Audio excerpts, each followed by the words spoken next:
Start your climb to OWCS by joining FACEIT League. Gain competitive experience in weekly FACEIT League matches. Rise to the top in divisions balanced for your skill level. Learn more at fce.gg/FACEIT League.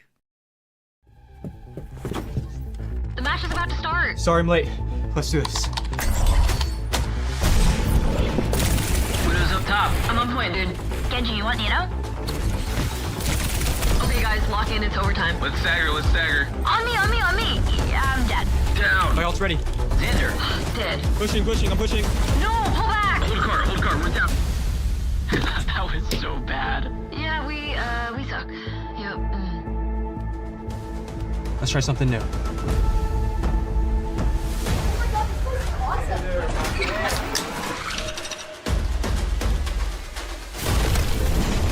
Diving backline. No, I'm dead. Widow's down. Matrix, battle. Oh, no. I got pulse bomb. Back on cart. Come on, back on cart. Going in. Stop the cart. Oh my god! Ah! Go to world! Did you see that?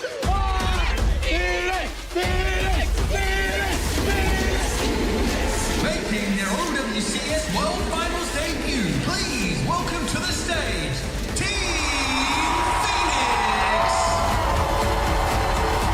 Phoenix! Are you ready? Yeah. I'm ready.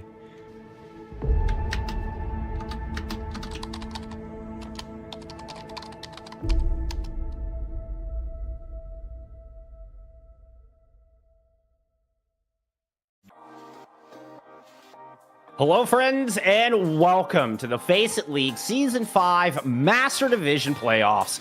We are here to crown 2 champions. We're going to send teams to OWCS. Lots on the line. A whole weekend of amazing action coming up, and it all starts right here, right now. My name is Jeff. I'm here with OC today as we get into day 2 of our playoffs. Oh, so much on the line, so many wonderful players, and so many incredible next ups here to show what they got and try to make a spot here for OWCS in stage 3. Yeah, FACEIT Masters. I mean, this is how you qualify. This is how you make it to the top. And these players, I assure you, they're nervous, at least to an extent, and they want to make things happen today. It's going to be, I mean, you got lots of time. You got lots of action coming up. We're coming in on day 2. Day 1 did take place yesterday, where we kind of got through the first round of our upper bracket, but we're getting into the nitty gritty here. I mean, we're going to be breaking some hearts, and we're going to be crowning some champions. We got a whole weekend of action coming up. We're going to get EMEA and NA coming up this weekend as we take a quick look at what we have in store.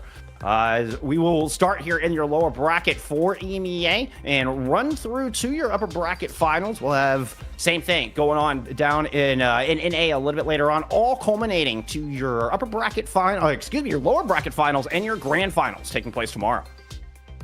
Yeah, and our first match today is going to be Quick Esports versus Aras, and these teams, they're in the lower bracket, and, you know, this is their last chance. They got to make things happen now, and these teams have a pretty long history, don't they?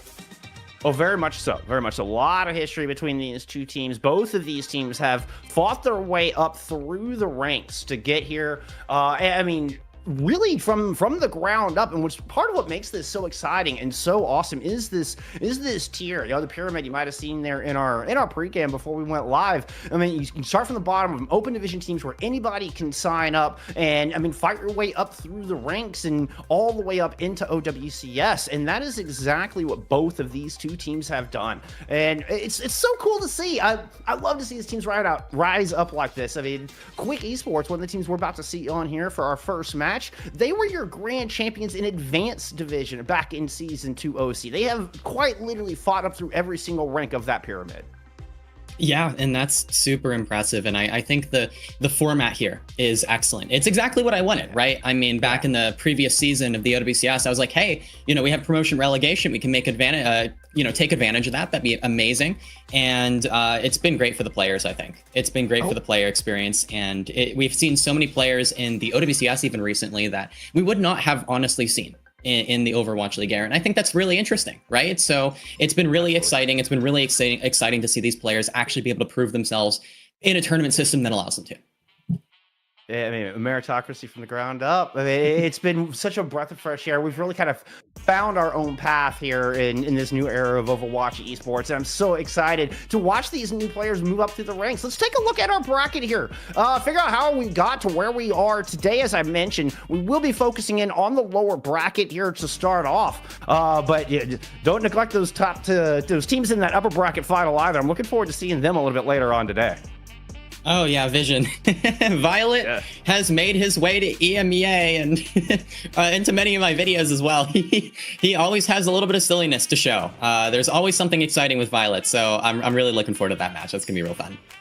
Yeah, you Violet and Choice say while playing an EMEA Tier 2 here in FACEIT Master Division. Needless to say, that team has gone undefeated. No one has been able to topple that squad. We'll see a little bit later on if Anomaly is able to do it. They're a powerhouse of a team. But you know what? Let's not get too far ahead of ourselves. First things first, we've got this lower bracket quarterfinal we need to zoom in on. Quick, taking on Aras. Yeah, and like you said, I think you told me before, Aras, a ball team, right? They really like the ball. I think it was Aras, right? Yeah, no, it's Quick who actually is the ball team. Oh, yeah, the ball team. Aras is the Zarya team. Yeah, this is gonna be a fun one. Okay, Zarya versus ball. I mean, that's really interesting, right? Because I think when you're talking about the Zarya, one of the best counters to that is kind of a very, very fast brawl composition. You know, you might get a Mei in there or a Ramatra. Basically, you just outpace it, right?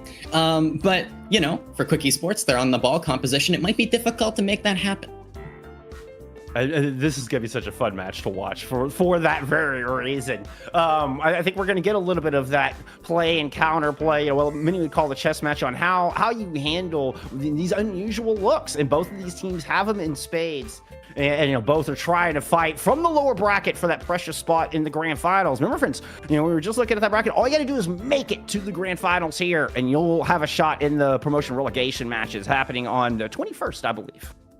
Right, and you know, the Quick Esports, this squad has 3 support players, and they use all of them, right? Yeah, they use the entirety of this roster and very effectively as well.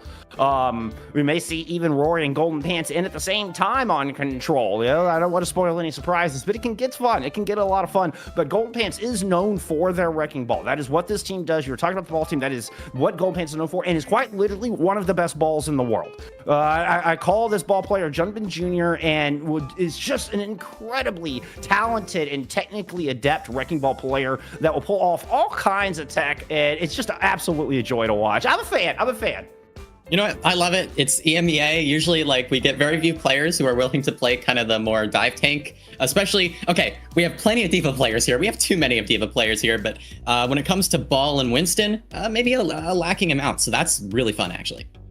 And now we're taking a look at Aras, and this is such an awesome squad. This is a team that has been around since Season 3, where your runners-up in Season 3 in Expert Division and fought their way up to where they are here. Had an okay performance during regular season for Season 4. Kind of went 500, I think, ended up by 8-7, I mean, just above 500, but then just blew up in playoffs last year. Went on to claim 4th place in Master Division playoff last year, have come in this year with an exceptional record. Areas have just blown the roof off of this division and are now one of the absolute powerhouses. Honestly, surprised to see them in the lower bracket.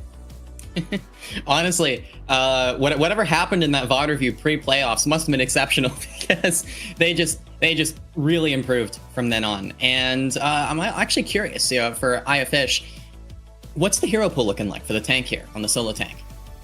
Lars could do a lot. We'll be seen as Lars in game. Okay. And I mean, we'll pull out like I said, we'll pull out the Zarya. Keep an eye if you see Jesper Swag come in. Jesper Swag tends to play the Venture, and that's when they usually pull out the Zarya comps and they start getting really aggressive with that. But Lars will pull out the JQ, and is very, very flexible. Can move into, you know, more traditional brawl style tanks if they need to. I don't recall seeing a lot of dive out of Lars. That's the one thing that when I'm digging through my gray matter, I don't recall seeing Lars play a lot of D.Va or Winston or any more of the dive tanks. I think tries to stick more ground and pound. Interesting, and just really likes the Zarya then. Really in those particular comps, oh yeah, and is extremely adept at the Zarya as well. It was so good. Got it. Okay.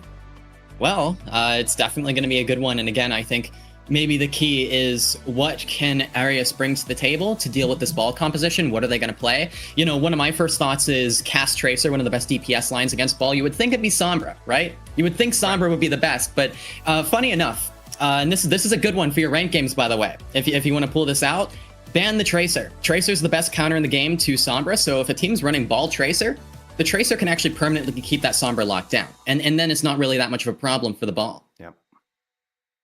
I mean, and that's one thing good guys are going to be very quick. That was Golden Pants' previous team. I'll get my rosters. Talk about old scale. I was living in the past there for a moment. I'm so sorry. Anyway, that's one of the things Quick is very good at, and you'll see Evil play that Tracer a lot today, and is so good at keeping the flank scheme and keeping Golden Pants. I mean, doing what they do best and not taking that pressure and being able to just have free reign of the map. So keep out for Evil to play that Tracer you're talking about if we don't see Arias ban it out.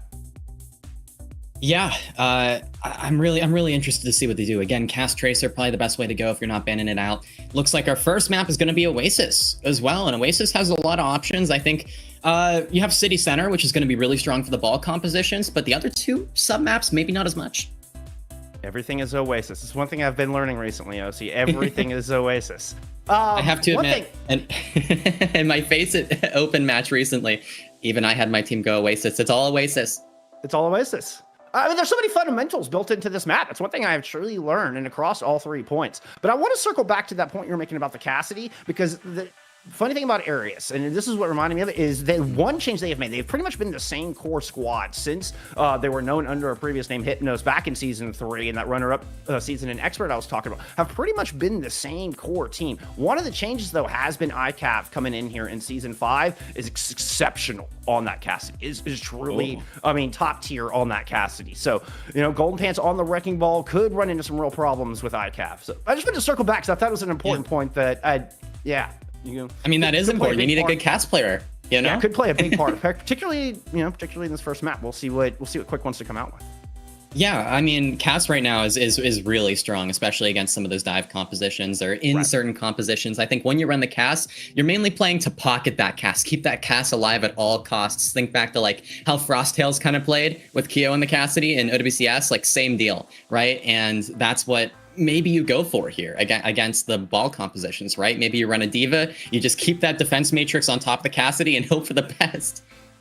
We'll see if Arias wants to slow it down like that. A little bit of history between these two teams. These teams have faced off. I've got stats for you, OC. I got some stats for you. I'm pulling out my inner Avril here. We've got across the breadth of history here. These teams have played each other 3 times. Going back to that Expert Division season in Season 3, Arias have won every single matchup between these two teams historically across the breadth of FACEIT League. And even that Season 3 was a lower bracket quarterfinals just like this one. And Arias were able to knock Quick out in that lower bracket finals in a 3-1. Coincidentally enough, literally every single match between these two, OC, has been a 3-1 in Arias' favor. The exact same score line every single time. I guess we're looking out for that today. I mean, either way, we have a good match, right? Surely. 3-1 either way. It'd be funny if it's a reverse 3-1, you know? Maybe Quick pull it off this time. They pull a 3-1, you know? That'd be fun. I mean, Quick are here to do it. I mean, Quick, they did make it into Master Division at the start of 2025 here in Season 4. They had a pretty middling, like a 4-11 Season 4 last season. It was, you know, it's not what they expected. It was their debut here into Master Division. They played an Expert previously. They struggled a little bit, as most teams do when you push up that tier. You know, a lot of competition, a lot of very, you know, best of the best here in Path to Pro once you get into Master Division. But this season rather, Quick really turned it around. They went from 4-11 last season to 12-3 this season to take your 3rd seed. I mean, it has been an insane glow up. So, I mean, if there's any time that Quick are gonna, you know, buck history and turn that around, I think now is their chance, OC. Yeah. And I also find it very impressive that these teams are sticking with the same roster, sticking with the same players for from season to season, especially going to this one. And the fact that they've improved so significantly, right? That just shows player growth. And that's a good thing. That's a good thing. Obviously, meta shift. Sometimes players will struggle in certain metas, whatever else, but it's mostly about experience. It's mostly about getting those hours in. It's mostly about what can you learn with each scrim, each VOD. And I think it also shows that anybody can do it. Anybody, I mean, you go in and you put the time in, you got the passion. I mean, you put the work in. Talent is nothing without hard work, right? And this is proving you can quite literally come in and fight your way up from advanced, and are now a couple of wins, or a handful of wins away from OWCS. I mean, it's truly exciting. It is amazing. I mean, you can do it too. Anybody can go sign up. Go sign up for Season 6. It's open, available to everybody. You can go sign up for FACEIT League Season 6 right now. True. Recommend competing. It's probably the most fun you can have with Overwatch. It's why I mean, I love this game so much, and competing is a huge part of that. You can find yourself playing against Violet and Choice A1 if you play your cards right. You know, I mean. Oh, goodness. Yeah. Now, I'm kind of curious, right? Oasis. This is a map that, you have a lot of different map types on it. I think the D.Va could potentially come out from Aras as an answer to Quick's ball composition. What are we thinking that Quick Esports are going to do maybe if they get a map that isn't that great for ball? I mean, what if they get a New Junk City? What if they on University here, you can play ball, but it's a little tough. What do you think they're going to do? Well, I think we'll know once we see the lineups. If we see Rory and Golden Pants in at the same time, Golden Pants will actually not be on tank. We will see Golden Pants move into a flex support role where they kind of run this double flex support look, and Rory will pull out a more traditional, like an Orisa or maybe a D.Va or something like that. So they do have a bit of a backup as far as that tank is concerned. If, say, the Wrecking Ball gets banned out, many teams are going to ban the Wrecking Ball out against Golden Pants, just recognizing what a powerhouse this player is on that hero, can really take over a lobby. So it wouldn't surprise me to see Aras just ban the Wrecking Ball out of the gate, or do they try to save that for later? But Quick does have Rory in the back pocket in case that happens. Yeah, and you also have to think about, what maps are going to be good for ball, right? I mentioned New Junk City. We have New Junk City and Saravasa in the pool. Saravasa is great for ball. It's excellent for ball. So I think maybe if you're Aras here, you might want to hold off on the ball ban here and maybe try and beat the ball. And then, if you lose this map, you can go to New Junk City and you can save that ball ban for later in the series. Or if you end up winning the first map and they take it to like Saravasa or a really good ball map, you can say, oh, no ball for you. I agree with that 100%. I think a lot of teams make the mistake of banning the ball out on control and banning the ball early, and it kind of just gives away your hand on map 1, where to the point that Quick have already anticipated this. They're expecting that. I completely agree with holding on to that ball ban for a more significant map. Try to play it a little bit, try to get more value out of that. Right. And you could go for the Tracer ban here, to be fair. I think that is like a plan, because when you're talking about ball Tracer, you're talking about that super kind of aggressive and flexible front line. You can get rid of that a bit by getting rid of the Tracer. The Tracer is another key component of that composition. So if you still want to really hinder it a lot, you can get rid of the Tracer if you'd like to. But again, Oasis is the kind of map where it's like City Center is going to be really hard against the ball. Like, it's going to be really hard. But the other 2 points, very winnable. And it's like, do you trust yourself to take it? Or are we going to use a valuable ban to try and force a win out, right? And if a valuable ban is used by Aras, I think we'll have to look for an Aras win there, because otherwise they're going to be in a real rough position. Right, they're gonna have to spend all this value. They need to get the dub on the back of that whenever they do ban that ball out. I love the Tracer talk as well, and I think one of the concerns of banning the Tracer though is, I mean, Sleek is an exceptional Tracer for Aras, and if we do end up with the evil, which is Quick's Tracer player versus Sleek on the other side, then that could be a Tracer matchup for the ages. I don't know if that's something they're going to want to get rid of. Ooh, Quick are going to ban out Jesper Swag's Venture right out of the gate. Jesper Swag is pretty much a Venture specialist and really enables the Zarya that Aras like to play. Okay, yeah, getting rid of the Venture early, getting rid of that kind of DPS lineup. Also, Venture, I've been saying this for a while, I think Venture's like really strong right now, especially against the symmetric compositions. So that's like the counter, right? So Venture kind of underrated for sure. That's awesome. That's awesome. I was thinking the same thing, but I trust your critical analysis more than my own. So I feel validated now. All right. Yes, it is the counter. What do you think of this Brig ban coming out from the other side? We got we got Aras banning out the Brig. Aras banning out Brig. Well, that is kind of nice if you run D.Va here, right? You're up against a ball composition, probably. And if you ban out the Brig, that makes the D.Va, Kiri Lucio maybe easier to run. But it looks like it's going to be a Risa Kiri Lucio instead. And Quick Esports, they're on Winston. Okay, we are. Golden Pants showing us a little Winston. Does play things other than Wrecking Ball, but not very often. Okay, AES. I was about to say, get rid of that streamer tag, AES. Come on now. Come on now. We're on the big stage. Okay. Okay, we're probably just going to get a sim rollout. I expect we're going to get the Evil Sleek Tracer duo that I was talking about. There's ICAV on that on that Cassidy as well. Powerhouse with the 6 iron. Yeah, the Cassidy here against the Winston composition going to be pretty useful to allow Aras to kind of stabilize, do a lot of damage to the Winston. I think, you know, early win condition in these neutral fights for Aras is going to be to shoot the Winston as much as they can, pressure the Winston so that way Quick Esports, they can't hold space. Lars with a very safe position, kind of hiding on this corner, can just tiptoe on and off the point. Very easy, doesn't cost a whole lot of health. You still have a lot of cover to work with. He's going to go and take a few steps out, put pressure in onto Golden Pants, and will force that jump off of the objective. This is giving Ares a lot of point presence, and but Evil is able to find a kill on it. The Jazzy's down to Volta. Pick up the Lucio early. And now Ares are forced to try to make a move, try to go out and find some trades. You see Sleek going and hunting for it. Kick Fight hunt down, gets the recall for us, and AES finds that beautiful pick. It's a +2 here to Quick Esports to start things off. This should get them first cap, although they do lose Golden Pants. ICAV able to take their toll late in this fight.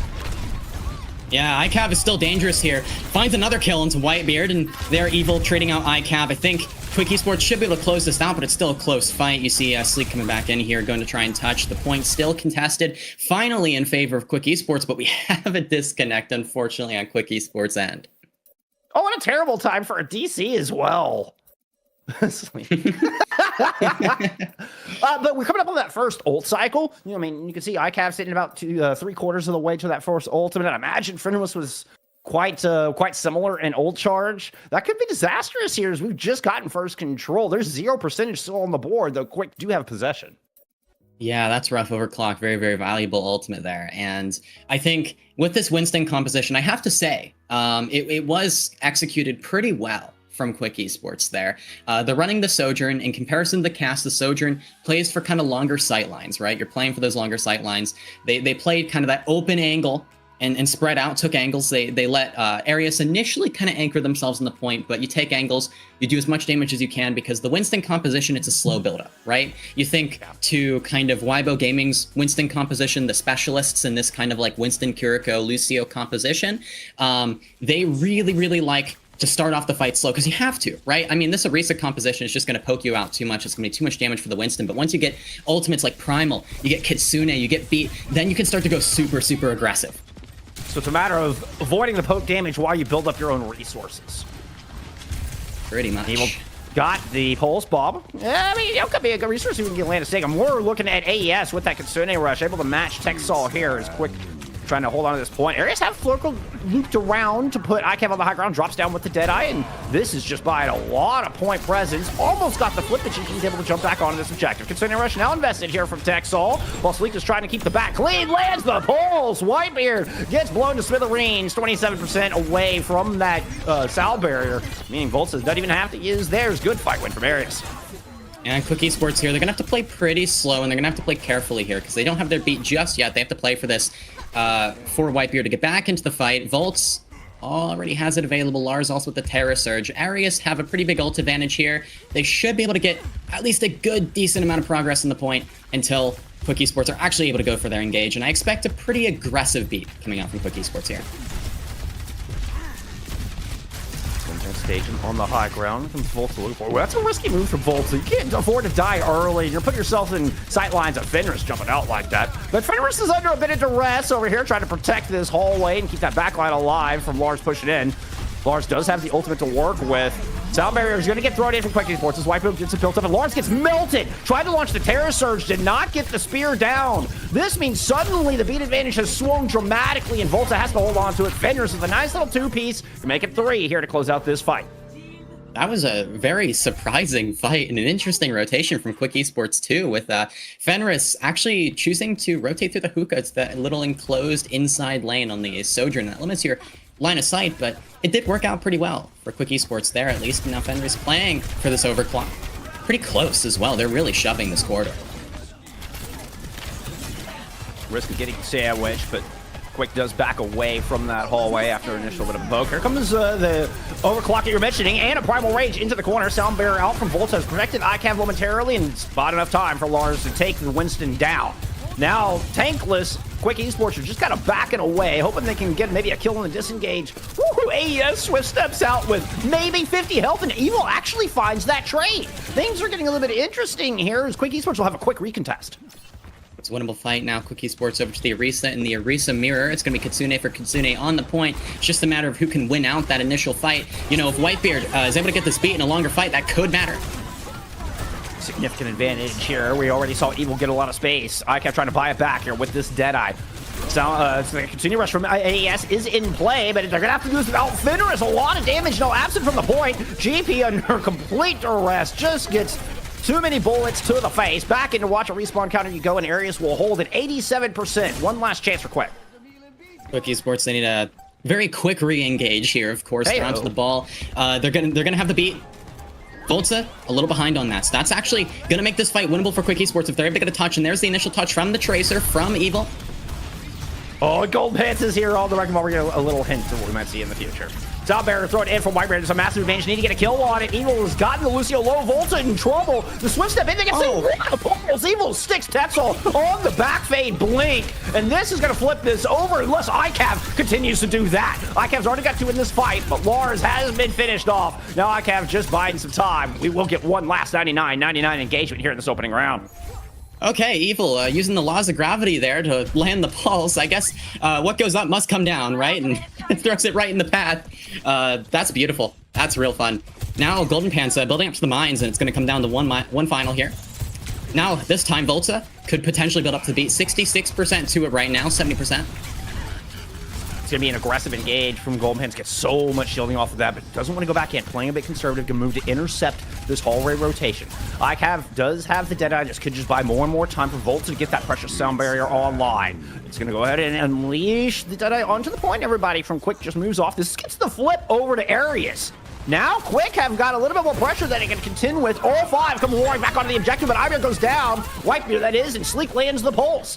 ICAV has been traded out from AES.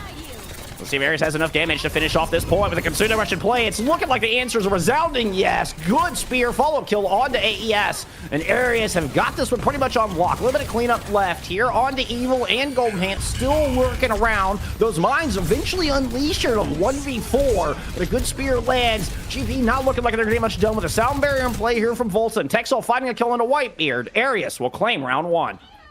Quickie Sports deciding to take the Brawl Mirror halfway through, simply couldn't make the dive happen. I think it's difficult, but it's possible. It's just a difficult point for it, right? It's not the easiest, especially now in this current meta. Brawl has definitely been favored, and I think it's just so much damage onto the dive tank, onto the Winston, onto the ball, and there's just not many angles for the ball to hit in, right? You've got those hookahs, those enclosed lanes that just, you know, the Cassidy can sit inside, and it's just almost impossible to reach the Cass at times. That's exactly the way Arius drew it up. I mean, is that why you were seeing the Winston, you think, more? Do you think the ball would just had a harder time finding access? And then with that said, what do you do coming into University? Yeah, I mean, University here, it's a little bit better for ball. You do have some interesting angles that you can hit from, but still, it's awkward, right? It's not the most fun. This is probably the worst draw that Quickie Sports could get. Now they're going on to University. City Center is going to be their best ball map, and they don't have it yet, right? That's going to be the final one. They have to win this one first. They're on the Sojourn. They're just going to spread out. You see how they're going to spread out? They're not going to do much other than take as much of the map control as they can, while Arius are going to bunker down inside of the enclosed lane and just try and pressure point. It's going to be a matter of Quickie Sports trying to build their ultimates as fast as they can. Same deal as the Winston composition to start in the neutral. And not giving up too much percentage or taking too much poke damage in the meantime. As you see, Evil and Golden Pants both taking turns tagging in to prevent this opening cap. Slowly that bar is building, and a couple of great shots from ICAV are going to send Golden Pants packing. Evil is low, and Sleek wins that out, and Arius do in fact grab first cap here on University. Still more work to be done, as everybody from Quickie Sports has moved up to the high ground. Sleek doesn't want to pursue, just protecting this angle for now. Oh, slowly but surely is going to make their way, put some bullets upon Defenders, quickly dashes away. Yeah, Quickie Sports just have to AFK on the high ground. They can't do much until they get their Tracer back. Evil should be back on the high ground now, and Quickie Sports going to spread out and go for their first slam here, go for their first hit. It's onto the back line, and Sleek is just going to back off, chased, and recall forced by Evil. Good move so far from Quick. They've kind of been able to force Arius back into a small spot, and Fenris fighting Sleek, knows exactly where they need to shoot. You see Golden Pants right there. Fenris great sight lines down that back hallway, but Lars is able to equalize. No Tracers on the battlefield from either side. This is going to favor Arius as they're able to just bunker off. Quickie Sports still going to try to move in, even without Evil on this point. Kitsune Rush thrown in. It's going to force the gold out from Laws as they're trying to back away. ICAP's able to find Whitebeard here in that exchange. Golden Pants will take them down. Back up on the high ground. Fenris is able to we got a very broken fight. A couple of different duels going on all over the place. Oh, the turnaround kill from Texal amidst their Kitsune Rush might have just thwarted this attack from Quick. It's still close, though. Here's the slam from Golden Pants, and Evil's trying to finish the kill into Texel. The Suzu and the TP forced. Area still anchoring down this point. I mean, Lars is just so difficult to deal with here, so difficult to get rid of. Volts is going to have the beat as well, so Ares can stay in this fight even longer. And here's the Terra Surge out of Lars, going to go for it on the Sojourn, and here's the beat from Whitebeard, but it only hits Whitebeard, I think. I don't think it hit anyone else, and there's the mines on point from Golden Pants. The re-engage from Quick Esports is effective, it is powerful, and it should allow them to force the point potentially here. Pressure onto the Cassidy. Fenris with 2 kills, and now Texel drops onto the point to kill Fenris, but that's all that Arias can find. 89% the point. Almost a one long continuous fight there. The ball composition, real slow starter. I mean, you just need to get ults. You need to make something happen with those ults. And if you can't, the fight just lasts forever. Volts, I think, had an opportunity to perhaps answer with their own sound barrier. But as soon as Lars goes down, it goes so fast. Volts didn't even get to pull the trigger on it. But has that for this fight. We get a re-engage from Ares, but cooldown's already used from Lars. You see, they're literally just turning around and running back into that hallway, trying to find safety, and it feels like Ares is very pinned in at the moment. Fenris a little bit low, and Golden Pants gets finished off by ICAV. Now that flank is protected in Ares, feeling a little bit more bolstered, a little more confident to step out. Sound barrier from Volta, now invested in, trying to chase Evil off and flip here from Ares at 93%. ICAV's going to pick up too late in this fight. Yeah, they needed the Kitsune there. Now the ball's trying to come back to touch. Can Golden Pants get it? They will, but I don't know. Might not be enough. Evil's not respawned yet. There's nobody else to touch. Arias will take Oasis in the 1-0 lead here to start our lower bracket quarterfinals. Oasis worked out as a pick there.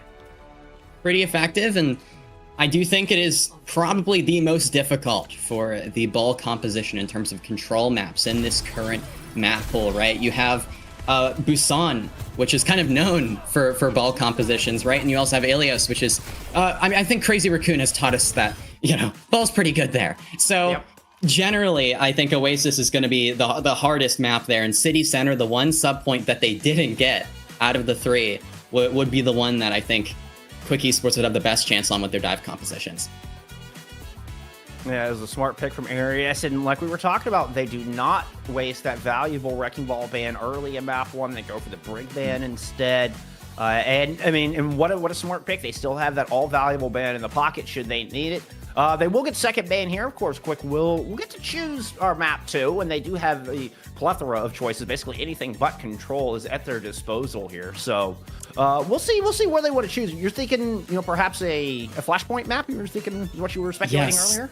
Suravasa is really, really good for the ball, but here's the problem. You're going to have to defend it. You're going to have to protect it, right? Oh, there's Suravasa. There you go. Pretty much how this series I expected it to go so far.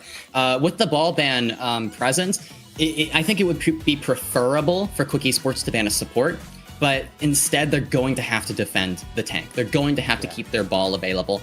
They might ban D.Va. I think D.Va would be a pretty good ban, but it seems like they're up against the Orisa a lot, so maybe just ban out the Orisa here. But I think there's other times where you could ban out the Orisa if you want to force ball in other maps, right? So Orisa's a pretty big ban. Orisa right now kind of the, I would say, general overall meta that we're seeing. So if you're running other tanks a lot of the time and you want to force the ball composition on maps where ball might not be that good, I would say you're not going to be too afraid of, you know, Orisa on Suravasa where ball might actually be able to match the Orisa compared to maybe some other map that will come down the line. I mean, Ares are such a tricky team to try to ban against, because even if you do ban out the Orisa, I mean, I think Suravasa would be a strong place for them to pull out that Zarya Venture composition that we were talking about earlier. Zarya Venture, that is something that could be available. But again, against the ball, I'm not sure if that's the play. I mean, if ball is protected, the Zarya, it just struggles to reach anything. And a lot of the time, the Zarya is just a lot of pressure onto the opposing tank. But in this case, you can't really pressure the ball that much with the Zarya. You have to walk onto the backline somehow. In the backline, they're going to keep their distance, right? So it might be a challenge to build charge and so on. But, you know, either way, I still think that we could see it come out on a future map. Maybe a map that's better for the Zarya, but I'm struggling to see it. think it's just a Hey, bad I'm just matchup saying- for it. Yeah, I would say Ares have a lot of weapons at their disposal. For sure. And they are used to that bait. Oh, okay. This is actually one of the weapons at their disposal as well. As we get the JQ ban coming in from Quick. JQ recently buffed here in season 17. Yeah, the Junker Queen was buffed, and then I got like 10 DMs asking me if Junker Queen was good again, which usually happens when someone is buffed like the tiniest bit, and then it's a hero that people tend to love, like Junker Queen. With Junker Queen, I do think the buff helps her a bit, but she's still very much outclassed by especially the Arisa and the Ramatra. But I think she could work against like some sort of a dive composition, a Winston, a ball. So I don't think she's that bad, but she's still like very situational. You know, she isn't kind of at the top of the brawl echelon, you could say. More of a counter pick. So I'm getting the vibe that this is very much a protect ban. Is that what I'm hearing? Yeah, I think it's more of a protect ban. You know, it's also the Junker Queen has been used as a ball counter pick before because the Junker Queen's very annoying for ball. If you land those knives consistently onto the ball, then it just messes up the movement completely, messes up your grapples. Yep. But yeah, there's the Zen ban out of Aras, and do they like Zen break? I'm curious actually. Is that a thing with the ball composition? I mean, traditionally Zenyatta is good with Wrecking Ball, but from what I'm remembering, I mostly remember them playing a bit more Lucio Curie. We have seen a little bit of break, but I remember it being paired with the Ana more than the Zen, if I'm being honest. Yeah, no, that makes sense. The double flex support with the Zen. Either way, I think Zen could be a decent ban here, but it's interesting to see. I'm a huge Zen Brig fan, okay? Like, I'm telling you, okay? 6 months to 1 year, we're going to see a ball Zen Brig meta. I'm telling you right now, it's happening, all right? Or like some Zen Brig Diva, all right? I mean, Twisted Minds are already playing it. I swear it's good. I swear, all right? I'm a defender. I think the buff to the Healing Orb flew under everybody's radar. They buffed Healing Orb like, what, a year ago to where it sticks on your target like twice as long? I swear that buff flew under everybody's radar. It is so good. Your Tracer just basically has infinite Healing Orb. They can do whatever they want, and they have infinite Healing Orb all the time. Wrecking Ball, same. Yeah, I mean, Zenyatta's pretty good right now. Underrated. I think the one thing with Zenyatta, one way I think they could buff him is just like reduce the hitbox a little bit, kind of like the Bastion one, because especially Freya, you know, she can kind of just explode the Zenyatta at times. That can be an issue with the Zenyatta composition, but we're moving on to Saravasa now, and Saravasa, well known for the ball compositions. The ball is safe. It was a defensive ban from Quick Esports, and now we'll see what direction they take it with the supports. Probably Kiriko Lucio from both teams. I think when you're up against the ball composition, Kiriko Lucio is the best kind of brawl backline you can go. You could see Bat Break as well. Yeah, the Bat Break has been very... The battle with the Wrecking Ball seems like it would be... It seems counterintuitive. How would you play the battle with the Wrecking Ball in that scenario? I mean, with the Wrecking Ball, you can run it. That has been a thing that's been done before. I mean, back in Overwatch 1, we had Bab Zen, which was used against brawl compositions, but I was more so thinking with the ball composition that against it, you could run the Bat Break. And a very, you know, you can kind of anchor. You have a lot of brawl potential there. It's difficult to get rid of, right? That can work in another counter comp that Korea has kind of come up with, but I actually saw it in Calling All Heroes first, so I'm going to give them credit. Let's go. Curie Brig is actually pretty decent right now. It's kind of weird, but it's still, you know, your average flex support plus main support backline, and you know the Kiriko and the Brig are just both so good at living through dives. So it's basically just a full-on anti-ball comp backline, and I think Team Falcons used it against Crazy Raccoon to kind of scare them away from running the ball compositions. Interesting. Well, we're getting Lucio Curie from Arius, and we're getting Lucio and AES on that Ana that I was remembering here from Quick. Okay, yeah, Ana Lucio. The Crazy Raccoon Raccoon in a while. Yeah, I love it. I mean, Ana Lucio is the specialized backline that works really, really good against brawl compositions like what Arius are playing. The nades, super useful for those hits, allows you to kind of break in there and get a kill when you normally wouldn't be able to. And when you saw a big one just land on the Lars and it results in Sleep going down, you have Everybody has to kind of pull back and fend for the hit scan as Golden Pants is putting in a lot of pressure on ICAV. The result is Sleek kind of getting caught out. Now we're going to get GP rolling in over the top. Hit pile time on the 2. Suzu comes out. You can see Whitebeard, Evil, everybody getting into the mix. Beautiful coalescence on that dive. And Whitebeard comes up with 2 final blows. Quick have already gotten control. They've built 20% while all this is happening. Okay, yeah, that's solid. And I just don't know about the Zen ban, you know? Because, like, unless Quick Esports are running the Zen break consistently, I don't know exactly what that's for, right? And, you know, a Zen backline would be pretty counterable here with, like, a Diva composition, something along those lines. But, yeah, the Ana Lucio here is just so good with the ball. And Kiri Lucio will be fine, too. But I think the Ana just provides that much more frag potential. And you know how I've been talking about how the ball composition can struggle when there's no ults available against these brawl comps, right? I think what makes the difference here is that a nade can just result in a kill and win a fight, even when you don't have any ults. That can matter a ton. Oh, yeah, nade, one of the most impactful cooldowns in the game. Might as well be an ultimate at times if you can hit, you know, big one. A lot of early pressure here has forced Quick Esports back, though, and a Kitsune Rush is going to continue to mount that pressure. But Whitebeard hits the release valve with a little bit of a sound barrier coming in. Gold Pants drops in. Nano finds ICAV immediately, taking that big threat off the table. Now Gold Pants just free to whirl through, but he's going to have to do it without the Ana to back them up, as Lars has been able to find entrance, and now we're going to get Volta dropping a sound barrier and trying to swing this 3v4. Volta also picking up a kill on the Fenris. It's doing good to equalize. We're very... Oh, no! Volta fell into the pulse bomb in the tail end of a broken fight, and Evil comes up with 2. This will get control back over to Quick's favor.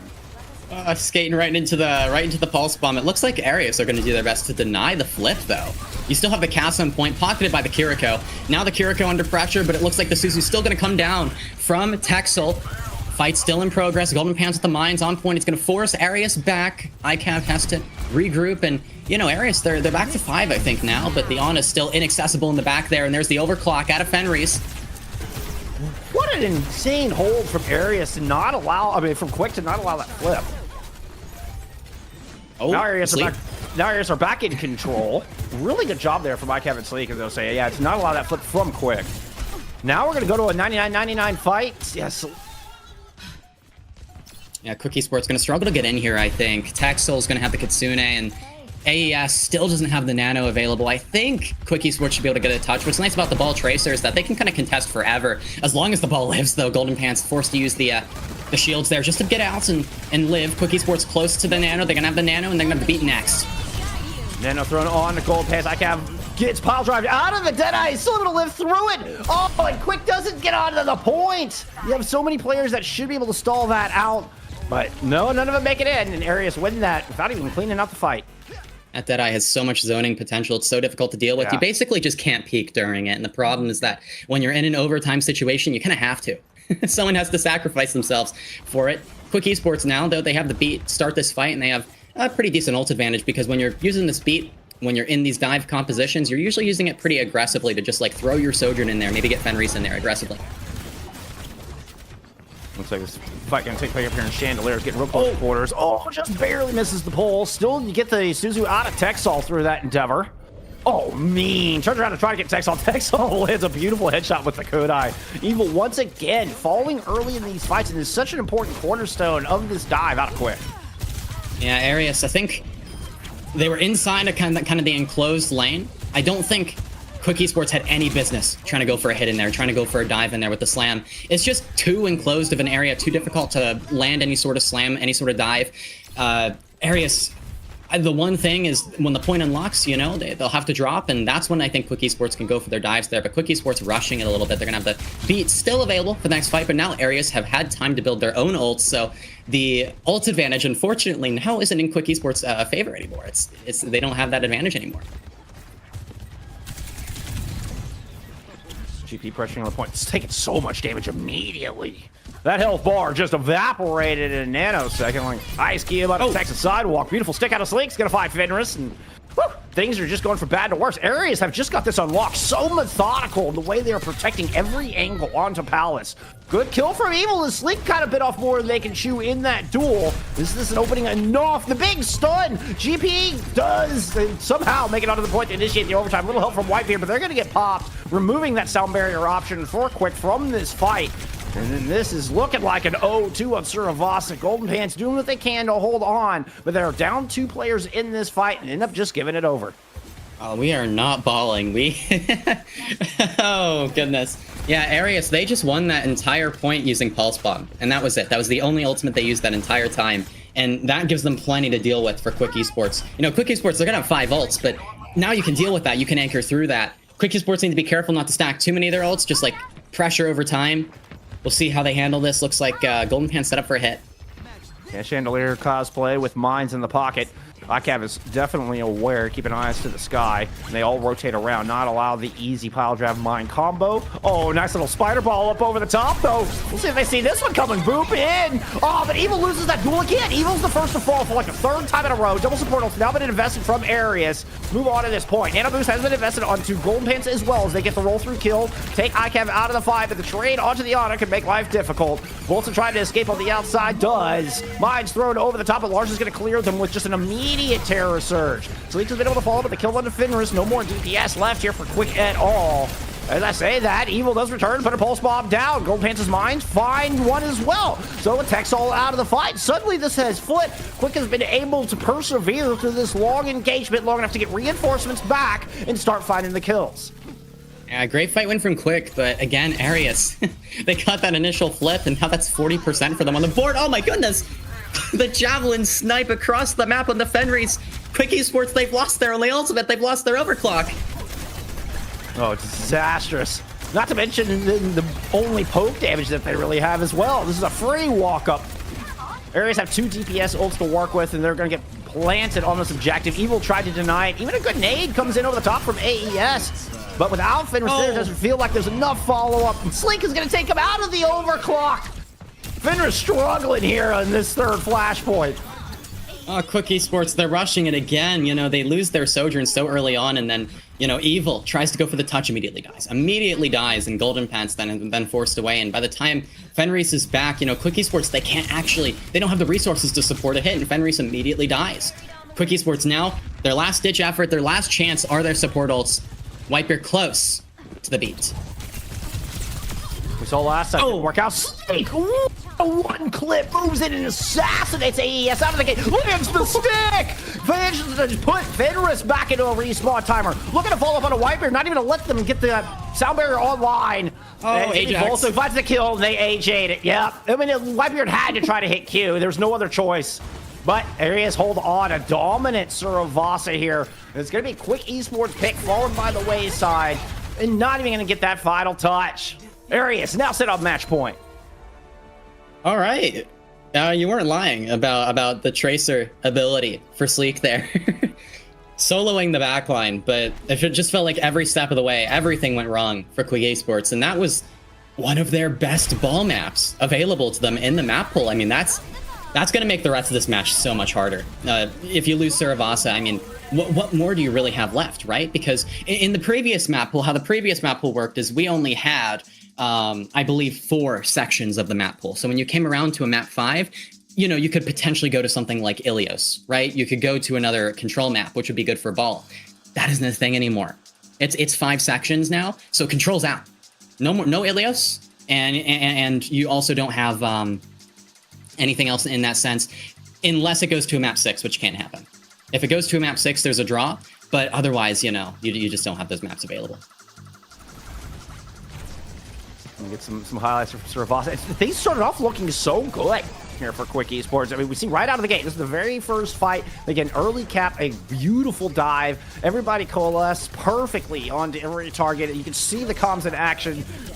And it just slowly slips between their fingers. You can see here, even this engage, the nano engage, 86% on the board. You think Quick has got market, you know, just all tied around their finger in a nice little bow, but Ares denied that cap. I mean, huge play from Sleek in particular on this map. Incredible stuff. And I mean, particularly to hold on to that point, this leads to this final engagement, and Ares just start tilting the dominoes from there.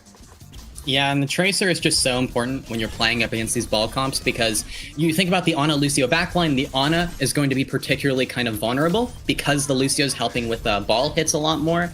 So, you know, as the Tracer, you can hunt the Ana, and you can also mark the opposing ball in Tracer and prevent them from actually going for hits, right? So the Tracer has so much potential, so much power in this matchup for Ares, and, you know, Sleek takes full advantage of that.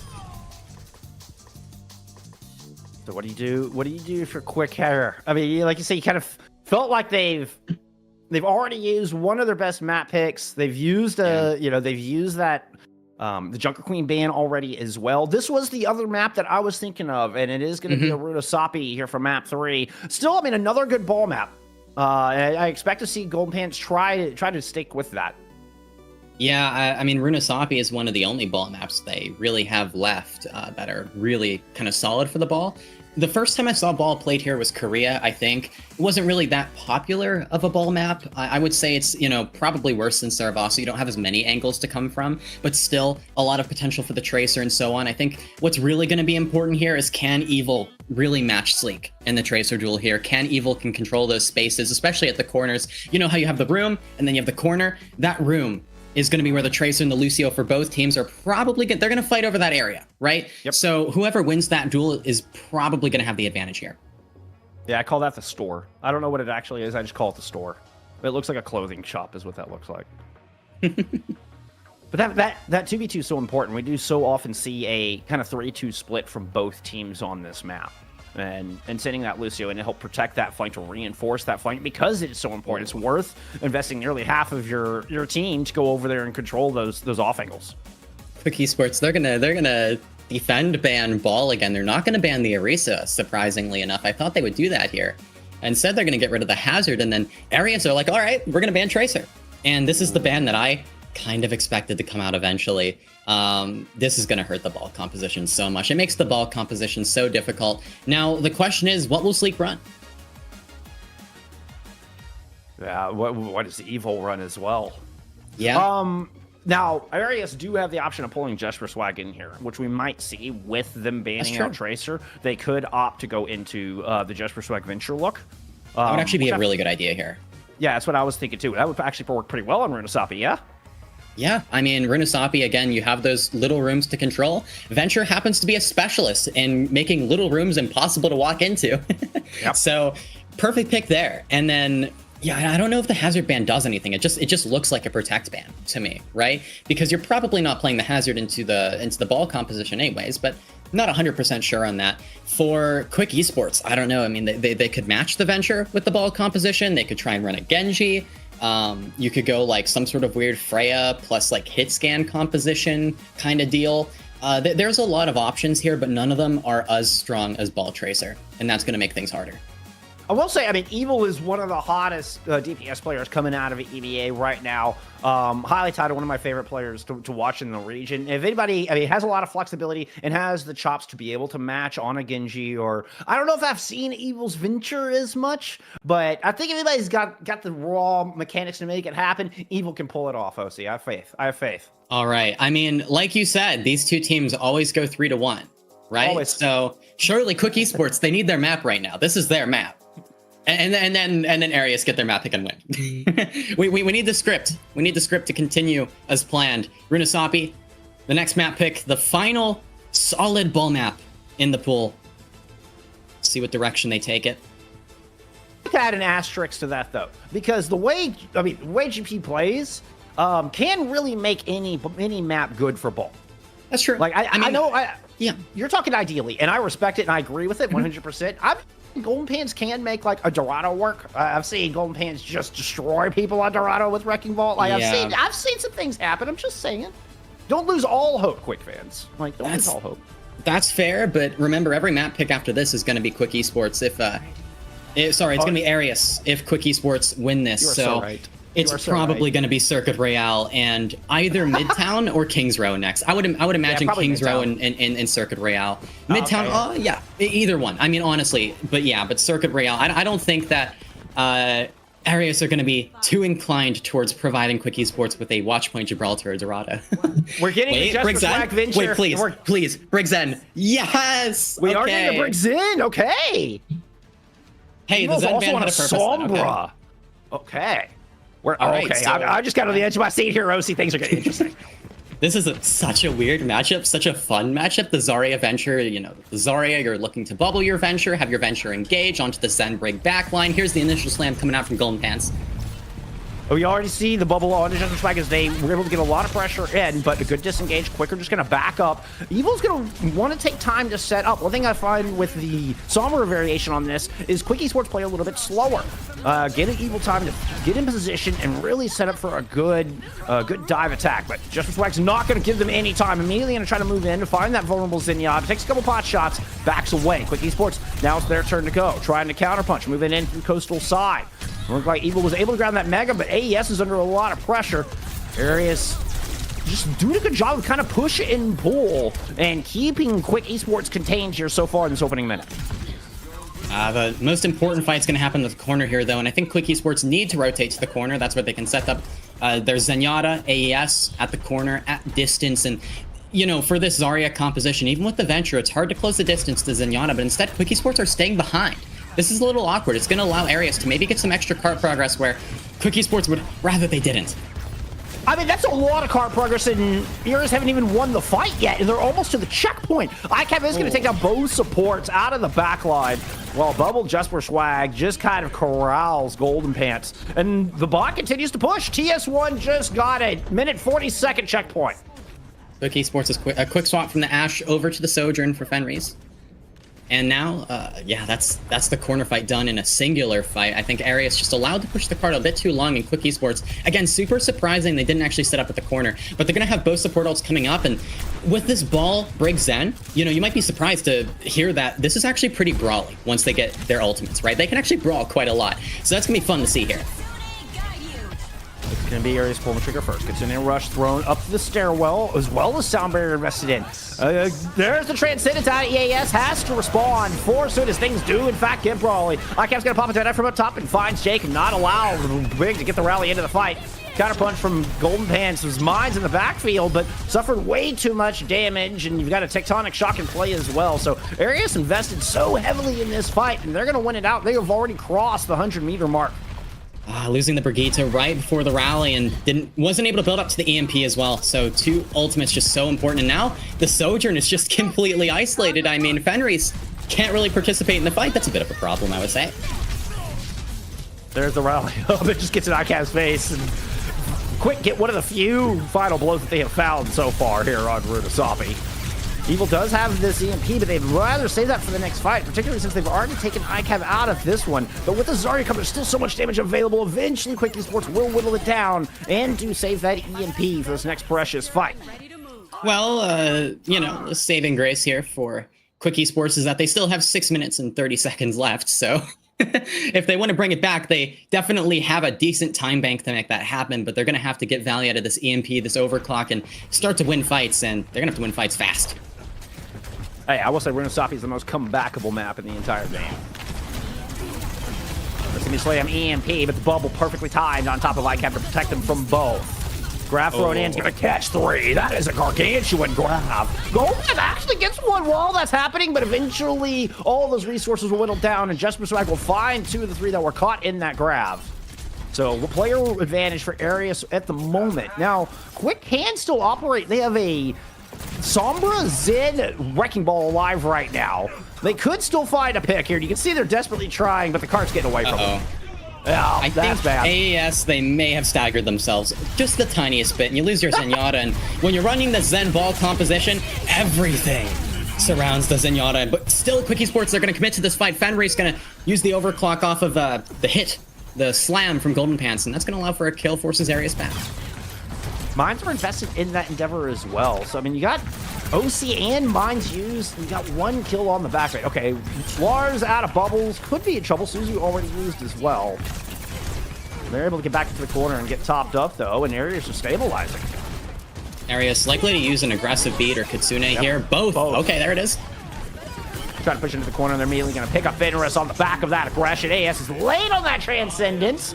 Really would like to have saved Fenris with that. In fact, not even going to be able to save Jacob with that either. This is all Arias all the time right now. It's Arias who are looking to buck history and not even allow Quick Esports their singular map. Oh, that would be rough. Quick Esports need to build up to their rally now, gain some brawl potential to kind of push Arias back a bit. Jesper setting up pretty close, looking for the break. does such a good job of just getting what they can and backing away. Such good limit testing. Just for Swag, I mean, it is a Venture specialist who's so good on this hero. Buying some time and some space. The Deadeye already used. Evil tried to make it into the backline of the Sombra. Just gets found out immediately. Just does not have that versatility that they're used to on the Tracer. Wrecking Ball suffering a similar fate. The Fan the Hammer whittled down half the health. They're not able to escape, and this is Ares marching right up to it. There's that rally you were talking about. Is it the one saving grace here? Fenrir's able to pick up Lars. You still have ICAV to deal with on this flank angle, but Fenris will slide over, find that final blow. Once again, Quick Esports are able to stop this just at the line. Good stabilization rally from Jacob there. Now Cookie Sports are over to Juno Brig with the ball. So we're on like a hybrid brawl dive composition, which is really interesting. We'll see how that goes. I'm not sure how I feel about it exactly. And Arias, I mean, they're just building up to their supporters again. We're going to see that Kitsune beat combo kind of come down again, I think. I'd like to see Quick go first. There's the mines. EMP on the corner. They know they got Jesper Swag caught there, but where's Lars? Lars is nowhere to be found. Everybody else is far back off. It's just Jesper Swag preventing this bot from moving at all, so areas can reset themselves in the middle. EMP out. He's going to hit 3. Texel goes down. Volta goes down. Huge play. Fidders gets the big shot to take Jesper Swag out while Golden Pants was taking down both supports and keeping both of those important ultimates off the battlefield. That was a beautiful EMP there, but still Quick Esports, they do lose AES, and they're going to need to get them back for the orbital ray. Arias going to have 5 ults. You have to really watch out. This backline needs to be careful about the graviton, right, coming through from Lars. I like the GP just threatening the supports of Lars, so Lars is forced to turn around and acknowledge the Wrecking Ball. Finner's playing very far back with the OC in the pocket. There's the grab out. The Soundbiter invested from Volta as well. Lars is going to muscle through both supports who were caught in that grab. Oh, Quick needed that. What an outstanding play. Lars is able to isolate the 2 supports, and just as Arias did before, prevents those ultimates from even hitting the battlefield. Relatively economical fight there for Arias. 2 ults used, and they're able to take the fight win. Now Jesper, I'm not sure if that's a spot. I'm not sure if you can get Can you actually make that? That was interesting. Okay. ICAV might be using the Deadeye to zone. It will. Oh, and there's a kill in AES. Oh, that's disastrous. They needed that orbital raise so bad. Quick needed that on this corner. The really good spot to have it be that exact corner. And the rally not enough to sustain this time, where Jake had been able to bail this team out twice before with that rally. Unfortunately, third time was not the charm. Now the orbital ray just a desperate attempt to try to hold on to this point. And AES is able to strike back. Jacob getting involved in that kill feed as well. A very low Lars just running towards the cart. And once again, Quick will stop this bot right in front of their front door. I'm not sure if the Jacob Brig can save us. I respect it. The Jacob Brig, very aggressive. The rallies have been good, but Quick Esports, they need a miracle to happen now. 1 minute, 30 seconds remaining. Golden Pants. Gonna have the mines to use. I think, if Quick Esports get a quick, mine engage off, win off of that alone, maybe they can start to make progress, but right now only 5 meters on the board. Oh, and what a flashbang. I mean, ICAV just interrupts the entire mine pile drive combo with one simple flashbang, and Arias just waddle away, and they just move off the mine, say, see you later. Now Golden Pants is looking a little alone up front. Here comes the rest of Quick trying to join. You're able to force the Suzu out. Jacob's able to find Lars in that exchange. Pick up Texol from up top. Venerus has kind of gotten entrenched. Has to fall back, keep ICAV with running away with the bot. Okay, Jacob close to the rally. Yeah, Jacob's close to the rally. We can win this. Jacob's close to the rally. It's winnable. Surely Jacob just bashes Volta, and then it's an Ajax, and it's beautiful, and then Quick Esports win, right? Surely we get another map off that. Maybe, but still, Evil's gonna have the EMP. We'll see how this is used. Lars has been pretty good about using the bubbles to deal with these EMPs. Texol just kind of with the predictive runs through there to clean out. Not a little evil setup, but still they're going to go right on top of Lars with this one. Lars just backs up inside that store. That precious cover working out. Bubble on to Jesper Swag as they move forward, but the roll through is good. Jacob's able to stay alive long enough, and the rally is in play. Is it enough to save him? I don't know. AS is down. Quick is going to have to do it with just the rally alone, and they're not going to survive through this tectonic shock out of Jesper Swag. This final overtime fight is coming up all areas. They are looking to clean sweep Quick here for the first time in FACEIT history. They will take the 3-0, move on to the lower bracket semifinals. Well, the pattern was broken, but maybe not in the way that we expected it to be. The ball I was hoping it would be compositions. broken the other way, like maybe at least get a 3-2. Yeah. Wow. The ball composition shut down though. And you know what's the most interesting? Ball was never banned this entire series. Never no ball banned. ban needed. Yeah. They kept that one in the back pocket in case they need it. Never did. Yeah. Love the tracer ban though. I think that was really clever. Well, huge congrats to Aras. I mean, this was this fight between your number 2 and number 3 seeds here in the lower bracket quarterfinal. I told y'all I was surprised to see this Aras squad even down here this early. Well, they are going to continue to move forward and proving to be an absolute powerhouse and a dangerous, dangerous force down here in the lower bracket. Yeah, and it's looking like, and I'm looking at Liquipedia right now, actually, Dreamlight 2-0 up against 0907. So I think Dreamlight may be the next opponent here for Aras. We'll keep an eye out on that one. It'd be fun if it was 0907, just because that would be a rematch of those expert grand finals that I talked about, where Aras won season 3 grand finals. Their opponent in that was actually 0907. So there's some funny history there. Right. But I mean, all these teams here, I mean, it's one of the most amazing things here about this Path to Pro System Master Division. I mean, these teams all know each other. They've played against each other for a while. A lot of these teams, have had teammates or former teammates that are now on the opposition.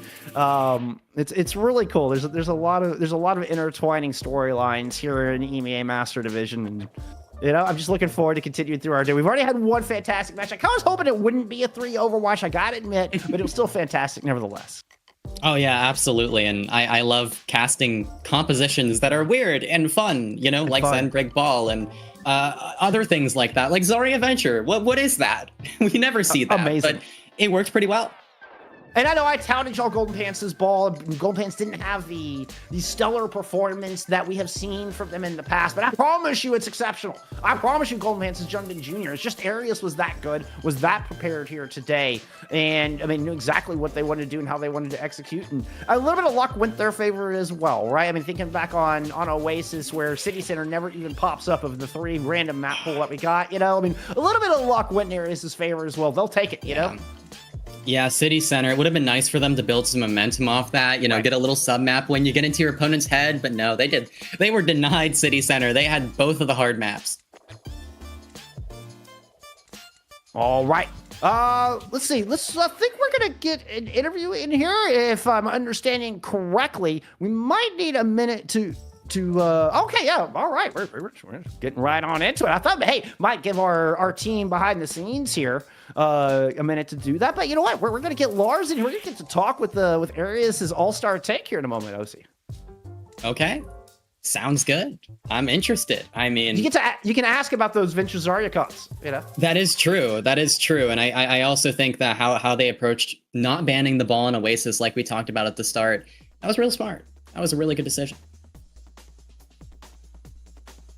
Of course, we as I mentioned, we are awaiting the result of that 0907 Dreamlight match to determine Aras' next opponent. I believe. Oh, hey! I believe we already get Lars in here. Welcome, my friend. Hello. Congrats on the dub. Thank you very much. How are we feeling? How you feeling after that match? It was a clean 3-0. I mean, that's. Sorry. Go ahead. Go ahead. I'm feeling very, my friend. I'm feeling very confident, especially after kind of our toss yesterday against Dreamlight. Right. I'm feeling rejuvenated, kind of. Like, first map, I was actually shaking so bad. I don't know if it was like, I don't know if people could see it on stream, but I actually like on first maps and officials always, especially when I'm going to stream, I'm always like shaking a lot. So I have to like do a breathing technique. Honestly, that's solid. That works. Yeah. I mean, it turned out clean. Were you expecting to have this 3-0? Historically, literally every single match against this squad has been a 3-1. Y'all dominate here today. Would you expect it to be that clean? I absolutely didn't expect it to be this clean. I was thinking they would get at least one map because obviously we can only ban ball once, and Golden Pants is really, really good on the ball, right? But because of all the scouting our coach did and we did as a team, but mainly our coach, he's really, really good. We all love him. Tabiash. It was pretty easy. Like, we have a really nicely and planned out match against them. Like, everything went the way we planned it. Like, we literally knew what maps they would pick before they did. That's really nice. Makes the game much easier. especially in the draft. That is some all-star sure. coaching. Yeah, and I was talking at the start, actually. I felt like you shouldn't have banned ball. I saw you picked Oasis. I'm like, you know what? I think you can hold on to the ball ban there. You can save it. You know they're going to pick Staravasa. They're a ball team, right? You know they're maybe going to pick Renusapi. I assume that was the mindset behind this decision, right? You save it until they win a map, and then you throw it out. Yeah, exactly. Like, we save it until they essentially don't protect ban tank, because at some point they're going to run out of good bans against us. Which means at the end of the day, if we don't use ball ban on first map, we're just going to have a resource advantage in the ban scheme as well. That was our thought process. Exactly. You know, it forces a ban at your opponent, and that's really smart. It constantly you're hanging that ban over them, so they always defend ban. It's just like the ultimates where they're constantly protect banning Twilight, right? Like that's a weakness, right? And you take advantage of Quick Esports the same way. And especially like 1 second, especially like when we protect, like when we don't ban ball first map, we know that they're just going to keep protect banning ball, right, over and over again at that point. And I just like that it's like, I guess you could say, so nice to just know enemy team has to ban tank. I'm kind of wondering why they didn't want to invest the Orisa ban any earlier. Like, I was wondering about this. We were wondering the same thing. Yeah. I was wondering why they banned. I mean, last time we played this map against them in a regular season, right? We played Hazard on this map, and I think we won, or we swapped to Orisa after, but I guess that's what the thought process behind the ban was.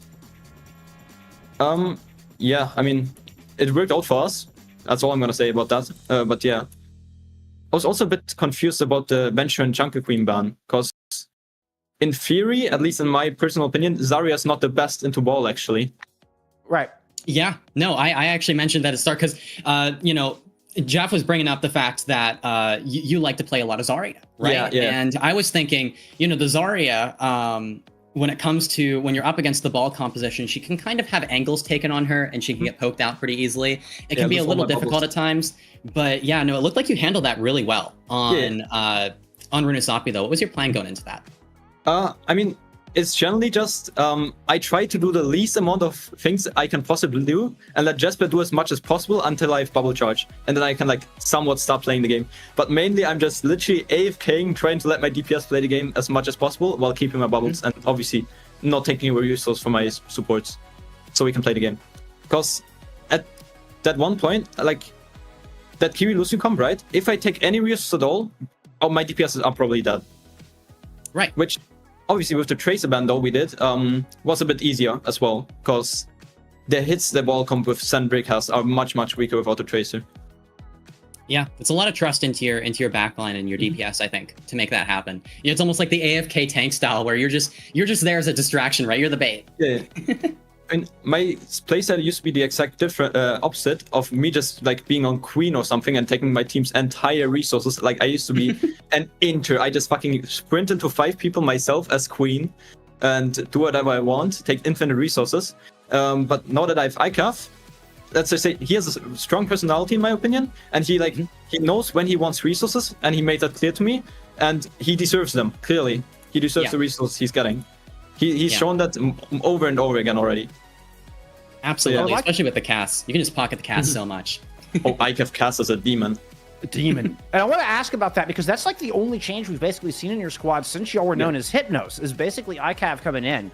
And then we saw the real glow up, I think, in Season 4 playoffs. Like, you kind of had a middling 500 regular season playoffs, but then exploded and just glowed, like, got 4th place overall. And then ICAV coming in this season. Do you think that was a massive impact and part of your success coming into Season 5? Was there coaching changes as well? What happened behind the scenes to enable such an amazing glow up here in Season 5? I mean, there wasn't really a difference in coaching. It's more about, first of all, we have the team synergy now, right? That we already impacted with Texol from last season. And we just got ICAF in. ICAF is used to be on Team Poland together with Texol. So those two already knew each other. Texol also kind of got ICAF into the squad because Sleek used to be kind of what he says himself, a hyper flex. He doesn't really stick to hit scan or flex DPS. He can play whatever. So essentially, we want to actual hits can play, you could say. And well, ICAF was there, friend of Texol, really good player. So we just picked him up. Amazing. I don't have much else for you, but good luck with the rest of the matches. It was amazing watching you play. Look forward to seeing you perform here in the lower bracket semifinals. Good luck with the rest of the tournament. Any shout out? The floor is yours here to close us out. If you want to give any shout outs or anything. I'm trying to think. I mean, I already said it, but shout out to my coach, Tabiash. Shout out to assistant coach as well, Taylor. They're doing an amazing job. And I guess shout out to Golden Pants. I love that guy. Amazing. Well, we love you, Lars. Thank you so much. We appreciate your time. Good luck with the rest of the tournament. Thank you very much. See you. Bye-bye. Amazing. Oh, I love to get the insight from the players, though. See, I was just reveling. I was just smiling, just sitting and watching y'all go back and forth on that. That was really good. I mean, it seems like, it seems like your speculations were all pretty accurate. Yeah, their coaches are impressive. Their coaches did basically what I would have done. Thumbs up, 2 thumbs up for me. So yeah, the Zarya composition is definitely more creative than I think I would have ever decided to go with in an official, but I'm really surprised that they never went with D.Va. That's the one thing where they really stuck with the Orisa, but they made it work. That was like so fun because I'm actually, funny enough, in an open division. For some context, I've been helping coach a team, the 4th seed over in open playoffs. All the top teams are ball teams. I'm having them run like a cast tracer D.Va, right? But there's different ways you can deal with the ball compositions, and they clearly had a plan and they made it work, and how they banned, how they drafted worked perfectly well. Well, we'll get to see if that amazing coaching carries them on through, as we'll get to see Arias once again a little bit later on today as we pull up this bracket. Perfect timing, Prod. Arias will go up against the winner of Dreamlight 0907. We will have that match on stream here for you. But first, we are going up into your upper bracket finals. We've got Team Vision with Tama, Violet, Choice, Say One of the Rest taking on your all-star powerhouse squad that is Anomaly. King moving over to EU's. Join this squad. This one's going to be a banger. Coming up right after the break. Don't go anywhere. FACEIT League Master Division playoffs will continue here in just a few minutes.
We are back and ready to get into your upper bracket finals here for your FACEIT League Season 5 Master Division playoffs. Jeff and OC returning as we get into our second match of the day. And ooh, we got quite the banger lined up for you. It's Team Vision taking on Anomaly here as we head into upper bracket. This is going to be, I think, very interesting because I do think Anomaly have a chance to take a map or two. It's going to be a difficult match, though, because Team Vision, of course, they have Violet, they have Choice of One, they have an insanely strong roster, and I think you were talking about the strength of the other members of that Team Vision roster as well earlier. Oh, absolutely. And I think Violet and Choice of One do steal a lot of the thunder here when you watch this squad. I mean, they're fun to watch. It's wild to see them here in Master Division for EMEA, no doubt. But let's not forget just the exceptional play from Tama in particular. Tama would be one I would really love to highlight. Is I think one of your best tanks rising up through the ranks of EMEA Path to Pro, maybe just across Path to Pro in general of any region.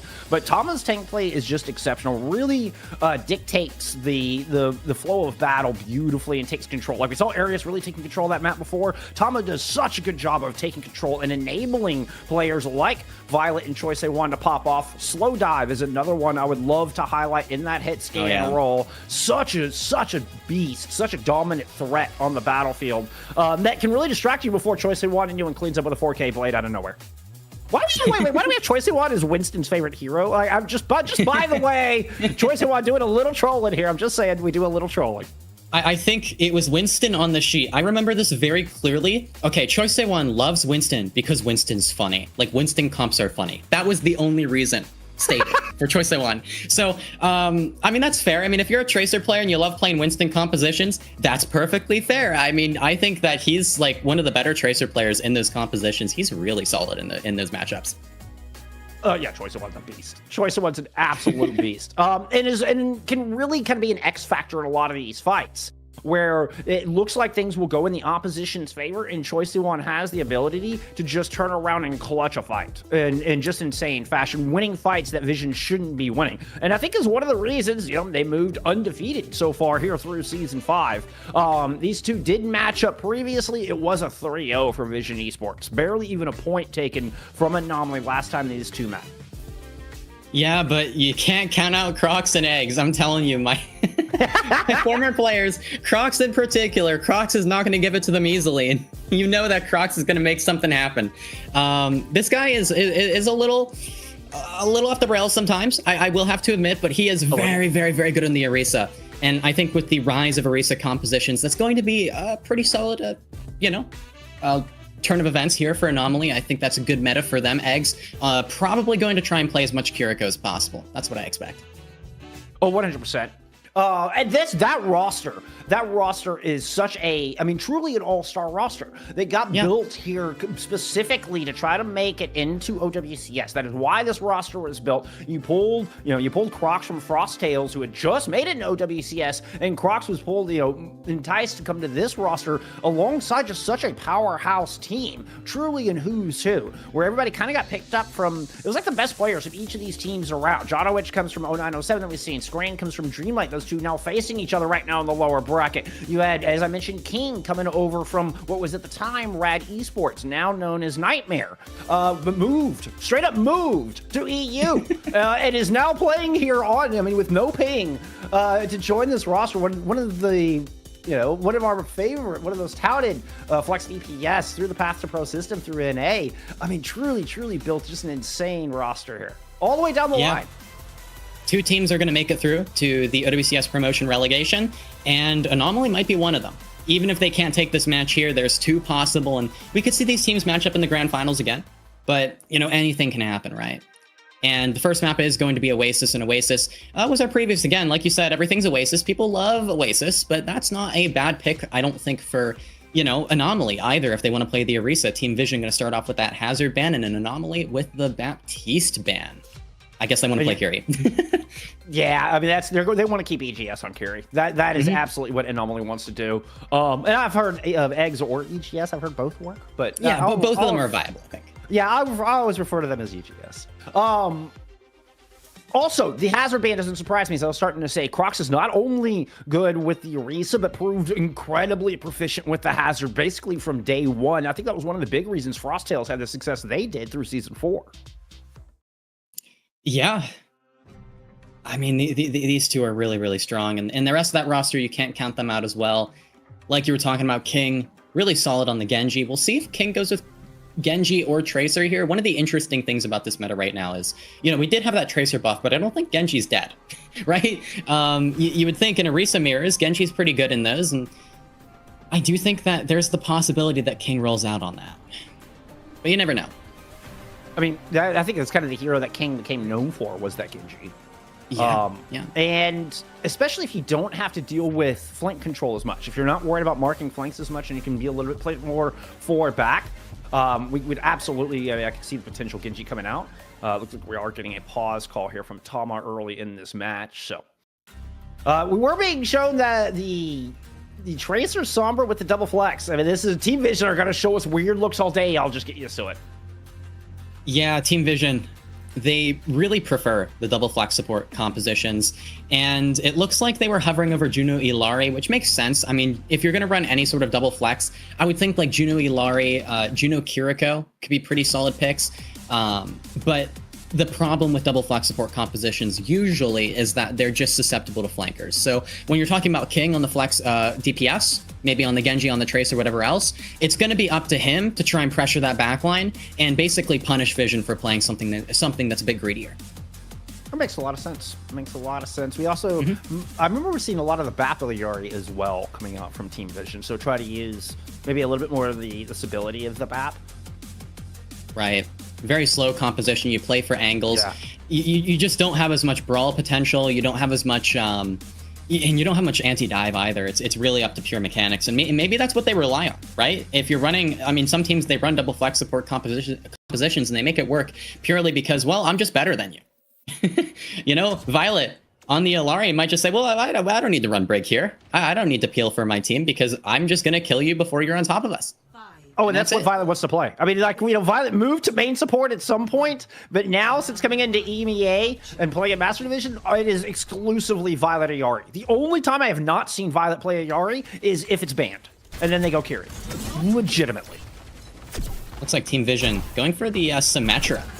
look of things. And like I've said before, Venture is kind of the main counter to this if you don't want to mirror the Symmetra. But also, you know, King could make the Tracer work, and the way you do that is basically just shoot the Symmetra as much as you can. Get rid of that Symmetra, because the Symmetra becomes this late fight microwave carry, right? You're just going to get beamed down if you're not careful. Yeah, particularly against the Arisa out of Crocs. Tama backing up, looks like hallway control over to Anomaly at the moment. And they're able to move Crocs all the way up to this close positioning, gain positioning over the point itself. This gives Zoro some nice sight lines. You can see all the poke damage going back towards the Anomaly cast. Hey, there you go. That's one way to get the damage onto the Sim. You sent Janowicz in. It looked like the spear from Crocs started it off. Janowicz able to finish it off. First blood over to Anomaly. Nobody with cap just yet. Yeah, that initial kill into the Symmetra is real bad for Team Vision. That means they've lost a majority of their damage. They're going to have to back off a bit, and Anomaly are going to get the first cap of that. But Crocs is dead. Crocs just dies in the corner, falls over. He stubbed his toe. Heart attack? I didn't even see Slowdive on my screen. It looked like Crocs just went into cardiac arrest. Slowdive's going to come up with a second kill in this fight, and despite Team Vision going down early and first control going to Anomaly, Vision's going to swing it right back immediately. That's unfortunate for Anomaly. They almost had it. But now sent back to the spawn room. Both teams have their support ultimates ready to go. It's going to be maybe a question of like who gets the better Deadeye, but it looks like Tama. Looks like Tama went AFK there for a second, stuck in the middle of the open space there, and I'm not sure if Tama has a Fortify to actually live after this. So, yeah, that was an unfortunate place to get a ping incident.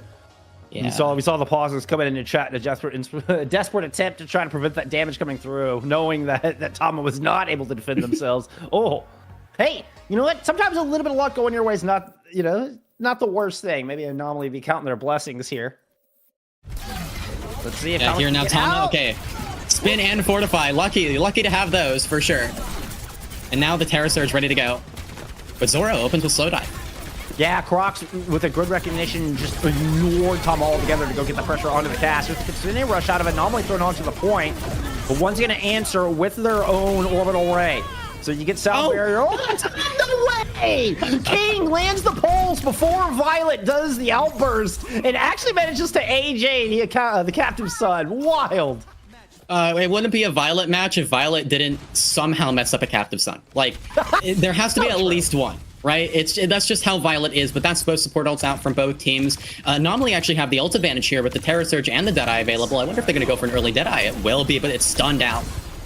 That was extremely early Deadeye, actually. Yeah. Slowdive has one answer. There's that Terra Surge we were talking about. Crocs pull it in 3. It's Slowdive just gets smashed to bits. Quick piece on the board, and great consecutive fights here out of Anomaly.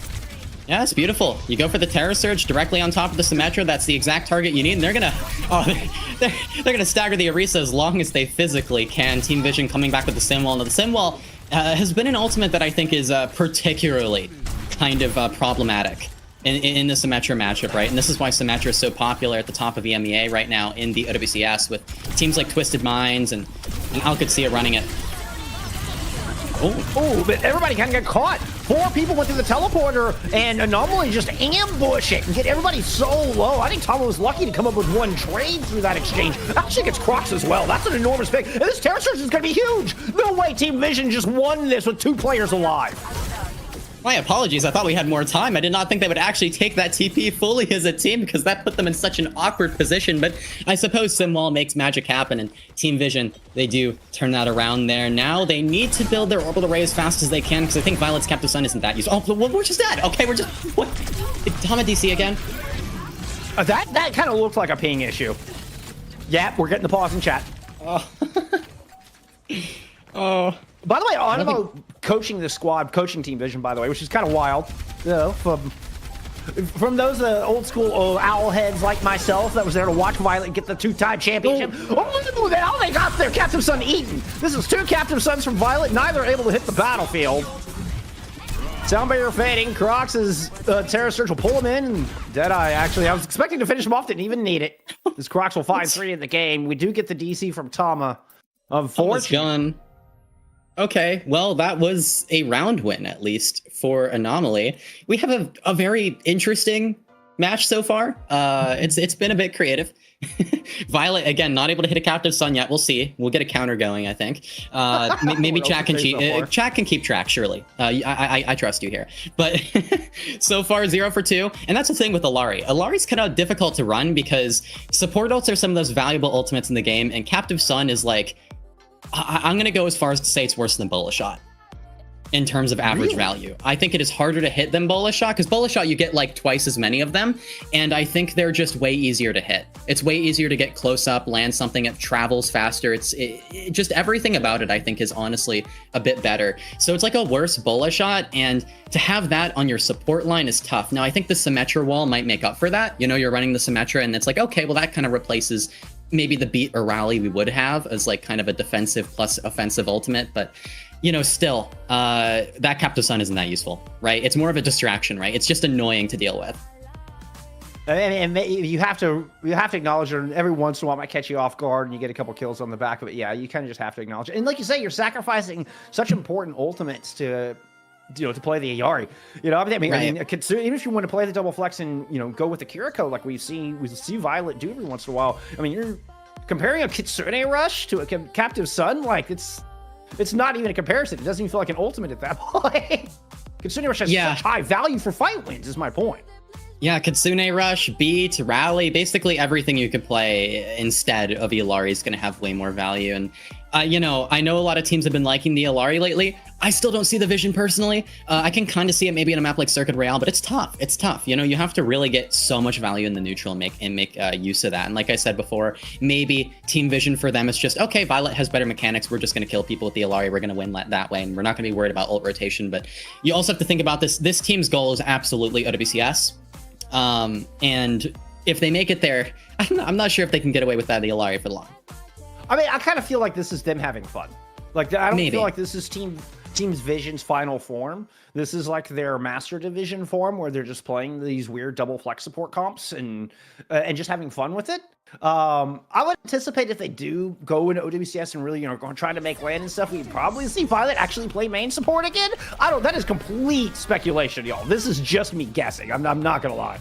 Right. I mean, we could potentially see that, but I do know that Violet does like double flex, right? I think Zeta Division, Sure. Violet's previous team, they did like to play the Juno Kiriko with Finn on the on the Juno, and then Violet on the Kiriko, of course. But we'll just have to see. I am curious. Team Vision, I think last time around, funny enough, their specialization, even with a completely different roster, mostly different roster, still their specialization, they took a map off of like most teams with their double flex stuff. Unlike Blizzard World. Blizzard World was their thing. Yeah. They would always take every team to Blizzard World and they'd take a map. So I don't know, maybe this team is just destined to love double flex support. Well, you know what? While we're at a pause, now's a good time to remind you, actually, that we do have FACEIT Watch also available here for these Master Division matchups all weekend long. So you can go watch particular POVs. If you want to just zoom in on that Violet Ayari, we got you. We've got Violet and Choi, the Super One's POVs available there at FACEIT Watch. We've also got Crocs and King's POV available on FACEIT Watch as well. If you want to kind of zoom in, maybe you're an Ayari player and you're like, I want to go see how Violet does this. You know what? We got you. You can go just watch Violet. We've also got our faces on there. You know, you can still keep an eye on the broadcast, get that overall sense and that amazing wisdom that OC will impart on you, and my bad dad jokes. You know, those are also still available. But, you know, you get some awesome POVs in as well. So just want to highlight that. Also available on phone. It works really good on a mobile app as well. So it does provide a lot of options. So really, really cool thing that FACEIT has introduced here in 2025.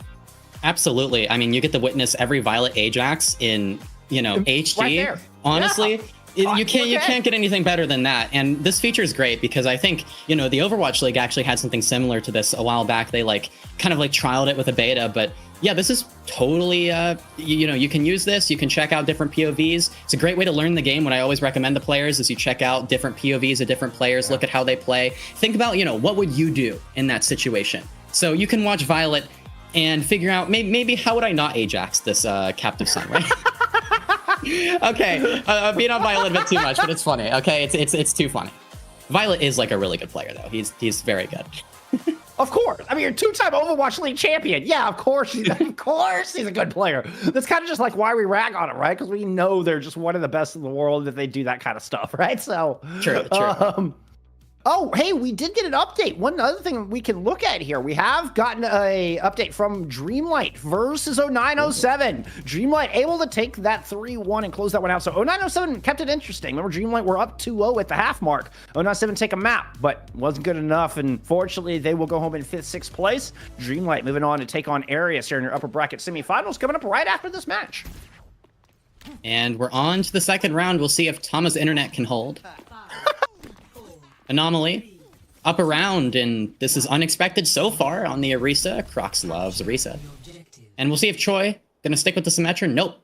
Now mirroring the Tracer, giving up on the Symmetra, and that's actually probably good for Anomaly because that Symmetra can be tough to deal with without Avenger. Fight for high ground here to start things off. Of course, you do have to deal with the choice they want Tracer now. Of course. Not in their final form. It's choice one Genji is where things get real interesting. Anomaly starting with a positional advantage. Now, see, I would actually argue that. I think this spot is so strong for the Arisa comp, but you do get Zoro on that high ground, which is a nasty thing to contend with, and here comes the pressure. Turns out you're right as usual there, OC, as Crocs is able to collapse it onto this hallway and just force Team Vision out. Ooh, but the counter from Slow Dive. It looks like with the Illari composition, Team Vision, they're kind of spreading out. They didn't have all 5 players in the hookah, like, stacked in there together. They actually had a Violet on an angle from main, so trying to just split up, and that meant that they just couldn't clear the high ground. They couldn't fight against the high ground kind of Arisa composition as 5. Now Kitsune rush from Anomaly just right into that back hallway. King immediately picks up 1. Violet's got a Captive Sun in. Hey, this one actually lands. Oh, we got 2. Gets 3. Violet is going to swing it around, and there you go. The value out of the Captive Sun has been shown, and that was with Anomaly taking an early advantage off the back of that Kitsune. Yeah, Jonowich wasn't able to build up to the beat in time to deal with that Captive Sun, and Violet took full advantage of that, actually landing it in the tiny little room there. There you go. Making up for the 2 previous missed Captive Suns in the previous round, and now Slow Dive's going to have the Deadeye here on the high ground to kind of zone out Anomaly. If Anomaly try to go for an aggro beat here, they're going to be it's going to be so hard for them to walk, right? Because Slow Dive's just going to pop this almost immediately. Oh, Choice one is following the team up the stairs. Everybody kind of bunched up. That looks like an ideal pulse bomb to me. Choice one staying patient on it, though. And gives time for Zoro to pop off. He gives Zoro too much time to work. Oh, Crocs just completely whiffed on trying to catch Slow Dive in that solo ult. Looks like Tama's going to attempt the same. Actually got Jonowich in that. Jonowich nearly able to escape. And they hold on to that sound barrier while Zoro finds their 3rd pick of this engagement. Now it's just chasing a little bit of cleanup here with Anomaly in control. Anomaly, their fight plan seems to be clearing Violet's angle first. I don't know if you noticed, but they like kind of head to the high ground. Oh, a pick onto Violet as well, staggered now. Team Vision need to wait for a while. But Anomaly, they cleared the high ground first, and then they sent kind of their, I think it was a Lucio Tracer angle or something, just to chase down Violet. Because Violet's playing split from the team constantly, because when you're running these double flex comps, that's how you get that value, right? It's that aggressive value from angles. I would also like to highlight Zoro here. We haven't spoken Zoro's name nearly enough here in this introduction in this map 1. An insanely hot hit scan. Now, Slow Dive popping this ultimate first. Now Zoro responds to the high ground Deadeye.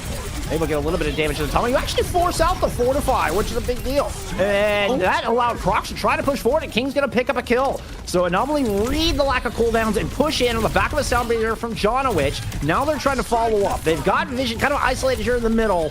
Violet and 1 will fall. There you go. Anomaly, now up to 80%.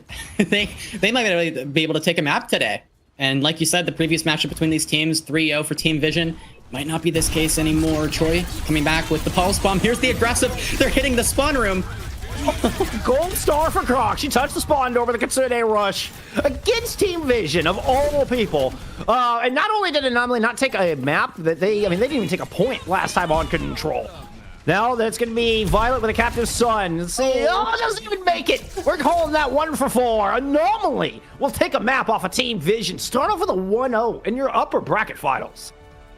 Anomaly, great first map, and again, the Crocs Arisa never disappoints. Zoro again on the cast, just a solid kind of. You can really trust Zoro here. I mean, Zoro's been doing enough, walking forward.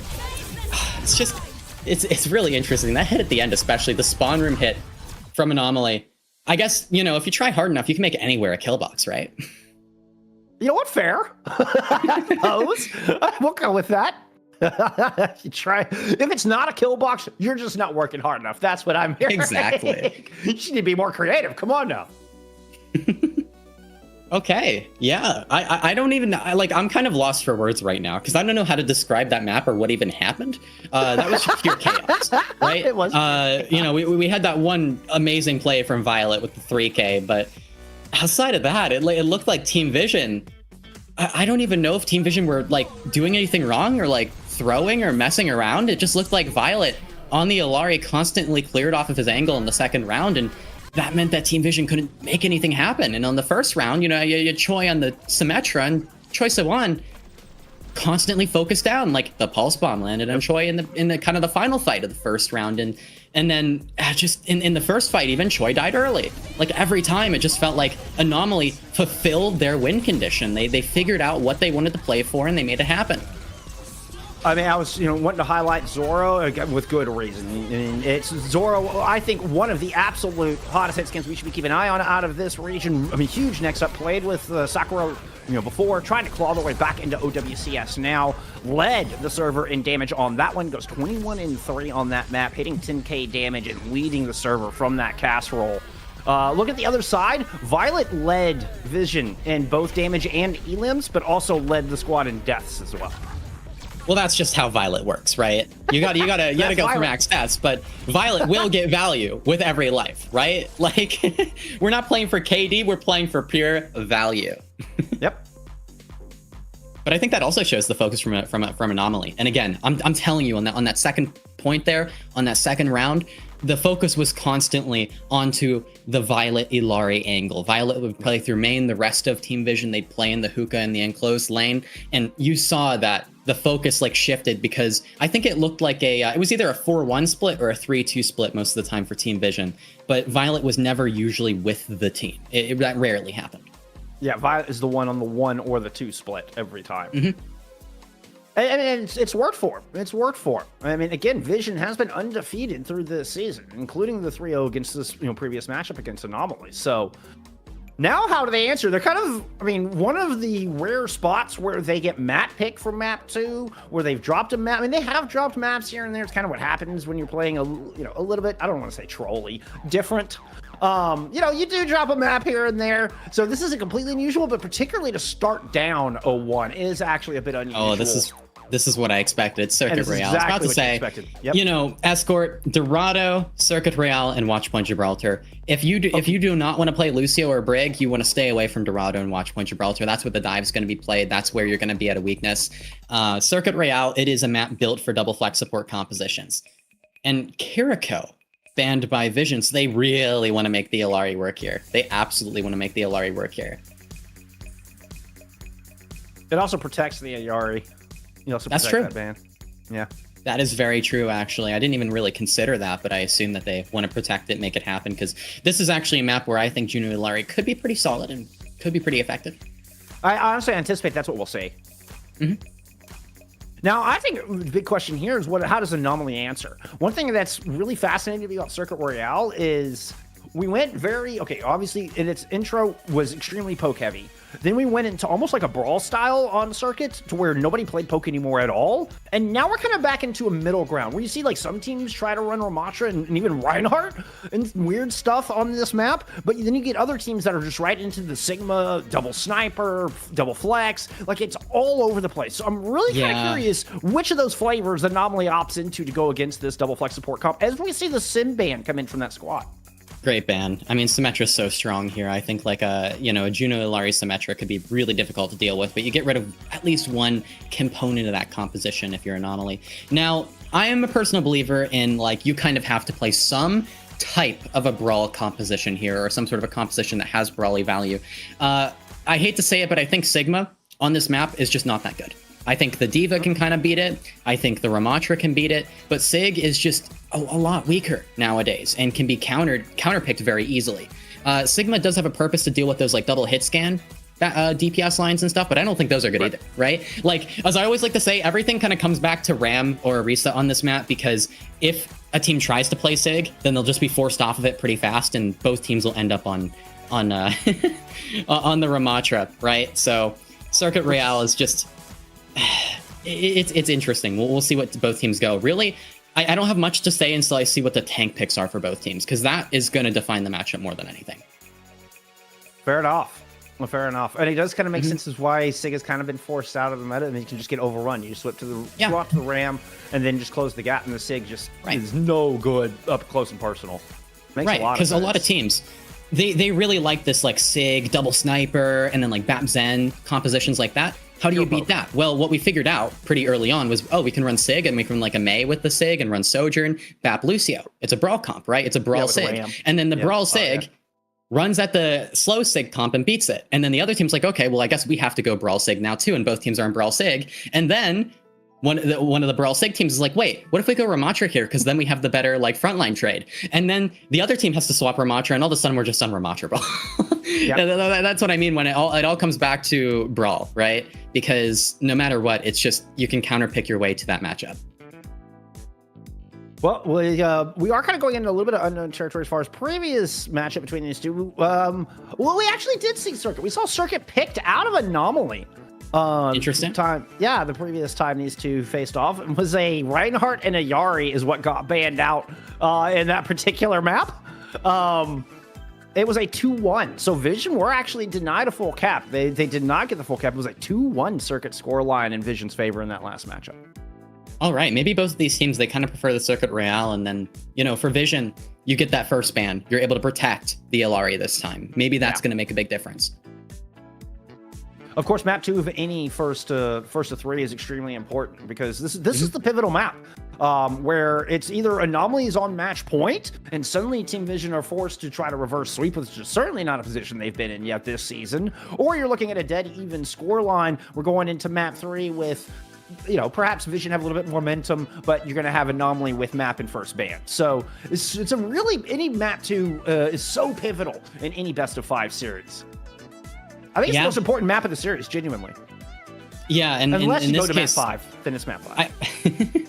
I think it's even more important in the sense that Vision, this is one of the only maps in the pool, and really usually only have one like this, that is super good for double flex support.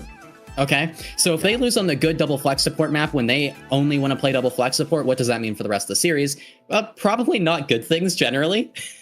I could see just thinking future wise, how this series could go. What other options do Vision really have for map picks if they lose this as well, right? Do you take it to I don't know, Midtown? I think Midtown could be pretty good for Bap Illari, things like that. You could go Kings Row and run Juno Kiriko like Zeta Division like to do.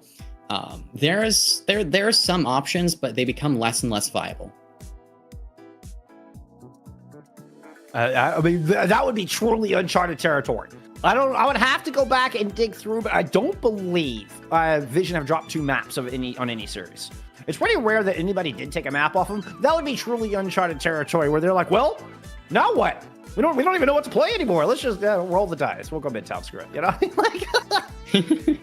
Yeah, I mean, if they go down 2 maps, that's going to make for a very, very interesting series. I doubt they're going to go out without taking at least one, but you never know. You never know. Anomaly, they are an anomaly. Again, Crocs in particular is an anomaly. You never know what's going to happen with Crocs. We should be about ready to get into this thing. I know we've been waiting to kind of figure out some tech issues here. Obviously, there was the big asterisk on that map 1 was Tama just having a lot of connection issues and technical issues. So, Team Vision were not at 100%. So maybe that was just tuning going, wait a minute, Team Vision lost a map? We were having, quite a few connection problems with Tama, and I think it has been one of our delays here getting into map 2 as they're trying to get all that sorted out. So appreciate your patience with us here, friends, but we're going to get into Circuit Route here shortly, I promise you. Oh, I think we might be getting into it right now. That's what I'm talking about. There we go. Team Vision, you have to think about this from a mental standpoint, though, as well, where, you have internet issues, map 1. I think going into map 2 and kind of resetting the mental and getting back into that mental space might be kind of difficult. There's a level of tilt to having your internet just not work on map 1. Absolutely. And then it's like we lost it. So I'm a little bit worried about them in that sense. Team Vision, are they going for a slow Bap Illari comp? That no Juno would be very, very interesting, but it looks like that might be the case. They still have time to change their mind.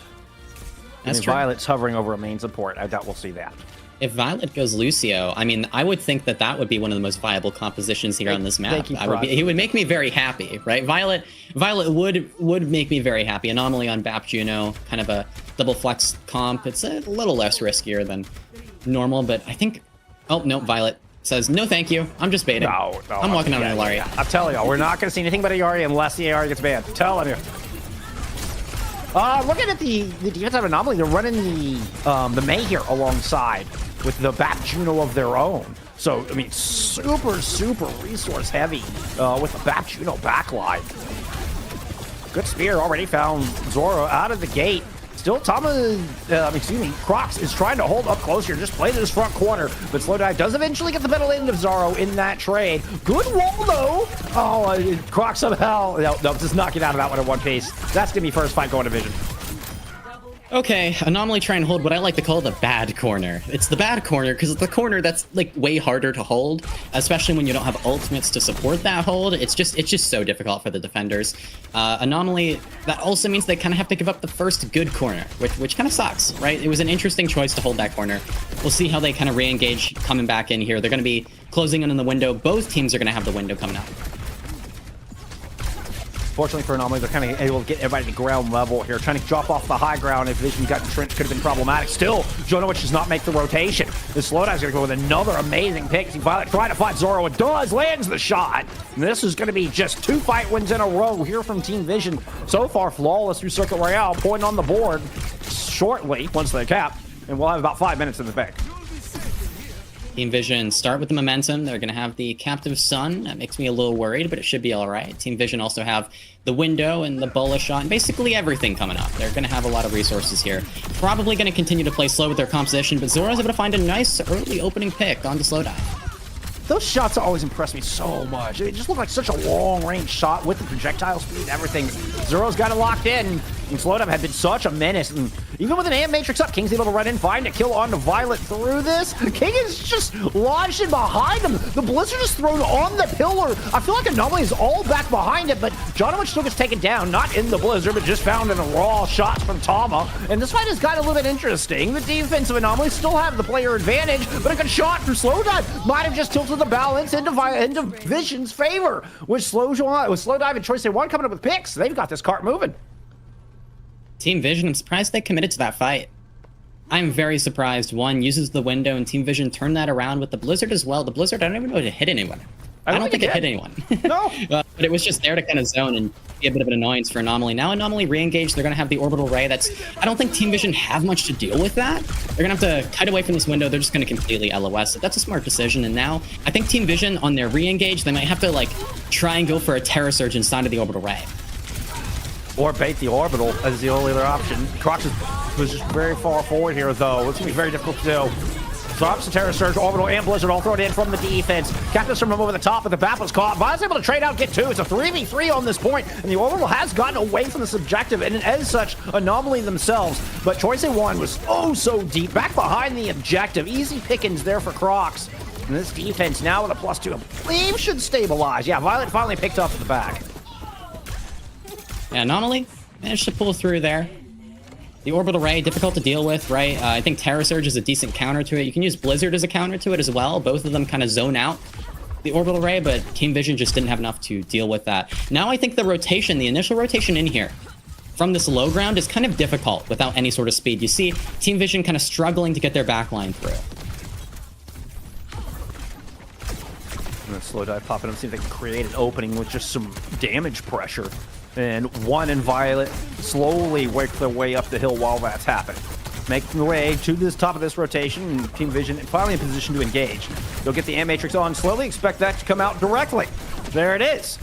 Slowdive pops over, looking for targets. Double damage ADS take aim bolts would be nasty, but nobody's showing their head. Oh, EGS peaked! Oh, it has to use their mortality field to stay alive as they do get popped. Now they drop an Amp Matrix in, but a good wall has gotten Crocs, completely blocked. Has to fortify and get out of there. What an awkward Amp Matrix in at the end of the day. It might have worked out, although Thomas still entrenched, has managed to pick up Jonowich and Crocs.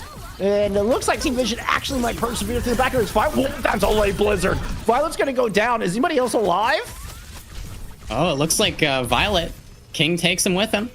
And now, Crocs not able to touch in time.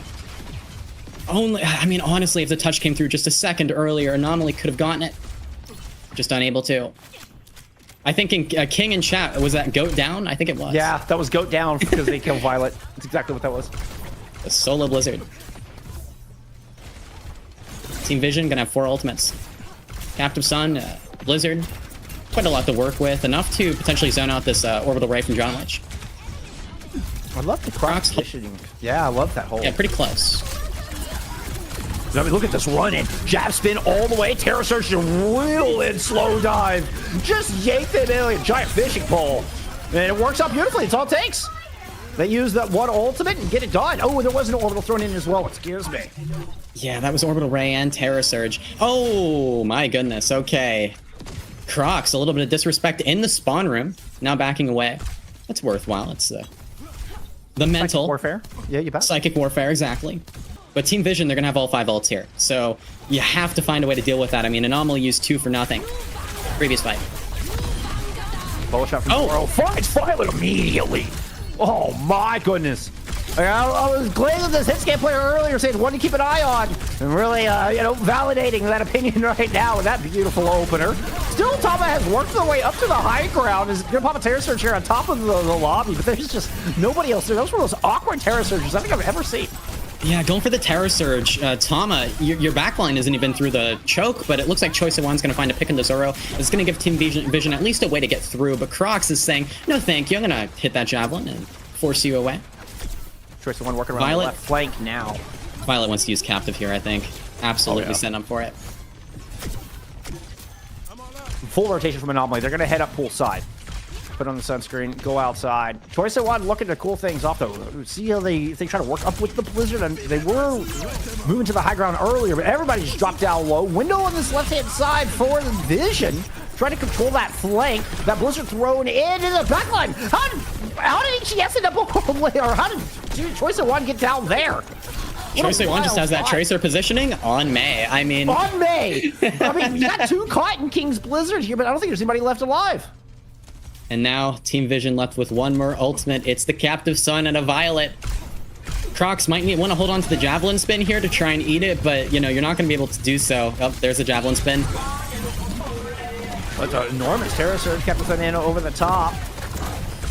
Of course, Crocs is hit by that. Able to pull out some resources. Zoro trying to survive, but Violet is able to just outlast. He ends up being taken down by EGS Orbital Ray on this point. Anomaly might just hold on the back of that. Tama gets brought down, and with, 114 centimeters left to go, Anomaly make the stop. Anomaly, they might be able to pull off, preventing the full cap from Team Vision. Team Vision, they could potentially go for some sort of like a Bola Shot, Terra Surge combo, but no, they're going to open with a Bola Shot, and Crocs just picks off Slow Dive out of the sky. The Bola doesn't even land. Tama trying to push forward. Has a Terra Surge to work. Choice of One low, and one's already dead. Violet's able to answer. The Blizzard got interrupted. That Blizzard did not make it out of the battlefield. What a beautiful shot there from Zoro. I think Crocs' Spear is the one that actually intercepted the Blizzard. But Tama's Terra Surge has been able to equalize, and Zoro's not in this fight. Crocs wins out the Arisa duel, though, and that just might be it here for this attack. I believe Violet's still lurking around. Ooh, no, it was Slowdive still lurking around on this Tracer. But it won't last long. And we get Vision stopped here short of their prize on point C. Crocs, absolutely an honorable member here of Spear Nation, picking that Spear perk. I have a personal vendetta against any Arisa player who picks Shield, so... Amen.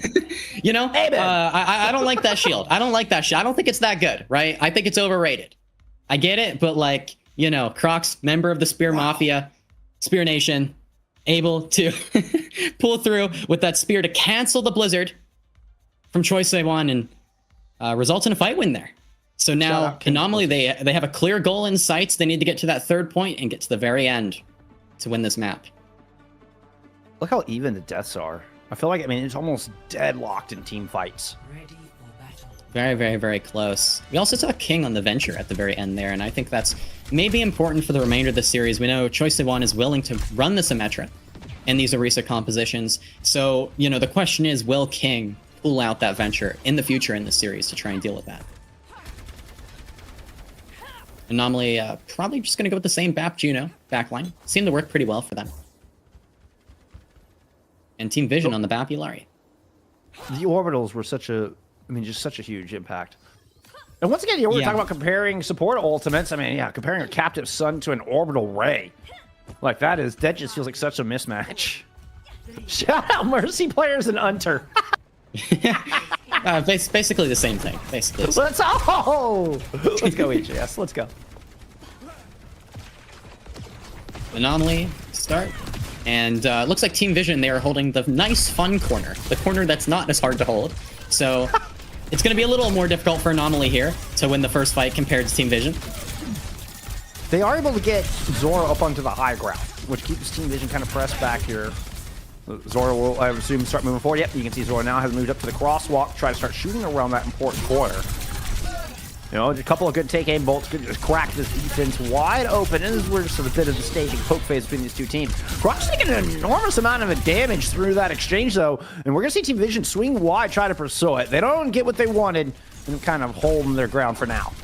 Yeah, the defensive team here really can't swing this corner. You kind of have to just wait and bait the attacking team and just respond to what they do. And it looks like Anomaly, they're going to use their Maywall. They're going to swing out a little bit, but Crocs is going to go back to the corner. Anomaly playing for their ults, close to the window. Crocs playing it close to the chest. That was super low. Talk about some limit testing on that already. So, ooh, rotate up to the high ground here from Anomaly. And Matrix drop down onto the point. Defensive one in play as well. Captive Sun over the top here from Violet.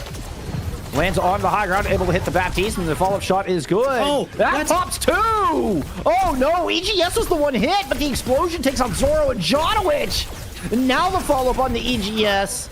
And we see, what is Violet now, 2 for 6? Is that what we're going with, 2 for 6? I think so. I'm not sure how that happened, though. That was so interesting. Was it just one person hit with that, and then the explosion might just killed 2 other people, I guess. That can happen. Anomaly, they only used 1 ult for that initial swing. Team Vision, they used 2 in response, so now Anomaly's going to come back with their Orbital Ray. This is going to be the difficult thing to deal with for Team Vision. They'll probably use their Terra Surge or their Blizzard to try and zone it out, and that's the best they can really do. Oh, but that early pick from Slow Dive is going to halt Anomaly in their tracks. That's just one of those deadly take-aim shots I was talking about, and that's, I'm not sure. Yeah, EGS is going to get out of that either. Yeah, it's a nasty stagger. Stagger, yeah.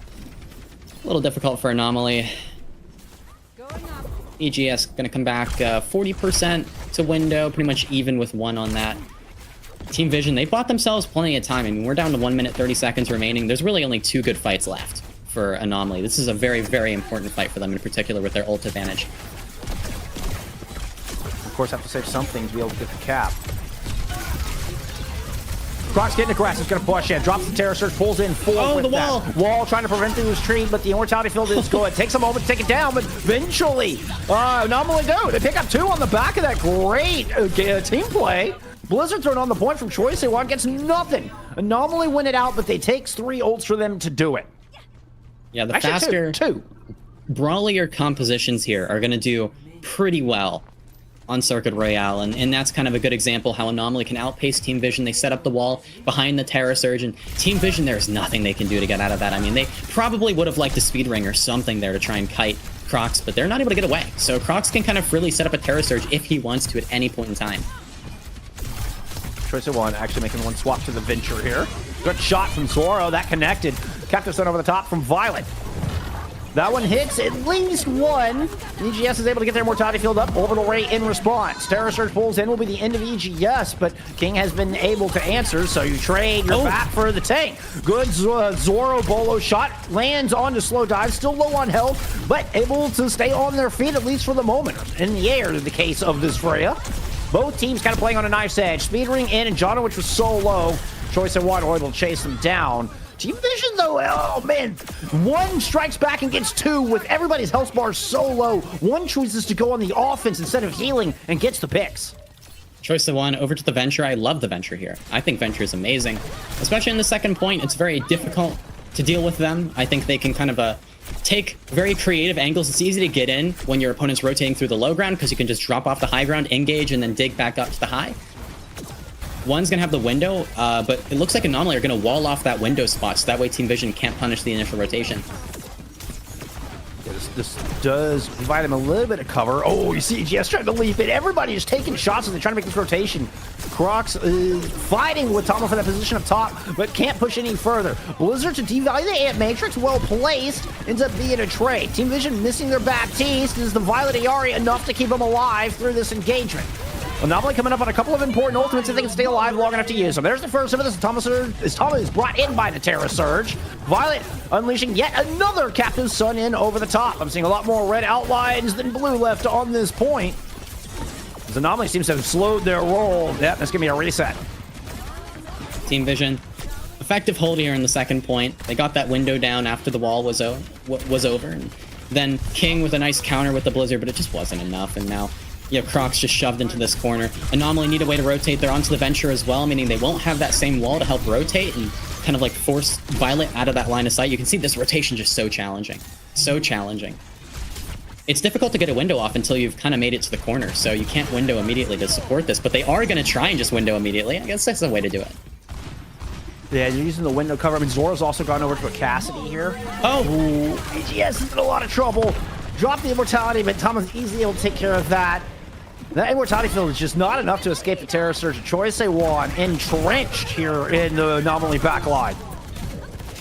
Team Vision not allowing that rotation to happen, not allowing the backline of Anomaly to move past this low ground area, not letting them out. And that was a really, really nice Terra Surge from Tama to deny the rotation in particular, just kind of ignoring the window, not even caring.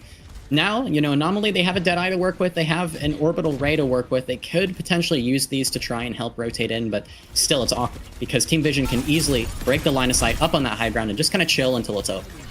And Slowdive can outrange this Zoro cast. One of the ways we saw Team Vision make this rotation was putting Slowdive up in the air and putting pressure down on that corner.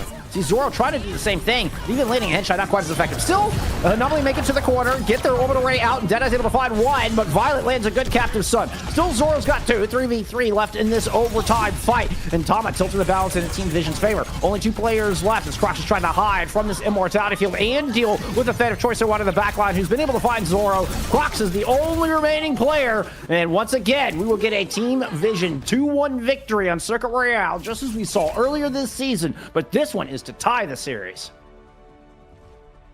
Vision Esports. They made it happen.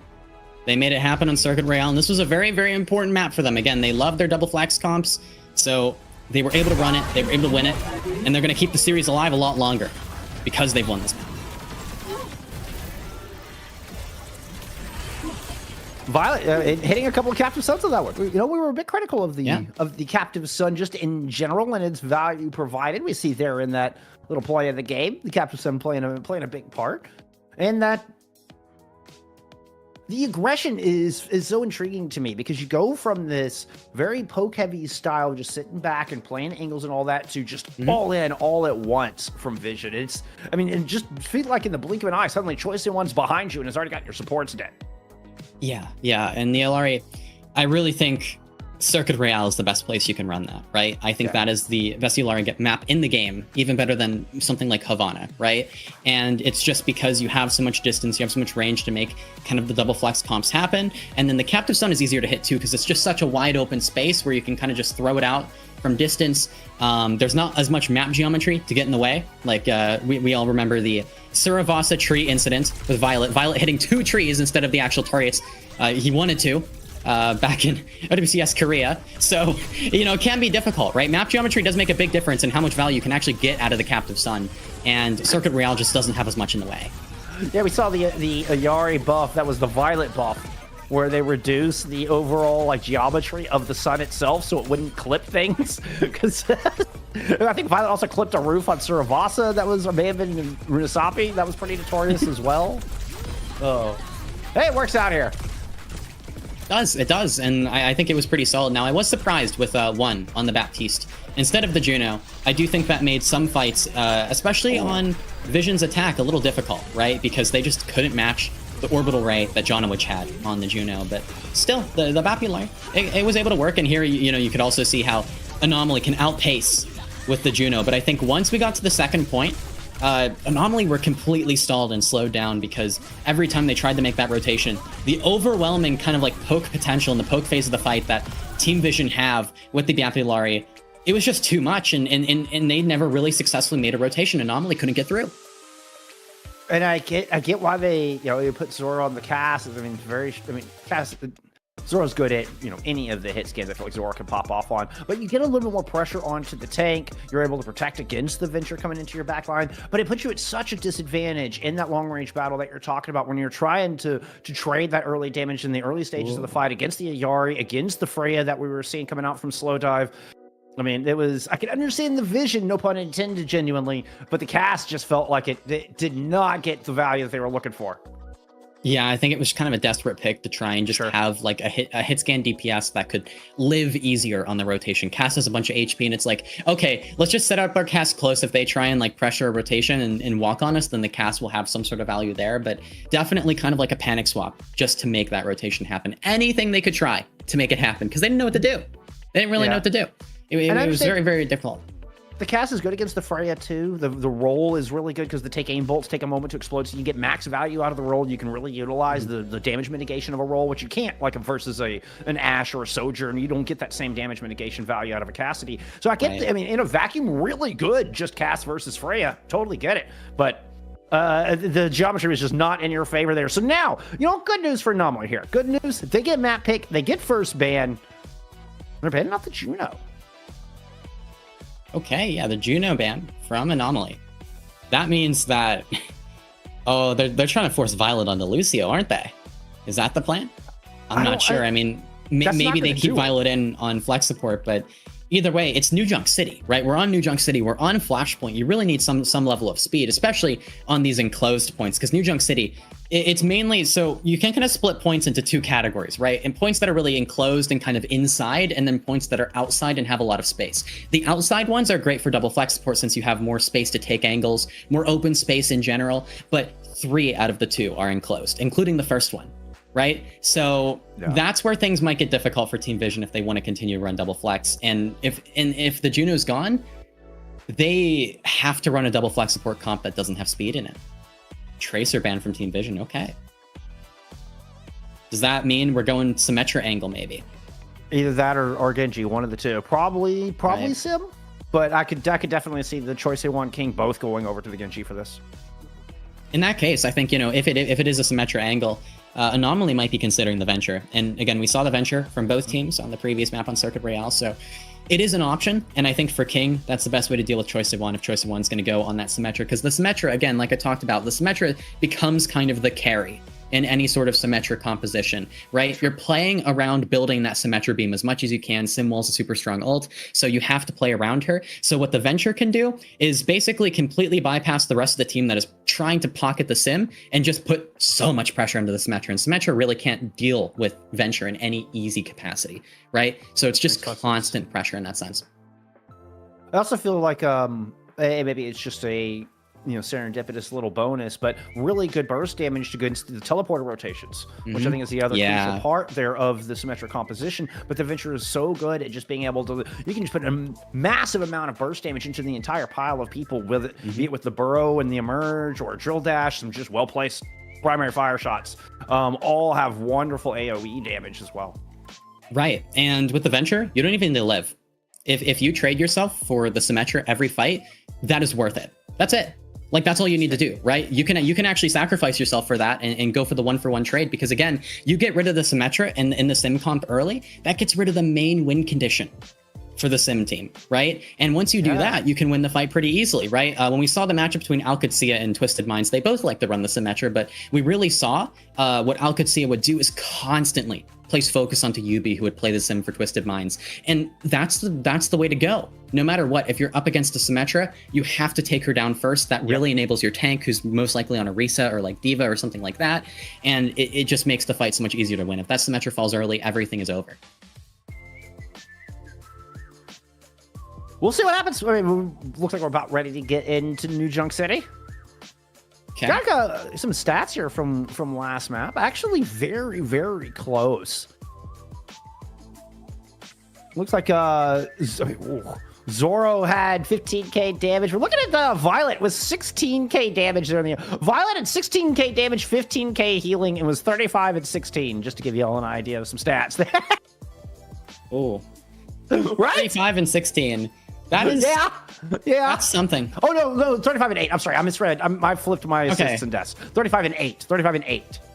I was about to say 16 would be quite a bit, but yeah, either I mean, way. Zoro had 14 deaths. Zoro was 20 and 14. Oh, Yeah. that's a bit rough. It's a bit rough, and we saw Zoro in the cast at the end as well. Again, like I think every time that we saw Anomaly go for the rotation there in second attack, they just lost Zoro every time. Yeah.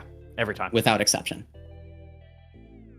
We'll see if they're able to keep Zoro alive here through New Junk City. I think it's a lot more possible. I don't think Zoro's going to be the focus fire here. Right. This is a great cast map. I think Zoro might be This is going a with the great cast cast here. map, actually. Yeah. I mean, again, you have all of the enclosed points. A lot of it is very close. This is going to make it harder for. And Slow Dive's been here, and we I don't think we've seen much Slow Dive Sojourn at all, really.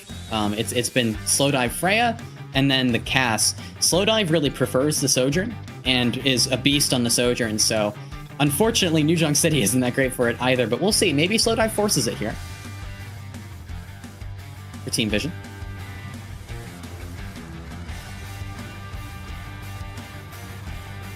I don't know that I would have that rubber ducky. I think that would be a little scary at bath time. I'm just saying. That's true. That's true. Very scary. Very scary. Very scary. Well, what I'm curious about is what Team Vision are going to lock in spawn here for their backline. And are they going to go a slow composition on New Junk City? Violet hovering over the Lucio. I have the feeling that this is just the better thing for Team Vision to do, to just put Violet on Lucio here on New Junk City. But if they run Bappy Lari, I mean, Anomaly are going to start off with a big advantage, especially on this first flashpoint, because, they're going to reach the flashpoint first, and they're going to have such a big advantage. Crocs thinking about Hazard, actually. Okay. Yeah. I kind of don't mind this. Initial flashpoint. Now, this would be, yeah. this is Anomaly wanting to play very fast and Team Vision wanting to play very slow, right? Yeah, pretty much. And also, I think this dive composition from Anomaly is going to take full advantage of the fact that Team Vision do not have a main support. They do not have a Lucia. They do not have a Brigitte in play. So that means that they can get in there and they can dive this backline, who are vulnerable to dives, very vulnerable to dives. Both One and Violet, but Choice of One's going to get the first pick onto Zoro. You've also, if you're Anomaly, ideally, you've kind of got everybody on their best heroes right now, at least currently. I think this is across the board. Some of, if not their absolute best hero pick for each one of these 5 players. You obviously do see the disengage here, so I gotta wait for Zoro to get back. That is true. I think here for King, the Genji could be a bit awkward, but against Cass, Bap, Andy, Lari, pretty good matchup there. Venture could work as well. I think we could see a Venture swap down the line. Might be tough for Zoro to follow the dive, so I can almost see Zoro swapping to Sojourn eventually, but Crocs is going to get that kill into slow dive. The Immortality field from One was LOS'd by the Hazard wall. Crocs so good with those jagged walls. A little bit of pressure here from Tama, investing both support ults. He lands a big spear, but takes so much damage. Anomaly is just about to slingshot back, and King gets the dash reset, finds one. Now gonna look for another one. He's hoping to catch Violet. Tama low. King is gonna settle for that big old target instead. You take the tank down. Good follow up, and King finds 3 in this fight, make it 4. His Anomaly will flip this point at 63%. Almost One has has the a ace. difficult decision to make here, right? Because it's difficult to charge off that Hazard who's just going to slash you and basically focus you down as much as possible. So Choi has kind of just had to press the S key constantly against Anomaly's Hazard dive. And I could see him going over to a Genji, swapping it up a bit, but we'll see. Because also, to actually rotate through these doors, Anomaly's going to shove this, so they're going to have to TP out, and there it is. You get behind Crocs and drop a captive sun, but Jonovich has the sound barrier to answer. Zoro finds Violet out of the sky. Beautiful shot. It was 3 ultimates invested there from Anomaly, but can't blame him. Might even... Ooh, okay, they do get these kills quick. That's actually good for Vision. There is chance for another fight here. Yeah, really all Anomaly need to do is they need to scout where Team Vision are initially kind of pushing through, and then they need to just look at the TP location, right? Figure out where is Choi going to TP, and then respond to that as quickly as they can, probably with a blade and a downpour here. I think as soon as the TP comes through, I wouldn't be surprised to see a downpour, but EGS falls to Thomas' spear there. It's disastrous. You did see Downpour come in. We saw Thomas able to shield up, tried to Terror Surge, but Crocs is still able to take him down despite the fortify. King's Blade in the mix, certainly helping out in that endeavor. We did get a flip here, and Anomaly are just going to back out and wait out this photon barrier before they sling back in. Nobody with ultimates. Thomas trying to make it back into. Actually, I said nobody. Slowdive does have a Deadeye here. No chance to use it. Crocs and EGS converge onto the backline immediately. Violet actually does go over to Lucio for the first time this season and survives for about 10 seconds on this fight. And Violet is back over to Illari almost immediately. Choi Se-won now on the Torb. Team Vision really playing into the anti-dive. So Choi Se-won does make a swap off the Symmetra. That's interesting, and we're on to an open point. Like I talked about, there's 2 open points. This is one of the points that Team Vision needs to win, really. They need to win at least one of the open ones. Yeah, Choi Se-won going over to the Torb, just like pure anti-hazard. Violet finds an isolated Zoro, who is kind of forced to just stand in one spot, courtesy of the Deadeye there from Slowdive, and looks like they can just get first cap on the back of that, but rest of Anomaly just dipped.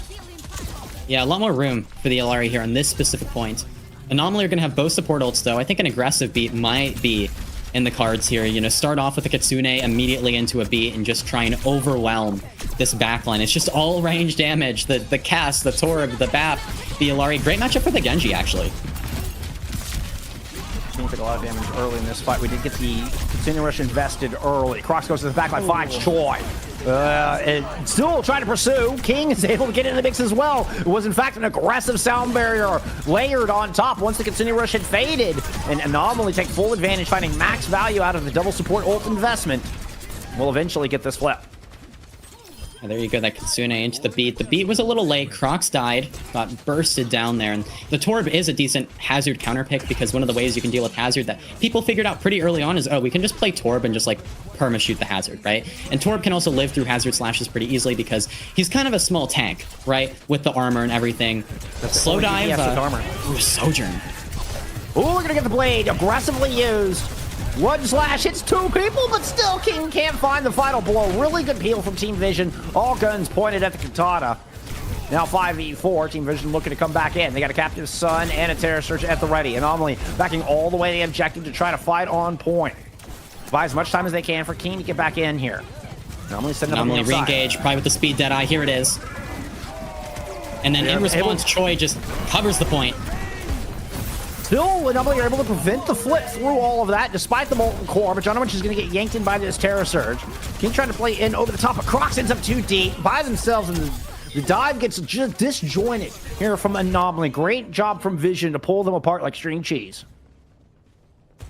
Vision now going to have the Captive Sun, the Window, those support ultimates to work with. Anomaly, I think Jonovich needs to hurry and build this beat, right? That's what I'm most worried about because, you know, you get the Kitsune and the beat going, you can definitely bypass this window. And also, the beat can deal with the Captive Sun from Violet, but if you don't have the beat ready, you might just get overwhelmed. Crutch playing slow on the outside from one staging spot to another, jumping from cover to cover to minimize damage. Oh! Slowdive, picking up the most important target they possibly could. And that might just deliver this point over to Team Vision. We are going to get EGS trying to invest. Now there's no supports left. Slowdive has found them both. Anomaly is still going to try to fight this out. Saiyan supports, but just not enough sustain. And Violet's going to pick up 3. That is such an important pick from Slowdive there. Now on his preferred Sojourn.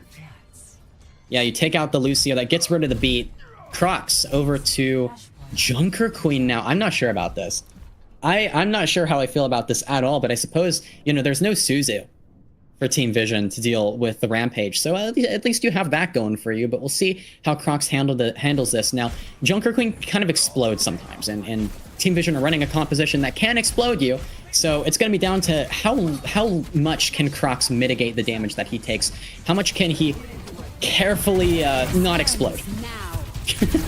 I mean, you got to play around the shell, got to play around that leech healing. Hey, and the sound barrier from Jonovich might help you out a bit, but Anomaly can't seem to lock down any targets with it. There's an important pair.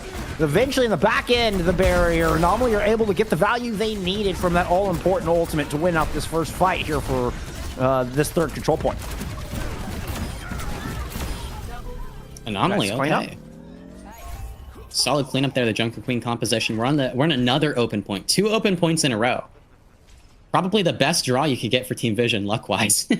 But from here on out, I mean, every point's going to be enclosed. So Team Vision's going to have to at least win one enclosed point where Anomaly's Brawl composition. Brawlier composition with the speed is going to have a bit of an advantage. King with the Blade. Blade can really cut through Team Vision's composition if they aren't careful, so they're going to have to mark King pretty early on.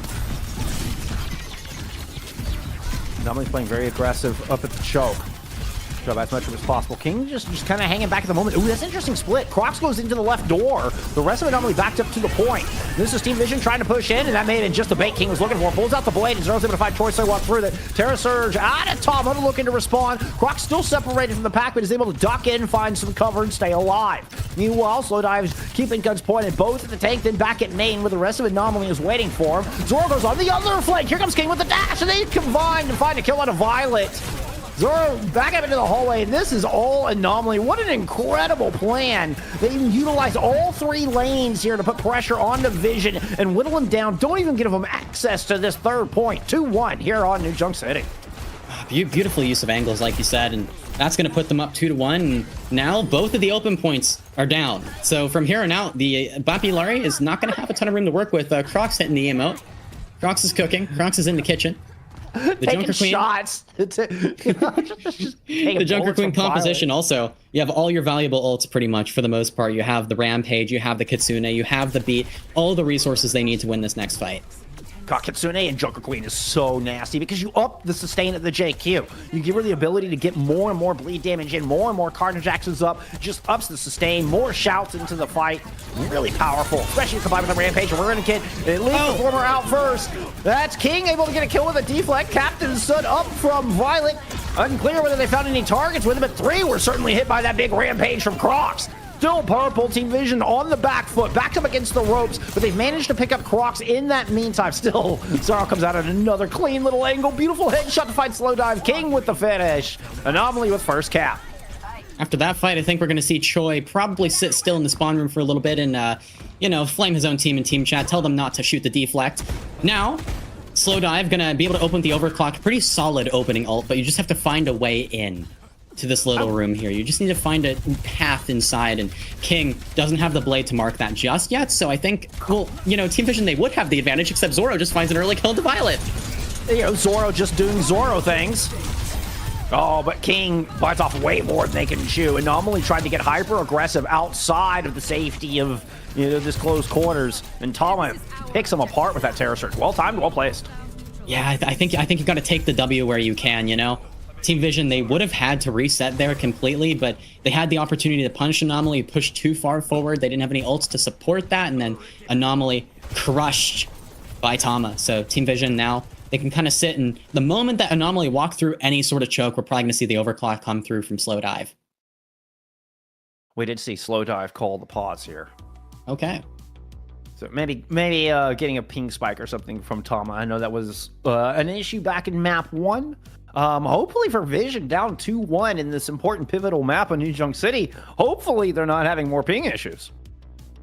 Yeah, the ping issues, again, the mental aspect of that too, if Tom has been struggling kind of throughout this match.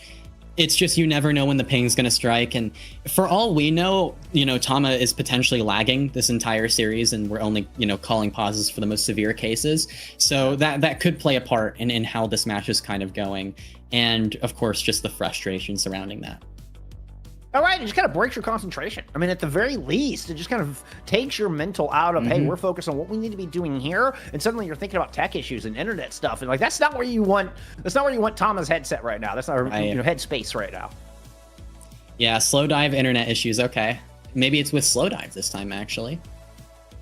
Okay, that's honestly probably good news. You know, like it hasn't been a persistent problem for Tama. That it's just hopefully a little isolated ping spike or something. Because you know I don't even think Anomaly wants to win just because of ping issues, right? They want to win because they're the better team, and they played the best on this day with both teams being able to play at 100%, not because Team Vision was hamstrung by ping issues. Exactly, and now Anomaly are going to be able to engage, and I think what they're going to look for is, can King shut down Slowdive with the blade? It's Dragon Blade versus Overclock. That's what we're looking at here. Mean fight. And that also means that deflect is going to become extraordinarily important. King, and they need to be very judicious with that. Both teams taking their time set up. Tama has managed to kind of saunter over towards this choke, but is being chased by King, who has pushed out the threat. Deadeye trying to buy some space, forces Tama to hold the spot for a minute. Here comes those two aforementioned DPS ultimates. King trying to get in the back, is able to get one with that over the top, finds Violet. Slowdive not able to shut him down. Ate too much damage throughout that, had to back away, and gave King free reign to do what they do with that Dragon Blade. Anomaly are going to have both support ults. I think they're going to actually hit the spawn room. They're going to push the whole way forward. They're looking for Slowdive. Slowdive's gone. Zora finds the kill. 85% now. EGS holding on to this Kitsune. John of Witch, 85% too. Choice A1 going for the touch, 92%. I think that's it. Tama's over the ball to go for a quick touch here, but there's not much that Vision can do at this point. Oh, messes up the grapple. There it is. Doesn't even get the final touch. Try to get a final fight in. An Anomaly move up to match point over your undefeated Team Vision here in the upper bracket finals. Well, I think this is the first time that Team Vision have had to pick at least 2 maps, right? I believe so. I would have to double check, but I believe this is the first time they've been down 2. Yeah, I mean, that's really, really interesting, though. And we got to see a tiny bit of Violet Lucio for a singular fight, but Violet is intent on just running this Illari to the end of the earth. And Team Vision trying to make the double flex support work on a map that is just not built for that. And I don't know about that. I don't know if that's the correct decision. Maybe they'd be having an easier time if Violet just kind of swapped around, because we know that Violet has the capability to play the Lucio, but he isn't. Right, and Bap Lucio is perfectly fine. I don't know for Team Vision. Are they just going to stick with what they're doing now? Is this the only thing they scrim? Even if it is, I still think they might have an easier time on the Lucio on those really difficult maps for the Bap Illari. But now I think they're probably taking us to Midtown. I would have to guess. I think that would kind of indicate that they do want to stick with the Bap Illari look. I mean, I kind of theorized at the beginning of the series that this is not their final form. They've just been kind of playing in this fun double flex support form. I guess now we can really kind of put that one to the fire, really test that, and see if they stay with this. Now down 1-2. I mean, you are right. Like now there's no more reason road. Now it's time for no more trolling. Like it's I'm a bit worried about map 5, but we really only have hybrid and push left, right? So I think both push maps, you can kind of force the double flex support if you really want to, but again, like having speed there is valuable. You have Colosseo and Runasapi there in the map pool. And then for hybrid, I think we're heading to hybrid here for Team Vision's next pick. Actually, I think there's a caveat there. I believe for FACEIT League, hybrid and Flashpoint are combined. Meaning Colosseo and Runasapi are the only 2 things left in the map pool. And then for map 5, you reset and can play any map that has not yet been played of any game type. That is interesting, because that would be different from OWCS then. Right. No, that's the way it has been through FACEIT season. Flashpoint and hybrid are combined into one. Pushes its own choice with just the 2 map pool, with just the 2 maps in it. So I think that's it. I think that is all Team Vision have to choose from is Colosseo and Runasapi. I'm fairly confident. That does change things too, because then we can go to any map type at the very end for map 5 potentially. If Anomaly, you know, they're gonna get that they're gonna get that map pick. I mean, a Bard that's gonna give them so many options. You can't repeat like Oasis or Circuit, right, or New Junk City. Right. You know, you can't repeat maps that have been played. But yeah, you have any game type to choose from for sure.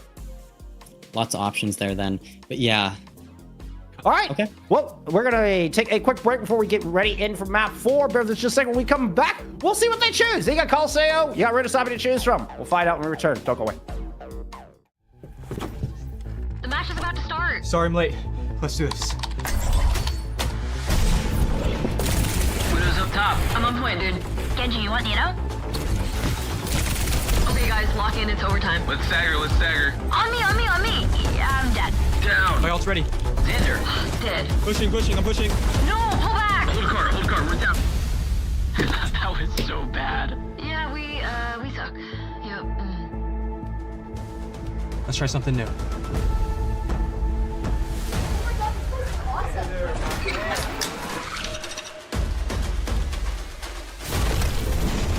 Diving backline. No, I'm dead. Widow's down. Matrix, battle. Oh, no. I got pulse bomb. Back on cart. Come on, back on cart. Oh, going in. Stop the cart. Oh my God! Ah! Go to world! Do you see that? Ah!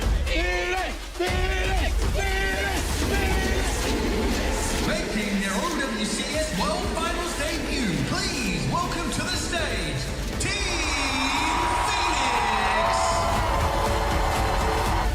Are you ready? Yeah. I'm ready.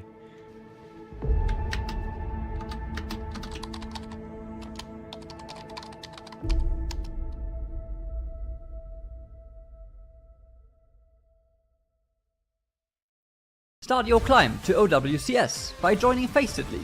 Gain competitive experience in weekly FACEIT League matches. Rise to the top in divisions balanced for your skill level. Learn more at fce.gg/FACEIT League.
Anomaly up 2-1 here in your upper bracket finals over the indomitable Team Vision.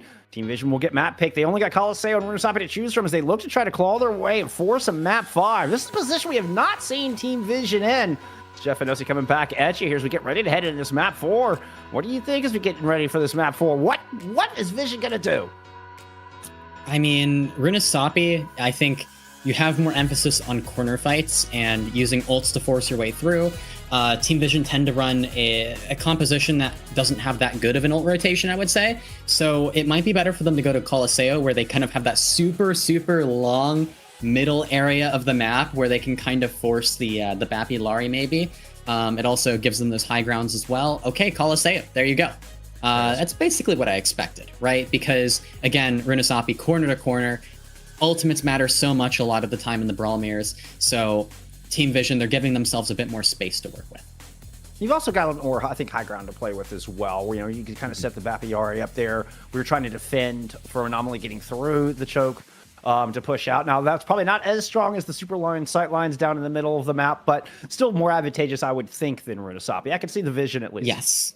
Yes. I think the difficult and really the challenge for Team Vision on this map is going to be attacking and kind of getting onto that high ground, taking that high ground away from Anomaly, right? And Anomaly probably aren't going to make that very easy. And it's going to be just so difficult to rotate your Papillary in, because if you try and go underneath that bridge, Anomaly are just going to drop on you and take out your backline, right? So you need to do it very strategically. You need to do it carefully. Maybe rely on ults, but again, you don't have the best ult rotation, so we'll see what they come up with, right? It might just be a matter of, can we just get a random kill? Can Violet just like take someone out with the Captive Sun, go for a solo Captive Sun, you know, get rid of Zoro or someone? That might be what it takes to take that high ground. And one thing that we haven't seen today a whole lot of, if at all, is Choi Se-won stepping up to kind of fill that slot. And this is one thing that had typically been very present here for Vision throughout this season, is when they were struggling and they needed that little X factor to come in and kind of give them the edge, it was more often than not, it was Choi Se-won who would come in and deliver that. Now, a lot of that was, you know, on the back of a Genji as well. I felt like is where a lot of that pop-off potential came from Choi Se-won throughout this season. We have yet to see the Choi Se-won Genji here today. Yeah, Team Vision, they're going to open with a ban onto Lucio. I mean, they don't want to play Lucio, clearly, and that's going to help them out here. It's going to force Anomaly onto Juno if they want to play some sort of speed. And as we know, I think the Juno BAP or the Juno Brig are a bit weaker nowadays. And you know, if you want to run the Baptiste, I do think that like Brig BAP has been more common when the Lucio's banned, right? So Team Vision trying to kind of force Anomaly into a situation where they have to play slower. I wonder if Anomaly are just going to stick with like a faster composition, though. Anomaly, they ban Hazard, so that... Sorry, not Hazard, Torb. So that means they might want to play Hazard. Yeah, it's exactly what that looks like to me. Obviously showing us the Orisa out of the gate. So even if they do roll out on the Orisa, they save themselves, which we actually have your name swapped up top, excuse me. Yeah, we're swapped up a little bit. Yeah, we're swapped up a little bit here. But yeah, we are seeing the Hazard right out of the gate from Crocs. And that does very much explain the Tor ban. I was thinking if they could even have a backup. Like if they wanted to swap to the Hazard later, they'd have that in the pocket. Nah, they're just running right out of the gate with it. Once again, I think we're seeing, I mean, pretty much an Anomaly all in their best heroes. Although with that, we are getting the double flex with Jonowich going over to that Juno. We're getting the Curie with it. You mentioned this comp earlier. Yes, the Juno Kiriko. This can also happen when Lucio's banned, and I think the Juno Kiriko is pretty solid. Good ult rotation. Orbital Ray and Kitsune, both very deadly. Now, here's the thing. You were talking about Choi Se-won bringing that frag potential and that carry potential to Team Vision. He's going to be super important here, okay? When you're up against a Juno Kiriko, the weakness is that Tracer can run this over, right? The Tracer can solo the backline because there's no Brig or Lucio in the way. So Choi Se-won will see what he can do here. Got some initial big burst of damage on Choi Se-won, like right out of the gate. Until was harassing his backline from Anomaly just from the ult charge. So far, both teams just kind of slowed up. King does seem to have this flank control over on Statue's side. The blink in to try to deal with Violet, but the outburst will force out King's recall. Anomaly just kind of back up a little bit, although they've been able to inch forward and kind of gain some control in this middle ground. But here comes a big flank from Tama. Moves in towards Statue's side. They catch Crocs and Zoro completely flat-footed. Great ambush from Vision on that flank angle to win this first fight. Yeah, I'm surprised to see both teams in Cassidy as well. A bit of a closer map. I mean, Cassidy's strong right now, very strong, but do I think Cassidy is that strong? I'm not sure. I think Sojourn for slow dive would be perfectly fine here, and same with Zoro, especially in a dive your kind of Hazard composition. But with that cast, I think Anomaly's Hazard composition, you have to play around the cast to some extent. So you have to kind of let your cast in. That means that Crocs needs to play slower and more for a brawly kind of playstyle, which I'm not sure if that's the right way to go, but we'll see. EGS is going to have the Kitsune. EGS positioned up on that top left high ground you can see on your screen right now with Zoro just holding this high ground. Crocs is going to go ahead and make a move down low, try to devalue the amp matrix, but didn't like what they saw, forced up top. Fortunately, they don't take too much damage in that endeavor. Captain Sun now thrown up to that high ground where we saw Zoro and EGS sitting. EGS does invest that Kitsune rush right over the middle down towards the objective. Still sitting on the high ground. Zoro's able to find Violet, keep them at bay. I mean, Zoro's just perched up here. So far, nobody's been able to gain entrance. Now it's Choi Se-won trying to find that damage. We get Zoro rolling down to the low ground to help out with this fight up front and leave Choi Se-won in the chase. Pulse Bomb invested on Tama does get the Fortify out. Now that the cooldowns are gone, Immortality Field has to be used to try to keep the Orisa alive, combined with this Deadeye to create a bit of space. You've managed to back Anomaly off. You've gotten a little bit more into a neutral. But here comes the Orbital Ray as Anomaly is just going to counterpunch right back into this fight. Tama running for the hills. So far, been able to successfully kite this away. Doesn't land the energy jab, and we're still in kind of a neutral. Crocs is able to get behind, and King gets the kill into Choi Se-won. Just as that pulse was looking to hit the battlefield, Terra Surge to look to equalize. Might get Zoro, actually gets Crocs with it instead. What a wild, drawn-out 2-minute fight here in the middle of the map, and it's still not done. Slow dive, they picking up Jonowich, though, has really cut the knees off of this Anomaly comp. Might be the beginning of the end. Zora's still alive here. Anomaly playing the puck. The cast. Zora with 3. Looking for a 4th there into the Ari. Violet's going to fall, and now Anomaly can begin to push into Team Vision's territory here. Neither team has managed to take the checkpoint just yet. Anomaly, their composition, it's going to be a bit easier for them to push this high ground compared to Vision, and they have the ults to make it happen. Really just a window and maybe a Deadeye for Team Vision here. One starting out with that window. EGS is going to have the Kitsune to throw right on top of it. I didn't think there was any chance that Anomaly was going to win that fight. Zora, you absolute monster. Now another Kitsune rush. EGS's second rush in under 2 minutes. And Vision now, I mean, they have to hold high ground. A little bit of a flip of the map. Croc's kind of holding below the walkway so they can just back up into the little cubby hole. King threw a pulse up top. Doesn't look like it connected. Oh, and Zora will get popped out of there. Deadeye. That's what I'm coming up with too. That pulse needed to land for King there. I mean, you get that BAP or the Ilari and you have an opening, but no, Slowdive given an opportunity to live for just a little bit too long, and now Anomaly on the defense. Now, the last time Anomaly played this fight here, they did it very well, and you know, you'd think with Anomaly's composition that they'd play super, super fast and kind of rush it here and just like run down the Bapulari, but actually no. They understand that Bapulari struggles to push here, so it's just a slow burn.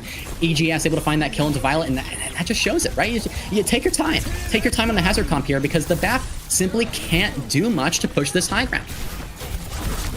3 caught in the downpour is... It was Croc's trying to get a little aggressive and maybe lost a little bit of patience, trying to find some exit picks. But good peel from Tama. They're able to keep everybody alive as the bot's been pushed back to neutral territory. I mean, really, despite it feeling like the fights are going in Anomaly's favor, Team Vision are able to get the lead in this map, and they're starting to steal the bot away again.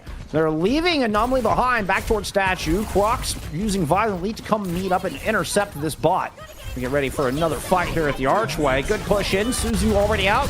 It's going to be Terror Surge combined with Deadeye to take Jonowitch down. Violet with the Captive Sun layered over the top, and that'll outlive the Orbital Ray.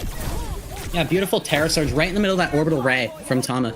Perfect way to deal with that. Now, Anomaly are going to come back. They're going to be on the Arisa now. Take the Arisa mirror. EGS going to have the Kitsune. It's better than Window, right? So Anomaly do have ult advantage, but they need to be careful not to take too much poke. While pushing forward, they need to get close enough before they can use the Kitsune, right? So that time period for Team Vision, very, very important. They need to do as much damage as they can before Crocs closes the distance. Croc swapping back over to an Arisa here for this next fight, by the way, and is just immediately able to close the distance. There was very little resistance from Vision in that regard. So neither of those aforementioned ultimates, namely the Window, not coming out. Rotation won't even get back to Cubby. Good steal here from King. We're going to go fight in the Arches. Yeah, Team Vision, they're just like, well, we're kind of at a disadvantage up there. We have less room to work with, so let's just take another mid-fight, right? And then bring the cart back up, and maybe they'll just keep doing that over and over again. Oh, I love the rotation. I mean, it's because Korean Overwatch taught us how to play this map, and it was exactly that. Taking the fights, what favors for you. Now Kitsune rushing from Anomaly, trying to devalue. You know, he said better than the BAP window, but Anomaly not really able to pick up anything with it. You do force team back. Crocs now able to gain a little bit of space, but has to use that Fortify, which means they can't pursue, and respect Tama trying to push in through main. And that's a double roll fan to hammer onto Tama, but it is Crocs who goes down. Choice they won finding the big pick. Traded out from Zoro. Both teams kind of slow the roll here a little bit in the neutral. Yeah, the slower a fight is, though, I think the better it is for Vision in most cases, at least, especially in the middle here, where Anomaly just don't want to stay here for long. It looks like they're going to back off. Zoro's going to live, and Anomaly are just going to take a fight off of their high ground here that they have the advantage on. And, you know, this is a place that Team Vision, they don't want to fight. In fact, they're not going to push it at all. They're just going to be like, okay, come to us. Come to us. We're not going to fight up there. They have no real reason to take a fight up there since they already have lead. Zero. And you gotta love, I mean, it feels like they learned their lesson. They're like, nope, we're not messing with Zoro on that high ground. Y'all can come fight us down here. Where Violet's got a Captive Sun that can throw it into a bunched up group. That hits several, but the Orbital looked like he was able to keep everybody alive. Still, you got Zoro, who was Sunspot and will eventually get finished off by Violet in the back line. Meanwhile, good shots landed onto both supports that are eventually taken down. It's another fight win from Vision. This drawing them into the archway, fighting in this big advantageous spot, working like a charm here for Team Vision. I love the macro here. I love the fact that Team Vision, they just... I think they're going to do it again. I think they're going to put Choi on cart, and then they're just going to try and take another mid-fight if they can. Yep.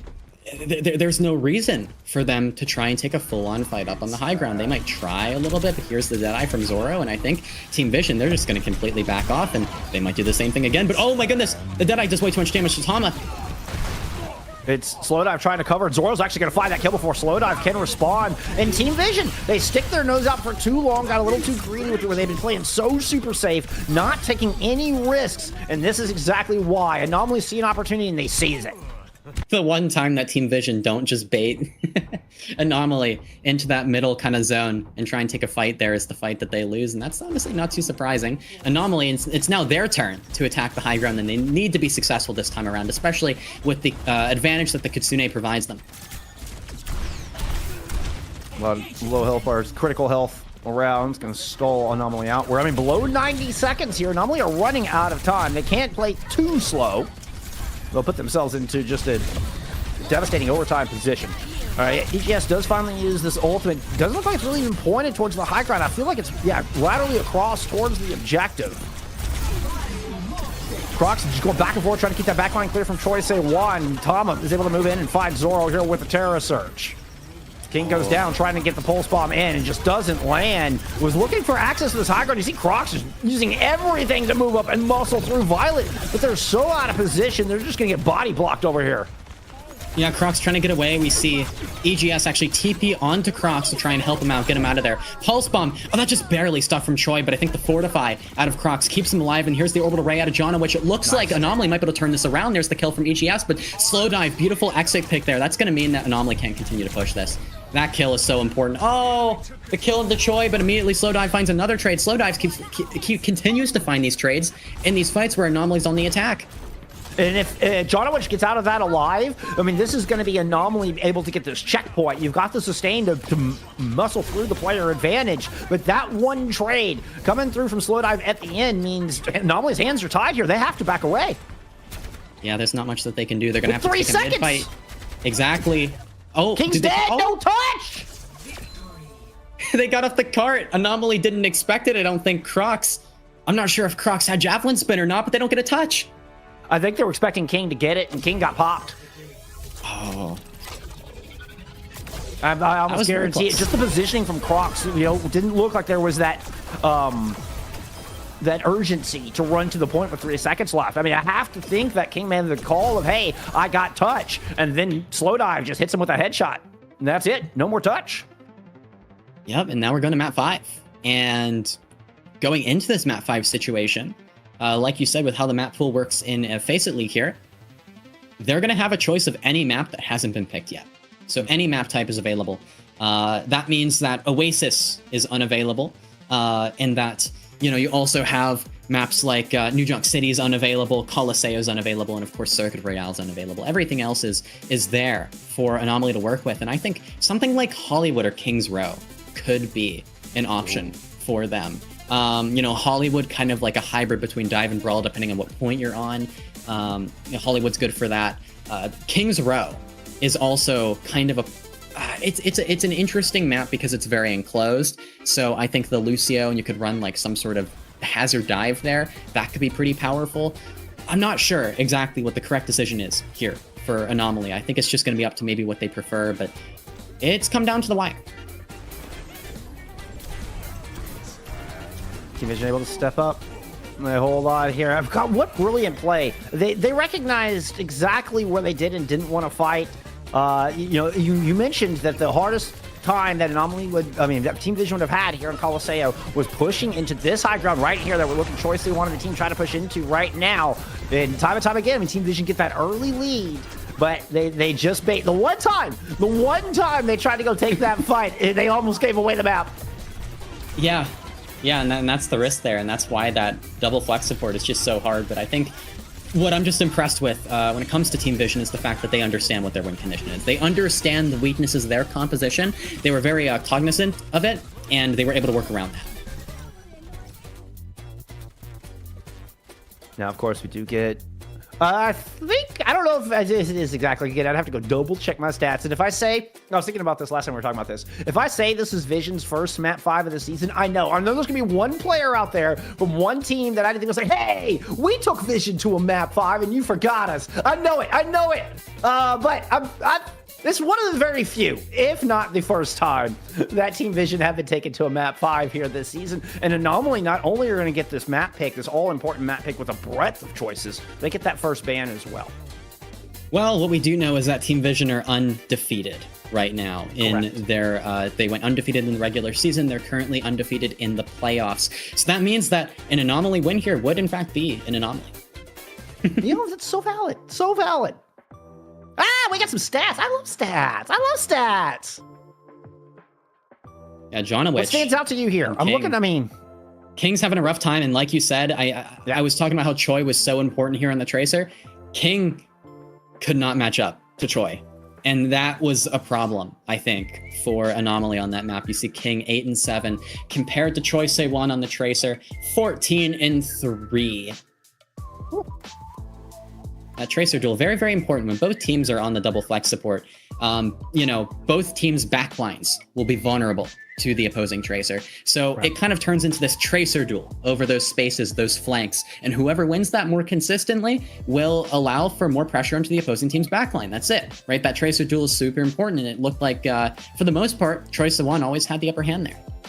So, like, if we're seeing this massive difference between Crocs and Tama here, both in damage and, of course, in kill death, is that more a result of Choi Se1 doing their job than it is Crocs not quite doing theirs? I think it's very difficult for Crocs to do much, especially in those mid fights, right? Really, Crocs just kind of has to wait for King to be in those positions to actually have a chance to finish kills or get other things done. I think King is the one who can kind of open up opportunities. Same thing with Zoro at times, but Crocs kind of has to AFK on the tank a lot of the time in a lot of these fights because, you know, if Crocs tries to push forward against this Bapulari, it takes way too much poke dies, right? That's a lot worse of a situation. So I think really Crocs' 5-5 here is a reflection of how these fights have generally gone for Anomaly. And I mean, a note there, we did see Crocs try to start on the hazard there in that comp and just could not close the distance, ends up trying to match the Arasa. So, I mean, I think that's always a feather in the cap of whichever team started on, you know, whichever team forces the swap. If you're forcing your opponents to swap, you're controlling the pace of battle. You're controlling the flow of that map. Yeah, what do we got here? What do we got here? Let's talk about Ilios. Okay, it's dive time. It is dive time, and I suppose this would be a pretty good way to deal with Illari, but if that wasn't enough, if Ilios wasn't enough to get rid of Illari, now we're gonna ban the Illari straight up. And you know that makes sense, because Ilios, you're talking about Well, and when you're looking at Lighthouse, Illari is gonna struggle, of course. But then you get to Ruins, which is a very long, straight sub-map.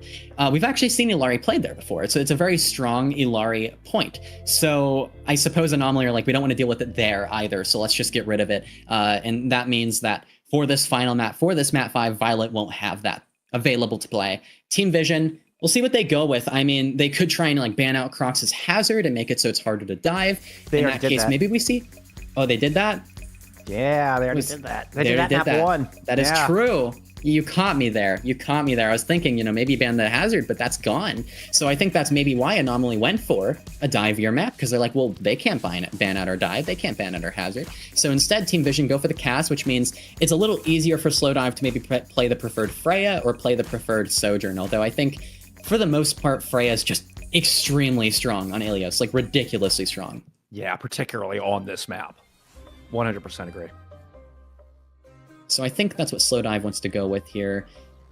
Honestly, I don't even know if the cast ban makes much of a difference. Like, you would have to think that Anomaly might be playing, like, Freya anyways.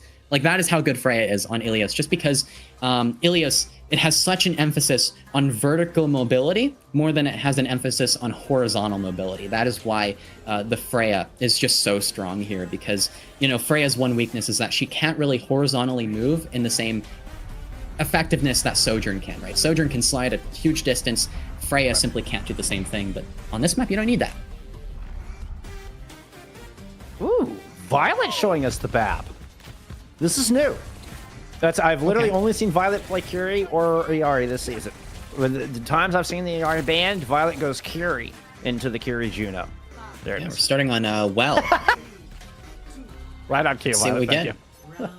Yeah, Violet's just been baiting us all day. Violet on the Kiriko. Juno Kiriko from Team Vision continuing with the double flex support. They just don't like main support heroes. They do not like them at all.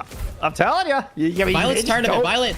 The Violet role swap happened, and he's like, nope, never mind. Never mind. I changed my mind. We're not doing that. Yeah, we are not doing that ever again. Never mind, Alicia. Yeah, Anomaly, EGS able to find that first pick in the Violet. There we go.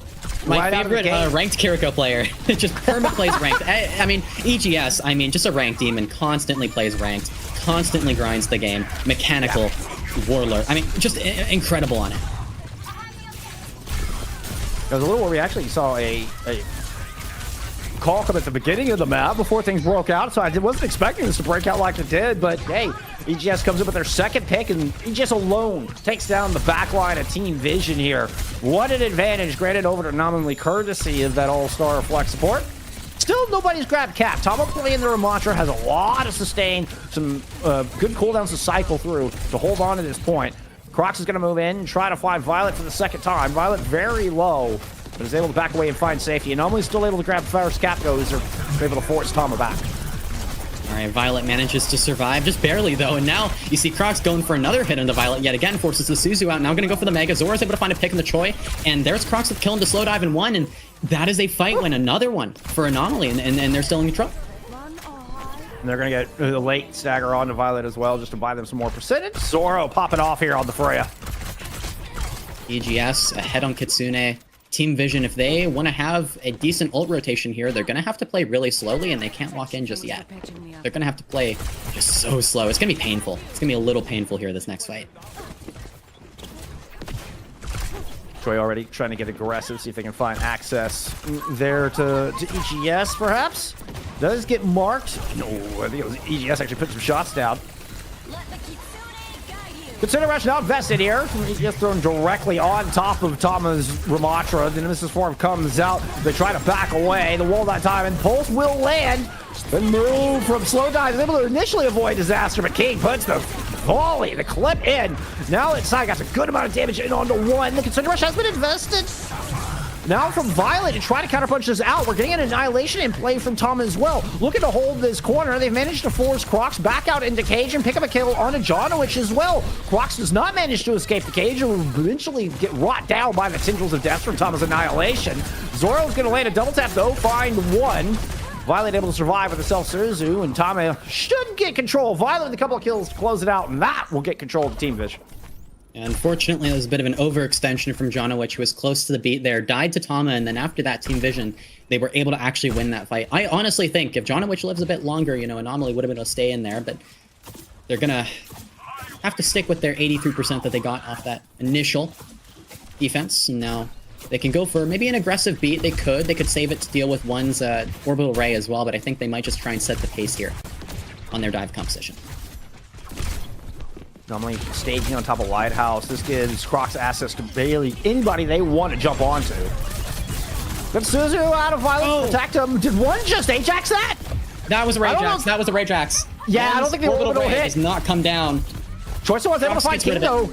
Yeah, we're not done here yet though. Janowich is going to throw in the sound barrier, giving the edge over, and finds a kill on Tama with a boom, possibly into the well. The sound barrier does eventually give this point back over to Anomaly, and a little showboating there from Crocs.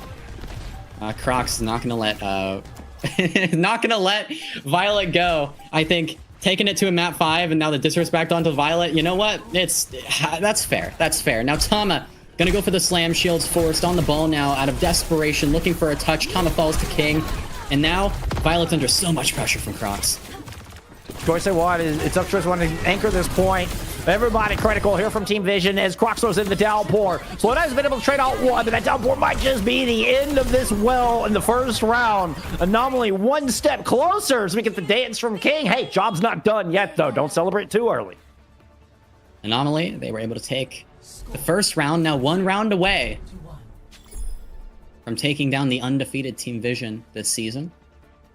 Very, very close to it, but still it's going to be Ruins, and this is where Team Vision are going to be in their happy place. This is what I was talking about here, and this is what the Illari ban was actually targeted at.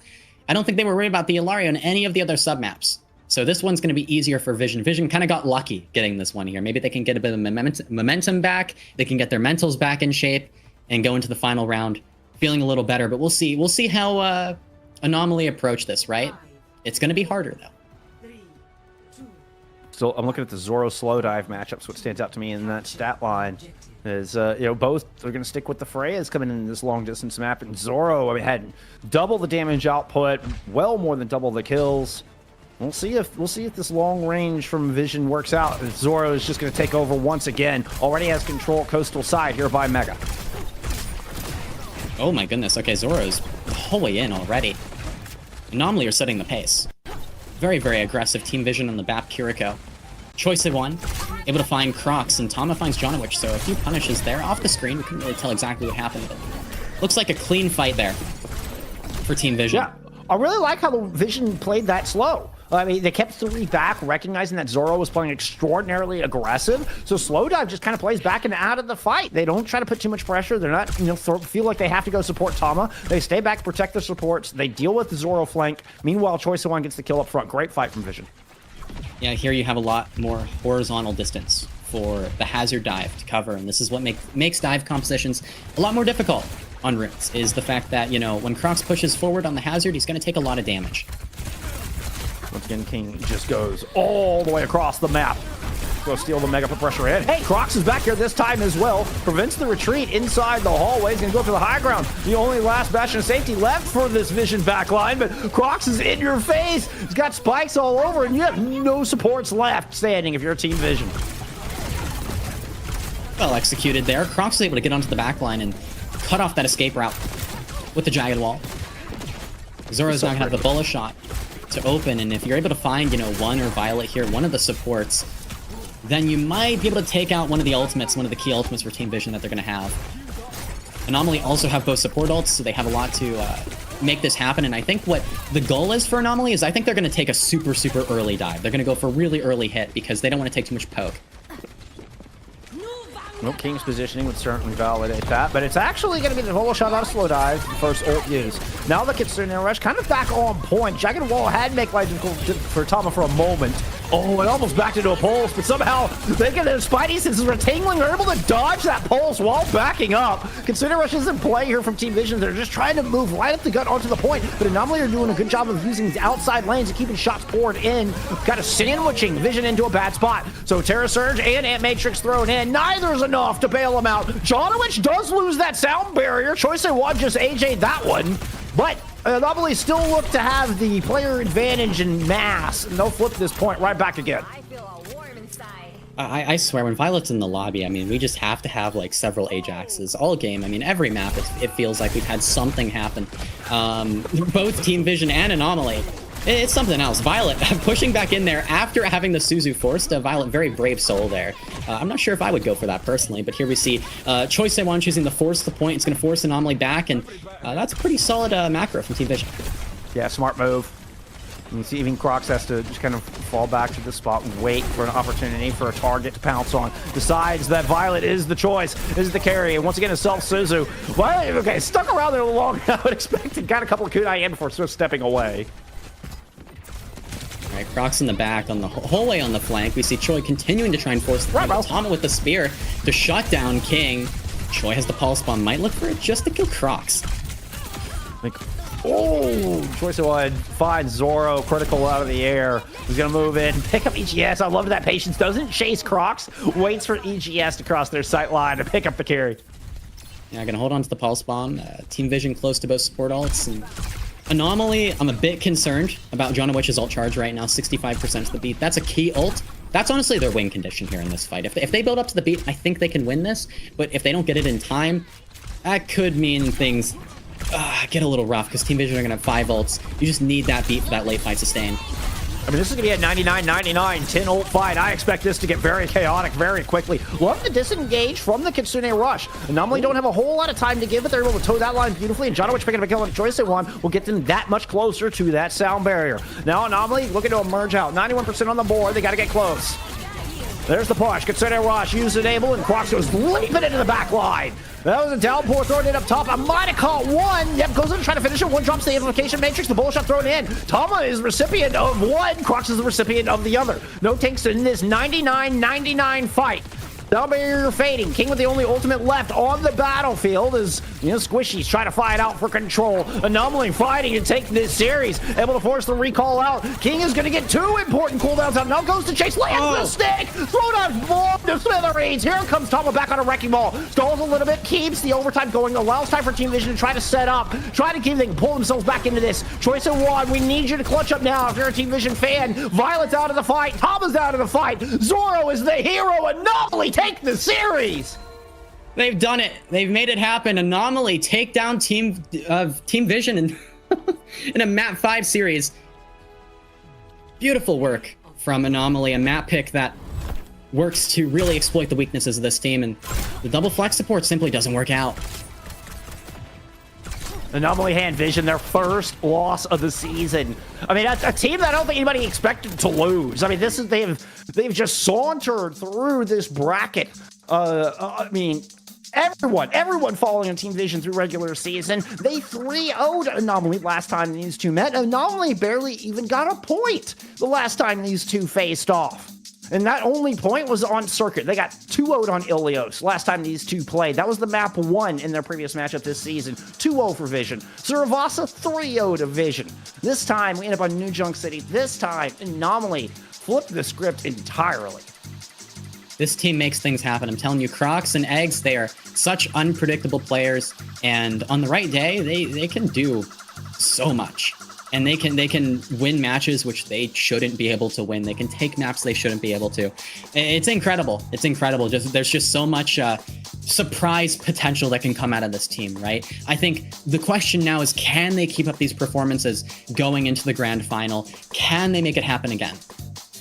Not only have Anomaly qualify for your grand finals here in Season 5, they have also qualified for the OWCS promotion relegation matches as well. They will get a shot at OWCS. That is true. They made it.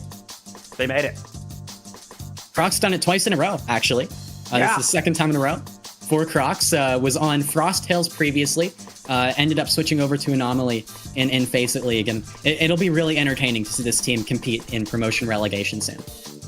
They actually will be going up against their former team. Anomaly will face Frost Tales in those promotion relegation matches.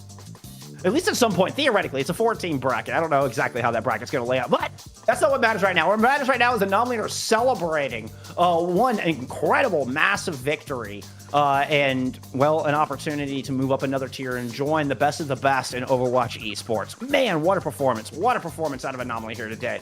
I mean, Zoro. God, Zoro is a gamer after my own heart, OC. My goodness. Zoro, I think, had a tough map on Circuit Royale for sure. Had some tough moments during the series, but I think Zoro, when it mattered, locked in there on the Freya, was able to beat out Slowdive, was definitely the better hit scan DPS overall throughout this series, and he made things matter he made things happen when it mattered, when it counted. 100%.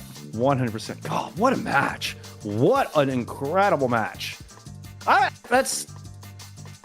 we had a little bit of everything. We got a little bit of everything. We got Violet popping off. We got Violet Ajax. I don't know how many different. We had Ajaxes of all kinds today across. DPS and supports. We lost a lot of ultimates throughout this series. We had a little bit of anything you could ask for, and most importantly, we got the upset of the tournament so far.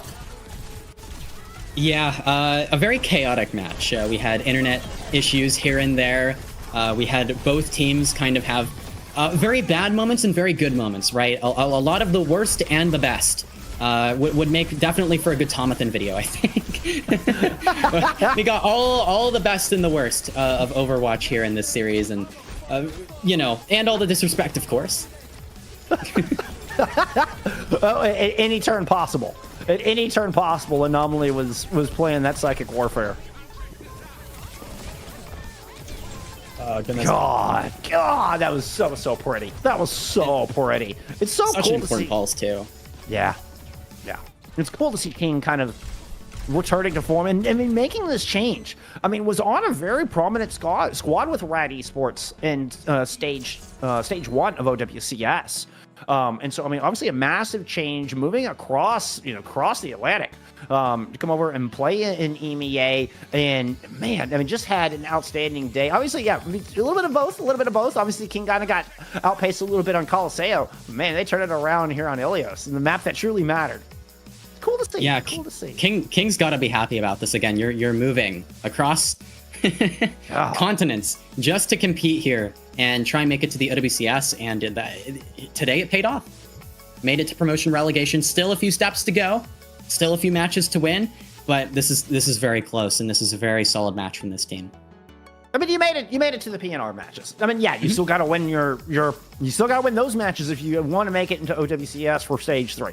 You know, job's still not done for even in Master Division. I mean, you still have a grand finals to play, and if Anomaly are able to beat Vision twice here, you know, not only be the first team to hand Vision a loss in season 5, if they can repeat that in the grand finals, prove that this wasn't just a fluke, or you know, that one map was just an internet issue thing, but that Anomaly truly is the better team. Man, what momentum that would carry going into those OWCS matches. What confidence that must give this squad that they absolutely would land in OWCS for stage 3. I think it's an important grand finals. It is a very important grand finals, and I also think that this is a wake-up call for Team Vision. I think they went into FACEIT League kind of thinking, okay, we're going to make it no matter what. We're good. We have a roster that is basically unbeatable compared to everyone else here. But I think, you know, I don't know if they haven't been taking scrims as seriously. There's a possibility in that. I know some teams have done that. Maybe we're just not running the most viable compositions, like forcing the Illari all the time, maybe when we shouldn't be doing that. But you also have to think about the fact that even if this is a wake-up call, the grand finals are tomorrow, right? I mean, you don't have any time. You have no time. I mean, if you're regretting not having Violet practice any Lucio, well, maybe you have a warm-up scrim maybe tomorrow. You can try it out, but you might need that. Well, we're gonna get to talk with the Take themselves. We got Crocs joining us here for a bit of an interview. Crocs, thank you for coming and sharing your insight, having a little talk with us. Congrats on the dub. Hello, thank you. Hello. How we feeling? How we feeling? You just beat Team Vision, man. How we feeling? You know, I made a promise to Slow Dive. He was happy to win a match that has no value. I said to him, I will come back and win the one that matter, you know? Guess what happened? Now he's crying. Sorry. Now, was that after the loss in the regular season? Is that when that little... Okay. Yeah, it's a match that didn't matter much. Like on that championship, being like 1-4, it's enough to just have good seeding. You don't need more, basically, to have easy bracket. But here in the upper bracket, now it mattered. Now you're trying. Yeah, now I try, exactly. I don't have King that tilts me. I have only my team. Oh, Gogo is calling me. Wait. I'm sorry. Tell Gogo you're doing an interview. Hold on. I will tell him after. Oh my goodness. Okay, Crocs, it's good to see you again. Yeah, how did you feel when you were up against that Symmetra a few times? Was it pretty easy? I think you had a good game plan of focusing on the sim every time. Yeah, we used to now. Even if it's only 2 days we play that comp, we used to. Just high tempo. Like a lot of coach, like I can read what they're saying about the comp I'm playing. Like, oh, just if Crocs is moving, he's scary, shoot at him. You should not look at me when you play that comp. It's okay. It's just easy. Even with sunglasses, I'm winning. So maybe for the revenge, I will have my normal glasses, I hope, because I legit can't see shit. Wait, were you playing with those glasses on? Oh yeah, I brought my glasses, like at the LAN. They were that French LAN that I won against Peps. Yeah. Shout out to Fefe. And and yeah, I brought my glasses like the night instantly after the LAN. And so you were wearing sunglasses through this match? Oh yeah, I can't see. If you look, like right now, it's really dark behind me, and I can barely see my screen. But it's even worse if I remove my sunglasses because I'm blind, basically. Sure. Wow. You know, that is amazing. I would never have guessed. I mean, it looked like you had full 2020 vision here on this match. That's what I'm saying. Good teammate. Good teammate. I got a question for you. You've made OWCS promotion relegation with this win for the second time in a row, where you will most likely go up against your former squad of Frosttails in that OWCS PNR matches. Give me your thoughts on that, my friend. I mean, they know. They already know. I played the LAN with them, so they know how I play. Yeah, the LAN was with Kiwi, Gogo, Deep, and Kyo. And Oh, gotcha. so like they know how to play. I pretty much build Kyo the way I want he play, with keeping his little like craziness. I know how he play. It's just so easy. Like, if a team wants me to make relegation, I can certify I do relegation every time. If a team wants me to make top 4 as well, give me money and I give you top 4 as well. You know, WCS.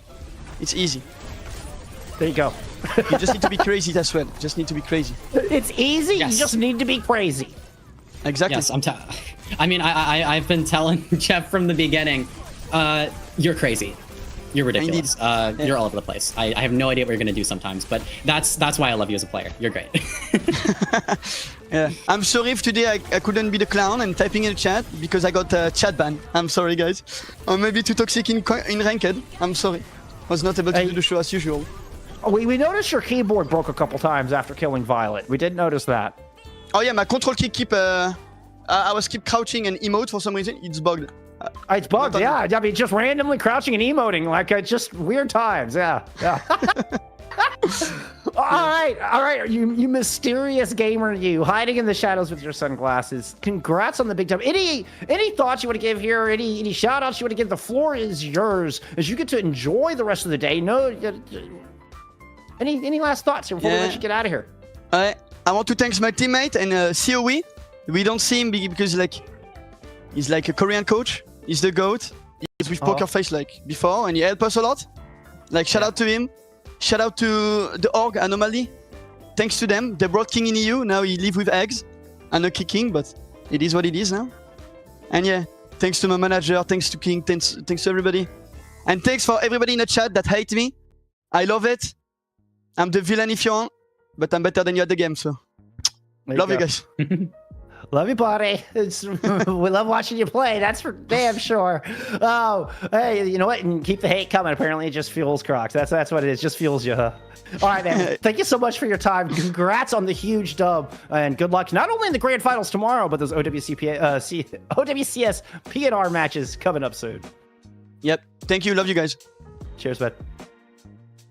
Oh yeah, Crocs. I just got tongue-tied. I was just starstruck and tongue-tied there talking to Crocs. So see, I mean, you can understand why. The mysterious stranger hiding in the shadows, playing with sunglasses on. I told you I got everything from this match. I mean, we're still not done. We got more coming here, OC. Yeah, Crocs is just not. He's not a normal guy. That's all I have to say. That's the best part, right? You need someone unhinged enough like that to beat Vision, I think. Our next match is going to be Dreamlight versus Aras. We saw Aras earlier, 3-0 Quick Esports, feeling pretty good after that one. And the winner of that match will go on to face Team Vision in the lower bracket finals. So lots to play for, a lot more action still coming up. We're going to take a quick break, get set up for your lower bracket semifinals, but don't go away. Your FACEIT League Season 5 Master Division playoffs will continue here in just a few minutes.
FACEIT League Master Division playoffs continues. We are in full swing. We've already sent one team into the grand finals and qualified for the OWCS promotion relegation matches. Now we head back to the lower bracket. It's another team looks to hunt for that wonderful opportunity.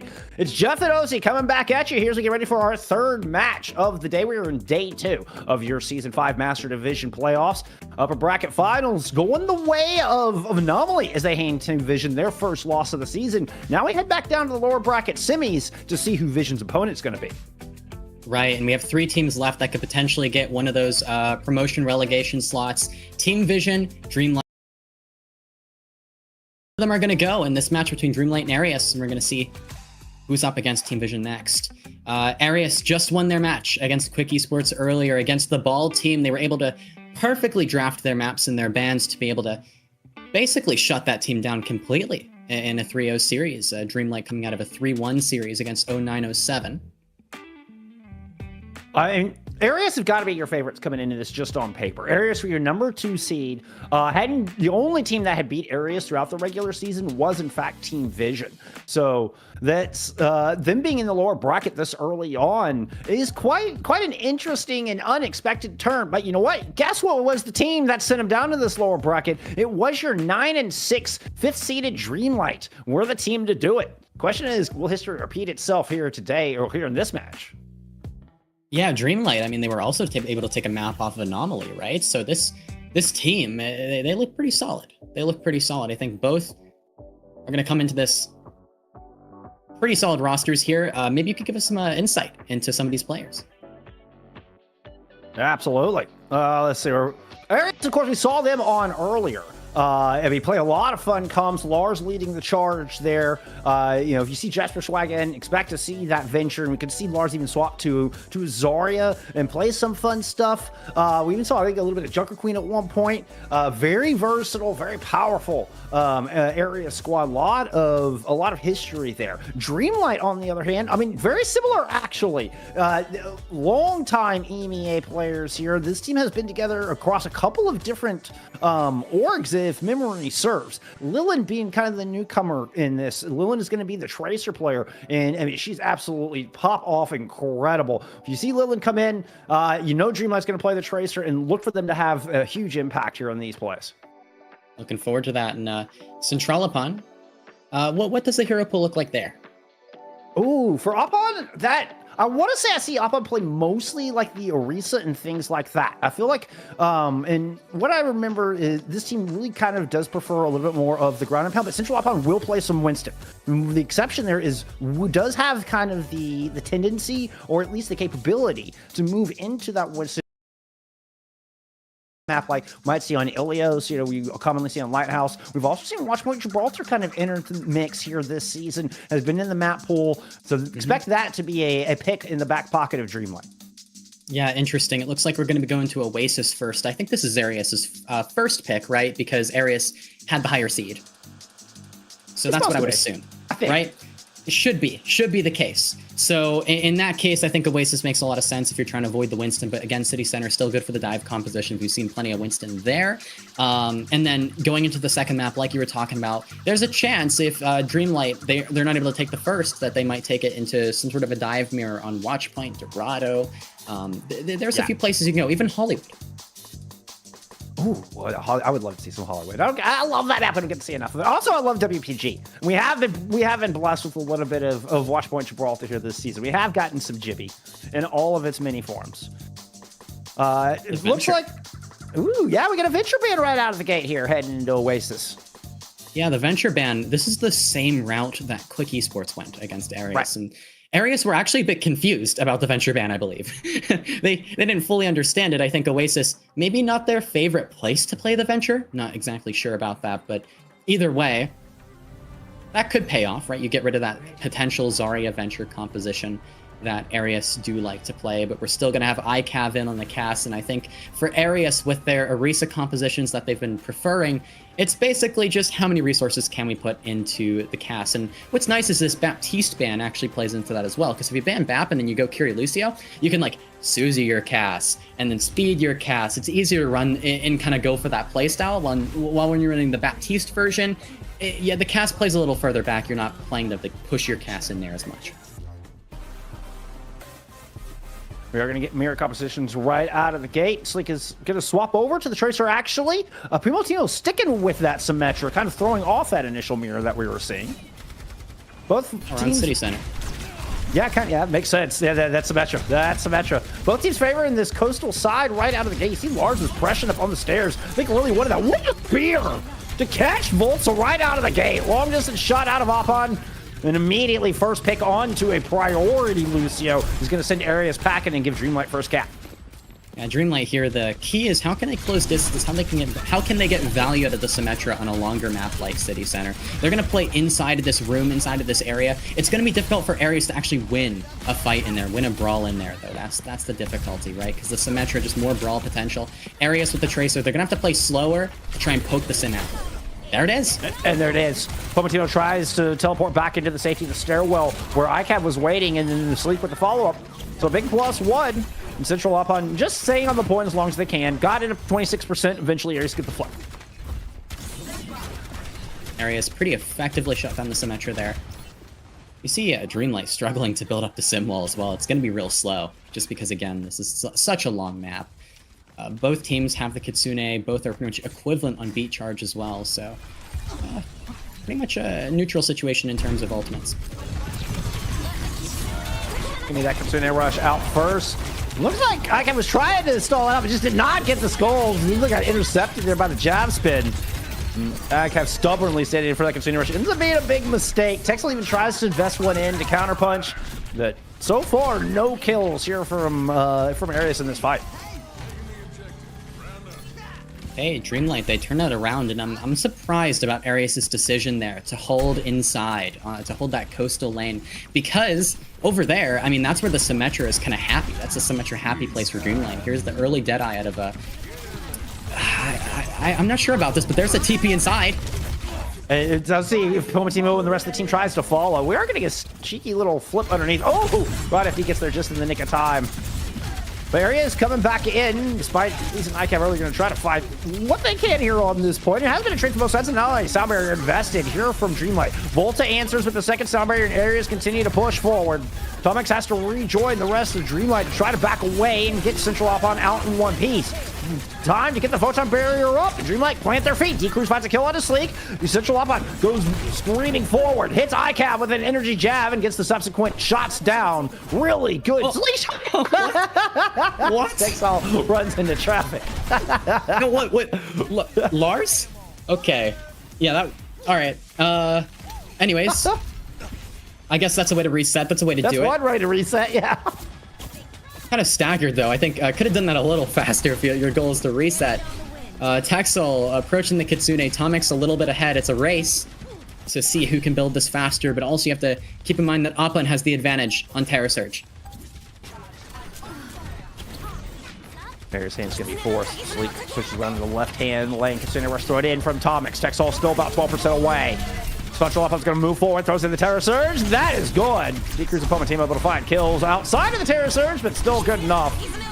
Now the counterpunch area is desperately trying to push in. It's just 2 players left. They have no choice but to make an attempt, but it's just too much of an uphill battle. Does Dreamlight take our opening round?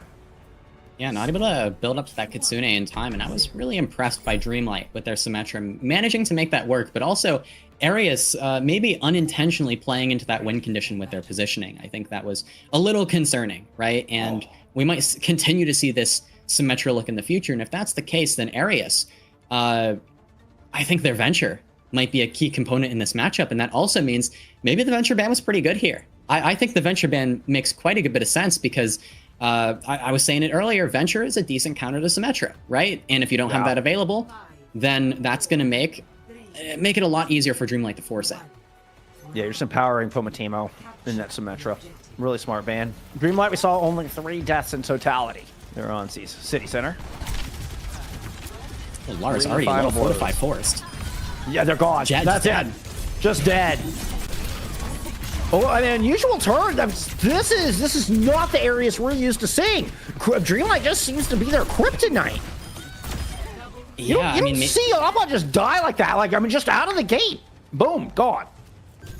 Yeah, I'm not sure. I mean, Lars just absolutely explodes. Lars, yes. Dreamlight, they get the first cap here, and maybe the Venture Ban is just a real difficult situation for them in the Arisamir up against the Symmetra. Maybe it's going to look different later into this match, but I'm not sure. I mean, it's looking pretty rough here either way.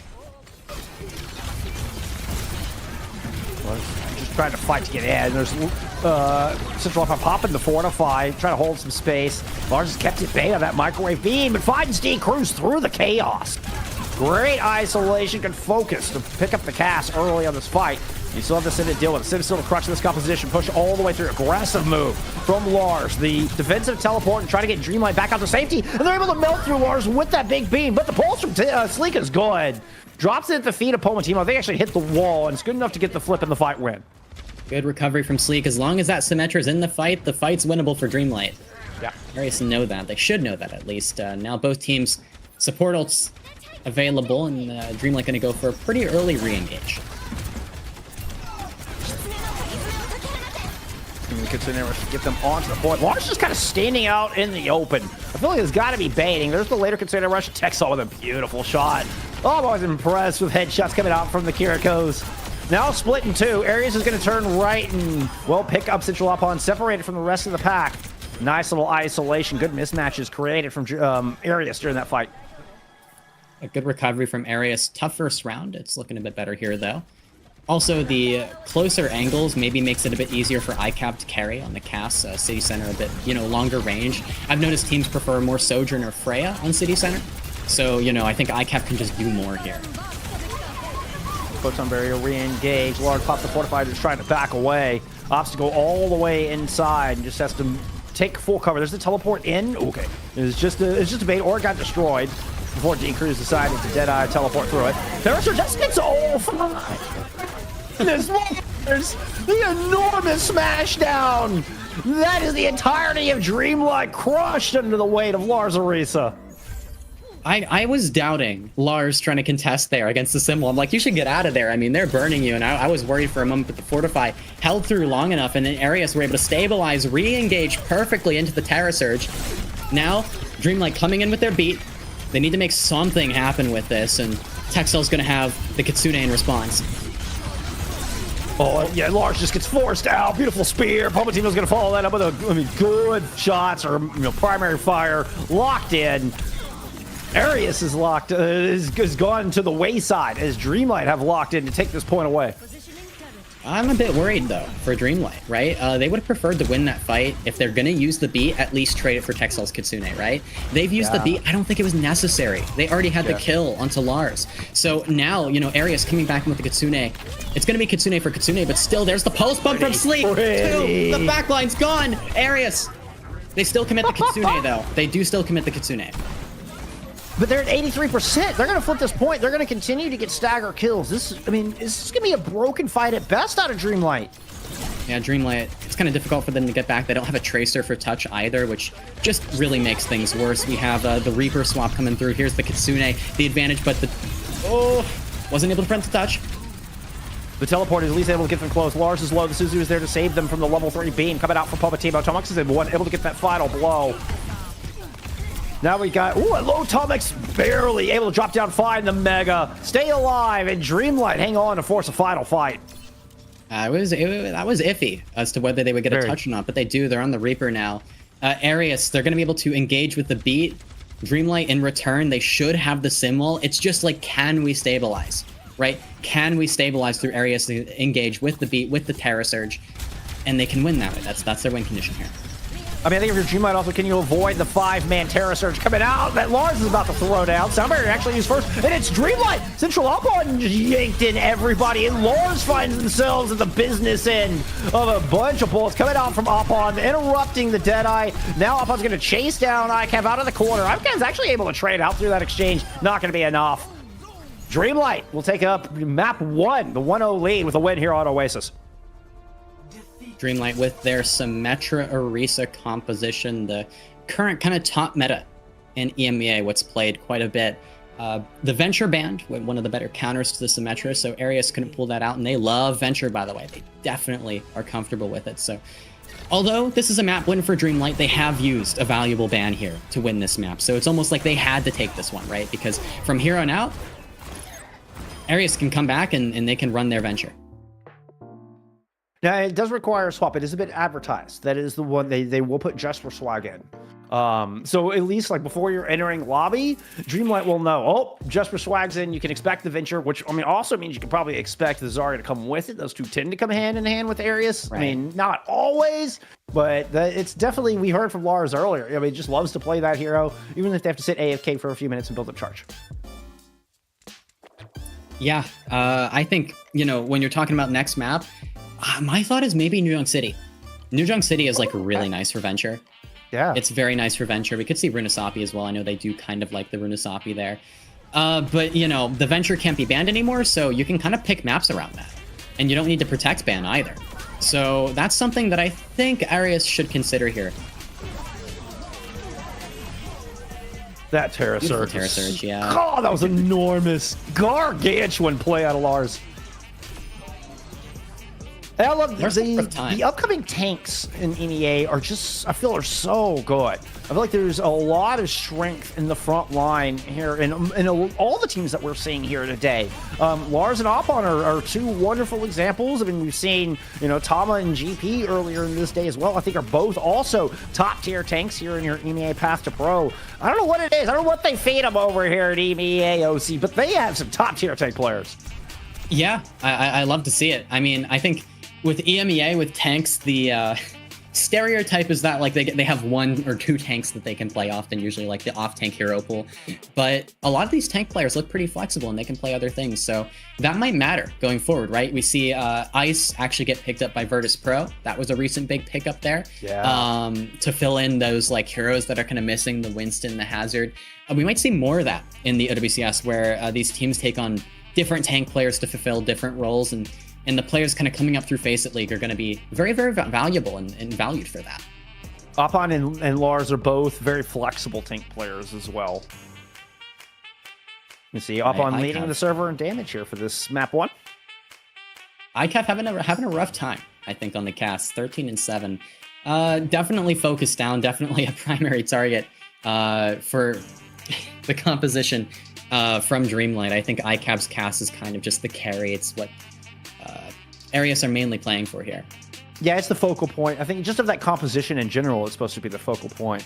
One thing I learned was trying to wrap my head around recently is the concept of Korean core, which revolves around a lot. It's saying this composition would be the cast, but not just the cast, but the role, and just how important that combat role is to the entire composition and to how all 5 players behave and what they're able to do and what space they take and can't take. Do they peel? Do they push? All revolves around that one little cooldown.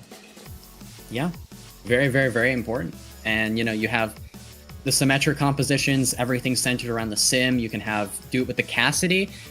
We saw Zen Brig Ball earlier, and that composition, everything centers around the Zen. And a lot of different compositions, you have to look at, you know, what are we trying to do? What are we trying to play around? And when you're playing up against a composition too, you need to figure out what they're playing for, right? What is the target we need to focus down? Because for Aras, it's the Symmetra by far. You get an early kill into the Symmetra, the fight's over for Dreamlight, basically. I see you too have Red Sun Tzu. You must know your enemy. You must know your enemy. Yeah, that's exactly right. As it varies, even with the sim cast, like the sim is still the cornerstone of that composition, and it varies drastically. It's not like every time you see Cassidy, the Cassidy is always the most important part. It's so organic, and it's so it changes just with one little hero swap into the comp can completely change the focus and the goal of not only what you want to do, but what your enemy is trying to accomplish as well. Love it. Gotta love it. Absolutely. Yeah. Just really interesting how these different compositions, they change so drastically. One hero, everything changes. Just a reminder, who doesn't tell while we're waiting to kind of get loaded up into map 2 or getting some picks and bans coming through. We do have FACEIT Watch active here for your Master Division playoff. So you want to go zoom in and take a look at how the Symmetra is playing in these Cornerstone comps. You know, maybe how our tanks are playing in these comps. We've got POVs available for both Central Opon and Lars, your tanks for both sides. We've also got Pomatimo's POV, your Flex DPS here for Dreamlight, as well as Sleek, who is your, well, Sleek is kind of a hybrid DPS. Plays hit scan, plays flex, plays it all, according to Lars. But we got their POV available for you on FACEIT Watch. Along with, you can keep your general overview, keep our handsome mugs on your screen as well. But really cool thing that's been introduced this season. So go check it out. For sure. For sure. I mean, hey, Sleek, super, super strong in the Tracer. May as well check that out, right? And the next map pick from Aras is going to be Circuit Royale. So, you know, I was talking a little earlier about, you know, Dreamlight, if they lose the first map, they might want to go towards a dive map, kind of like Dorado Watchpoint. The Circuit Royale pick, it might be more to deny that than because Aras actually likes Circuit Royale. I'm not 100% sure on that, but still, it definitely does, at least for now, get rid of the Watchpoint, the Dorado. See where they go from there. It's an interesting point. You know, I don't really think about picks being, we just don't want to play this. You know, so often we try to, at least in my brain, I try to pigeonhole, okay, Areas, what is the strengths? Why do they play Circuit Royale? Are they looking to play poke? Are they looking to try to play double flex support? Are they, you know, no, this is, we don't want to play dive. I mean, that makes a lot of sense, Ossie. Yeah, pretty much, because, you know, you could go New Junk City here, and I do think that would actually be the best map for Areas. But if you go New Junk City and then you end up on Watchpoint and just lose by default, what's the point, right? Because now you're down 1-2 in the series. So I think their mindset is let's get rid of Watchpoint, let's get rid of Dorado, for now at least, unless it goes to a map 5, and then we can go from there, right? Circuit Royale. If Circuit Royale is a win, now funny enough, you know what map we're probably going to? It's going to be Saravasa to deny the New Junk City. I would assume at least. Yeah. And that's assuming that Dreamlight win this, right? Is what you're thinking? Mm-hmm. Yeah. Yeah, I would say, you know, if Areas were to win, Dreamlight take it to Saravasa, right? Because then Dreamlight want to deny the New Junk City that Areas would probably want to play. But we'll see. We'll see. And there's so much calculation that goes into it, and sometimes there isn't a real correct answer, right? Sure. Like, sometimes it comes down to, do we focus on denying our opponent the maps that they're good at, or do we just focus on just getting the free map win right now, right? It's difficult sometimes to think in terms of the full series, right? And I love how much the coaching has become so prevalent here in our esport. This is not something that we really are are used to seeing over the history of Overwatch esports. But with the way that bans and stuff are done now, and I feel like the coaches have really come to the forefront. And I love seeing this strategy and seeing this macro in play. Maybe kind of going back to what Lars was talking about earlier. Able to control it, and know exactly what their opponents want to do before they even do it. I love that stuff. Yeah, for sure. And now Areas opening with the Symmetra ban, getting rid of that pretty early. Again, Symmetra, I think, we were talking about the rotations on second Circuit Royale in the previous match, how we really saw both teams kind of struggle there a little bit. And the Symmetra fixes that completely. You just TP anywhere you want on second point attack. That makes it really difficult if you're not a Symmetra team, because then you don't have that available on attack. So if you get rid of that, that makes it so that it evens the ground a bit for Areas. Ooh, but a Circuit Royale with no Juno and no speed ring. This was the map where we really kind of saw Juno first find their footing in the meta and first kind of get discovered as, hey, this is how this hero's supposed to play. The speed is so good at covering these long sight lines. Now with that eliminated, ooh, interesting. Does this lend you to believe we're going to go into like a Lucio Kiri, or do we end up like Kiri? I mean, what do you end up here without the Juno on circuit? Yeah, without the Juno, I think right now what's best is Lucio Bap, in my opinion, with like the Brawl compositions. I think that can be really good, but you can also get away with things, goofier things like the Bap Ilari. You could get away with something like a Bap Zen if you want to force that. Bap Break can work. The problem, though, is that especially on attack, if you don't run Lucio, if you don't run that Bap Lucio, you're going to struggle to swing corners, right? Everything you do is going to be painstakingly slow. And because the Symmetra is not available as well, you think the rotations on second point attack, it's going to be difficult, right? Because you have to do everything at a very slow pace. So having the Lucio there is going to assist you quite a bit Quick look at Horizon Lunar Colony. Dreamlight on the defense. Think about the Bat Brig. You pointed out the Bat Brig earlier. I think it can be pretty good. On defense, you're not swinging the corners as much. You're more so just shutting down choke points, hitting rotations. But nope, it's going to be Lucio. Okay, they do decide on that. And Aras, on the other hand, it looks like they're going to go with their Zarya Venture.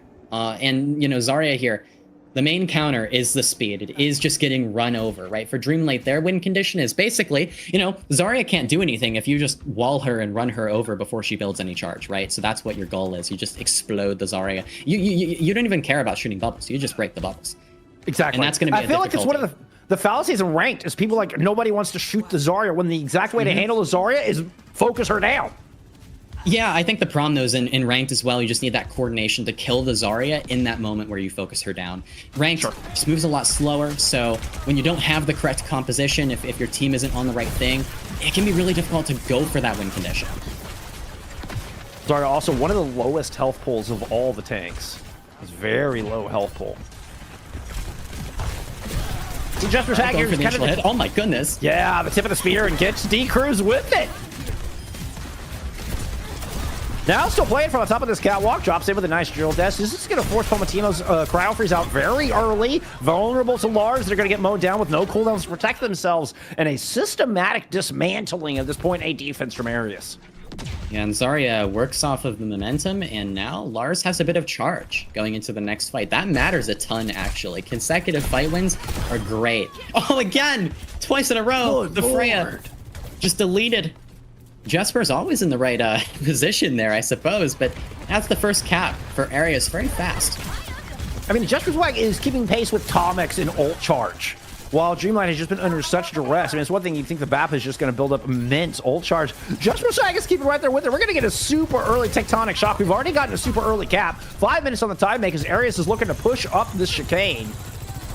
Dreamlight able to stabilize at the top of the hill, though, might have an opportunity. They're going to get this amplification matrix online. Wall trying to block Lars, and they have to self-bubble just to get out of there. Still, not enough resources to escape, and Dreamlight are able to execute that plan of just run down the Zarya. D-Cruz fighting ICAV as well, gives them a 5-3 in this fight. Great Vortex to confirm that kill in Jesper Swag as well. Yep, that's it. I mean, okay, Lars knows the limits. Lars understands the limits, especially making these rotations on second point. It's so easy for Dreamlight to just drop off the high ground while the Zarya, and the Zarya's just dead. So Lars making a really, really smart swap here. I love this, actually. I think this is going to really increase their chances of getting through the window from Dreamlight pretty early. Oh, wonderful execution. The blink of an eye. Matrix is down, and D-Cruz hits the shots. Volta, no chance to respond to that, which takes the speed out of this composition away from Lars as they're trying to push up this hill. Okay, Dreamlight, they have the Annihilation, they have the Blizzard, they have the Beat, plenty to work with. Ares are going to swing the corner with the Kitsune. The Blizzard's down from Dreamlight, and it looks like Jesper Swag is able to find Tomex in the back. The Beat's gone. Jesper finds three. Huge Kitsune rush win from Texall. Jesper Swag with the ace. Let's go. Oh my goodness. Okay. Jesper gets in from behind, I think, kind of moved up to the high ground with the drill dash, and then was just able to assassinate Tomex, and from there, Dreamlight just fell apart, and they weren't even able to use their beat. Not very often you get a Venture 5K. Sound barrier used to re-engage as Dreamlight wants to contest here, will successfully do so. Fultz is able to dance around the pummels and get their own sound barrier down. Jesper Swag is low, does not receive that sound barrier, both of which starting to fade. Good wall, puts Lars in a bad spot, and Central F able to capitalize on that. And once again, after an early fight win from Ares, we're seeing Dreamlight stabilize here at the last moment. Ares, they have the Terra Surge, but you can't just run in here and use this immediately, right? Because Dreamlight, they're going to be close to the window, but also they're going to have the Deadeye, and the Deadeye can completely zone out the Orisa, puts the Orisa at great risk when just running in for the Terra Surge. So Ares might have to take a bit of a slower fight and play more so for, Jesper Swag to find an opening on the Venture. So going to push up through the little inside stairs, trying to close this gap against D-Cruz. D-Cruz rolling back. There's the Ant Matrix Deadeye combo. Lars is going to try to hide behind the point. And here comes Jesper Swag. Oh, there's the flank nobody counted on. And there's the trade. This one's on to the cast, but still worthy. Still in favor of that Venture, getting a 1-for-1 trade. This is going to result in 2 points on the board. Well, that was the opening you needed for the Terra Surge, for sure. And again, with the Venture, it's not always about living. It's just you get your good trade there, you win it, and you go from there. But yeah, the Venture, very, I think the Venture is going to be so important in this series again. And I'm not even sure if Dreamlight in future maps in the Brawl Mirror, I'm not even sure if they'll be able to get away with Symmetra. I mean, Jesper Swag, such a threat to the point where Dreamlight, that might just be a map 1 situation there. They might only be able to do it when the Venture's banned. Hey, a reminder, Dreamlight is the team that sent Aras to the lower bracket. Although we didn't see as much Jesper Swag. We'll see if Jesper Swag stays in for this whole match. We saw a lot more Sleek in that previous upper bracket match. The Texonic Chuck not fighting a whole lot here. Does kind of back up and settle to throw one more last shot down range. But Lars is way too low. That's both a Risa cooldown spin, trying to run away. Oppon's going to give a chase. Jesper Swag kind of holds the wall for a moment, but Oppon's able to fight Volta with an energy jab. And Lars and Aras now just moving to the point, try to sneak out as much percentage as they can. ICAV gets a kill on the Rod FD on the disengage. Rod FD was so close to that sound barrier. Things are starting to fall apart. Just like gets kill on the Tomex, gets the immortality field out, now finds D-Cruz as well. The flip of the map paying off dividends here for Aras. Now, I've gotten stalled a little bit with Timo able to cryo freeze and Blizzard onto this point. Dreamlight might have won it again, found their way to dig deep and stop this card, but Texol is here. It is not done yet. The defense is starting to crumble even after the Blizzard fades. Aras persists. Jesper Swag still on the case, still causing havoc to D-Cruz. Just drill dash after drill dash. I don't think D-Cruz got a single ultimate there after swapping to the Freya. Dreamlight, they may dig deep, but Aras dig deeper. Jesper Swag on the Venture, making things happen. I love it. I love the Venture so much. Venture is so underrated. I'm saying this, like, Venture is really strong right now, and you can engage off of the Venture hits. Venture, they can go for relatively safe hits as well, so it's quite difficult to mark initially. And Aras right now, I mean, I'm not sure that they have a solid... I'm not sure if there's much that Dreamlight can do to really counter this, right? This is a pretty solid map pick. I love this. Jesper Swag with most elims, most damage in the lobby. Only Lars and Texol have fewer deaths. The super sub coming in off the bench. No, I don't mean you, Ducky. I mean Jesper Swag. Oh my goodness, Dreamlight. You know what? I don't hate this. Again, Bastion. Okay. Chat's not gonna like me for this, but Bastion's pretty good right now, okay? I'm just telling you. Like, we saw it in OWCS Korea, okay? Aid Bastion and the Horyu Genji. Okay. I'm telling you, Bastion's underrated. Like, we can play so much more Bastion. Hit scan DPS players just don't like that hero. So, like, teams don't scrim it that much. But Dreamlight, they're thinking about this Mei and this Bastion here. This is, like, not bad. I think it's a little underrated. I want to see what they can do with this. I mean, we've actually seen this somewhat recently. It was Anomaly. Actually ran the same comp. I actually ran more of the London Spitfire comp, but ran the Bastion. Oh,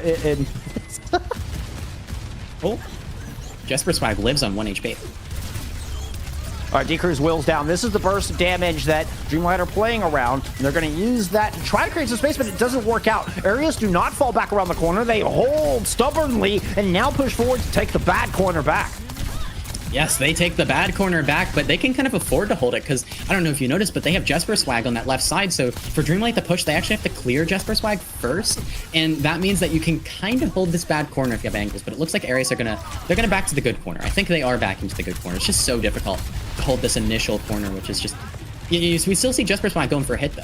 But I'm just gonna back. And you saw ICAV pretty aggressively positioned, has since dropped since putting some shots from that top left high ground. Now we get the fall back to the good corner. Great wall. Jab spin, fortify both used. That means Lars is gonna be in trouble even after the walls goes down. Up on absolutely there to capitalize. I mean, you still have Jesper Swag back here, but the peel is good.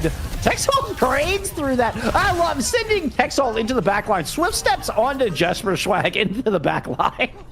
Excellent immortality field there from Tomix, but still taking out the end.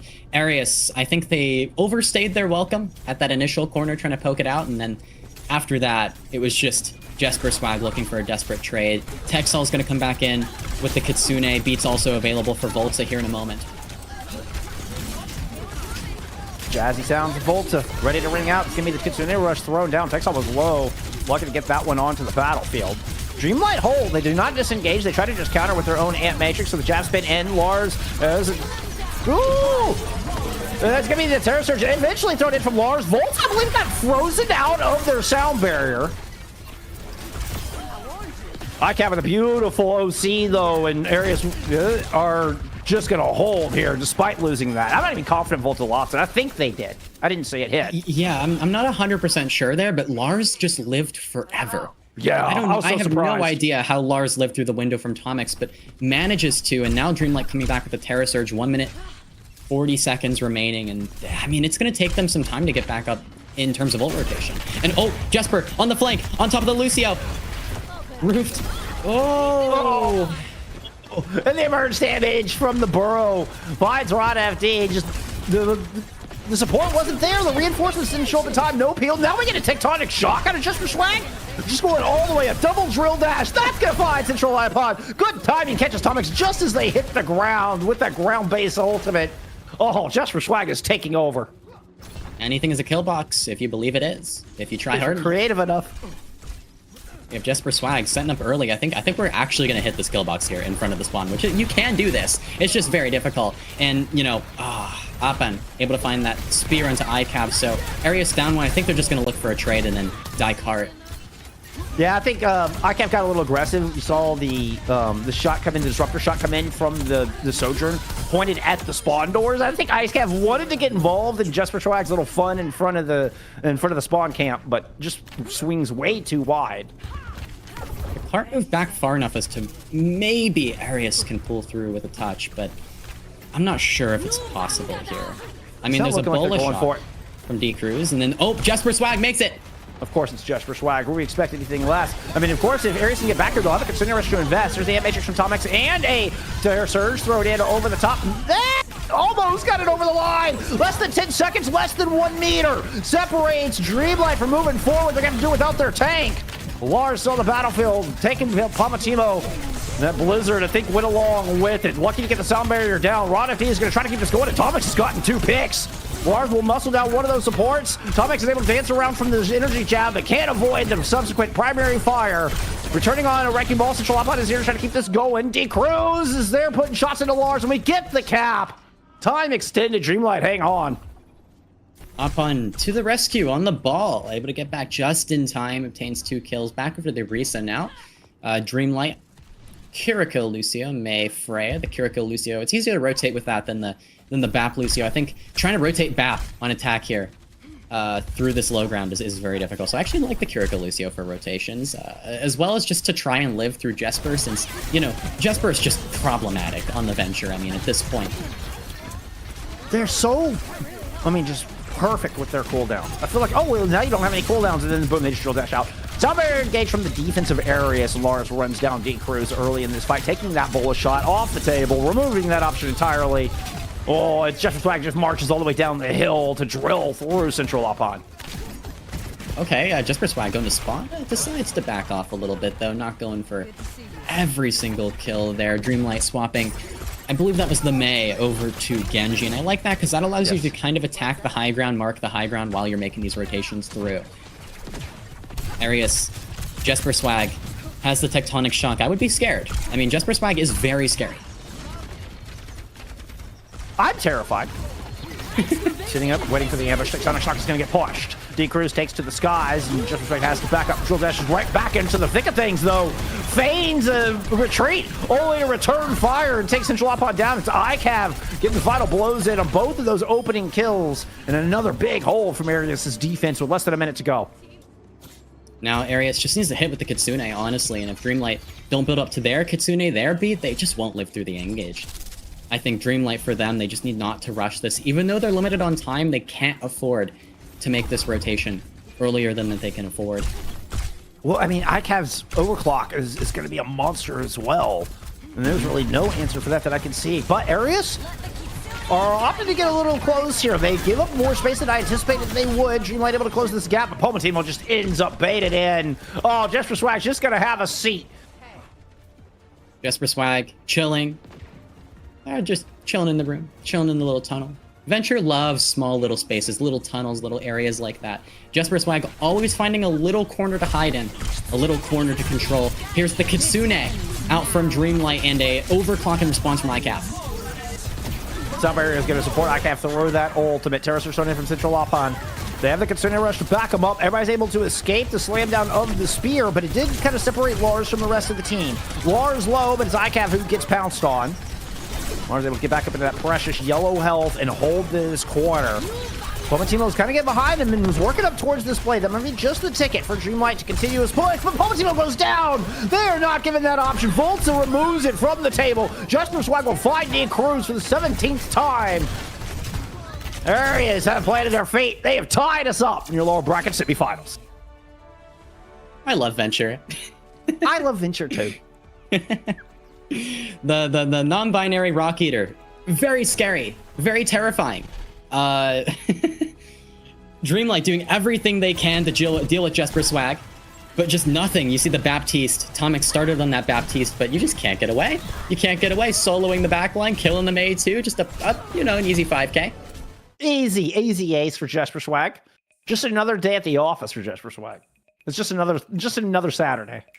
Yeah, truly. And now, I mean, Arias, there might be some level of relief to the fact that the Venture ban has come out, because now they just have it for the rest of the series. They do have Jesper Swag available for the rest of the series. I think for Dreamlight, anytime Jesper Swag's in, they just can't play Symmetra as well, which does matter. I'm not sure where we're going next. Because now, you could go to Hollywood if Dreamlight kind of is Flashpoint and Hybrid are still available, right? Yeah, so, Flashpoint and Hybrid are combined, so both of those are still available, yes. Mm-hmm. Yeah, Hollywood still in the pool, still there if Dreamlight want to go more of a dive route, but there's no easy answers here, I think, for Dreamlight against the Venture and Arias. They don't have to protect ban the Venture if they want to play the Venture, right? Yeah, with that being spent early, I mean, kind of a similar problem with playing against the Wrecking Ball team, where we talk about you can't ban the Wrecking Ball too early when that's such a central part. And unfortunately for Dreamlight, we see them spend their big ban this early. I don't know, did they anticipate Jesper Swag being this much of a threat? I feel like we saw a lot more Sleek. And Jesper Swag kind of came in as a one-off, like we're just going to play the Venture Zarya on this one map. But in the upper bracket round one, the one that Dreamlight was able to send Arias to the lower bracket, I don't remember seeing nearly as much Venture, certainly not taking over to this regard. I think it's caught Dreamlight a little by surprise here today. Yeah, potentially. I think what's good for them, though, is at least they were able to take the map that they banned Venture on, Like, that's something, at least. I think if they didn't take map one, this would be a much more dire situation. But, of course, they are still 1-1. They have a map pick. They have options here. Excited to see where it is. Of course, everything on the line here. We are lower bracket semifinals. The winner will move on to face Team Vision in the lower bracket finals. Loser goes home. It's the end of your season. You have to wait till season 6. Come back, try again. I mean, now we got both teams tied up 1-1. 2 maps. 2 wins separate you from moving forward through this bracket, and it feels like each team fight then becomes that much more important. Each decision, each ban, each pick carries so much gravity here for these last 3 maps. And, well, according to the bottom of our screen, it looks like it's a King's Row pick here out of Dreamlight. King's Row is interesting. This is another map I think you can get away with Venture if you want to. I'm not sure what Dreamlight are going to go with, but it looks like they're banning Zarya. They're going with the Zarya ban. So, I'm not sure how I feel about this entirely. Zarya can be good in King's Row. I think there was a phase in Korea where I think they were scrimming it a ton. So, like, every single match was like a Zarya ban on King's Row. It was really funny. But still, I think the Arisa is quite strong here. I think the Ram can be quite strong here.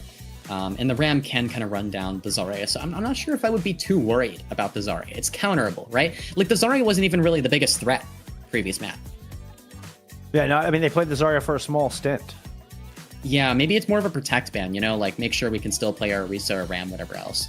Because there's always the option for like Arias to ban the Ramatra and then make it harder to counter the Zarya. But yeah, Arias, they're going to ban Cassidy.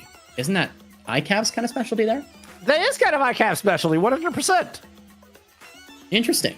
Okay, they banned a hero that they're pretty good at. That's very, very interesting. And very unusual.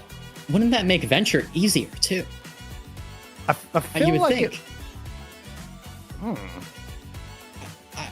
Yeah, I don't know. I mean, well, I guess for Arias, I guess that tells us they do want to maybe play the Venture here. I think that's exactly what that means. I think they're trying to protect Jesper Swag. I think it's all it doesn't matter. Like, okay, if we, if ICAV has to move over to Freya or whatever here, we're able to protect Jesper Swag. I mean, that is exactly what that's telling me. Yeah, I think a Freya, a Hanzo, and Ashe are pretty solid here. I do think Hanzo is somewhat viable, but still, I think it's more situational. But yeah, the ban on the Cassidy trying to enable Jesper Swag. I think we're going to see more Venture gameplay. I'm excited. This could be great. Yeah, maybe also denies the Symmetra too. Again, like I think Dreamlight always have the threat of the Symmetra there, and if Jesper Swag isn't in, then that becomes a big problem. So for Aras, it's just like they're just maybe going to keep Jesper Swag in all the time to prevent that from happening.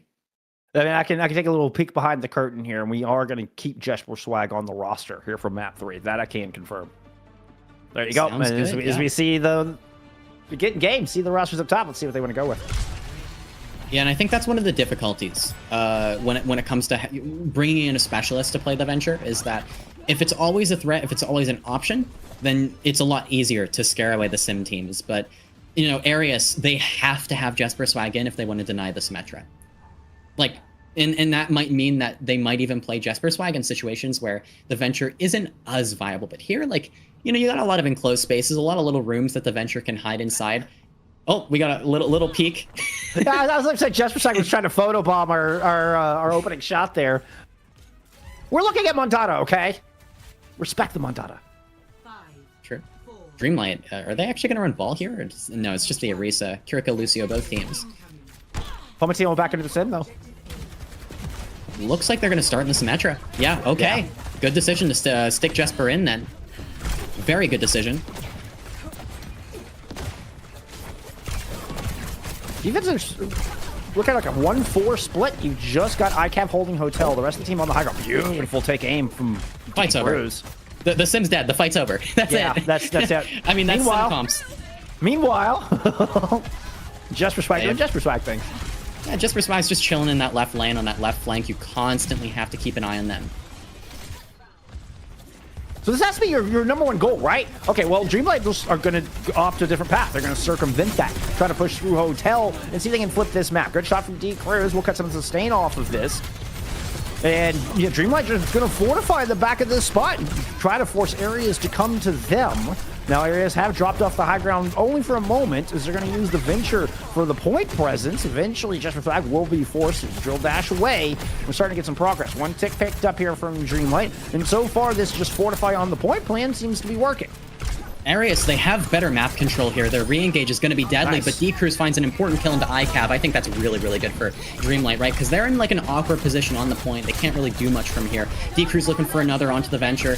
Lars is gone. It looks like Dreamlight will close it out, but for a moment there, I really felt like Aras could re-engage and potentially win the fight. Again, when it comes to King's Row, it's not really about controlling the point itself. It's about controlling all those high grounds around the point.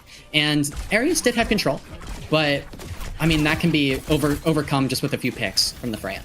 Well, I will say with the Arisa comps, I actually really like the way that Dreamlight played that, because Lars has to full commit to drop and put point presence down once Jesper Swag has been forced out. So that high ground position suddenly doesn't look as valuable because Lars doesn't have any cover. It's a full commit to drop and try to contest, and then they get immediately forced back out, and Dreamlight able to maintain control of that hotel. Now pushing through the archway, they've got this Kitsune Rush in play. D-Cruz did eat a javelin to the face, and Kitsune Rush has been invested from Texhole on the backside of Bookstore. So Sound Bearers are going to get invested from both sides. D-Cruz is trying to take this high ground, lands a bolo shot onto Jesper Swag. The shielding initially keep him alive, but not enough health to sustain through all the shots. Has been traded on the other side, but Pomatimo manages to get in, tilt the balance. The Terror Surge from Offhand will win the second fight in a row here from Dreamlight.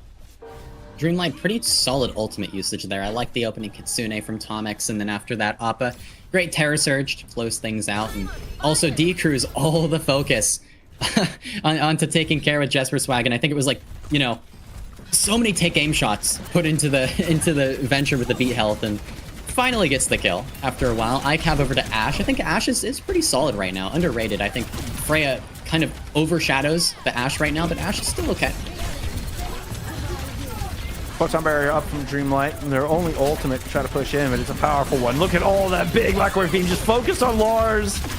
Oh my, no chance. That is a terrible situation for any Arisa to be in. But hey, you know what? We got Jesper Swag here to counterpunch back clean off this point, while that ICAV Ash swap proves its value, finding a pair.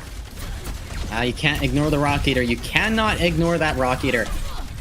The Symmetra is gone. That means the fight's over for Dreamlight. They're going to have to reset.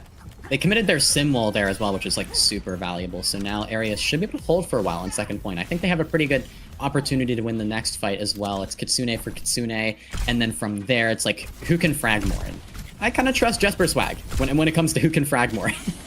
Aras also have a bit of a defender's advantage. Dreamlight are forced to run into this corner, which can be such a tough corner to take. Cruz has the bullet shot. Yeah, and then sending D-Cruz around this left side flank. Ooh, the whole team's going to rejoin him over here. Teleport up to the top of the subway. Kitsune rush down low. Just for able to find access to this high ground and has forced D-Cruz to go fly into this guy's rooftop battle. That was awesome. Just for Swag, skills on full display to pick up that kill, win that duel. Oh, but a quick teleport, a cheeky teleport onto ICAV has got Dreamlight kind of entrenched underneath this area's defense and has made things a bit awkward. Just Respect trying to play from the high ground. You've got Lars on the objective with the Soundbarrier being invested in from Volta. Central Upon is able to land a big spear and kind of build it towards that Terror Surge, drops it in, pulls 3 in and finds Texal with the slam down. Now all guns pointed at Lars, who's trying to back away with no cooldowns. The rest of the team dealing with Jesper Swag, who's still harassing these supports in the back. But Rod FD coming close to the sound barrier if it's even needed with that kill from D Cruz. I don't think it will be. Yeah, Dreamlight, they're going to have the beat here, but it's going to be Bob from Aras. They're going to commit to this fight. We still have Jesper Swag in the back, taken down by D Cruz. Tomix able to get the final blow. Terror Surge from Lars to try and live in the point, and then I just don't think that hold is going to come through from Aras, and they're going to have to give second point, but they've had a decent hold so far. You got Sound Barrier out with the Terror Surge as well. You force Rod FD to invest that beat, which otherwise Dreamlight would just be walking into point C with a massive Sound Barrier advantage. So, you know what? Some value from the recontest on the Terror Surge. D-Cruz, another pick on the Volta. Early pick. D-Cruz, the fray has been looking really strong. Now Aras was kind of cornered up on the back of that. You see Jesper Swag just hiding on the right-hand side, waiting for the reinforcements to respawn. Does eventually move up to the high ground and go put some pressure on D-Cruz. D-Cruz not able to land that take A, so has been forced down. But now regroups on the point where a Photon Barrier has just been thrown to the back of the objective. All eyes pointed at the Arisa while D-Cruz deals with Jesper Swag on the right flank. Drops it, bubble shot in. Believe that connected with the Kiriko in the back. Might have been cleansed out. Consider Rush has been invested onto this point where Pomatino's already been taken down. But Lars under a lot of duress there. Not enough healing coming out. I'm surprised they survived as long as they have. I mean, it's long enough for Jesper Swag to make it back onto this point with a tectonic shock. Dreamlight will successfully disengage. Nice stun to save Tomix there at the end. Arias just barely holding on here. D-Cruz doing so much work here on the Freya. Dreamlight playing for their next ult, probably the beat. Volta a little ahead on the beat though, so I think, you know, Dreamlight, they just need to take their time now. They can't rush this if they want to get the full cap. 1 minute, 30 seconds left. I think they might just be playing for an overtime cap, to be honest. It might take a bit, but it looks like Oppon's going to go for an early Terror Surge, Fortify Forest. D-Cruz is able to pick up ICAV out of the backline as well. Just Jesper Swag to worry about. Who's gone over to a Sojourn, by the way. No more Venture here in this back of the point. 75 seconds to go with the Rod FD Sound Barrier coming in. Volts' Sound Barrier already fading. Chase into the back to try to fight Jesper Swag. D-Cruz successful alongside Pomatimo. Now they're going to turn attention to ICAV on the other side. No DPS. Is that anything for this defense? Central Offhand wins a big spear, pushing Lars off of this point. But the sustain is too good. The jazzy sounds of Volta keeping Arias alive on the back of this point. Lars is able to find Rod FD, and Jesper Swag returns for a kill on Atomix. Arias hold once again. You did not need that. You did not need that. Oh, I do not know where this Kitsune is guiding us. I am not sure where that one is going. You know, just thought it needed prettier streets. All right, it's just for the aesthetic. Yeah, we're paving the streets. We're building infrastructure here. The Aura Rush. We're Aura farming with Kitsune Rush. True. Dreamlight. I think they're going to go for probably a Kitsune off the high ground if they can. You know, if you can get Tomix up to the high ground. Oh, they're going to TP up and Kitsune off. Oh, that's beautiful. That is gorgeous. The entire team makes it to the back high ground as well. ICAV just completely blitzkrieged, but manages to importantly get Mr. Butler onto this battlefield in their stay. Doesn't last long. 5v4 favoring the attack of Dreamlight, and Lars was stuck in that mega room, but has the cooldowns to kind of survive here, just standing on top of the point. There's his teleporter into the back line. Lars backing up has to respect it. Looks like it's mostly a bait. So Lars goes forward. It's Terror Surge, gets 2! Lars will fall, but has done enough, and this overtime fight goes the way of Ares. Excellent hold from Arius, and interesting to see Jesper just swapping from hero to hero there, the Sojourn, the Tracer, just to try to get the contest. And also, I think it was difficult to find any space to kind of take on the Venture. I mean, what we saw initially was Jesper Swag on the Venture, trying to control the high grounds, but constantly forced away, never able to find an opening. So I think it was just kind of the idea of, okay, let's have double hit scan DPS, have set both of them kind of like the whole way back. And because it's a very open area at the end of third point, you can actually get away with a greedier composition like that. Because, you know, if you need to peel yourself, you don't need anybody to peel you. You can just go to the spawn room. So that's what they do. You know, you just set up near the spawn room, you kite, you go into the spawn room, then you come back out. It's really difficult and annoying to deal with. That's also why some teams will run Zenyatta on the third point defense, because you can use the spawn room as the peel that you need to support that. That's fascinating. And then you get the full value out of Zenyatta without the vulnerability of being the like most targeted and vulnerable hero in the game. Makes sense. Yeah. Yeah, you just use the spawn room, and then the rest of your team is free to do whatever they want because they don't need to peel for the Zen anymore. It just works on that final section of the third point, though. Very situational. Arius back on the Venture. Not a big surprise. I think really it's going to be up to Jesper Swag here to clear these high ground positions, kind of get into the building. Maybe clear Hotel as well, but I think Jesper Swag's main focus is helping Arius kind of get a position onto the high ground. It's about controlling those side lanes. It's about controlling those areas of the map, and then you can control the point.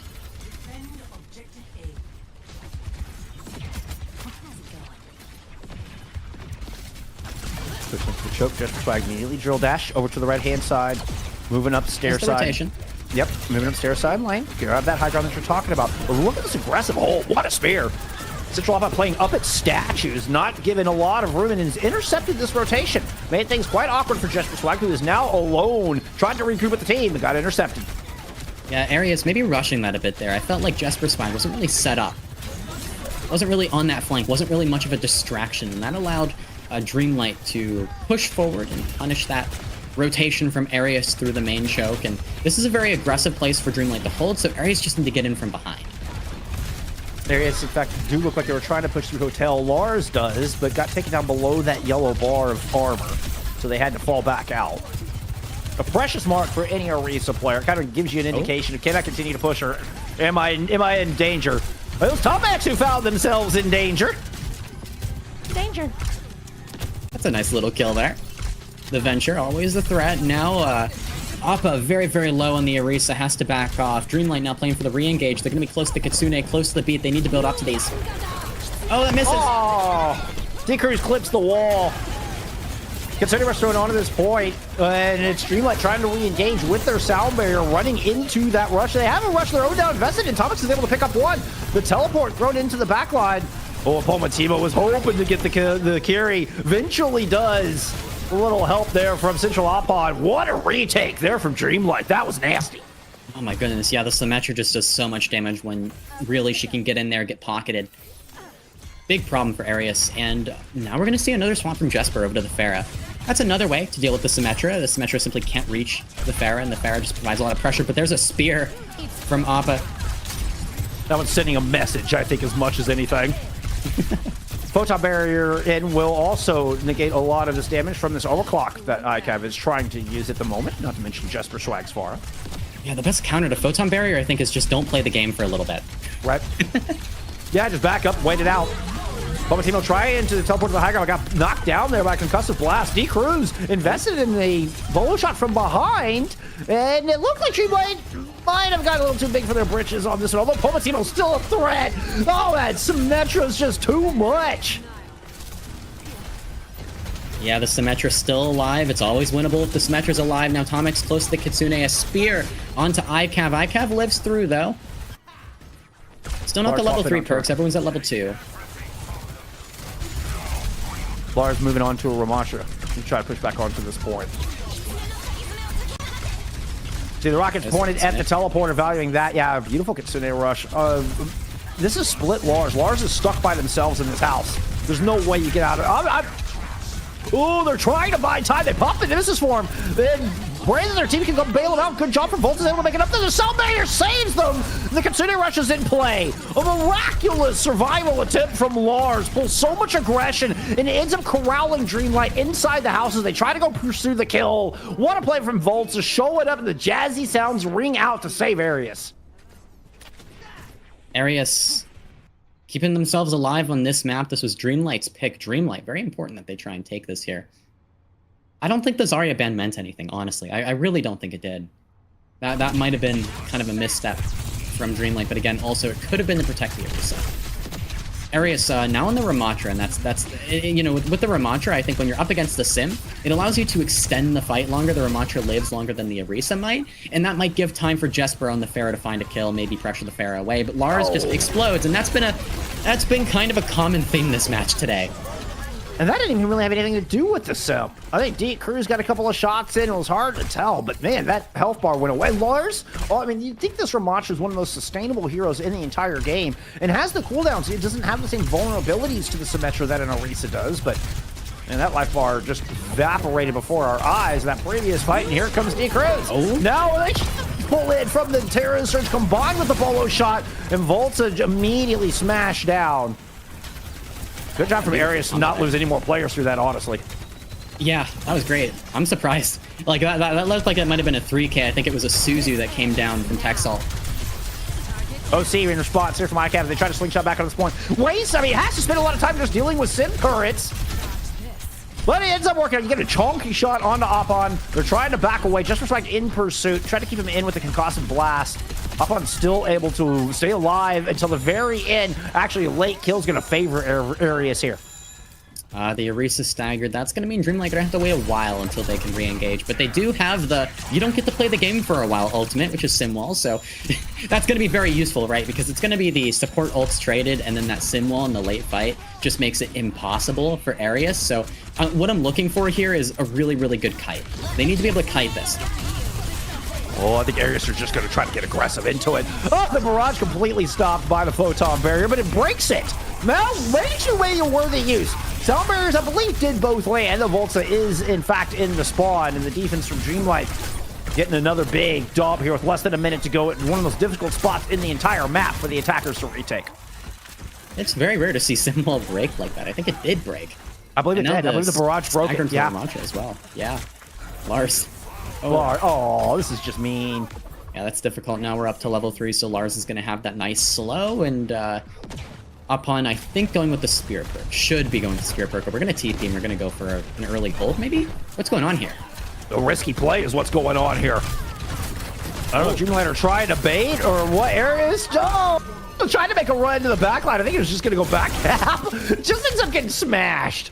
Both ends up face to face with an Orisa in a very last ditch attempt. And Aras is just falling apart here in the final minute of King's Row.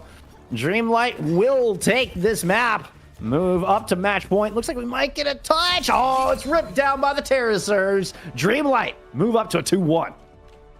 This is a close one. This is absolutely a close one. This time around, it was a little more difficult for Jesper to make the venture happen. Even when it was against the Symmetra, I think Dreamlight did a great job of forcing the Symmetra to kind of work. And Pumito did, I think, pronunciation tough, but did a great job of living on the Symmetra and not really getting exploited early on in the fight. Wow, all right. We've got a certified banger on our hands, friends. And just to remind y'all, I mean, coming into this, your standings out of regular season, Arias 14-1, Dreamlight 9-6. I mean, Arias on paper should be the heavy favorites here in this matchup. Did win the head-to-head in the regular season, but lost that upper bracket match to Dreamlight in a map 5. And right now, history is on course to repeat itself. Yeah, this is real close. This is real close. And remember, there's only 3 teams left that could potentially get that final OWCS promotion relegation slot. These are 2 of those teams. Whoever loses here goes home. That's it. Your season's done. You got to wait for season 6 for a next opportunity.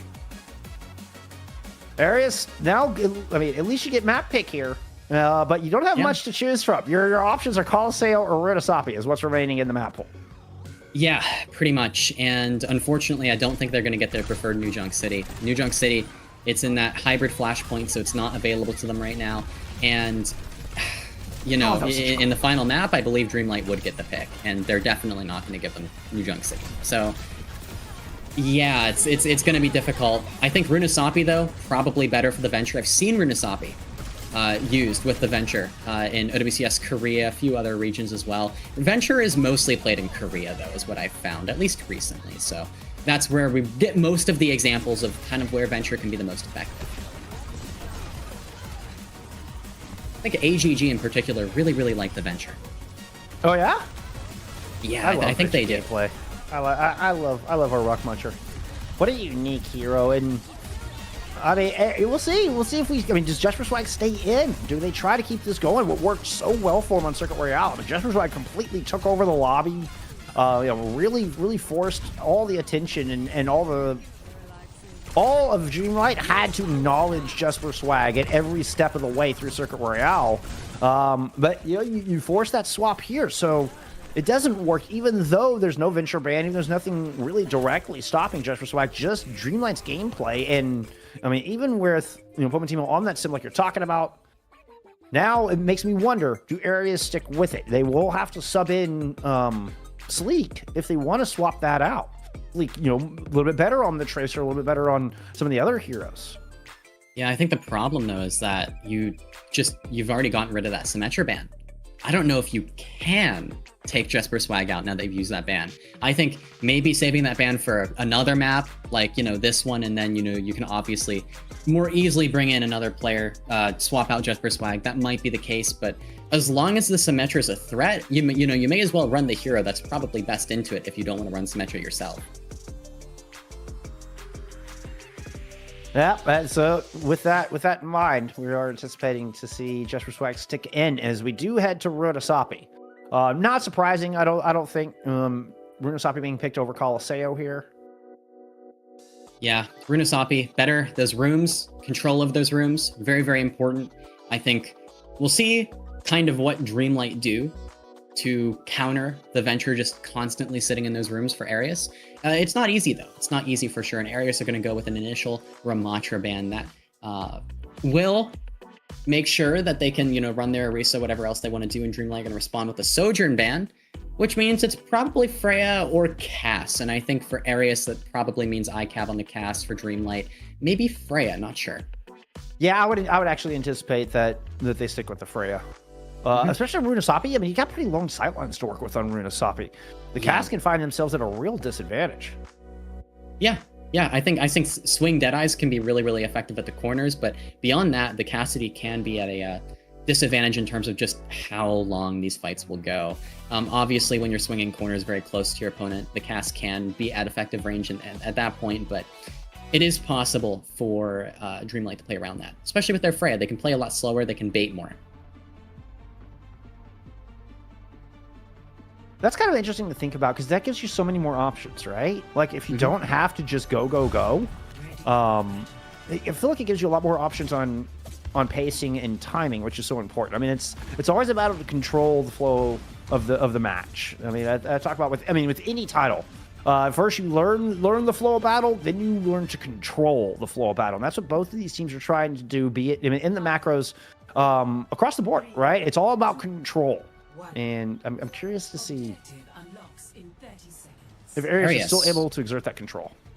Yeah, they're on the Zarya now. So the Zarya is coming out. They ran this in their previous match against Quick Esports, and they really like the Zarya and Runasapi. This is a look we've seen from Virtus Pro in the OWCS as well, and we've seen it work here and there, but it's counterable as well. And Ares, they have to play slow in the Zarya composition. They have to kite quite a bit. I think they need to spread out a bit. They're all really clumped together in that corner. That's a problem. Yeah, Dreamlight giving a lot of free space here as they take this coastal side along Mega. As they teleport in and try and chase into the cafe. They had an isolated target. I believe that was Texal able to swift step out. May have been Jesper Swag, I'm saying it. Bubble used on to Jesper Swag. Lars into that Zarya. Still, we see Ares kind of really playing their distance right now. It's going to be a teleporter to try to close that gap. Jesper Swag finds Rod FD on the back of that teleport. Ares still backing down the hill, even with a +1. Now Lars is looking to push back in as they got a bubble available. But D-Cruz's shots are making it think twice. Jesper Swag has to burrow into the back and try to deal with this Cassidy. Oh, Jesper Swag able to find this Metra. Yeah, there you go. And you saw all the focus there was onto the Symmetra, forcing the TP, and then still not able to get away. Good first fight from Aras, and I like how they really extended that fight as long as they could.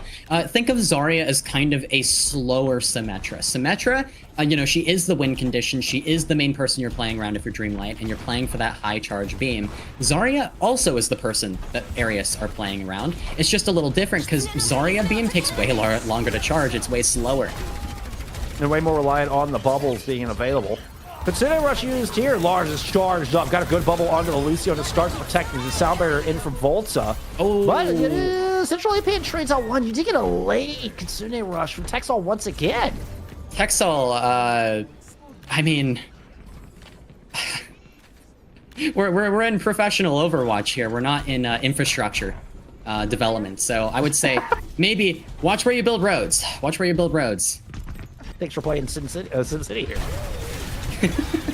ICAV's gonna have the Deadeye and might need it here to try and zone out Dreamlight, who are running at them here very aggressively. The Terror Surge out from Apan, but not enough to get the kill. Yeah, Central Apan had already spent their jab spin, and so they ran into the Deadeye with no jab spin and just got whittled down to half damage. Lars is charged up, able to melt through that Orisa past that. Of course, the one thing the Zarya ignores the headshot mitigation of the Fortify, can also ignore the damage mitigation of the jab spin, so I was able to kind of negate some of those important cooldowns, and now Ares are looking to push. They get stopped in their tracks. Promotimo with a big photon barrier. Melds Jesper Swag with a level 1 beam. That wasn't even a supercharged Symmetra, but it's enough to take the Venture out of the fight and take down their counter with that. Lars really wants to live here. Going to use the Graviton. It looks like Ares are going to commit to this. They have decently high charge, but Lars is very low HP. Ares need to stabilize. Oh, they shall not. There goes the charge. Does enough to take care of Lars. Yeah, reset that Zarya. Even with the grab in, I mean, the grab, all it did was get the sound barrier out, but Dreamlight never lost advantage in that fight. Dreamlight, though, at this next corner fight, and this is a really important fight for them as well to try and get the checkpoint, Ares are going to have ult advantage with both support ults, the Beat and the Kitsune, compared to just Dreamlight's Kitsune. And that's going to be a little difficult to deal with. You know, you need some sort of a kill to make up for that, maybe. Early pressure from Dreamlight in the window. Jesper probably there to touch.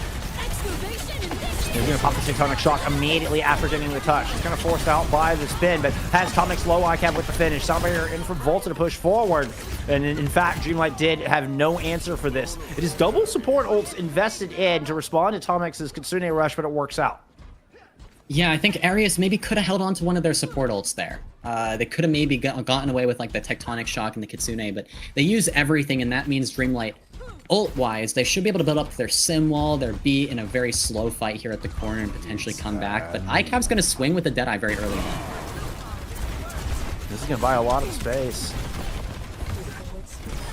Fight moving inside as Promotimo teleports the team in there. Just for Swag's eyes go wide, salivating the opportunity of just everybody bunched up inside the shop. Is going to try to rotate around. Meanwhile, ICAP has been able to pick up D Cruz. Dreamlight just trying to bail on this. Okay, Central Apan is going to go ahead and push forward and hold this corner. Looked like they were anticipating just disengaging entirely, but it was a good call to try to stand their ground with Promotimo finding a kill onto ICAP. They should allow them to push out a little bit. Really good spear finds Volta, and Apan is able to jab spin up and claim some space. Bubble used to protect Volta leaves Texal vulnerable, and a pair of shots succeed. Woo! D Cruz landed 3 fantastic shots, back-to-back kills. D Cruz just playing Kovacs up on the high ground, really unconcerned with everything else that fight. Promotimo approaching the Sim Wall now, and the Sim Wall is very difficult for the Zarya to deal with. I mean, I don't think a Graviton fixes anything for Ares here, and also Ares need charge before they can even use the grab. I think the best case for Ares is that they try and bait out the Sim Wall, and then they just leave. They kite it as best they can. Sounds like a good solution to me. Easier said than done, clearly. Ooh, Volta it's not kind of easy. Yeah, Volta peeking early took so much damage. It took maybe like 245 damage from the 2. Run! Get out of there! They succeed! Good disengage! Oh, wait, no, no. For it. Oh, I spoke too soon. The Deadeye takes down Texal, and that takes out your re-engage. Texal was planning to use that Kitsune Rush to push back into this fight. Now Lars is just trying to get it done in the neutral, but D Cruz continues to click heads. D Cruz not allowing them to get away.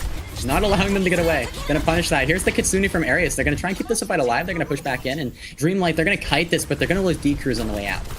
Yeah, and now really Lars 70% charge, actually. Pretty decent charge going into the next. Maybe can go for an earlier grab if that's the case, but Dreamlight have support ult advantage. The Kitsune, the beat, Ares only have to beat the match. Much for Just Respect to move in early, get the bubble, get Lars up to full charge. Ooh, Lars just self-bubbles. That's an interesting point. I think he was trying to draw aggro. But they still knew Jesper Swag was there. Dreamlight smart enough to check their corners. Both bubbles now have been invested from Lars, who's going to pause for a moment before we see him try to re-engage. This gives an opportunity for Tomix to throw the Kitsune Rush right up the street. Catch ICAP, separated from the rest of the team. No shot you get out of there in one piece, right? Right, grab is in. Somewhere from Roddy is trying to survive. Jesper Swag has gone down. The Kitsune Rush and the Sound Barrier successfully fended off the huge Graviton Surge. What a play out of Dreamlight. This is winnable for both teams. 3 minutes remaining. 64 for Dreamlight, 76 for Aras, and now Dreamlight are bringing it into Arias' territory here. Aras playing for Texel's Kitsune, which still only like 60% to that. Jesper nearly has the Tectonic Shock. Dreamlight have ult advantage here, a pretty solid ult advantage, and they're gonna try and use this here to take the lead. Spear just touch off to catch Jesper Swag. If you can, if you're Dreamlight here, you're looking to clear the Venture early on in the fight as well. There's a Tectonic Shock coming out early, but they're the only DPS left. Bubble used to protect. Jesper Swag through the Terror Surge from Central Alpha. Alpha took so much damage trying to get that ultimate onto the table. Oh, D-Crew is hit by a nice little combo. Jesper Swag goes in to find Tomix. Able to switch out just in time. Pomatimo finds the corner. Jesper Swag. Now Lars trying to finish what Jesper started, and they will eventually find the kill onto that Kiriko. Beam versus Beam goes the way of Dreamlight. Kills continue back and forth of 2v2 to 1v1. ICAV wins it. Oh my goodness, ICAV. Oh, nice to the turret. God, that's crazy. Okay, nobody lives that fight. Nobody lives that fight. Nobody won. Nobody won. Shot. No winners. Okay, now another corner fight. It starts off where we left off. Texel's gonna have Kitsune. I'm kind of nervous though, because Texel Kitsune is, I mean, you know, sometimes it's right into the enemy team. In this case, it is, but sometimes it's also in the middle of nowhere. Oh, this photon barrier could make life difficult, though. They're trying to dance around it. Lars is able to find access onto D-Crews, find the sight lines necessary. Sound barrier invested from Volta and Rod FD both. The late Kitsune Rush has now been thrown in from Dreamlight. They're still trying to take this lead away. Arias has been able to stubbornly hold on to it. Now the grab thrown in. Everybody inside the grab is dead. Central up on hit gold, walked out of it, went, all right, come on, team. Team, where'd you go, team? 1 minute left. Dreamlight, they're going to have the Deadeye, they're going to have the Terror Surge. Arias have their own Deadeye, though, so that means that, you know, Dreamlight can't swing for free. They're actually going to go for a really early engage in the middle. Well, I mean, D-Crews just immediately peeks out for the teleport across for the Deadeye. Smart move from Arias. They don't leave themselves vulnerable to that. Good recognition of where the teleport was going. But Dreamlight have been able to sneak out some important progress from the bot. Yeah, the Venture was cleared there as well, so Arias kind of split. Oh, and there's a beautiful spear to cancel the Deadeye. Not to mention confirm that kill. Jesper Swag is stalling on this cart. You can see the little bubble routine. Lars actually eats a spear there and could have been in trouble. Pomatimo's going to teleport behind the team. Able to find Volta with a clever little teleporter. At least put enough damage in. Put Arias in a very difficult spot. And Dreamlight taking advantage of a separated Arias ranks. Yeah, and there the Zarya kind of staggered, and it looks like they might just win it right here. I mean, Arias, they don't really have time for a good recontest. The Arias, you gotta touch. This is your season. Volta goes down. Series. No way. What a wild map 4. As Dreamlight beat Arias for the second time in this bracket. And your 9 and 6 underdogs are moving on to take on Team Vision in the lower bracket finals. Unreal performance from Dreamlight. Well done from Dreamlight, shutting down the Venture. They made the Symmetra work even into counters, and that's impressive. That's impressive, and that ending caught me off guard. I'm like, wait, they won. Like, well, hold on. Too. Like, that's just it. It's done. It's done. I mean, that fight happened in the middle, and their beautiful spear, the Venture cleared very early on, and after that, Arias never got a real engage. They never got anything done. And that was Arias held the lead for the entirety of that map. They were in the lead for the entirety of map 4 until overtime in the very final moment where they weren't. very, very close map of push. I mean, we've had a lot of, I think all the push maps we've seen in general today, for the most part, were pretty close. Yeah, I've been darn close. I'm very, let's see if I can... I'm very curious on stats from that map. That map was so good. Yeah. That map was so good. Pulling them up now. Darn close. Darn close. Definitely more team fight wins for Dreamlight, but not by much. Not by much. We're looking at Pomotimo 8,300 damage, 28-5 there on the Symmetra. Just for Swag, only 13-8 on the Venture, just to give you an idea. Yeah. D-Cruz had a bit of a rough time, that map, here and there.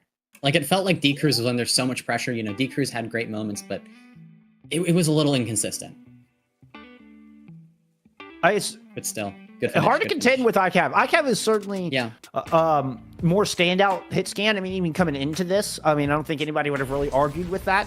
So, I mean, that gives you an idea of just the teamwork and what is involved for Dreamlight to get this win. This is such an enormous team effort out of Dreamlight.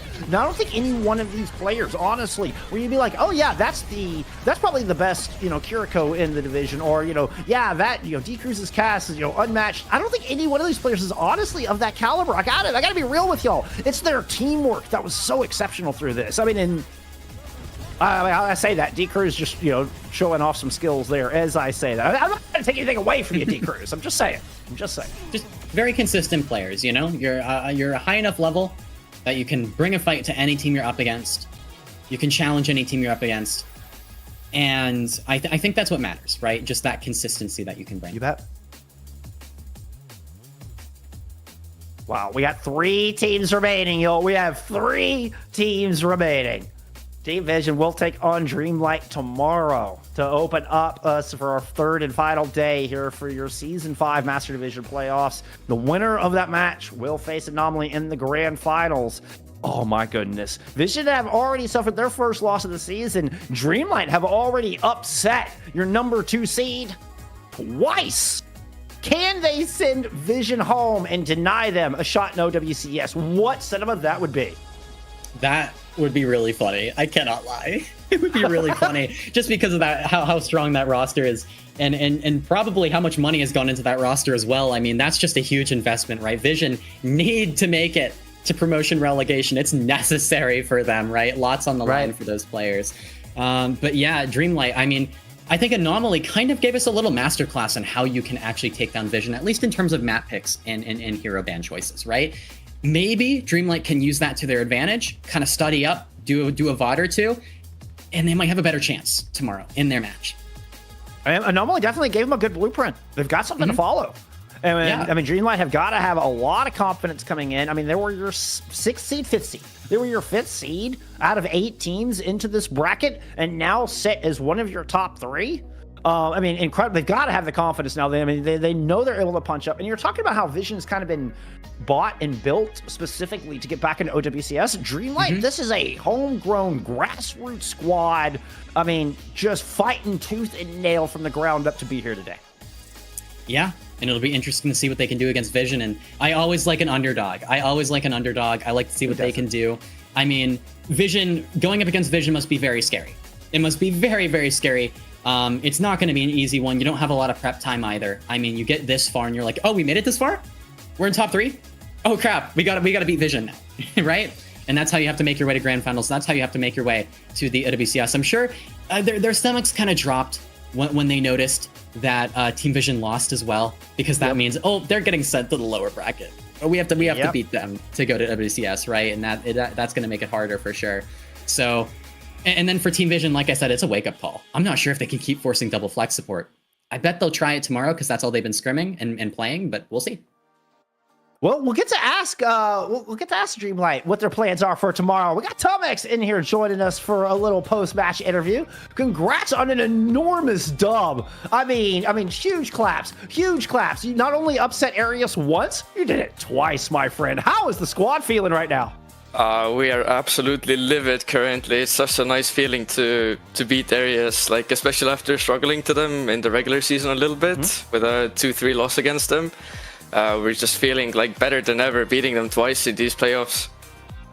I mean, you look to be all smiles there. I mean, rightfully so. Rightfully so. Absolutely, absolutely. Was there a moment in there on Murasaki where you knew you had it? Like after that fight, like was there a moment before like the victory screen pop up where you're like, we got this, we got this? No, going into last fight, I think we felt pretty confident that we got this. Actually, like we have like a really good idea on what to do next fight. We have like the ult advantage or like really good ults to use, and we had a good plan around them. And I think we felt absolutely confident going into last time. We had this in the bag. Like there's nothing enemies can do. Like the Venture, like be it as broken as it may be, we still got this. Like the Zarya Venture composition, the combo with that, like. We play the Orisa, everyone says Zarya counters Orisa, but we still got it. Yeah, for sure. And you also played the Symmetra into the Venture, which I think is actually quite difficult because I think teams are now figuring out that Venture is kind of the way you deal with the Symmetra a lot of the time. How did you approach that? Honestly, we weren't really worried about the Venture matchup into the Symmetra because we just thought we have like the TP to use as a tool against the Venture, not the other way around. So don't want to be revealing too many of our strategies here, but yeah, we generally didn't really think it would be an issue. We just thought that running down the Zarya with the Symmetra would be like really good for us. Not even maybe the TPs all the time. It's just an extra tool to use to somehow clutch out fights and just turn the tides in our favor. I think that says enough. Just that you don't even consider it a counter, but y'all have the counter. That speaks volumes. For sure. And now to the big question, I think, to the fun question. Anomaly weren't too nice to you today. I think they've kind of given you a bit of a, not the best gift. It's a Vision lower bracket. How do you feel about that?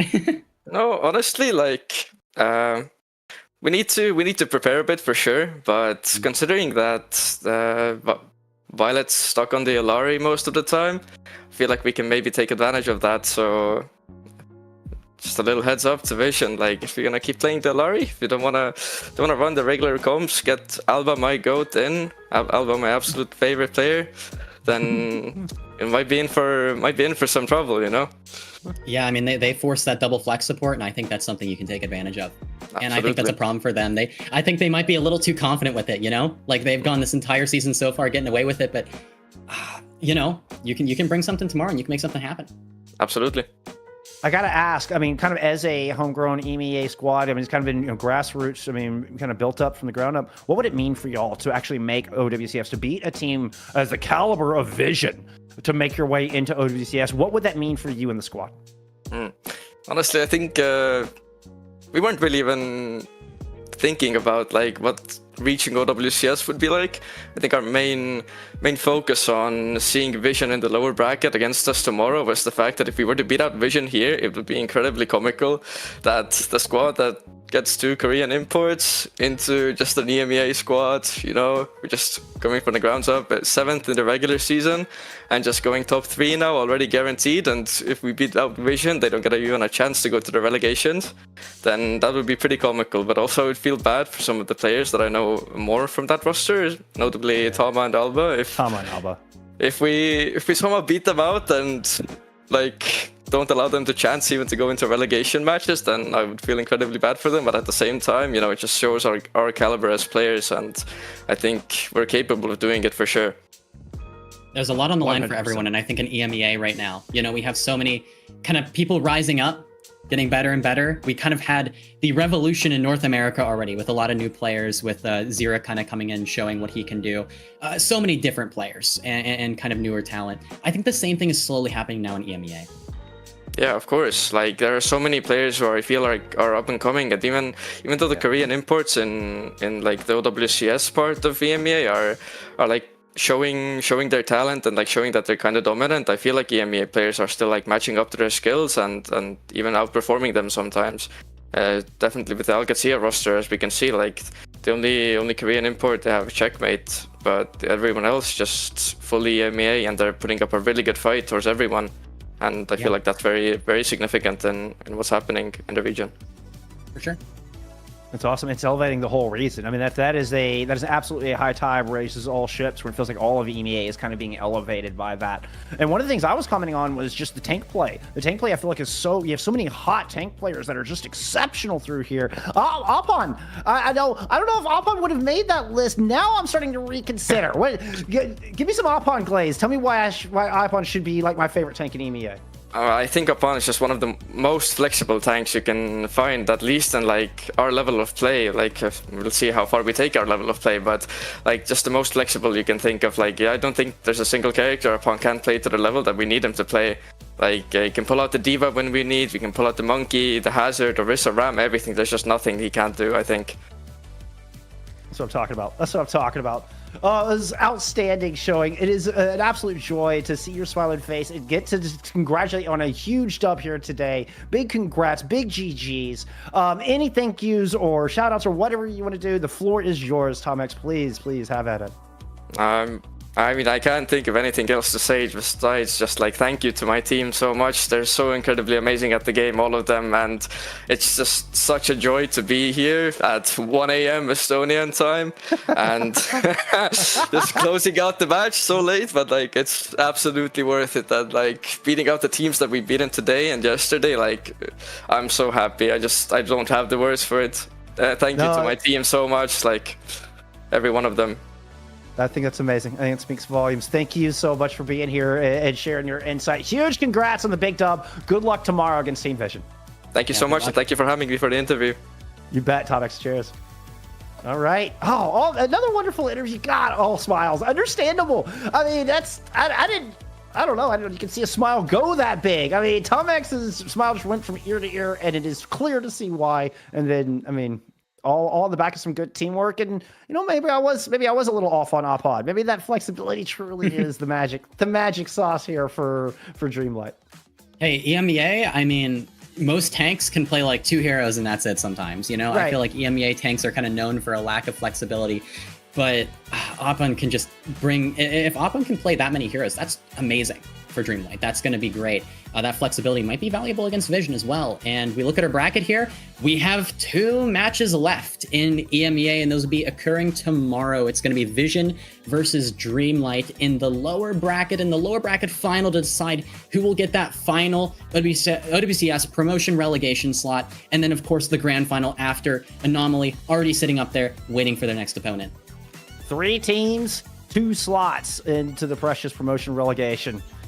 Hey, that concludes day 2 for EMEA, but guess what? We still have a whole other region to get to. We have got 6 more teams lined up, and again, only 2 precious slots available. We're going to go down. We're going to kick things off with Cat and Shikigami Midori there for the lower bracket to start an amazing night of action for NA. But that is going to be all for OC and myself here today. We're going to go ahead and pass the handle on some very cable cast. We've got Hunter and Dex coming in. Show them some love, but stick around as we'll have FACEIT League Season 5 NA Master Playoffs just around the corner. Don't go anywhere. Thank you.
match is about to start. Sorry I'm late. Let's do this.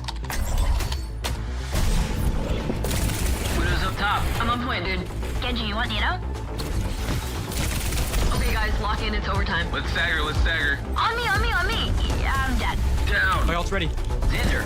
Dead. Pushing, I'm pushing. No, pull back. Hold car, we're down. That was so bad. Yeah, we suck. Yep. Let's try something new.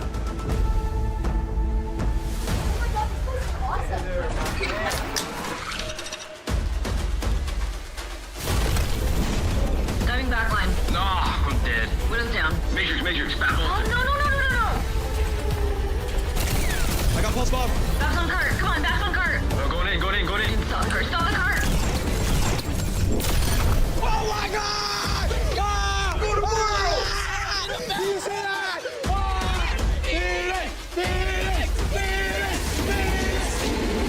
Making their OWCS World Finals debut, please welcome to the stage, Team Phoenix! Are you ready? Yeah. I'm ready.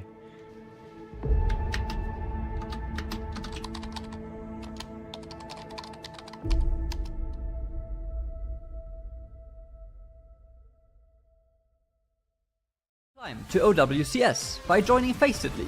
Gain competitive experience in weekly FACEIT League matches. Rise to the top in divisions balanced for your skill level. Learn more at fce.gg/FACEIT League.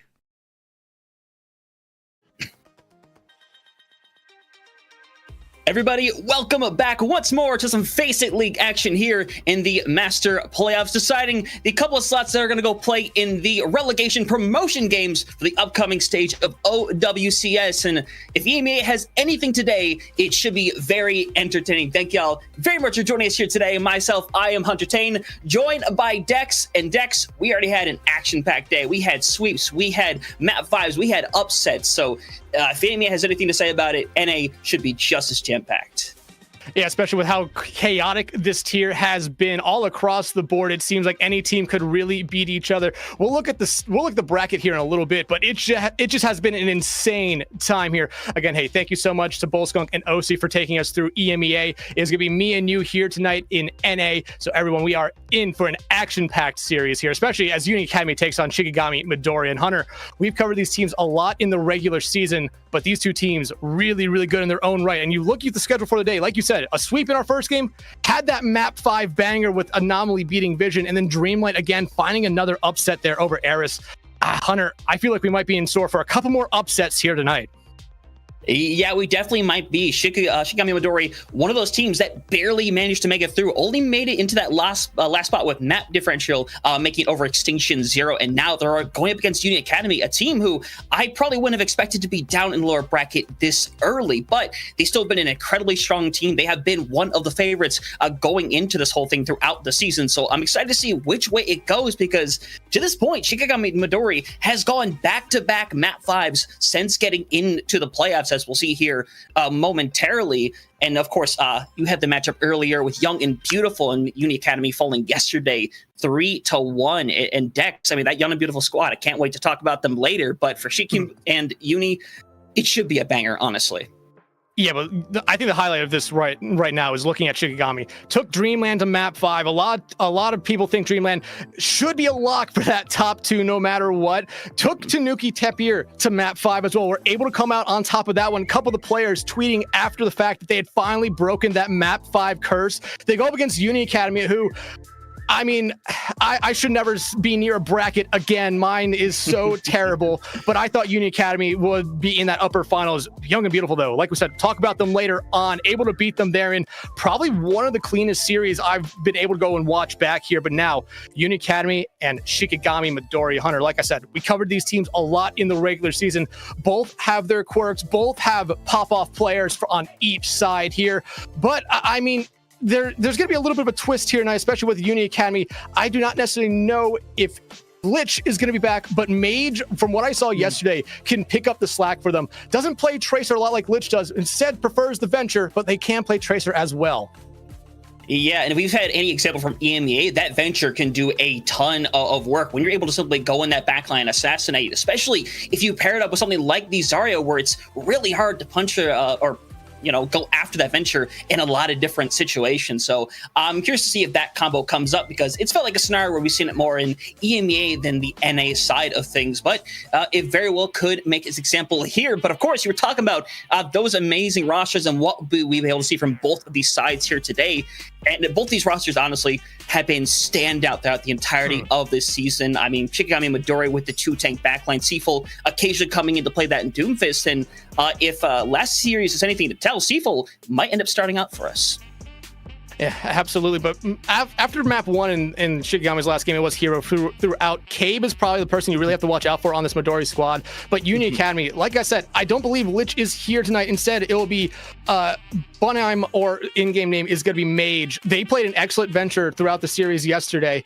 Just weren't able to come out on top. But Santana, though, tank player you really have to be on the watch out. Regime, one of the only players here I think left in the NA Master Series playoff that are trying to get back to the OWCS, was a part of that Shikigami team that was a part of OWCS back in stage 1. So I mean, they have a lot riding on them here. But Hunter, like we said, these two teams are really, really good. That backline for Uni Academy might be that line you really have to watch out for. Those two work in tandem perfectly. Oh, no, it has been a level of consistency that's been really hard for a lot of teams to match throughout the entirety of this season. I mean, when you work so fluidly as a backline, it's one thing when you're a really good tank or you have a great DPS, but when you have a support line that can keep each other alive, that can work in tandem consistently, that is what wins you a lot of these fights in Overwatch. If you can have your supports that can stay alive, keep supporting their tank, their DPS, it makes an amazing difference. So we're going to see whether or not Shikigami Midori is going to have the ability to have that aggression, because we've gotten to see this team, a team that wasn't necessarily as aggressive when they started out, but they have progressed more and more over the last couple of months. Their level of aggression has gotten way and way better. So I'm curious if that's going to be how things are going to go as we're to start things out over on Oasis, a map we got to see a lot this season, especially closer towards the end. And I mean, going to this first map, Dex, what are you realistically expecting, wise of compositions going to our first control? I mean, hey, we saw this all throughout EMEA. You even saw Bullskunk and OC talk about it. It all comes back to Oasis anyway. A very mechanical map. Dive does seem to be the go-to a lot of the times here, which is what I would expect coming out. It's going to be interesting, though, what we see. Do we see the Diva? Do we see the Winston? Wrecking Ball, possibility. We saw that a little bit in EMEA. Didn't necessarily work out that well for that team, but it is still a chance. But hey, you see him already here. Uni Academy banning out the Diva. Shikigami Midori banning out the Brig here. And in my opinion, those are two really good bans. I feel like these are really safe bans for map 1, especially for Shikigami Midori, who in the past, I know Regime loves to play. Actually, no, that's Uni Academy. Uni Academy loves to play the Lucio here, so getting rid of that Brig might force Graveyard to play that Baptiste, which they have been pretty good on in the past. Yeah, 100%. Usually when you see that Brig being taken out, that Brig Geno combo that has come up so often, obviously ends up kind of falling to the wayside. So you definitely need to bring out something else within the situation. But once more, we're getting ready to set into Oasis here. I'm curious where we're going to end up starting. If we go to something more like a university, typically is that a Risa style composition that kind of makes its mark. But when you go to City Center, that's when things like the Hazard can kind of start to open up as well. And I think it's going to be a really good chance to see the comfortability of both these squads. And hey, we talk about those two tanks, and for the moment, they appear. And right now, I think we're going to be starting out on City Center. And from what we saw in EMEA, don't play in the roads, anyone. Actually, no, it looks like it's going to be Gardens first here. But this is not a big shock for me, seeing the Hazard come out from Uni Academy. They have liked to play this playstyle all season long, really, unless it's shut down. But Graveyard on the Kiri is going to be able to do so much. And Regime, I will highlight them here throughout the night a lot. They play Lucio, in my opinion, maybe one of the best Lucios here in this NA Masters tier. They are the perfect mix of aggression and being able just to position himself in the right spot to do so much for their team. And right now, Midori playing on that high ground, I'm going to say they're in a little bit of a spot you don't necessarily want to be, but Uni Academy, they're just hanging around the outside of point, really allowing Santana to take all the space. Yep, exactly. With that point opening up, Midori are trying to hold on to this high ground best as they can. Simply Cave and Seaborn holding on to the high ground. So it's going to be really hard to set up an opportunity to actually advance up there unless you are like a Santana who's going to dive up. But Uni Academy can tend to simply let the point flip over for the time being. Shikigami Midori going to take over, and Uni typically in no rush to really push this. Yeah, we saw this a little bit in the EMEA, and we're going to see it here a lot tonight. Uni Academy is one of those teams that's very, very patient, especially with this composition being so fast. They're just waiting on Hero to kind of maybe go a little bit too far and then a dive on that backline. Zach, though, they're going to be a big factor in Midori here, just getting everything going. Just has to pester that backline out, but Hero getting rid of Mage. Yeah, and that should end the fight right then and there, looking for the cleanup as Ivory Regime both going to try to get up. Regime going to be the only one to tell the story, and now with how long those two fights went on for, Ultimate's already becoming a factor for both sides. I mean, that really wasn't even 2 fights. That was just the first fight taking that long, and it's these two teams very patient. Shikigami, though, the composition, they need to play on point. Uni Academy, they really want to force them off, and right now they're getting that, but they're just not in position to really go in. Mage has Pulse Bomb ready to go here. Like I said, they play a lot of Venture, but they can play an excellent Tracer as well. They need to be able to find a stick, though, to at least force out either the beat or the Immortality field for the other side, and then Uni Academy should find their opening. Yeah, definitely should in this situation right now. Got to see how aggressive Uni wants to be. Pulse Bomb comes up online. Unfortunately, stunned out. Doesn't find anything with it. And Amadori has the opening to keep on the aggression. Santana going to go and push onto the point, hoping to find somebody there. Unfortunately, just has to regress. Unfortunately, has to dive their way out, barely staying alive, trying to wall themselves away. Unfortunately, taking the late death. And now it is Midori. 5 ultimates on the board and only 1 fight to go. Yeah, right now, Hunter, this might be a round that if you're Uni Academy, you just might want to forget. You're walking into 5 ultimates, final fight territory. You haven't even built up to overclock, downpour. You have both your support ultimates, which is a good thing, but you're walking into an Amp Matrix. You're walking into a Terror Surge, Deadeye, Pulse Bomb. I mean, a lot of these ultimates that Shikigami has are super comboable, and that is exactly what they're looking for here. Yep, Deadeye gonna get things started, causing a bunch of separation. KB forced back further and further, hoping to find at least 1 target. We'll get Santana super low, but the beat ends up being forced by Regime right now, and Hero hoping to find something off of the back of that Terror Surge, and Shikigami Midori trying to throw everything into this to make it happen. Just a Pulse Bomb sitting by. But Uni Academy in such a rough scenario, it's likely not going to be needed, as Ivory, the last person standing to try to really make something happen, is hitting the shots away, manages to get rid of Cabe. Unfortunately, Dex, it's not going to be enough, and Midori starting in grand fashion with the 100-0. 100-0, and Cabe dying there got rid of the possibility of having a perfect first point right there. I don't believe anyone on Shikigami, or my bad, Midori died up until that point, but a really dominant round for them. Uni Academy still a little bit slow to it, and I mean, they want to play patient, but you really can't anymore. And I know we talked about seeing dive, and we've only necessarily just seen poke here. I mean, brawl a little bit, but it's just gonna go that way. And like I said, Cave, the only death right there, almost had a perfect round right there for Midori. But you look at the stats, I mean, Hero is just taking so much pressure off the team right now, being able to do anything they want. Zach as well on the Tracer, 80 limbs, not even 2,000 damage. They're doing a great job. For Uni Academy, though, you're just looking for something here. You need an opening. Honestly, winning the first fight would be great, but you just need to be able to get set up, especially now that you're going over to your own Orisa comp here. And oh, you almost get tripped the map. Too bad they're on Lucio. Yeah, managed to stay alive, so Midori will get a chance to be able to group back up. Unfortunately, Hero gets caught just outside the Immortality field, so Uni Academy should be able to win their first fight here. Unlock the point as Midori just has to wait for Hero to come back to be able to regroup. And like I said, this is exactly what Uni Academy needed. I feel like if they did not win this first fight, this point in this map was just going to start to slowly get away from them. And Midori in the past, yeah, they played 2 map 5 series already, but once they have momentum, they rarely give it up here. Uni Academy, though, in control, and I like the spacing from here. Basically watching all the angles. Ivory, though, has to kind of be waryful here, especially playing that close to the edge. Yeah, it does eventually get forced out, though still hanging around up there is Graveyard. Unfortunately, not in the right place as Santana going to be drilled away. And just like that, Shikigami Midori only going to allow 20-some percentage on here. Just a little more stall from Mage. And that'll end up capping out right there at that 23%. And I mean, already Midori just aggressively taking that point back. I mean, it was very easy for them.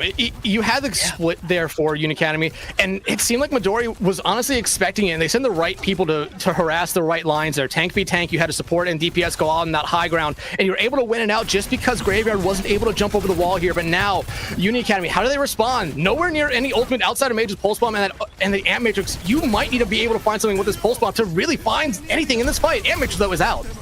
Okay, finding a nice shot onto Mage right there. All the harassment that was going on to the backline to Seaborn now coming to his cease. Pulse Bomb does come online for Zach. Unfortunately, nothing quite coming to form. And now Uni Academy once again being pushed back 40% and counting. And now Ultimate's coming up big time as Uni Academy going to have 4 to match Midori's 3. And I mean, if you're Union Academy, like you said, 4 ultimates coming into here, but you really have to get through a lot of good sustaining ultimates on the other side. Terra Surge beat Deadeye from Cave. That's going to be the one I'm looking at most here, potentially just to find picks. I mean, that Terra Surge from Hero is going to be one that probably comes out here soon, and I like that they actually picked the shield ability. Yeah, Deadeye going to come out online, just a 1-for-1 trade pulse bomb. Not finding anything from Mage, so just a quick little reset coming to form once again, but now coming up 70% and counting.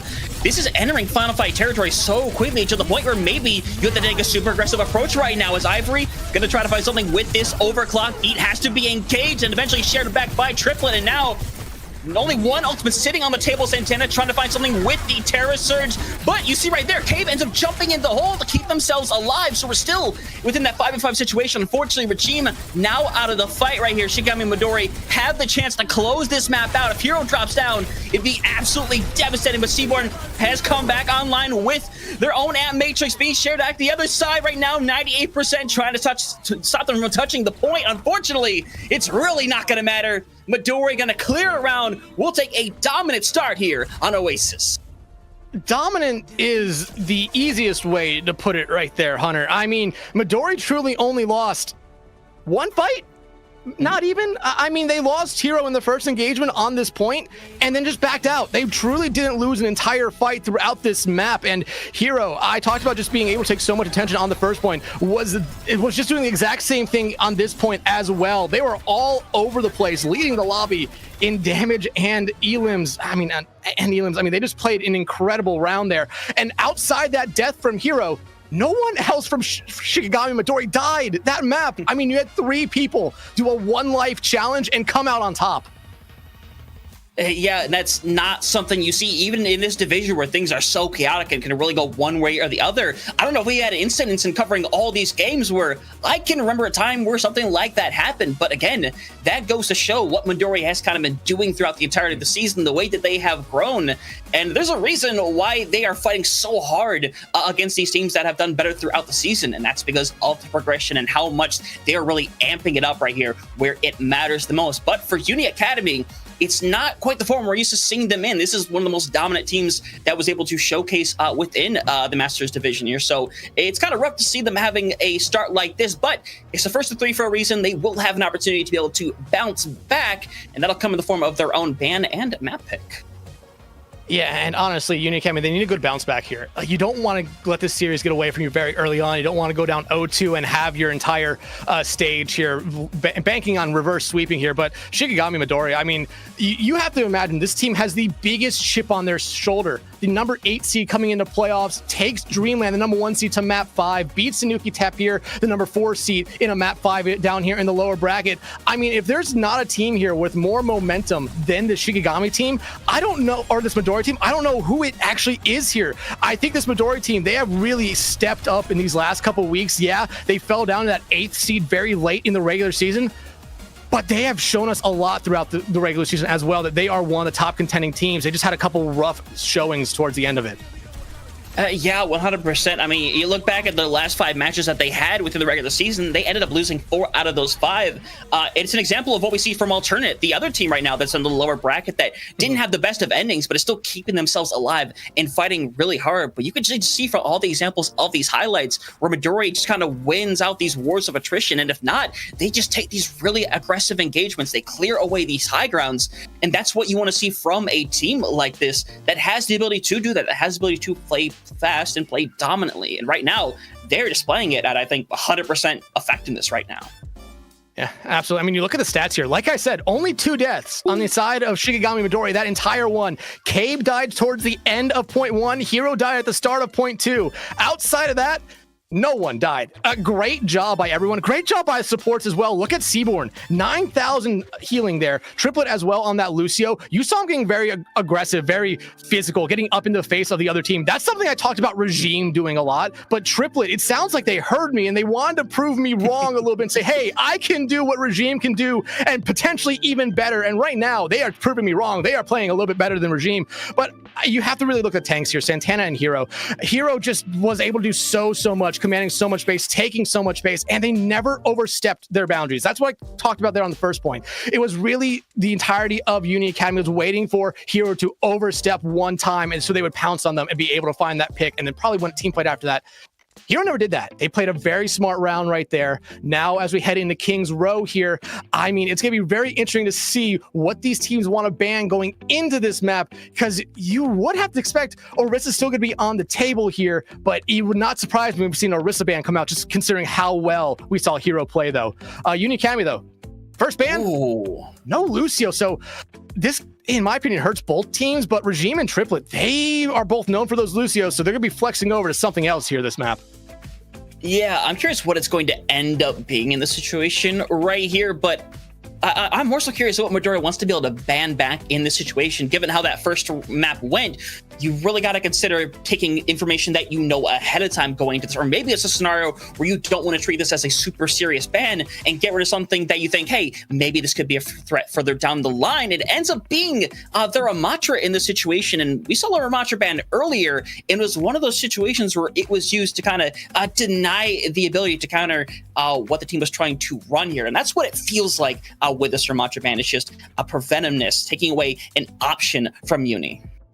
Yeah, and especially just with how good Ramatra is on King's Row in general, it's really good to get rid of them here. Orisa's still going to be played. You could see something like Hazard come back out, but if you're Shikigami Midori, you're fine with Uni playing Hazard here. You're fine with them playing Orisa. You were able to come out on top majority of the times that last map. However, new map coming in here, I think the best thing that Uni Academy could do coming into this one here is really just reset mentals. That was a little bit of a rough start, putting it lightly. You have to go into this one imagining it's the first map of the series now. And I mean, Hunter, we talked about this map in the past, especially in a lot of the leagues me and you casted. This is normally the second map there, and it's the second map here. So we're back to Scrims Row, baby. We love to see it that way. Nothing beats Scrims Row.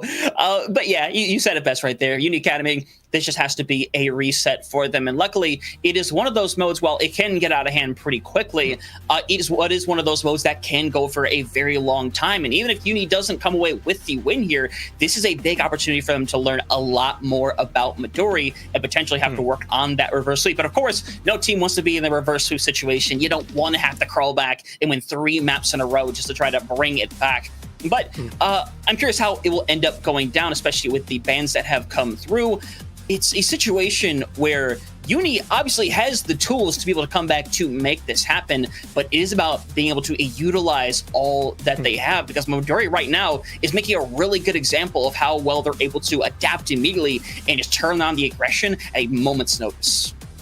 Yeah, and we saw that from the last map as well. A lot of times they were playing back, playing very safe. At any time that you saw Uni Academy aggressing them, they would be jumping on them almost immediately. We only saw really one true time on Gardens where you saw Santana dive onto that backline and then just immediately be caught out, and the rest of Uni Academy fell right after that. Shikigami Midori is doing a really good job here early on with that, but as we head in King's Row, a little bit more of an open map. Granted, you could play high grounds on first point, but a lot of times you guys see them probably gravitating back towards behind the hotel concierge right there. So a lot of interesting stuff that could happen here. But right now, it's going to be interesting to see what tanks we go into with here. I would expect to see the Orisa. No Ramatra does open up a little bit here. You could try to play dive here. Diva's back on the table. Remember, that was banned out map 1 by Midori, and that might have been banned out for a very good reason there. Yeah, honestly, it could have been in a situation like that. You can't really tell too heavily ahead of time until we're in. But we saw earlier where Ramatra got taken out, and it was a sim that came in. Ramatra, a character that's really, really good at shutting down that Symmetra. Orisa, though, can kind of just end up becoming this big target that can't really do a lot to help themselves, but keep giving the Symmetra ult charge. So for all we know, that could come out on the board as well. Never truly know at the end of the day, but honestly, it's a tactic we've seen work. And I mean, if you were watching the games earlier today and you're like, okay, we have this in our back pocket, because this is something you can just pick up and go with whenever you really want to. So I'm curious how it ends up going down at the end of the day as we're getting ready to head into King's Row over here. Going to see who's going to be starting out on the attack. Realistically, imagine it should be Uni Academy. But Dex, you said it yourself. First point can be difficult to deal with those high grounds, but we see teams that just go in with that aggression out the gate there and force really weird rotations that will split up the defense. Yeah, and a quick thing. If you've been watching all day, you've also definitely heard about FACEIT Watch there. You can watch a couple of the players here from their perspectives in this series here tonight and throughout the rest of our series here tonight if you go to faceit.com/watch.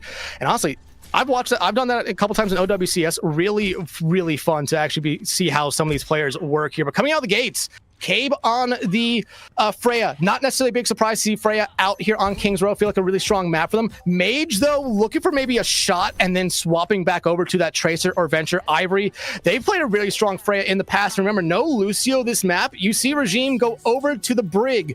That was banned out by Uni Academy in map 1. Graveyard, though, on this Baptiste needs to be able to find a lot of value this time around, and you already see the swap there. No, it's not going to be Tracer or Venture. It's going to be the Genji and Hunter. I like this a little bit better, especially with Santana playing this Hazard, just to be able to help them clean up these dives. Yeah, I am excited to see it, honestly, because that Genji Hazard is such an effective duo, and we've seen it quite a couple of times throughout the Master Division this season. But you see Santana already just delivering pressure to the point. It's going to force someone to eventually have to drop down onto here, but Santana instead just going to be battered with damage over and over again. Just kind of has to hide away for the time being, keep progressing further, but somehow Regime getting rid of Triplet with that whip shot. And now that's going to open up the door as Seaborn now has to keep backing out and just play for their life right now. I mean, right now, Uni Academy, though, they have this slight advantage, but they're not necessarily taking it just yet here. But, I mean, they are starting to get to point. They're trying to drag this fight to point. Hero falling down. They have a loss of sustain, but you immediately see Mage just dive into that back line. Yeah, and Seaborn in a whole lot of trouble. Doesn't have to care quite yet. Cave goes down as well, directly after them, and now Uni Academy just has to start throwing bodies onto this point right here because they've cleaned it up nicely with Hero going down. Zach is still hanging around, but it's just going to have to retreat. And a retouch at this point with no speed looks really tough to pull off. And right now, finding Zach would be a huge bonus here for Uni Academy. And Hunter, what was the one thing I said that Uni Academy needed to do coming into this map? Just mental reset everything. It seems like they've done that here, and it's working out for them great. I think Mage going over to this Genji, having a little bit of that vertical movement ability here, really does help him out a little bit. And Ivory as well. This is a very scary DPS line when they are hitting on all cylinders, and right now they are hitting. Santana, though, making the swap over here to the Orisa. I like this, especially going in the street phase here. However, you're going to be walking into a couple ultimates on the other side that the Orisa is just going to have to kite through. Yeah, 100%. I mean, just having a couple on the board makes it scary. Graveyard, especially having that Amp Matrix ready to go, is just going to make a bit of a difference here. And honestly, it's going to be the thing that's going to get them through here as Zach gets eliminated on the spot. And now it's a rush shot for Hero. Has to go ahead and use pretty much every ability in the book just to be able to hold on. Hero hoping to find something with the Terra Surge. Ends up getting rid of the Immortality Field as Bolo comes up online, going to catch directly onto Seaboard. And now Hero, unfortunately, got to die on the point as the rest of Midori once again going to be forced to reset as Uni keeps marching ahead. Uni, they're just doing everything right here so far. I mean, the dueling Amp Matrix came out, and you just saw both the Risks just try to walk through them right there, finding a lot of value for themselves, just being able to push through it, but their teams were still able to find a decent amount of value off them there. Uni Academy, they're just taking all the advantage here. However, if you're Shikigami, you're coming back in with a Pulse Bomb, with your own rally, not that far from a Deadeye, which should mostly be used as a zoning tool. Uni Academy, though, Santana, if they maybe land a couple spears here, get a couple nice shots in, they're going to have that Terror Surge ready to go here towards the end of this fight, especially with that rally from Regime. It might just get them the second point, Hunter. Honestly, it might just do so. Mage is going to go pretty aggressive at the end of the day, going to be forcing out that rally right away. Deflect, be able to keep away some of that damage, eventually be forced out entirely. Regime ends up going down, but Zach ends up getting caught by that last swing as Cave hoping to clear things away. Unfortunately, not able to find a whole lot with that Deadeye. And now Santana, their job is simply to stay alive, but you might not even need to work up toward that Terror Surge.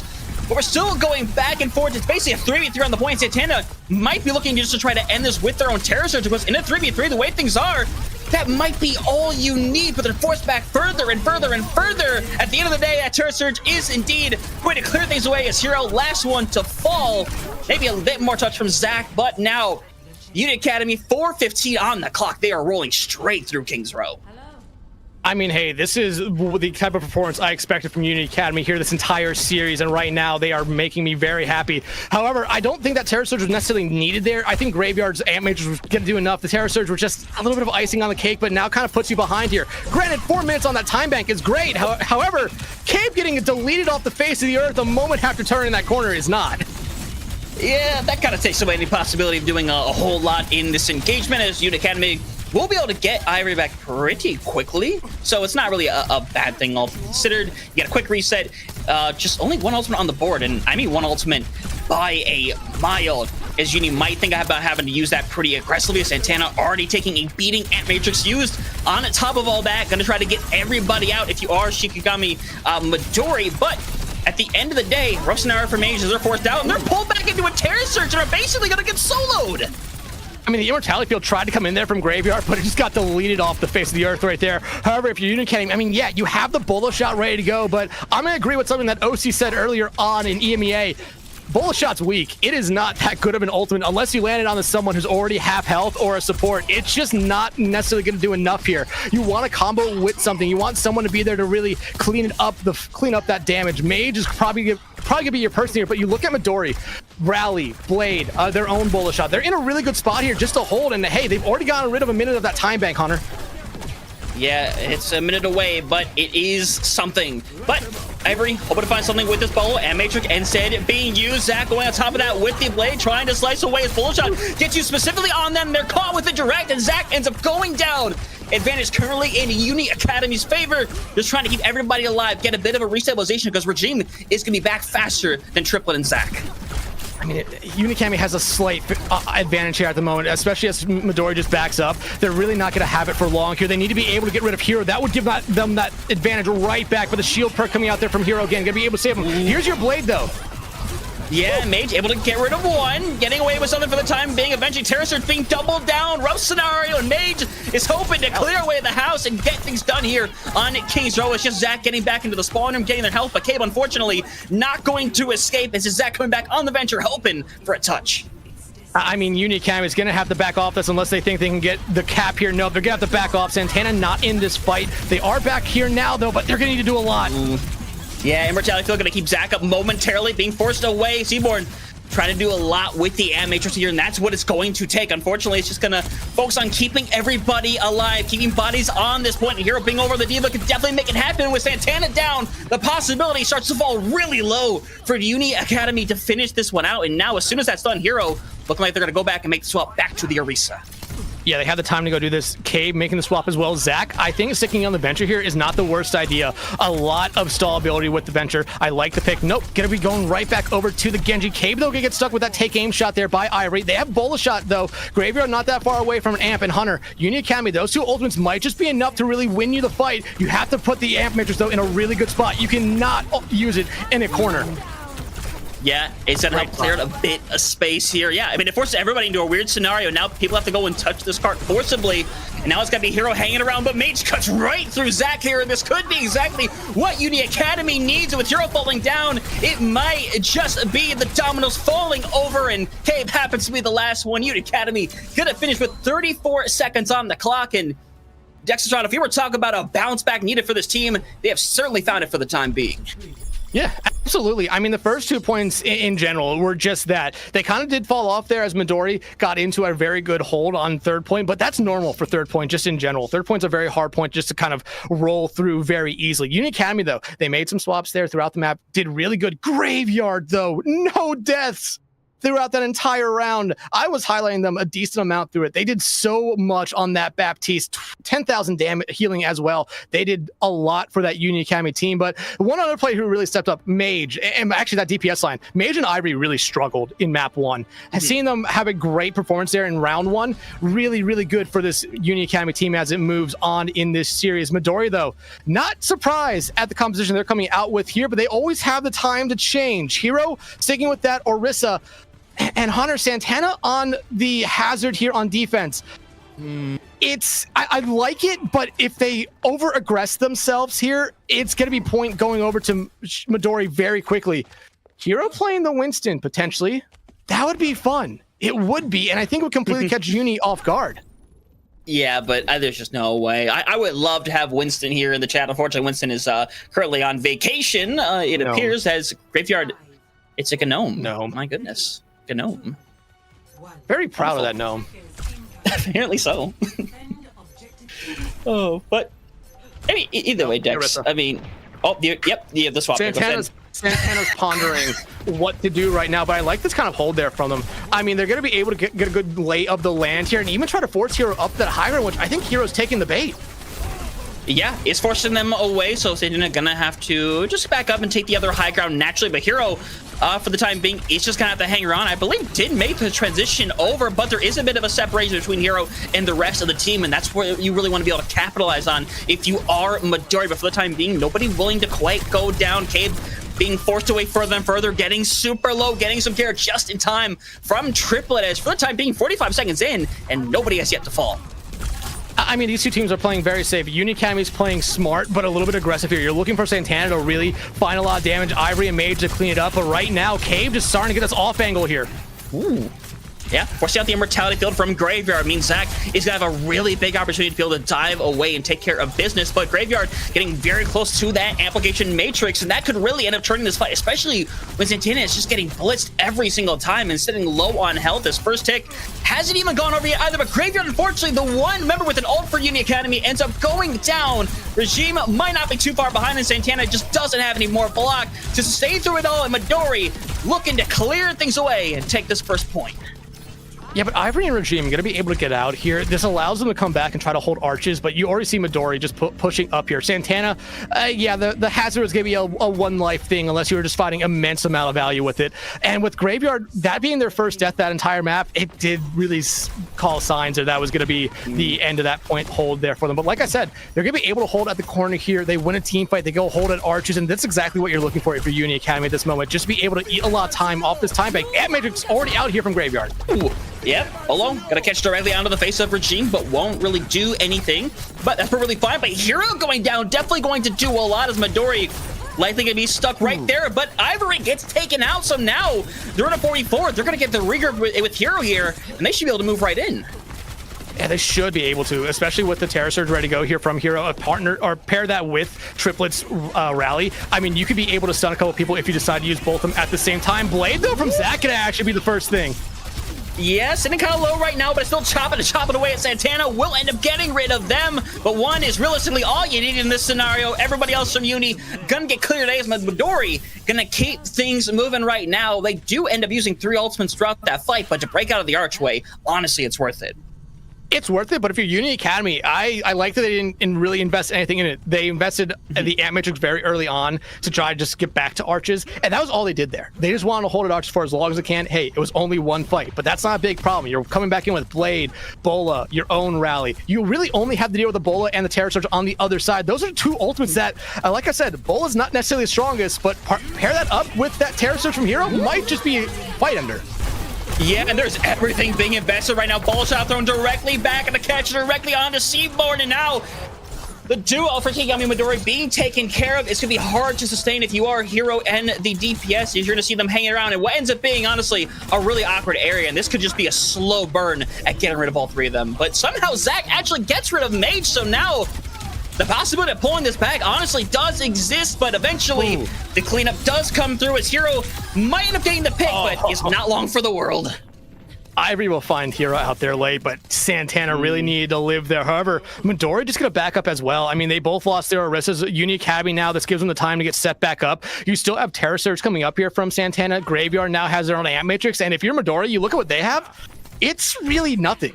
It's going to be a while before they truly get anything. Zach or Seaborn will probably be the first one to get something, but it might not be this fight. You might be going in this fight really looking to get something out of Uni Academy. However, look at Mage going over to the sim here. I like this kind of playstyle. We don't see it that much in NA outside of Young and Beautiful, but being able to have this TP strat, especially with Arisas, is very, very fun to watch.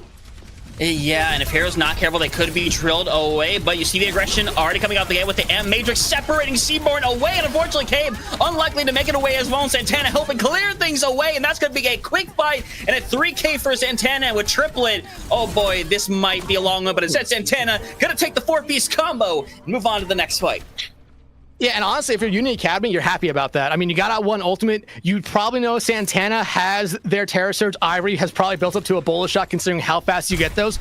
However, you're still walking kind of dry into this next engagement. Seaborn, Zach, Hero, Triplet not that far away. You really need to try to have this fight drag on a little bit here to get up those ultimates, because once you start using them, Uni Academy is going to respond with their own back here. But Ivory already throwing out Bola and finding value. It's incredible. Terror Surge comes online, does get rid of Mage, so one of the biggest things that has been stopping Hero being eliminated, but Santana wants to try to pull it back as well using their own Terror Surge. Not going to get a whole lot, but Zach gets caught with the Durag, barely going to stay alive and has to wait for a little bit more care. Almost gets caught yet again, and Triplet willing to invest with the rally. I mean, it's going to cause Unity Academy to back out and take a reset here with Ivory down. Ends up being a good investment, honestly. And Santana's behind the entire fight. Hero will be able to take him out here.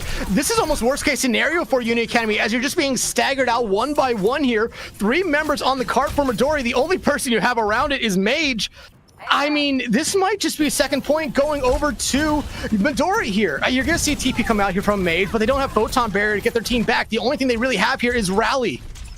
Yeah, they're gonna have to literally use every cooldown just to go and force touch the point, but instead, they use the M-Matrix to try to force more out, and now it is Zach trying to come through with the Hero Blade, got rid of one, is slicing and dicing through Santana, but all the heals in the world, and while they're doing everything to prevent these final bullets from coming through, and for the time being, it is extending Unity Academy's life on this point, but now, they got nothing. However, I mean, you got rid of Photon, you got rid of Amp, you're gonna have Terra, and you have your own Bola here. No Bola on the other side, but you lose Zach. Yeah, and now it is just on Santana to be able to help stay alive with the support still very much in tail, but less than a meter away. And now a Terror Surge hoping to clear things away. Immortality Field there. The duo is gone, and Shikigami Midori gonna keep their King's Row alive. Keep it alive here, but they don't have a lot of time. Only a minute and a half added. You had to invest a couple ultimates into that last engagement there. Bola came out. You see Terra came out. You're going to be just able to build those back up here if you're able to get to the end. You look at Uni. They have Bola not that far away from their own Terra. Uni Academy, though, I mean, not having some ultimates here early on outside that Bola. You see Triplet having that rally. Seaborn not that far away from Amp. I mean, those 2 ultimates right there might just be able to get you through and to the end of this map. Honestly, it just might right there. Seaborn is forced to use the Immortality Field. The moment that it's out, the Bolo comes online. Doesn't end up getting rid of anybody as Rally being invested by Triplet here, hoping to make something happen. Ivory gets caught with their own direct. At the end of the day, Regime ends up being the first one going down. Graveyard directly behind. There's nothing left for Santana, and now the question is whether or not they invest their own Terror Surge. They opt not to, and Mage and Ivory hoping to clear things away, but Hero getting rid of one by one as they gotta take a quick reset here. I mean, only one person on the cart right there, and oh, you're gonna lose Zach. That's not that as costly as you think it is. I mean, right now, if you're Midori, you're gonna push this one as far up as you can, but I feel like a quick disengage and re-engage here, just as overtime starts, is the way to go, and that looks like what they're gonna do here. I mean, you have Amp. You're not that far away from Bola. Zach could build up the blade here. You're looking for Graveyard's Amp here, though, to be the difference maker. Santana's gonna be able to pull a lot of people into a spot where that Amp Matrix should find immense amount of value.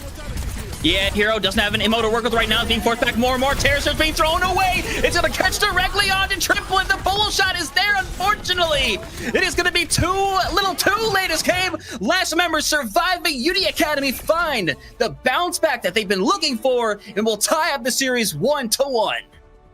They get their footing here. I mean, it was just a good map all around from the Shikigami Midori. Didn't make it really interesting as it went on, but I felt like the good swaps we saw from Unity Academy here. You start off on Hazard, go over to the Orisa. That was a great swap for you. I think the Sim actually worked out very well for them as well while it was on field. I think they eventually swapped off of it, but it did a great job of slowing down Midori there. But I mean, Unity Academy, we came into this one talking about just how they needed to find something in this map or else the series is slowly going to start to slip away from them. Well, they found something and maybe a little bit more here, Hunter, as we're now tied at 1.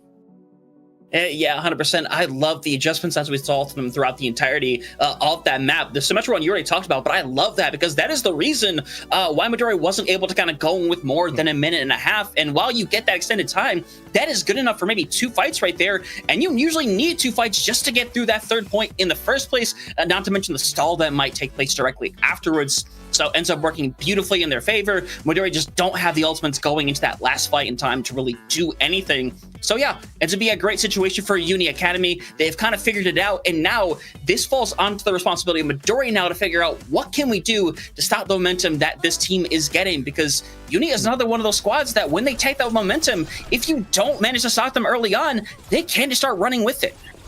Yeah, and I mean, we talked about at the start of the series, or the start of NA, that this tier has been almost unpredictable at times when it comes to what teams are hot, what teams are cold. Both these teams throughout the regular season had their hot streaks, they had their cold streaks, but right now, playoffs, I mean, you're both on your last lives here. You cannot afford to have a cold streak at any point this series. Uni Academy stopping it there. Midori, I mean, they kept this map close. That was the biggest thing. They kept it close. We're almost able to complete it, but Uni Academy able to stop them at the end. Great play around here, though, from Uni Academy. Academy on that DPS line. They immensely struggled map 1, only getting 4 elims combined on Oasis.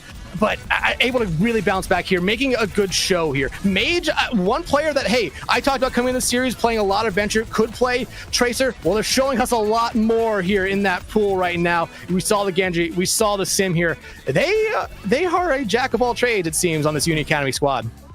And having that flexibility in a meta like this, honestly, is astounding, because we're in a meta where there really isn't those 2 or 3, DPS that are like, hey, you have to play these or you're not going to be able to win. There's so many things that people are pulling out in these situations that are map dependent that work out beautifully, and one of those right now just happens to be that Symmetra, and it makes the life for the Orisa just terrible, because there's nothing you can really do in that situation unless you have your team behind you. But we're talking about that, and I mean, look at these stat lines ahead of us here. Once again, I mean, 31 elims for both Bunheim and Ivory.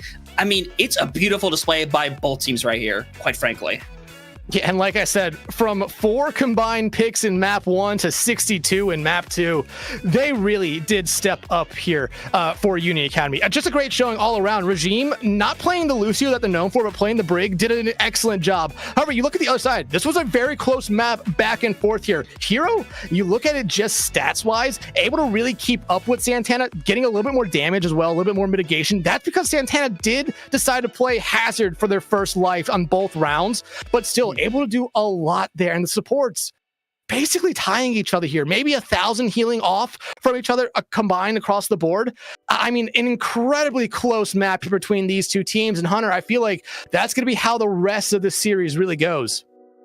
Yeah, I mean, that definitely is. And with Watchpoint Gibraltar being the next map, we might be able to see a bit of a seismic swap up when it comes to those supports, because that Baptiste, not really something you generally use a lot on a map like that. This might go towards maybe like the Kiriko, the Lucio, maybe even the Ana Brig if teams want to go that way, but that's kind of fallen off in a few ways. But it also comes on the back of these bans decks, and out the gate, I mean, I said her name, and now she is no longer available for Gibraltar. Say her name and she disappears off the map. Same thing with Winston coming out here. So no Winton for all you Winton enjoyers out there this map. But that's been something we've been seeing a lot on Watchpoint, it seems, where either getting the Diva ban or you're getting the Winston ban. You're normally trying to drag one team to the opposite ways here, but it definitely seems like Uni Academy, they want to play the Hazard here. It's going to be really interesting to see if Midori wants to play the Diva or potentially match a Hazard of their own. And Hunter, I've seen some weird stuff here. Hell, I saw a Junker Queen work last night on this map in South American Masters, so I'm not counting anything off the table just yet. I wouldn't either. You never know what you're going to have run out of that attacker's spawn, and sometimes you can't quite be ready for it. I mean, remember back in the days of Overwatch League where teams would literally come out with the Roadhog and do the hook, and sometimes, once in a while, someone would get caught off guard with it, and the first fight just wouldn't exist. They would get towards that last corner essentially for free. But in this scenario, it seemed to be right about the Hazard duo going at it here. Santana more than happy to keep at it, and Hero showing it off as well. But outside of that, DPS remaining relatively the same. Zac and Mage gonna have that Tracer 1v1. But how about that Ana Brig and Triplet Seaborn? Gonna be pulling off here on the attack to get things going.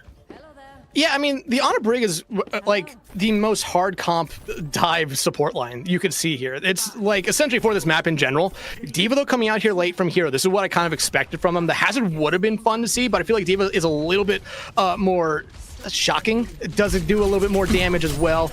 And one other thing, you talked about the Hog comp coming out. I believe one of the teams in this NA Masters tier actually did do that yesterday. You know what? That does not shock me in the slightest here, but I'm curious to see how things are going to work out with Hero being over on this Diva. Nade does hit directly on a Santana. Before us, I'm just to back out a little bit. You want to try to preserve as much health and honestly as much block as you possibly can as well, just for the sake of survivability. But for the time being, it's really good stall going down there by Mage to keep that cart from making any progression. Yeah, and Graveyard on this backline just getting kind of just checked out here, supported out as well. Immortality Field already invested here by Graveyard. I mean, that gives Shikigami here, or Midori, exactly everything they need to play a little bit more aggressively, but they're just going to continue pushing that cart. But Hunter, we see it a lot on this map. Once it gets to the bottom of that valley, that's normally when you see that defending team actually care about it. However, Hero getting DMX'd, that might just be fight. Yeah, that realistically should be. You can still have Zac be hanging around and taking the 1v1, but at the end of the day, you just got to take the reset and wait for Hero to get back. You don't really get much of a choice there.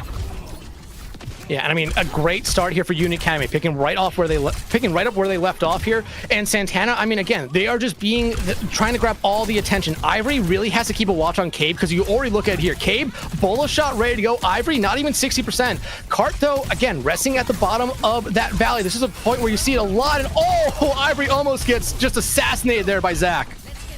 Yeah, but Midori doing a really good job of just clearing out this high ground. Santana gonna try to get it back. Hero gonna have the animatrix thrown right in front of their face, but still gonna be surviving. Nano gonna be thrown in. Regime and Gregor get hit with that anti as well. And now Regime in a rough scenario does have a rally ready to go, but realistically has to hold on to it and hope for a reset here as Cabe does get caught out. Yeah, but I mean, they get the one pulse bomb kill here. Mage eventually going to fall, and I think that's just going to be point one going over to Midori. Nothing that Union Academy could do there. I just don't really think they expected the Nano to come out that fast, especially to counter out the Amp Matrix here. But you already see Midori, especially Hero, just getting set up on that high ground. Pulse bomb ready for Zach. I mean, Midori's in a good spot here. Just kind of casually keep this train a-rolling here. Ivory is the only one, I think, with an ultimate right now that you could see come out early for Union Academy Regime. That rally is just going to be used to really keep everyone alive on top of the ship. Yeah, you see Hero waiting for the opportunity because you want to be able to get Triplet through to join Seaborn, but it becomes a rough scenario when you have the Hazard ready to dive in as Mage catches onto Zach early on. Hero gonna be knocked out of the mech, going to use the bomb here to be able to fully hit the remake, which means Midori wants to stay in this situation, or maybe Hero simply just doesn't want to be staggered out. They don't want to be staggered out. I think that's the main thing. They're already kind of falling back and regrouping. They just didn't want to have to wait the extra 5-10 seconds here. But Union Academy, I mean, no ultimates to use. You're coming up to a downpour, still have that bola, and Mage being able to build to a pulse bomb here really quickly is going to help you out. Right now, if you're Hero, though, you want to dislodge this high ground. You want to be able to get this trio, now make it the quad, off of the ship.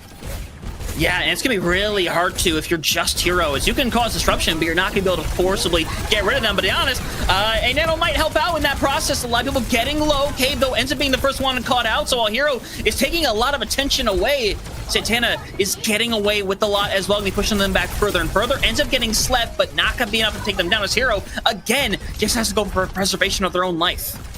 And Uni Academy, they played that Nano play there from Seaborn great. They got killed by it last time, but Rally coming out here from Triplet early. Pulse bomb gonna stick to them.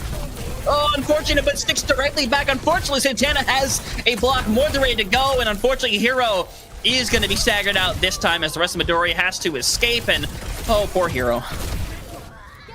And I mean, if you're Union Academy, you were doing really good on that first point. You just got really rolled over by the Nano onto Hero. You were able to get through it that time, though, and it really works out for you. You're still able to hold top of the ship. And I mean, look at Midori here. They're struggling to try to find a way up there. Cabe is getting pressured out by Ivory, by Mage, as Zach now getting pressured out by Mage here.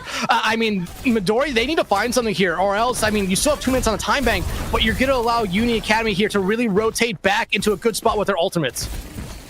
And you really are. Midori kind of struggling to really push through here. They have got a decent distance on there right now, but for the moment, they don't have the ultimates to really get themselves through right now. You hear the Matrix end up coming through from Graveyard, and it's going to force more time away. And in fact, with all the damage, Seaborn ends up getting taken out, and Hero again demeched and taken out.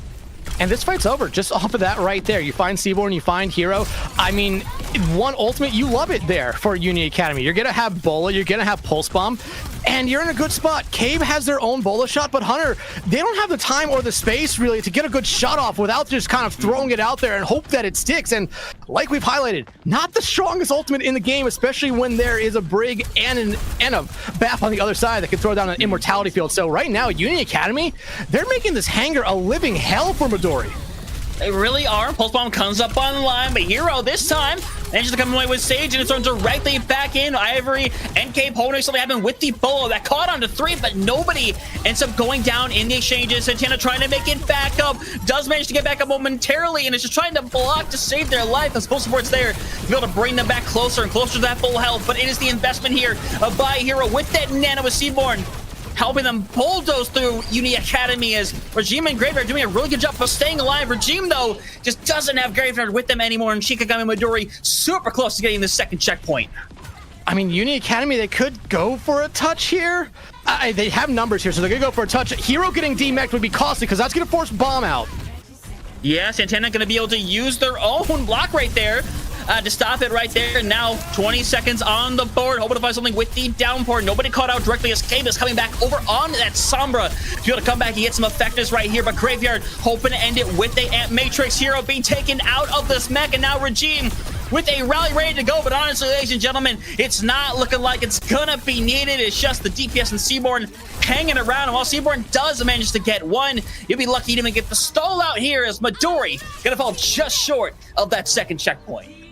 I mean, hey, getting it that far in second checkpoint is on second point push is really good, especially considering how much they struggled going into it.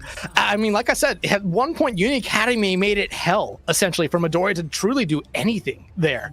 Midori, though, eventually, it was just that nano play. You throw it on to Hero, and you were able to get something going there, and that really helped you out, but you really needed to clean up that fight. You left 2 members of Uni Academy around, and I think there was a brief moment there where maybe if one person was on the cart, we would be talking about a third point push going on here, but hey, happens sometimes. But you look at the stats here, I mean, right now, again, that support line for Uni Academy, 1 death each. They are playing incredibly well so far. Midori now, their defensive side, looks like it's going to be the Diva for them here. It's going to be interesting, in my opinion, to see how Diva plays on the defensive side going up against Santana's Hazard, considering they've been pretty aggressive on it. They're not afraid to get in your face and, you know, take a Bionade from Seaborn. I mean, exactly. It's one of those scenarios where that Diva can work well into the Hazard, but it's been kind of struggling in a lot of those aspects. But for Uni, a lot of it came onto the back of how well they were able to really hold on to that second point high ground with that spaceship. It's one that infamously is really hard to break through. So obviously, you want to take full advantage of it. I think they really did in that situation. But now, said, she was on the other foot here as Uni Academy got to try to burst away through this time. And I like this from Mage. TP out to the opposite low ground there. Just get the supports to a really safe spot. We see that a lot. It's just to make sure the supports don't just immediately get melted once walking out of spawn. I like that play here from them. And look at just how much space it buys them. Zach really the only one that's going to pressure out anyone from Uni Academy here. And this has been a really fun battle to watch between them and Mage this entire map. Mage came out on top most of the time, but a good Tracer Dual Hunter is just a fun thing to watch. Yeah, they're both low, but Mage, again, gonna come out on top. Zach has been holding their own, but now it makes it difficult because now you don't really have anything to keep Mage in check, so Uni Academy gonna be able to keep moving this cart further and further forward. So Midori, it's really about not overstepping your bounds and rotating your supports where you want them to be. Yeah, again, a lot of these, I feel like a lot of these ultimate fights you're going to see here are really going to be hinging on how Seaborn uses the nano, probably onto Hero, maybe Zach. But, I mean, Mage slowly moving the cart here. I like this play from Uni Academy. They're trying to drag the fight back to cart where Uni Academy will have a huge advantage. Yeah, 100%. And the Mage finding it again, and now it's the struggle for Midori to do much without them there. Cave being taken out means they're going to keep falling further and further back. First point basically going to be given up at this point as Hero not going to be able to do anything, being demeched. And now Uni Academy just need to go 80 meters in the next 5 minutes. And I mean, hey, Mage is breaking it down on the cart right now, but hey, I'm not mad about that. They've been having an excellent map. Graveyard fighting Seaborn out. Nano ready for them. Hero, though, forced to make the swap here. I just don't think that Diva is truly working out for them, especially in this Hazard that Santana's been playing. They've been playing an excellent Hazard whenever we've seen it here outside that first map. Shikigami, you just need to get something here. A team fight victory just to slow it down. Allow yourself to get reset here, but you're walking into 3-4 ultimates ready for Uni Academy. Well, you're only truly going to have this Nano ready to go at first, and you throw it on the Cave.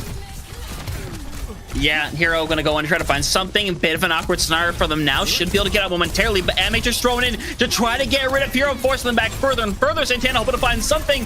Zach not finding anything with their own pulse bomb either. So for Midori, it seems to be beginning to kind of fall apart one by one, and Hero pretty much getting soloed with the bolo. And Midori, unfortunately, just trying to stall out this point, get Zach back over there to cause a little bit of stall. But for Uni Academy, they came in dominant on this map. Their defense was immaculate. And unfortunately, with no retouches, it's going to finish beautifully as Uni Academy going to go to match point.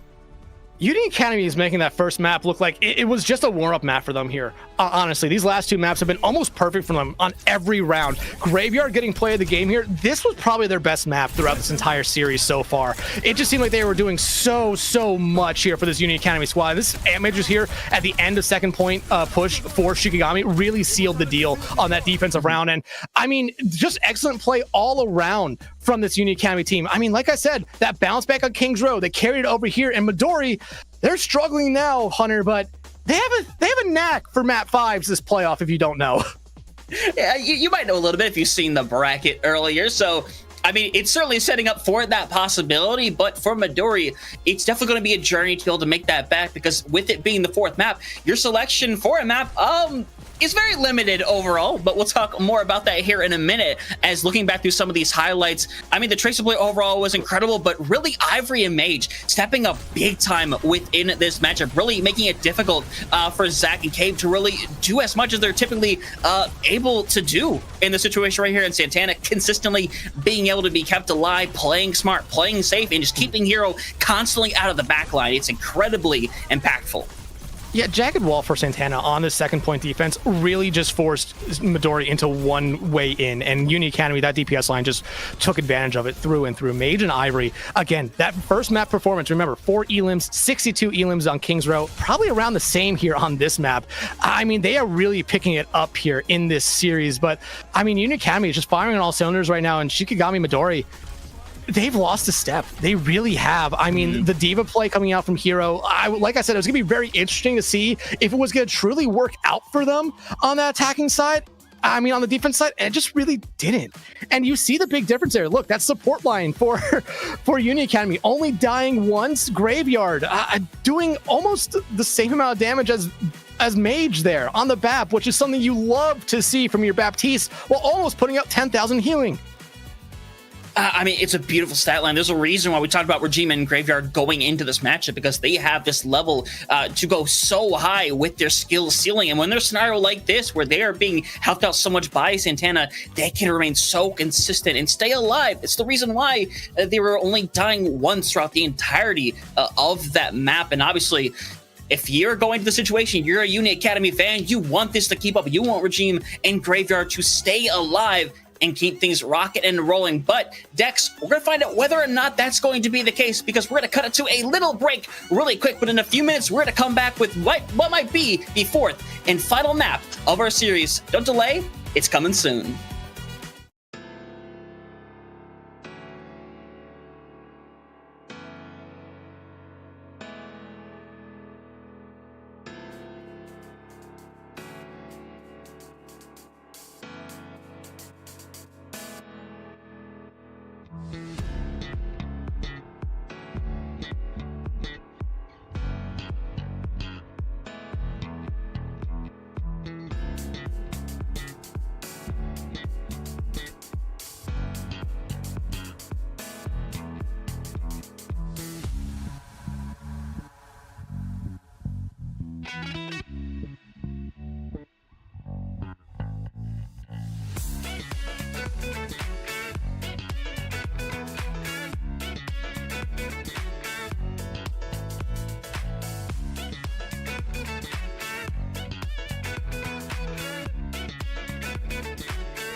Everybody, welcome back from our break here, covering the North America Masters here. Hoping to find out which of our two teams are going to be fighting for the promotion relegation matches for OWCS. And as you see before us, it's already been a really eventful day as North America currently popping up. And right now, Unity Academy got themselves over at match point 2-1 over Shikigami Midori, who right now, Dex, are looking for all the answers in this next map. They're looking for all the answers, Hunter, but like I said before going to break, this Shikigami Midori team, they have a knack for map 5s. They really do this playoff run here. One against Dreamland, lost that one. One against Tanuki Tapir, beat that one here to get this matchup against Unity Academy. So, I mean, a map 5 does not seem that far out of the question here for Midori, but me and you were talking about it over the break of what this team really needs to do. And I feel like both me and you are stumped because we go back to how they played map 1. They played it almost perfectly, while Unity Academy, that's a map to forget, the easiest way to put it. These last two maps, though, they've been close at points. You can go back to Kings Row being really close, but Watch Point Gibraltar was anything but. Yeah, that's what it really felt like that. And it is certainly that map that you kind of have to go and forget what kind of happened there and just take a bit of a reset, like you were able to do earlier as Unity Academy. So I'm hoping they're able to do so, potentially bring this to another map 5 in their situation. But to be fair, you got to see a lot of things as well. But if you want to see even more POVs, if you want to be able to see all the action that you possibly can, we do have FACEIT Watch. Of course, if you want to go over there, you're able to watch multiple POVs at once. You can watch it any time. I mean, you said yourself, used it for OWCS last stage. I used it myself as well, being able to watch as many POVs as humanly possible created a fantastic experience. So hopefully you'll end up doing the exact same in this situation. But as we're talking about that fourth and potentially final map, Runasapi, we talked about what needs to happen here. And for Midori, it's a scenario of what realistically needs to change up, because if it went back to the Arisa v Arisa, I don't think that would necessarily be an issue, but I don't quite know if Unity Academy is super eager to go back into that Arisa mirror. I don't think they are either, but if you're Shikigami here, Midori, you might want to just ban out the hazard.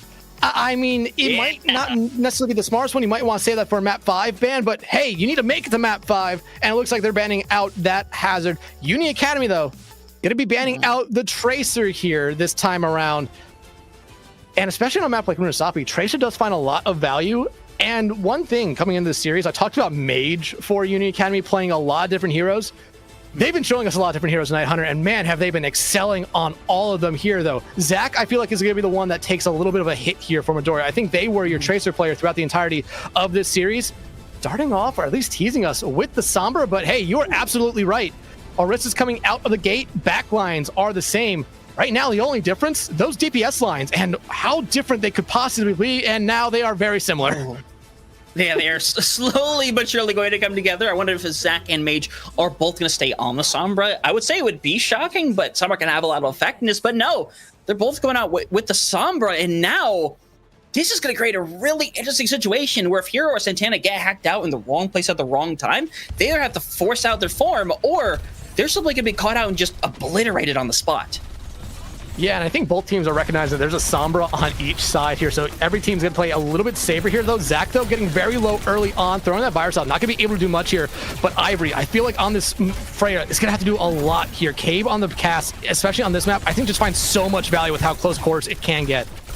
Yeah, and Zach pretty much trying to stand behind the entirety of their team so they can't really get beat out from the hack. Hack does get onto Hero momentarily, doesn't end up doing a whole lot as Graveyard ends up being taken out, Mage being forced out in this scenario, and Shikami Midori starting as strong as you would hope for. Hero getting rid of 2 and should be able to help clear away the rest of Unit Academy, or at the very least Ivory, who is trying to get out alive. Unfortunately, it is not going to happen. And hey, if you're Shikigami Midori, this is what you needed. You just needed to have a good start. You didn't necessarily need to win the first fight. You just needed to have it be close, but you won that first fight pretty handily. You have an Ant Matrix coming up not that far away from your own Deadeye and a beat, and the only thing you truly have to worry about on the other side is Ivory's Bola shot. And I mean, I'm not going to keep saying it. It's not that strong of an ultimate unless you land it onto someone like Regime there, but you have Graveyard there just to throw that immortality field. That might honestly be what you're trying to get out here early on, but Seaborn starting it off with that Amp Matrix.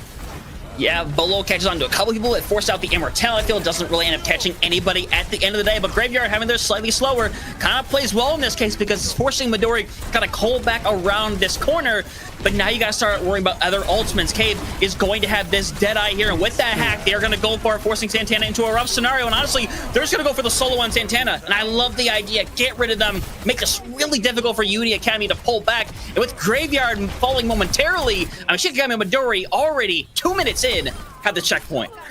2-minute checkpoint, and Hunter, that's been a thing we've seen a lot, especially on this map in general. It seems like whoever gets that first push going really does end up finding the checkpoint within the first 2.5 minutes here.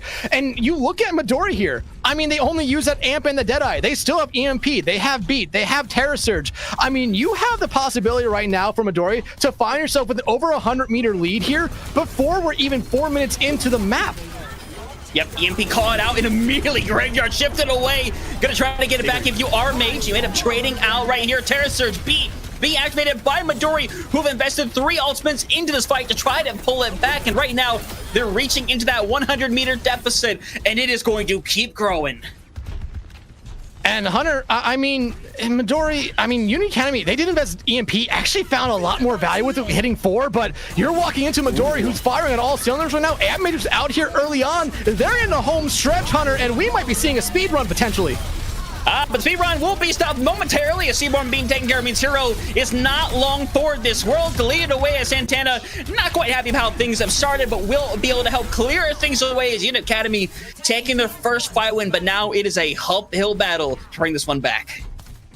Uphill battle is the easiest way to put it. The hill might be almost vertical at this point. 123 meters, it's a long way, but hey, still over half the time bank, 6.5 minutes left to go here. You do have Deadeye and Amp Matrix coming up here for Unity Academy, so you can easily win this next fight and try to have another fight towards that first checkpoint, but already Amp Matrix coming out here, and look at what that does to Midori. They are just splitting. Ooh. Yeah, and now Hero is just caught up in a weird scenario. He's probably just gonna have to commit over to the point and will eventually be blown away, and the rest of Midori is still kind of hanging around as Cabe being taken out by Ivory. Triplet gonna fall as Zach gonna be the only survivor, and in this situation, Ivory has a Deadeye online and nothing to truly stop it at the moment. Nothing to truly stop it other than a hack from Mage or a Javelin from Santana. And I mean, we saw a little bit of Sombra play earlier on in EMEA, and I saw them hacking out ultimates left and right. That's what they have to be watching out for here as well. Hack, though, onto Seaborn here early on from Midori. There's the Deadeye out from Ivory, and they're just trying to find where Mage is. Yeah, Immortality Field gonna save both of our Cassidys here as we're getting closer and closer to getting that checkpoint, but Midori more than happy to put somebody on there to try to stop a Santana, using their form just to be able to stay alive and simply having to back out a little bit to that corner where a lot of teams like to go to when they need to restabilize. I mean, right now, this is a good play here from Unity Academy. Just fall back, you use an ultimate. You're about to have another EMP here, which could really help you in this fight, especially with Triplet and Hero having their own ultimates ready to go here, but you lose Mage. Now, you might just have to completely fall back and give up this fight. Oh, no. Oh, it's over. Hero gets rid of 2 more, clearing away, and now Midori gonna march forward once again, taking care of Santana's Regime. Gonna have to, I mean, we'll just committing back to the point. Why not? Still up for another second or two. the Amp Matrix used there by Graveyard, gonna come back to haunt them, but you still have 3 ultimates ready to go here. However, you're walking into 3 ultimates from Midori as well. EMPs over both sides, Hunter, so this is gonna be an EMP fight, just straight out the gate. Beats could be right there to follow up from both sides. However, that Seaborn Amp Matrix, if you're mage, you're really trying to wait till that comes out, just completely negate that, because that's truly what you're looking for there. Yeah, and I love the split that we're currently seeing from Midori. They want to make sure they're not all hit with that EMP. They still get rid of 3, but Mage gets caught out. There's still the trade going back and forth. Beat gets thrown up by Triplet. Regime going to give it back. Regime barely gets it out in time before the EMP ends up coming through. And now it's a question of whether or not Shikigami Midori can take advantage of what they've gone for. Terror Surge activated by Santana does get rid of Triplet, and now with Hero only have a Seaborn sitting by. I mean, the way the spawns are, might have a limited life, but they're hanging around. Eventually, though, Santana gonna get 3 in that situation and pull it back. But my goodness, did it cost them a lot. It did cost them a lot, but I believe Midori did get the forward spawns back, and Hero and Seaborn are just barely gonna get them. That's gonna be huge coming in this next engagement, especially when Ivory is the only one that has anything ready here. But that getting caught out there is not what you want, because that kind of gives up that entire play here from Midori at the moment. But I mean, again, they're gonna be fighting around this checkpoint here. Zach does know where Mage is, and honestly, I'm okay with this kind of spotting from the Sombras, just keeping each other out of the fight, and the tanks are definitely happy about that as well. But Ivory, you're not where you're supposed to be. Quite. It is a weird scenario. Immortality Field is there to keep them alive, and it's not really going to find anything. It's going to make the scenario a little more awkward, but Hero not in the most ideal spot, but I should say that on the other side of things. Regime and Ivory being taken out, and Hero does die in the process, but it does put advantage right now for Shikigami Midori, as Unit Academy has to do a bit of a soft regroup, and I hope that Graveyard doesn't get caught out just like that. Oh, soft regroup becomes a hard regroup, and with Santana probably falling here, it's going to be a complete, total regroup coming out from Union Academy. And Hunter, me and you have seen this map a lot. Me and you always talk about when we come here. Shikigami Midori has this large lead, about 70 meters, a little bit under that, 69 to be exact. Taking these 50-50 fights, that's what you want to do here. You want to have these fights kind of be drawn out. You want ultimates to be invested both sides here, and if you win it, hey, you get to push that bot back a little bit closer to the barrier here. But if you don't win it, then you're perfectly fine, because you want these fights to go long. Graveyard, Ant-Man just ready to go here. That's the only thing ready at the start here. Santana's gonna be able to build up to their own Terra. The Amp, though, coming out early. Yeah, and Hero doesn't have a Terror Surge to really answer back, so they should eventually be deleted, as Cave gonna try to use their own Deadeye to kind of stop all that damage from coming through. Unfortunately, doesn't get the intended result, as now they might end up dying on the point. Triplet does have a beat, but I mean, I'd be 100% trying to hold on to this, and going down, they are forced to do so. Now 2 minutes on the clock. They'll start going back to the side of Uni Academy, and with that late death here, I mean, Midori, realistically, despite getting the back spawns, should be able to regroup in time. Should be able to regroup in time. However, Union Academy, they might be able to get forward spawns off this, or the checkpoint off this. And if you're Midori, you might honestly let them have it. You're still at that point where the bot is going to take that little moment to stop, and it looks like you're going to be giving it over to them. You have EMP ready to go here. So does Mage. So another EMP fight is on deck here. Union Academy, though, you look at what they have. EMP, though, from Zach finds 3. Yeah, Mage throws it directly back to catch Ring, but this time Triplet is not caught in it. But Hero also doesn't get caught within the beat, and now Terror's here. It's catching around. Everybody gets low, but nobody goes down quite yet. But it's gonna be the catalyst for a fight with here in Beauty Academy. This right here is what they needed. A minute to go here, Hunter. You just invested 3 ultimates. You have Deadeye. You have Amp Matrix coming up here from Graveyard. Midori, on the other hand, Terror Surge coming up here at some point. This is now going to be very tough for them. You need to win a fight early if you're Midori. So you're looking at Zach, you're looking at Cabe, you're looking for one of them to get on that off angle and be able to clear someone out from Union Academy, because you really cannot allow both these ultimates from Union Academy to find massive amount of value. Ivory's Deadeye might just be used for zoning, and that's exactly what they're looking for. But they're on the back flank here again. Yeah, but Triplet doesn't get caught out quite there. In fact, Mage ends up going down first and foremost, so Graveyard still infest. They're doing both of the ultimates here. This is a potential all or nothing play. They're speeding in, hoping to catch somebody out, but nothing ends up happening for Uni Academy. This might go down as a disaster as they're forced back, and they have to do another regroup because there's only 15 seconds left. And no ultimates for the Midori. They have 3 coming up here. They are in spot here, Hunter, the perfect spot to send themselves back to their 3rd map through 5 of the playoffs. Yeah, and Cave does have the Deadeye ready to go here, and the falls apart right there. Cave then loses out on the Deadeye with the EMP.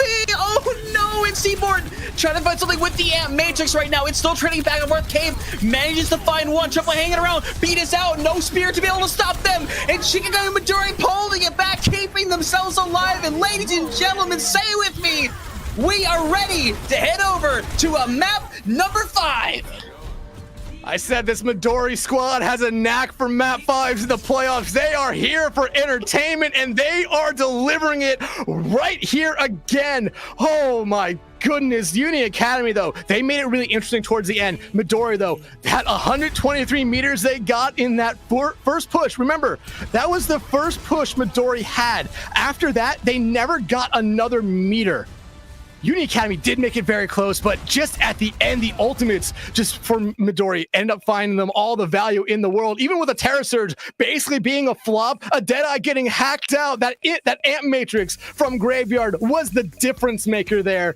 And Midori, like we said, for the 3rd time this playoff run, going to a map 5. Yeah, they tend to love it, apparently. That's what we're learning here in this situation.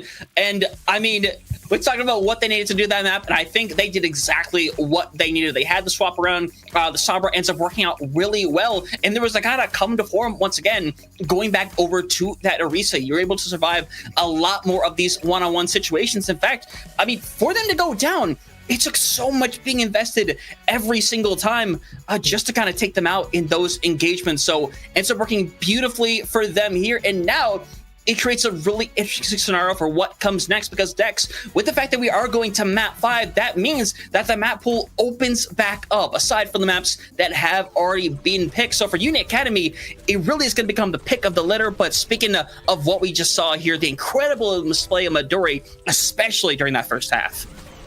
I mean, it wasn't really the first half. It was about the first 2.5 minutes of this map. I mean, Midori got checkpoint just under 2. They got to 123 meters. I mean, we were talking at a point where they were in the home stretch. Maybe they could speed run the map and complete in about 3.5 minutes, but Uni Academy stopped them. And it was just this back and forth thing we talked about. 50-50 fights. Midori getting that huge lead. They just did that throughout the rest of the map. They were okay giving some meterage here and there to Uni Academy as long as they were able to come back in, win a fight, and push the bot back to the other side. Excellent play here from Midori on Runa Sapi. Uni Academy, though, like I said, made it very, very interesting late. And especially with how all those ultimates for Midori went in that final fight. Again, a Terra Surge that got canceled, a Deadeye that got hacked, a beat that almost got H-hacked. Seaborn's Amp Matrix finding immense value in the backline, meaning that Mage or Ivory could not get rid of them, was the difference maker there. It really was. Shikigami and Midori keeping themselves alive in this playoff run by a thread, but I don't think they would want to have it any other way. At this point, you might as well keep the trend going. It's another map 5, and if they manage to make it through, I mean, my goodness, we might somehow look at another, but I'll be excited to see that potentially later today. But of course, with that being the case, we got to figure out what you really want to do in the situation if you are Uni Academy, because while you did have that massive deficit at the beginning, they were really good at contesting and fighting back and clawing for every single meter. Unfortunately, falling one fight short, and that kind of came off the back of how they invested some of those ultimates in the second to last fight. But either way, we know what our 5th and final map is going to be, or going to back to control for Ilios. Honestly, I like this because at the end of the day, this opens up the possibility for that Hazard to come back online, and we saw how lethal that was able to work for Uni Academy earlier in the series. It opens up a lot. Opens up Hazard, opens up Diva, opens up potentially still seeing the Orisa come out here. And if you're Midori at this point, I feel like you're going to be sticking with it. I really do. When they go away from it, they've struggled here and there, have mild successes playing other tanks, but the Orisa seems to be their bread and butter. So, I mean, if you're Uni Academy, you have this first ban. I don't think you've banned out Orisa. You could potentially do that here, but it's up to them. Yeah, Orisa hasn't been banned out yet all series. Uni Academy, though, what is their first ban going to be? Because I feel like this is going to be potentially the biggest ban of their playoff run for them. Kiriko. Yep. Ooh. Yeah, so that's the second ban for Kiriko throughout the series. And now this creates a scenario where now you're almost like forcing either the Ana Brit to come back or going back to the BAP Lucio, which, to be honest, again, for Regime and Graveyard, that was working out beautifully for them. So I would not really hate that situation for them. But now It's down to Midori to shut down what they want to try to prevent here. And honestly, I think there are a few really good choices in this scenario of what they have kind of saved sitting by in this scenario. I imagine it might end up being down the DPS category because we have seen complete and utter dominance and a lot of factors when it comes to Mage and Ivory. And at the end of the day, Tracer ends up being the ban. Both teams banning out Tracer and Kiriko throughout this entire series, not necessarily surprising, but Tracer being banned out the final 2 maps kind of just shows you how both these teams really looked at the other side's flex DPS player just being a problem. And we saw it there throughout that last map, especially with both of them playing Sombra throughout the entirety of it. Something I did not necessarily expect to see was the Sombra mirror, but I mean, Hunter, EMPs were finding value from both sides. It just seemed like Sombra, though, at the end was just not necessarily able to do enough. So you're still banning out the Tracer here. Sombra could be a play, but I mean, we've seen these 2 flex DPS players play a lot throughout the night. So I don't necessarily know what to expect to see here from them. I mean, yeah, flexibility has kind of been the name of the game for both of these teams here today, and that's what you really want out of both of these squads. You want that out of every squad, to have a level of flexibility, and that's what kind of the ban system has really been able to offer, is this ability to not see the same comp over and over and over again. It creates this ability for teams to have to do different comps, to do a lot of different things to keep themselves in series like this, and I think it's made for a lot of close series, and this one ends up being a pretty good example of that. But with Ilios, usually we talk about these maps being, ones where, hey, all the points are very different in ways where certain comps work in very specific ways. This is one of those things where while the Orisa could definitely make some good appearances, I think that Hazard really does have an ability to make that their playground. I say the only exception maybe be Ruins, but I think even then, you can get a lot of effectiveness out of it. Yeah, like I said, those dive tags that we would expect to see Hazard, Winston, Diva find a lot of value here, especially on maps like Lighthouse, where those high grounds just outside the points are so valuable to both teams, especially the both team support lines. Being able to get up there and disrupt them is huge. However, Lighthouse does bring us potentially one of my favorite kind of unique compositions for a map in bunkering on the point. And we have seen that in the past, especially in NA. Some teams do that and actually find a lot of value on it, especially going up against really strong dive teams. So you could see that here, but it really depends on what map order we get. Because if we see Ruins first, yeah, you could see Dive, but a lot of times you see Brawl there. However, it looks like we're seeing Well first. And, I mean, it would be funny to see Hog, but this isn't that kind of series. Yeah, it would be extremely funny. We would love to see it, but like you said, not the kind of series. But right now, it is the matching of the hazards, which we saw before for Hero. Didn't quite work out the best, but it could work differently. Yeah, Hero, another map 5. Honestly, if Zach stays over on the Sombra, I think it could work out beautifully. And I think Mage wouldn't surprise you if they TP'd out and matched the exact same thing.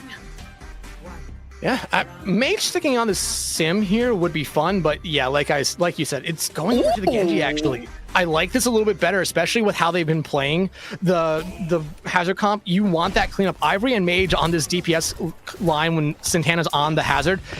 I mean, you can go back and look at King's Row, at Watchpoint Gibraltar. They were almost unstoppable at times. And now you're kind of looking for Shikigami Midori, Zach to be able to slow one of them down. And honestly, the best way to do that might be just trying to get rid of Regime or Graveyard. Yeah, you can already see right now high ground being taken over in the backline by Midori. And they're doing the best they can to kind of hold on to that dominantly, force Hero into a little bit of a weird position as well. This point more than opened up, but Midori can be backing off a little bit, giving up the progression that they were able to get.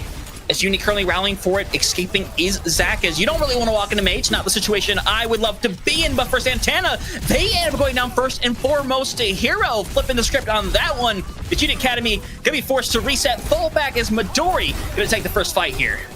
And Regime playing around the edge, just gonna say, you know what, making a wish as they go into the wishing well right there. They're gonna come back, but right now, Zach on this Sombra, like I said, it's gonna be a very interesting thing to see who they focus on, but just them being able to go from one side of the map to the other, especially on Lighthouse, is gonna be really fun to see, because they can honestly travel from this side, the edge of the map, to the wall of the map here, from side to side, and I don't necessarily know if Uni Academy is gonna be fully prepared for that. I'm not entirely sure, but with Regime back over on that Lucio, the matching support lineups, you can see a little bit more of an aggression that kind of go your way when you have something like the Lucio. You could speed in even faster, and Santana hanging around the inside right now needs a little bit of care, but Hero is just not giving them a reprieve, and Ivory isn't giving one either, as Zach ends up taking care of business. as Uni is being forced back further and further, gonna lose out on Graveyard as well, as they gotta take yet another reset as Midori are coming up on 5 ultimates here shortly. If Zach continues playing like this on the Sombra, they're going to be the reason themselves why Sombra keeps getting banned in every lobby. And they're even forcing the swap out for Mage here. That Genji, no more. So we're going to see the Sombra mirror back here again. Hunter, like I said, I didn't expect to see it once. Sure as hell didn't expect to see it twice here. But if you're Unity Academy, you're walking some ultimates here for yourself. You have 2 ready to go. But Midori, Hunter, they have 4. And with how slow these fights have been going, this could be final fight potentially here. Yeah, Cape does get caught out with the hack. EMP online, catches on to Ivory, getting rid of them in Santana. Bit of a rough spot as well with 80% and counting. This could be extremely dangerous as Mage needs to kind of escape with their life. Santana, though, unfortunately not able to do so. And with Jim and Graveyard, they need to live, but that's going to be the case for none of them as Hero closing things around. And now a touch here is looking all but impossible. And you have to remember, go back to map 1 of this series on Oasis.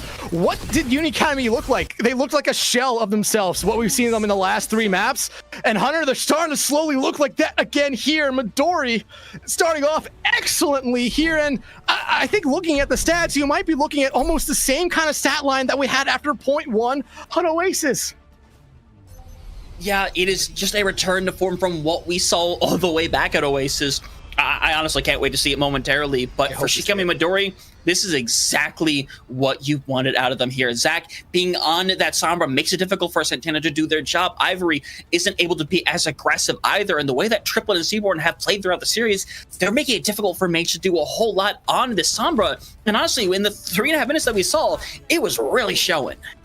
Yeah, it really was. Regime, though, they didn't play the Lucio much. Point 1 on the Lucio here as we head to a lighthouse. And like I said, this could be the one map you see bunker comms come out. Now, both teams don't want to do that. Sticking with the hazards here. And again, just watching, I mean, the Tracer duel is always fun to watch. Watching the Sombra duel is going to be fun. Already a hack on the Hero here. Union Academy, they need to get something going here early on, Hunter. I just don't necessarily know if they're going to be able to come back. Remember how Midori played last map, or last point? It was just long fight after long fight.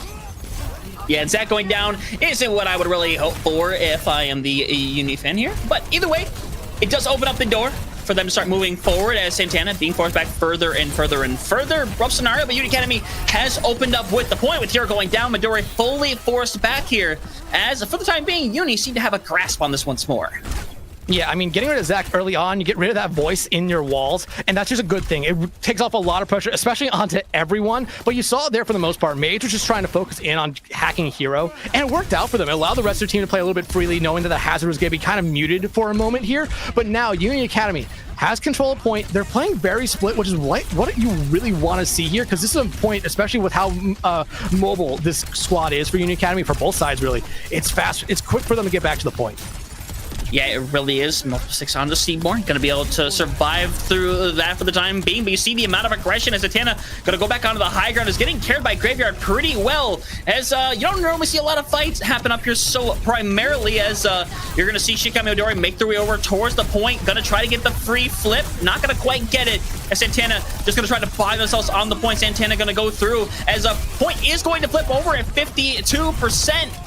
Uni be forced back slowly, but surely you do lose out on Triplet, but they're going to get the beat regardless, as Ivory Mage still hanging around, but eventually get taken out.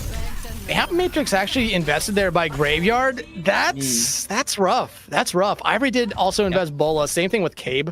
But again, not a lot coming from those there. However, if you're Midori, you're in control of point. You got the flip already up to 23% and counting. You're going to have both your support ultimates, which honestly, Seaborn having their own Amp Matrix is going to be huge here. Mage, though, coming up to EMP, that's good. That should be able to cancel it out, but we've normally seen the EMPs thrown directly onto the tanks, and that's honestly the way you should really be looking for it here. Yep. Oh, what an EMP. Catching 3 in there, Regime. Though it does manage to stay alive. Has it be ready to go. It's a 44 situation. They're going to think about it. They're going to go for it. At the end of the day, Santana can out clear things around. Unfortunately, Hero getting caught out before that beat manages to catch on to them. And now this is a rough scenario for Midori to come back from. It might be a scenario where you potentially go and just throw your bodies on the point, but no one's really good at that. So they just have to take a complete reset. I mean, they'll take the complete reset. I mean, you see everyone back there already. Okay, now time to completely take that reset. You need to fall back now. Triplets your speed on and off the point, and without them, you really can't do much. Nice shot there by Cabe to actually find out Mage. But you look at ultimates here. Downpour's ready for both sides. Regime still holding on their beat. D-Born has that Ant Mage. I thought they would use it last fight, but they just didn't have the time nor the space to use it. Cabe, not far away from Bola, and if they find it onto the right person, it could be deadly. Yeah, time is becoming one of those issues right now. Let's final fight territory here for Shikigami Midori.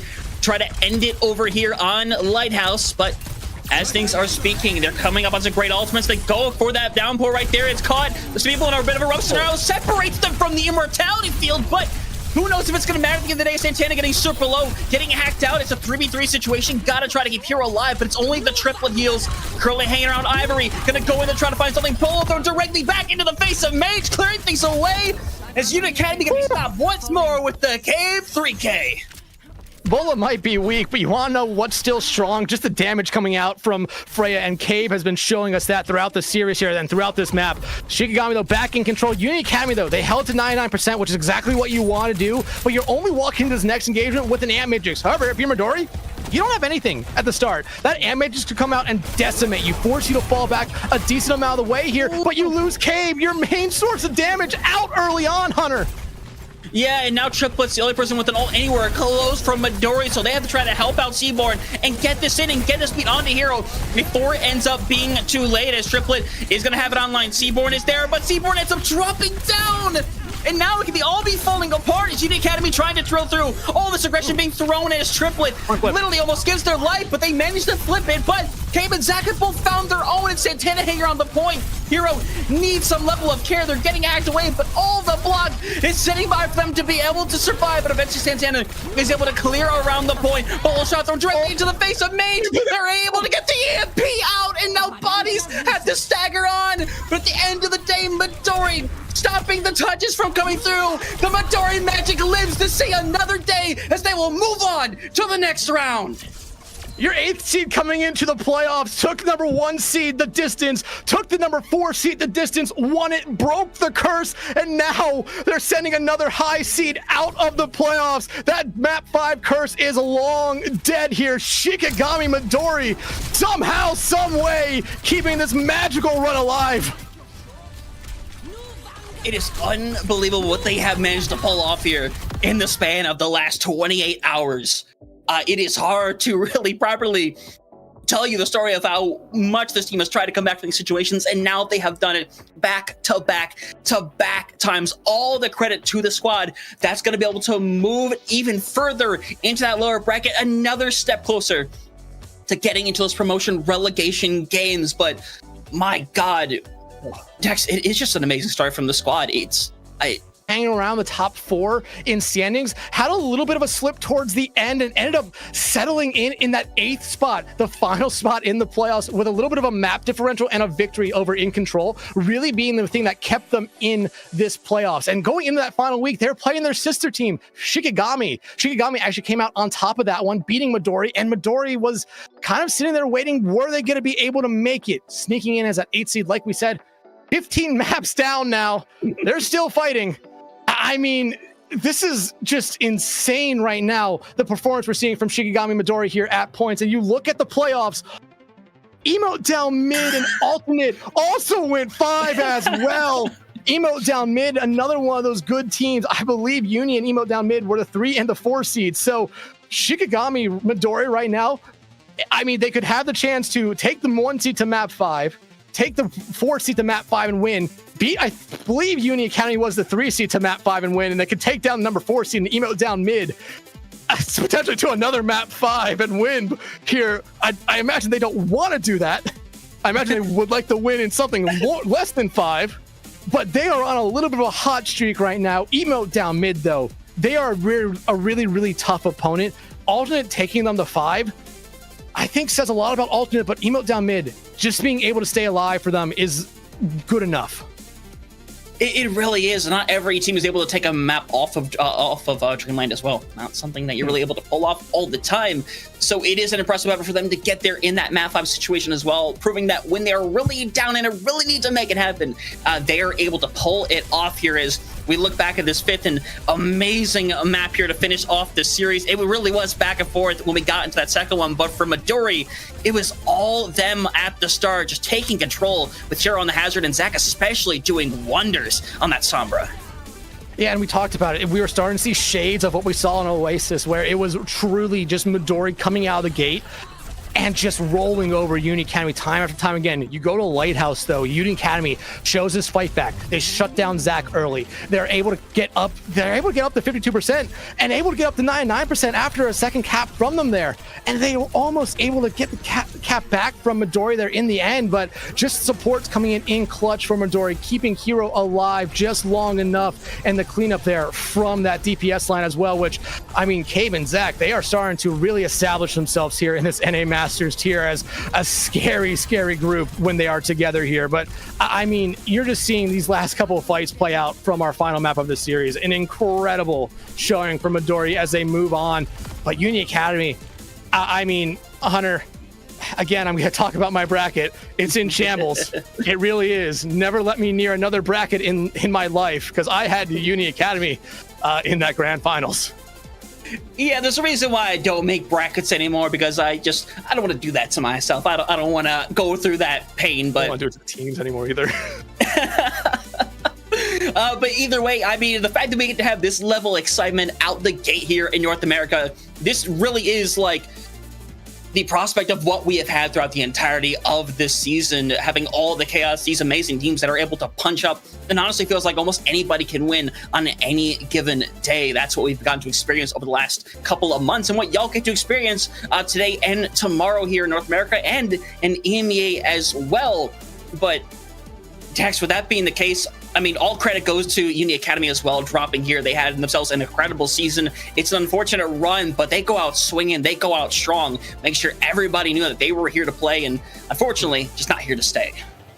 Yeah, and they'll definitely be back next season. Maybe, oh, yeah. hopefully it's as together, because this was a really fun team to watch throughout the regular season and in the playoffs here. I just think they met up against a team that is very resilient, even though there were times where we were talking about Uni Academy being in control of this entire series. Somehow, some way, Shikigami Midori ends up coming out on top. And it seems like, Hunter, we're going to have an interview here with, I believe it's Zach from Shikigami Midori. Hey, Zach, welcome to the booth. Congratulations on yet another Map 5 victory 15. Here. 15 maps. Thank you. 15 maps down. You have the potential to hit 20 later tonight as well. But just let's touch on that 15 maps here so far. I mean, most maps played in this NA region. I mean, you would have to imagine there's going to be some level of fatigue coming in. But what is just keeping you guys mentally strong throughout the 15 maps you guys have played? I mean, I can't speak for everyone, but for me, it's raw, unfiltered ego, like just straight up. Like, so I respect all my opponents, and that's like genuine, but like, I want the smoke unlike any other. It's unbelievable. And I have to shout out my teammates for helping me out with that. Like, triplet on my angles. I got Cabe, old man on hit scan. It's actually insane. Did you see the hazard ult at the end? Oh my god. He blocked the lamp with wall.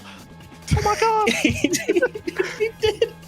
No, it was an incredible display to be able to see, again, another map 5. Oh my goodness, it's going to be a long night. But with that being the case, unfortunately didn't have the best of beginnings, ended up going down 1-2 in that situation. So going to that Runasapi, for y'all, what was kind of the adjustment or like the vibes like going to that 4th map? Low-key chill. I mean, we've low-key not won a King's Row in like 4 times now. So it's been a bit. I mean, I was like a little sad because I lost like Genji Mirror, but to be honest, it was chill. We had a pretty good plan and prep going into. I knew exactly what they would play. I was like up to like 4 a.m. like looking at all their VODs last night. I'm not gonna lie, I'm a nerd. We had a lot of plans going into it though. I think it was like low-key an ult gap, that map, like usage-wise. It really was, and I mean, that was one thing we definitely noticed, that the ultimates that you guys are throwing out there, especially in those last 2 maps, ended up finding more value, more picks, and just more sustain. I mean, Uni Academy, as we see the highlights here, just was able to put up a lot on that Runasapi map. But going back to Ilios here. I imagine this was an easy map pick for you guys, going back to that first map where you guys rolled over Uni Academy, and it wasn't really close. I imagine this was the moment you guys won map 4, an immediate pick. But I want to talk about you on the Sombra here, especially these last 2 maps. Something we didn't necessarily expect to see. I didn't expect to see a Sombra mirror. I mean, when you get that mirror out from the other side, especially forcing it out from Mage there in that final map, how does that make you feel? Because you forced out a Sombra mirror. There's actually lore behind that a little bit. So, like, in the beginning of the season, we had like Zaitu playing Sombra. He would basically play over me. He was just better at the character throughout the season.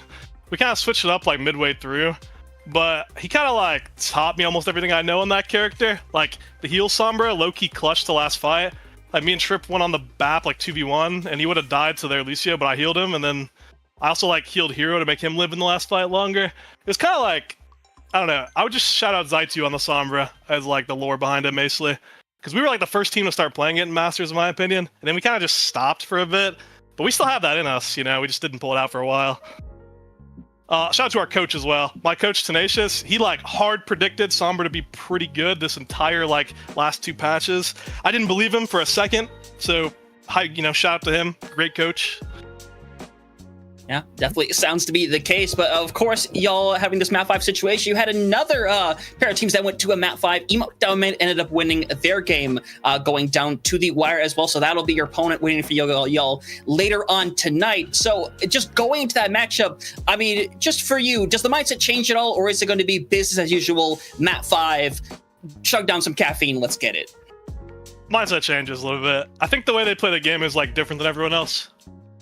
They play like very chaotic, like their Doom comp is really scary, like Cardi fans are really good, and then like they can kind of switch it up with Derpy. I think they're like actually a really good team. A lot of people like underrated them because of regular season, but like Senna's back, that's a good player. I think they're scary. I think like it's probably gonna go map 5 because that's just, I guess, how we play the game now, but I don't know, we'll see. I think they're good. Yeah.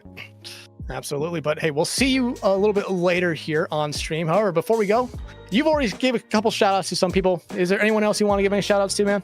Shikigami, check out our jerseys. They look pretty cool. The green ones, Midori. Hashtag sponsor. I have to agree. I mean, you guys do have some pretty good jerseys. Yeah, definitely. Appreciate is the you. Case. Thank you so much, man. Yeah, we appreciate the amazing match, and of course, best of luck later on tonight. So for the meantime, get yourself some rest, and hopefully another map 5 will come our way. Yeah, I'm about to go down with an energy drink. Appreciate you guys. Have a good one. All right, you too. All right, thank you, Hunter. I don't know if you're seeing this, but we're also being told by Bullskunk right now that Midori played 6 map 5s in the regular season. So not necessarily something that they're not used to. But now they've added on 3 more here in the playoffs, potentially a 4th one coming up. Like Zach said, and like we've said, I think they want to win before map 5. But hey, still a lot more action to go on here tonight. Next, coming up here, we'll be moving up to the winners finals, or the upper bracket finals. Dreamland taking on Young and Beautiful. Winner of that one locks themselves into the grand finals. But Hunter, more importantly, they lock themselves into that OWCS promotion relegation match.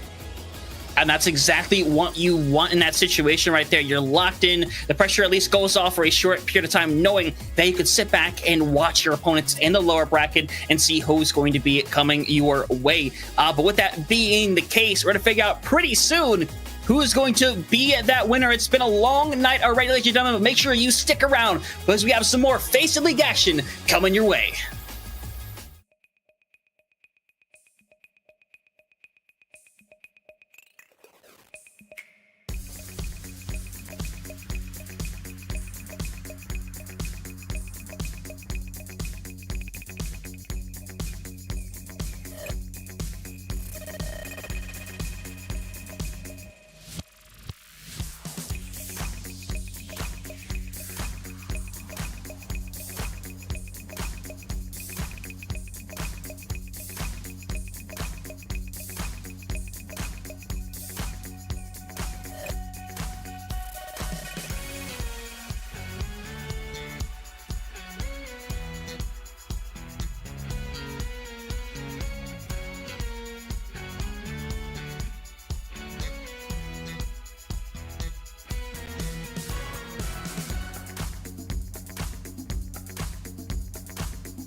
Welcome back once more, ladies and gentlemen, back to the FACEIT League Master Playoffs here in North America. And ladies and gentlemen, we talked about this being the Chaos region, and if our first matchup wasn't a good indication, well, I'm not sure what you were watching, as we had ourselves a nice map 5 finish in a wonderful game to secure another spot in those lower bracket games. But we're focused here in the upper bracket now. Dexatron, Dreamland versus Young and Beautiful. The winner moving on to the grand finals, but more importantly, is going to lock in the first of those 2 spots for the OWCS promotion relegation game. So in this game, there is a lot on the line. Yeah, and I mean, a lot on the line. Top 2 seeds, I believe here. Dreamland came in as number 1 seed. Took map 5, went to map 5 against Midori. Not shocked at this point. But was able to beat Emote down mid pretty handily, 3-1 in their last one. Now go up against Young and Beautiful. And Hunter, I mean, coming into this NA Masters tier playoffs, I feel like a lot of people really looked at Dreamland as that favorite, as the one that they really did expect to be potentially winning it all. But Young and Beautiful, I watched back their games against both Shikigami and Union Academy. They play a very unique play style that, outside of maybe a couple maps here and there from some other teams in this region, isn't really seen much. And we'll talk about it here in a little bit, especially when we go in. But it's going to be a really, really fun matchup for Dreamland, in my opinion, because I think Young and Beautiful has the potential here to really make a statement.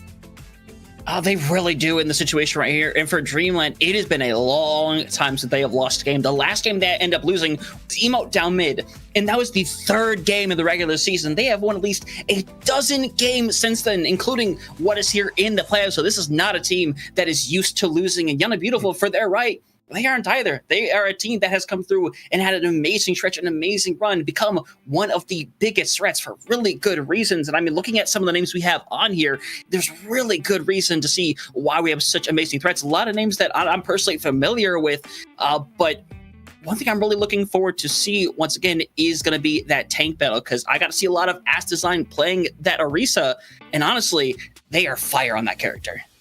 Yeah, really, really good. I mean, I went back and watched all their games. They played Arisa, they played a couple other tanks, but just a solid tank all around, very flexible here. Neptune and Icy Sniper. Again, a really good backline. You look over to Dreamland, though. Pella and Monkey Happy, I believe in-game name Dion. Well, in their last series against Emote down mid, those 2 actually were flip-flopping maps. They both played 2 maps. And that really does show me a lot of flexibility, because I believe a lot of the time they were almost playing the same tanks, if I remember correctly. I might be wrong about that, but it's good to have that kind of flexibility at the tank line, knowing that if one tank's a little bit struggles with one composition, you're going to have that second one there. That's one thing that Young and Beautiful necessarily doesn't have. However, Manually Talisman, throughout all the games I was able to rewatch of them, very scary backline. Hanbei Narwhal. I mean, this is a number 1 team for a reason. Everyone on this team, no matter who is in, is dangerous. Going back to Young and Beautiful, Alex, they are, in my opinion, the most interesting player on this Young and Beautiful team. They're the flex DPS player, Tracer, but Symmetra, especially in their last series I watched, they primarily played Symmetra through every map. The only map they didn't play Sim on, I believe, was Circuit Royale, where it was banned out, and instead they played Tracer throughout the entirety of it. So we might be seeing those Sim strats come back in here for both these squads here tonight. And Hunter, hey, we just left the Greek coastline, but we're gonna be heading right back. Yeah, you know what? Why not? At the end of the day, we rarely got to see it going out the gate in a lot of these series. It started becoming a trend near the very end of the season, and it's gonna be a little bit of the trend right here as well. But talking about what we had before, this is where Dive is really going to open up the situation. Sim might not be what's quite on the agenda, but honestly, you honestly don't know, because when you go to a lot of these different subpoints, this sim can be effective, especially if you end up throwing something that's a little more bunkerized over on the point. But speaking of bunker, that's not really going to be halted, as the Kiriko and the Ball can be banned out by Dreamland and Young and Beautiful, respectively. I mean, Ball, not necessarily a big surprise. Same thing with Kiriko. I mean, I feel like in the 2 series we've seen so far tonight, pretty safe bans, honestly. You really want to potentially force Dreamland onto something like a D.Va, like a Hazard, potentially even Winston, if that's what they're gonna focus on here. I mean, while we talk about seeing Dive here, I mean, there's still the potential that if we start off on a map like Ruins, Brawl could be played there, Dive could be played there as well, but Brawl normally does tend to favor itself out there. And you could just see a team say, you know what, we're just going to stick with it going over into whatever the next point is. But I mean, a support and a tank ban being out here means DPS is wide open. And I mean, we saw Sombra last time we saw this map. However, I don't think we're going to be seeing that again this time around, since Tracer is still on the table. Alex does like to play it, and the hit scans, I mean, you're going to see probably the Freya and the cast throughout the majority of this map, I would assume. Yeah, that would definitely be the assumption. I think both those characters have been incredibly strong. Cassidy definitely came into a lot of the forefront after those buffs from a few weeks back. So I don't imagine it's going to go anywhere anytime soon either. And that Freya can just get a lot of value, especially when you get those sticks and you're able to just pelt away in that backline, keep them away. Definitely going to see a lot of that early on here at Ilios to get things started away.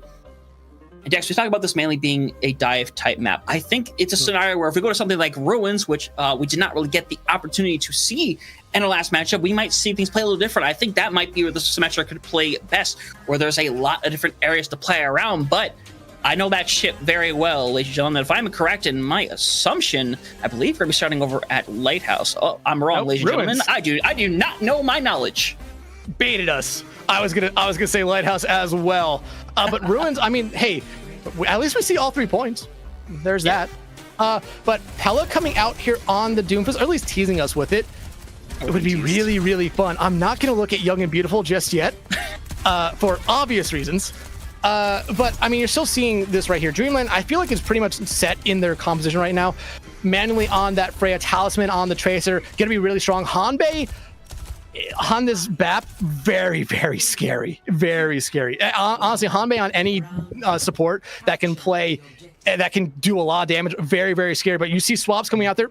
Okay, Talisman coming out on the Tracer. Juice over on to the cast, and this is what I expected from Young and Beautiful. Alex on the Symmetra here.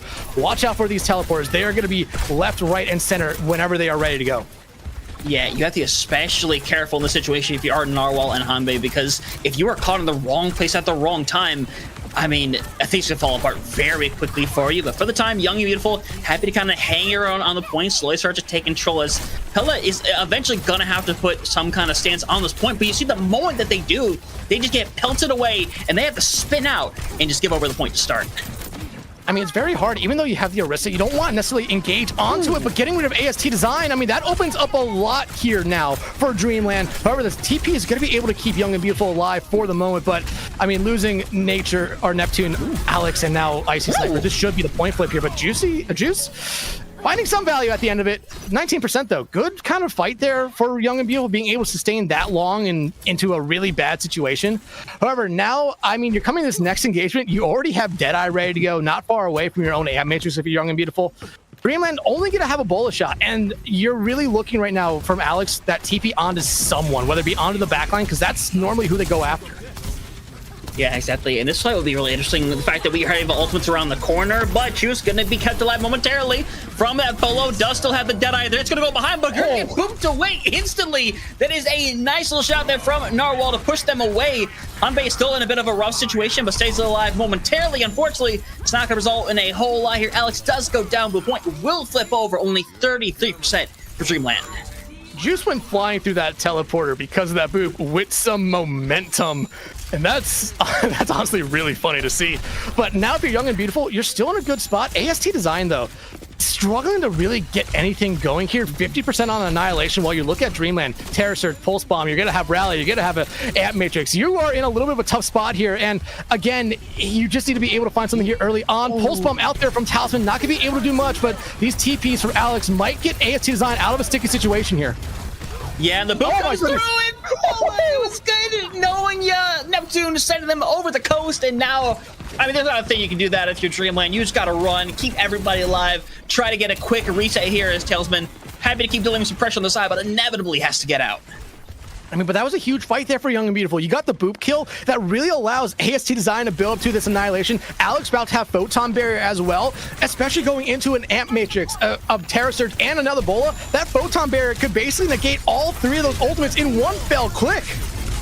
Yeah, and there's already a big investment out the gate here. Terror Surge thrown in, gonna try to get rid of things. There's already been a 5 ult investment here as Young and Beautiful coming up to a couple of strong ones, but AST design ends up falling before they're able to get their own Annihilation online. But still, they managed to trade back and forth. It's a 40-4 situation. Pella's in a rough scenario because they don't really have the ability to sustain through Alex as well as they would like, but with Talisman getting rid of them, it looks like at the end of the day, 90% on the board, Young and Beautiful are eventually be forced to kind of fall back a little bit and surrender point. I mean, you're okay with that. Look at what you have coming up in this next fight for Young and Beautiful. Deadeye, Annihilation. We saw what happened last time Deadeye was used from Juice, a TP to get them out or get them behind the team. Icy Sniper, though, falling does kind of slow you down, and now you're looking at Dreamland here. You have control of the point, you have Bola, you have Pulse Bomb. You really need to find a pick with one of these. Like, you really do, just to kind of slow down Young and Beautiful, because this is a team that doesn't necessarily like to engage into a fight down one, but I have seen them in the past when a fight breaks out, if they lose someone first, they're not afraid to just invest ultimates into it to try to win it back. No, exactly. I expect that out of them in this kind of situation right here. But as we get closer and closer, Alex has gotten taken care of early on. Young and Beautiful might want to consider just being done and over with this fight if you don't get anything with this Deadeye and with Talisman getting rid of Icy Sniper and getting rid of Neptune while they're at it. We are going to be coming down to one final fight to decide this first round. And Talisman actually focusing on AST design. Pella could be able to clean them up here. Hunter, this is kind of a sticky situation now for Young and Beautiful. It was looking really good for them. The Deadeye not necessarily finding anything hurt them here. You look at Dreamland, still holding on to the Pulse Bomb and the Bola shot. And Pella not that far away from Terror Surge. Basically, right now, you need to get rid of them early. And already that Immortality field is out. It is, and they're going to be cleared away. This fight doesn't even really exist. AST Design does have the Annihilation, but all it's going to do is cause the overtime tick to start coming through as nobody from Young and Beautiful going to make it back. And while it is the 99-99 for Dreamland, it goes in their favor. And this was a comeback from Dreamland. Remember that? Young and Beautiful got up to about 99 to I think it was like 30%. Dreamland, they played really smart once they got control of the point that second time, and it really just came down to the fact that they were able to pick off one person very early on from Young and Beautiful. And when Young and Beautiful tried to re-engage back in a lot of the times, they would end up using an ultimate. You could look at Juice's Deadeye. It didn't really find anything. AST Design, they just struggled on the Ramatra that entire round. I mean, it took them a while to get that Annihilation, and it just didn't end up working out. I mean, you see the stats here. You see Dreamland, especially Narwhal and Talisman, did a really, really good job, and Pella as well. An incredible job. But look at the composition changes here. Hanbei going over to that Ana, Narwhal sticking on it to the Brig, but Pella on the Winston and AST Design going over to the Diva. I mean, this is what we expect to see. Ruins is that brawl kind of poke point. Now you're on to pure dive kind of points here, unless you really want to force something out here. Yep, I believe the first instance of Winston that we've seen here in North America today. Big nade coming through onto Icy Sniper. Gonna eventually force out the Immortality field early on. But Pella needs to focus on staying alive, jumping into that Cassidy. It's gonna make things really rough, but manually ends up being the first casualty for Dreamland. So Young and Beautiful taking advantage of the situation, gonna keep pushing further and further back as Pella using the bubble to keep themselves alive momentarily, but it's just Talisman and manually hanging around, need to get out, take the reset. And this DPS line for Young and Beautiful really cleaning up this fight here early on. Alex giving up the Symmetra here. Honestly, probably the right move. Not necessarily the best point for Sim here, especially with both teams running dive. Go over to the Tracer, find a little bit more value there, a lot more damage as well here. But now if you're Dreamland, you're engaging back in this one manually, probably going to be able to build up to that Bola shot here pretty early on. However, it's going to be hard to really find a good pick with it. AST Design right there could basically just negate it with an eat. However, I like what you're seeing here from AST Design, just focusing on Pellet, trying just to pressure them out, but Neptune went flying there, not in a good way. Yeah, definitely not in the way you would really hope for if you're the Young Beautiful fan, but you still have the ability to stall at this point. You have a Diva that's able to take a bunch of damage away, but it's a scenario of not just wanting to stall it out, but to take it away, and Icy Sniper can be happy to try to engage here. Unfortunately, Talisman has a whole different idea on the lineup, already has gotten rid of two. A Pulse Bomb is available, but it's definitely not going to be needed as AST Design going down. It means this fight is done, and Overwatch just a little bit more stall from Alex, who's going to get this thing closer to that 60% marker, but will fall just short at 58. Yeah, I mean, again, good kind of first point cap there for Young and Beautiful. Took a couple fights, but you look at Dreamland here, they're going to have all 5 of their ultimates. Icy Sniper investing that Ant Matrix, it just was in a really awkward spot. Struggle to find a lot of value here, and if you're Dreamland, you could look at the same thing we just saw last point on Ruins, where they play up a little bit. Already the Nano invested on the Pella. Hunter, we might be seeing a spawn door touch. It's possible right now because now it's a rough scenario. Ice Sniper just doesn't have the care to work with. Pella's going to be able to annihilate the entire backline. AST Design just has to try to get out with their mech. Seems to do so successfully, but Juice has to take the reset of shame. I mean, hey, down the wishing well. We'll come back. Maybe a little bit better. But I mean, Dreamland, that's exactly the type of fight you want right there. One ultimate invested and you win it pretty handily. You get the pulse bomb out from the other side. I mean, you're in a great spot right here. Rally coming up. It's going to be really hard for Young and Beautiful to engage onto anyone, which is how spread out Dreamland is at the moment. Yeah, pulse bomb comes out. Not going to get anything for Talisman, but it is going to cause a little bit of that separation pressure, but everyone will be able to come back together from Young and Beautiful without too much trouble. As Deadeye going to come through, gets pushed away just in time as Pella managed to try to knock them around. He's trying to get somebody off the edge there, unsuccessful for the time being. In fact, needs to come back for some level of care to help out this backline who are sustaining thanks to Narwhal. But Talisman does manage to get rid of Icy Sniper, and with that, the backline falling apart. Young and Beautiful going to go down as FACEIT Design decides, you know what, I should do a quick reset because it is getting back into Final Fight territory. No, this is Final Fight. This is Final Fight. And Young and Beautiful, I mean, they only have the bomb. They have a remaking tool. That's about it. And they're going to be going into a Bola shot, which Manly found value with that last time because there was a big follow-up from everyone else there in Dreamland. Hanbei not that far away from Nano. Talisman could be able to build up to that pulse bomb really quickly here. But just look how Dreamland's playing. I mean, they are playing up a decent amount and forcing Young and Beautiful to play kind of split. This is what you really want from this composition. Ooh, Bolo finds nothing. Narwhal gets deleted the moment they went after Juice, and now this is the best case scenario for Young and Beautiful to go through. You don't want to have to use this bomb if you don't have to, but getting incredibly low as Alex and Juice trying to press forward, mainly getting super low. Gets a nano, as a matter of fact, and Hanbei gets taken out with the shot, and now Alex hoping to clean things away has gotten rid of two, manually falling down with the third, and Talisman not too far behind thanks to Juice, and now it's going to come down to this next fight once again. It really is. Narwhal, though, I think them trying to go after Juice really bit them there. They tried to get the shield bash into them, hoping that there would be a follow-up from Pella. It just didn't end up working out. Instead, they got taken out. Deadeye this early from Juice? I like the play here, though. It's just a stall tactic. They're just buying some time. However, Hunter, that was their only ultimate. Granted, Dreamland has nothing either. This is a dry fight, and if you're Young and Beautiful, you're just looking to find that first pick, maybe get rid of Talisman, which Juice already has eyes on.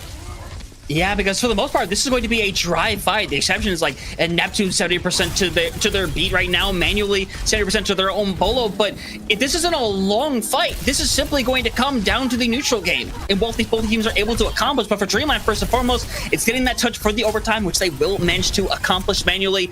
We're about to have the Bolo ready to go. It might be on ASC Design to be able to eat it and stop it from getting effectiveness as they're getting kind of bullied further and further off the point as Neptune is able to get a beat online. Bolo thrown into the back line. Hoping to find something. Everybody getting low, and it's Dreamland who's falling apart at the scene this time around. Pella not able to get the Primal Rage on in line. So round 3 going to be coming our way as we're going to head over to Lighthouse to finish it out. Yeah, and I saw Neptune building up to that beat in that entirety of that last fight, and they just needed to get that. And you saw the moment they got it, they used it, and Young and Beautiful just decided to go on the offensive. Knowing that Dreamland didn't necessarily have anything ready, Pella, they were really hoping did not have Primal Rage ready to go, and they were right there. And again, looking at the stats, very close across the board. ASC Design and Pella here is the one I really want to look at. Pella's finding a lot more value just with damage and elims, but AST Design just being able to stay alive a little bit longer that last round really did seem to help out Young and Beautiful, especially towards the end where they were able to come back and force this point 3. But Pella teased us there for a moment with the Orisa. Back over to the Winston, though, and no big swaps coming out from either side just yet. Talisman a little slow on that swap there, Tracer, but they should be able to get back into the fray here pretty quickly.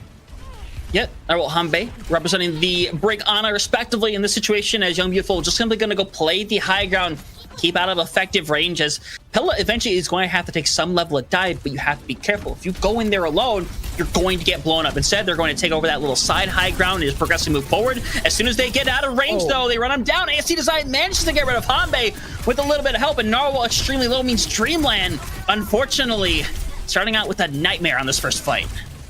And I mean, Young and Beautiful, this is exactly what you... Not necessarily exactly what you wanted anymore, losing Ice Sniper, but you should get the first point cap here if someone remembers about the point, that is.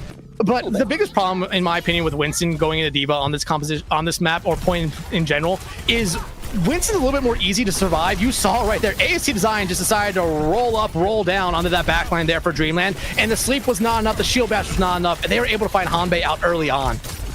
Yeah, I see Pella kind of just hanging around for the time being. Don't really want to be down in there without a jump or a bubble to work with. Just got to wait for the right opportunity to go their way, putting pressure on the point once again. But manually is going to catch Juice out in this engagement. So now all the damage is still present for Dreamland to pull off what they want to pull off. Pella, though, is getting pelted into, is going to be able to stay alive for the time being. AC Design sitting super low, doesn't have to care anymore. And at this point for Young and Beautiful, it is just going to be the stall game. One more coming through from Alex, who's going to get an extra few percentages once again. In fact, stands here quite a little while as they get it up to 40%. 40%, but no ultimates out from either side just yet. Really, both teams have been really slow to build up to them so far this map. These last 2 points in particular, it seemed like on Ruins they were able to build up to them pretty quickly, but I think that's what both teams kind of want here. While Dive normally does lend itself to fast play styles, building up these ultimates slow really does allow both these teams to try to win in the neutral, the dry fights, and that's where you've seen it there, especially that last fight with Dreamland. Manually find that early pick, really gave them a lot of momentum, but 5 ultimates coming up here for Young and Beautiful. Dreamland, though, Hunter, we're about to see 2 full houses on display here. It's really gonna come down to who comes out on top. And right now, Young and Beautiful. Yeah, and S9 is gonna be that. S9 eats out the pulse bomb, and unfortunately, Icy Sniper gonna take a nice little swim down there as Bella trying to keep this point alive for the squad. Unfortunately, it's not really gonna happen. A little bit more of a stall from Talisman, who is gonna have to recall out and manage to get their way back in, doing a great job of stalling once again. But the flip is inevitable. 47% on the board here. Streamline ended up putting 3 ultimates into that fight. Same thing with Young and Beautiful, though. 3 ultimates invested by both sides, so pretty even ult economy right there now. However, Pulse Bomb and Bomb ready for Young and Beautiful. I think that's a little bit more valuable here than the Bola Shot and the Nano from Hanbei. The Nano from Hanbei, though, that could win a fight on its own. It goes on to Pella here. Pulse Bomb out from Alex. Not going to be able to find anyone. Now Pella, they need to find something here with this Nano.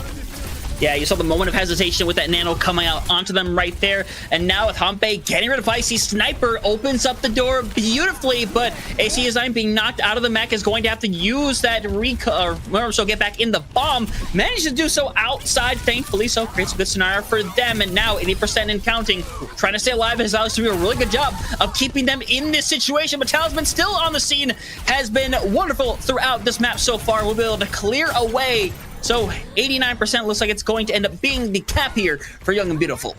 Young and Beautiful will have Beat coming back into this next engagement, but Dreamland, we've seen this before from them where they have both DPS ultimates, and they just kind of hold on to them. They've been a little bit of the better team in the neutral fights a lot of this time here, even though Young and Beautiful did win first fight on this point. Dreamland has just really been able to find a lot of good picks early on, especially from manually. Talisman, though, Pulse Bomb ready to go. Finding it on someone like Ice Sniper, getting rid of that Immortality Field might be the way to go, but the bullet actually lands onto them. Yeah, forces out that Beat. Talisman just gets annihilated on the spot, and now it's going to come down to Pella to live long enough to get this online, but they will not, and now 90% and counting. It's just manually in the support duel hanging around, gotta try to make something happen, but first and foremost, Dex, they gotta get a touch in here. And manually, not necessarily the person who wants to be able to find the touch, going to be able to get one here. They will fall. However, Pella needs to get back. You do see Talisman, Pulse Bomb ready to go. Dreamland, they just need to get bodies back on point. They have ultimates coming up here. Yeah, and the stick on the Icy Sniper keeps things alive. You're trying to push people away further and further. Maybe get some kind of flip, but unfortunately, AC Design gets rid of 2, and Pella just gets hit back to back to back here. Young and Beautiful just have one more little bug to clear away, and with that, they will take our first map here. It was very back and forth, but proving why this is one of the toughest teams in the Master Division. Yeah, it's going to be a series here. These 2 teams are going to be duking it out. Map 5 could be on the table here. It's like a boxing fight, essentially, right now, Hunter. These 2 teams are going to be throwing haymakers at each other, hoping that eventually one will be enough to knock the other one out, but they just don't go down. It's like Rocky Balboa. They just take so many punches to the face, and they just don't fall. It's going to be a fun series here. Young and Beautiful, though, starting off with the advantage here over probably the favored Dreamlight squad here. A good start for them, and honestly, winning that first map gives you a little bit of momentum and probably confidence going into our second map of the night. Yeah, you definitely want to, because there's kind of a difference when you end up winning something by only 1 map and it ends up being a wipe in that scenario. It's kind of like in a situation where in tennis, the more rallies you go, the more momentum you really get or lose. When one eventually takes it away. And I think that's in a scenario with Overwatch sometimes as well. But it's different for every player. It's different for every team at the end of the day. Don't know how quite Dreamland, I should say, are going to be able to react in this situation right here. But they have come back from these scenarios before. They have definitely been down and fought back before.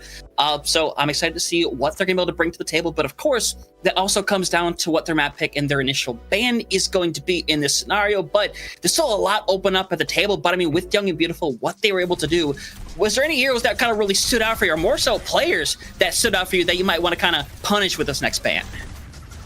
I mean, it's going to be hard, really, because I mean, the support line is probably the only place you could realistically look at it here. Neptune was the only one that necessarily played a different kind of hero. Alex eventually went over to the Tracer, which is something I really did expect to see throughout the series here. The Symmetra, though, on Ruins didn't really work out for them, even though, I mean, Young and Beautiful really did keep that first point close, but the Symmetra was not the way to go. Alex on the Tracer seems to be a little bit of a problem. I feel like the smart ban would probably be either you're going to look at that D.Va or you're going to look at that Lucio, because those are the two heroes that Young and Beautiful played that really you didn't on the side of Dreamland.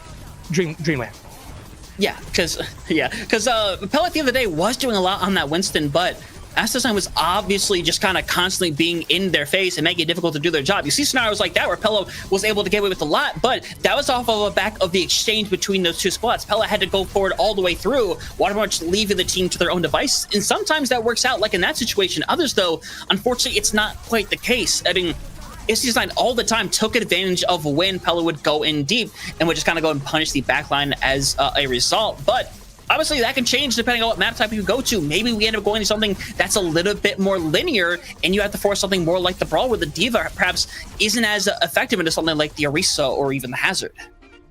Yeah, I mean, absolutely. I mean, you go back to that first map's performance there for Young and Beautiful, or the first point performance for Young and Beautiful. I mean, AS Design really struggled to build up an Annihilation. They only used their first Annihilation in the final fight of that point. I mean, you look at the stats here, you look at just everything here. Pella did really good there, but AST Design did so much more, and you kind of touched on it there, being able to follow up on that support line a lot. However, Hunter, this is one of those maps where you look at the stats and you kind of feel like potentially this should have been a Dreamland win, but somehow, some way, it's Young and Beautiful coming out on top. And you look at that DPS line, a lot there. Juice did a decent amount. Alex struggled, especially on this first point, but once they swapped over to Tracer, really did step it up. I mean, honestly, really did in this situation, and it kind of just goes to show the resilience that I think both these players really have. And while it is a rough one for Alex to get things going, I definitely think they have the ability to bounce back. The one DPS really stood out for me was Talisman, managing to stick a lot of those pulse bombs. Ended up only dying 6 times, which with the Tracer, you know, Tracer does have a lot of survivability, but able to have that much effectiveness without having any assists, honestly, that's an incredible thing to be able to pull out. But what I'm super excited for is the continuation of this tank battle, because even with the D.Va constantly running down Pella's able to still get away with a lot. So I'm hoping they kind of keep able to develop and go further within this series, especially, you know, thinking about where we might go with this next map. Yeah, I mean, we don't even know just yet. It's taking a little bit for these teams to decide what map number 2 is going to be. But I mean, again, a close map back and forth. You're at Dreamland. I mean, you're bummed you lost, but it was really close. One fight going your way was the main difference there. And I mean, you talked about Talisman. Their Tracer play was very, very scary. Like you said, a lot of pulse bomb sticks, just being able to get in that back line and just find so much value. That is something, as the series goes on, I mean, it's going to be at some point, you're going to have to see a Tracer ban come out eventually. Midtown is going to be our second map of the night. And Hunter, I'm going to be honest with you here. Dreamland, when I watched them back, they played a really interesting comp, especially on the defensive side where Lifeweaver was actually used. Yeah, Midtown is one of those maps which doesn't end up getting played by a whole lot of teams. So it's one of those scenarios where some teams aren't necessarily fully in practice with a map like this, and you're able to pull away with a lot of these different compositions. We see teams pull out the Symmetra also in a lot of these situations, especially that first map to kind of just bypass that initial choke entirely and go into that left side building. We see it all the time. And honestly, it works a fair amount of the time as well. And that's definitely something we could see within this map. But you talk about that Lifeweaver character that honestly, you had talked about 6 months ago. Hey, Lifeweaver is getting played in OWCS. Wouldn't have believed it for a moment, but we live in the reality now where it very much is a pick that can have a lot of effectiveness. Gonna see whether or not anyone's going to pull it out in this situation. We have yet to see it. But one thing we won't see in this map is going to be Lucio. And not a big surprise. Like I said, coming into this map, their only differences on support was really the Lucio from Young and Beautiful. So you ban it out. I like this ban from Dreamland. I feel like it's a good targeted ban here, especially on a map like Midtown, where you want to be able to use that speed to get up to the high ground, especially on second point push, just to kind of disrupt the defensive team or the offensive team. Lucio just being banned out here, really, really smart. And I mean, it still does play into Dreamland's hands here a little bit, especially if they decide to play that Life Weaver here. But on the other side, Young and Beautiful, I mean, there was a slight difference on DPS line here as well, where I believe they played Freya throughout or Dreamland played Freya throughout the majority of it, and that's gonna be what we see banned out here. Young and Beautiful, they tend to favor that Cassidy, which at the moment I like it a little bit better than Freya, especially heading into this map where Freya does find a lot of value with the long sight lines that you have on first point, second point, and third point. Getting rid of that high burst damage potential is just the right move. Yeah, I think it really is the situation right here, and it does open up the door for us to get into things like the Cassidy, like the Sojourn as well, in this kind of thing, where I think the Sojourn and Cassidy can both get a lot of effectiveness at long range, can really build up and do a lot in these kind of situations. It's something that we're definitely going to have to see, because Midtown, again, is one of those maps that I wish we got to see a little bit more often, because it plays a little bit uniquely compared to some of the other maps that we have in this game, especially the fact we don't get to see it a lot in situations like this. But we'll have to see what the situation is going to be as we'll get into this map here pretty shortly. But if there's one thing that is difficult about this map for a lot of teams, it is that initial choke. Getting through there, I mean, I can tell you the amount of series where I have seen it end in 1-0 fashion because a team just is unable to properly get through that first choke. Yeah, I mean, it's one of the tougher chokes in the game to get through, but once you honestly get through and get at least a tick on that point, it becomes very easy because you figure it out one time. And a lot of times, once that defense team gives up a tick, they normally don't really press up unless they get a really quick team kill. Again, they just like to play back instead. So it's going to be really interesting to see how that choke gets played, whether or not you see the attacking team go down that far alley, which you do see a lot of times, but I feel like at some points, yeah, that's just a little bit of a death trap. However, I mean, with one of these teams potentially playing Symmetra, you could see them just use the sim, like you said, to just TP straight up inside the firehouse and get themselves out of that danger of that choke point very early on. However, Hunter, it sounds like we might potentially be having a sub come in here this map for one of the teams. If I was to assume, I would assume Dreamland, because I believe that was the team that would always make the swaps between Pella and Dion or Monkey Happy coming in here for map number 2, because that's what they did last series, where they were flip-flopping back and forth between the two. Yeah, I think it'd be the most likely thing in this kind of situation right here. In this screams that you're trying to run a different type of tank, realistically speaking, because I can't imagine you're trying to run the Winston over on a map like Midtown, which, to be fair, again, Pella was doing a great job on it, but this is one of those things that is kind of called a little bit more towards brawlier tanks. That's something that kind of calls like the Arisa, like their Matra, honestly, as well, can make a decent appearance on top of that. But it's something that we'll have to find out momentarily. But I do think you would be right about that, to kind of have that situation. We have the evidence of it previously, and I can't imagine there was some magical wish that happened to cause that to stop happening. So we'll get into this momentarily, and we'll definitely be able to find out, is Midtown gonna be our second map in the series, Dreamland hoping to bounce back and not have to put themselves in reverse sweep territory? And I mean, I feel like that'd be a very bad thing for Dreamland. However, I mean, already having one experience with a map 5 series against Midori, again, don't want to be put down to that reverse sweep. Hello, Pigeon. But it's gonna be really interesting to see what Young and Beautiful comes. With Young and Beautiful comes out with here. The team names are backwards. Indeed. We'll figure that'll be taken care of momentarily. But what we can talk about, Dion is indeed in the game and currently is representing that Hazard. And this is what we saw a lot from Dreamland in the past. They would do this a lot. And like I said, last series, they flip-flopped the tanks. Finding that good balance, and Dion might be a little bit more favorable with this kind of hybrid kind of dive brawl style that Hazard really does provide here.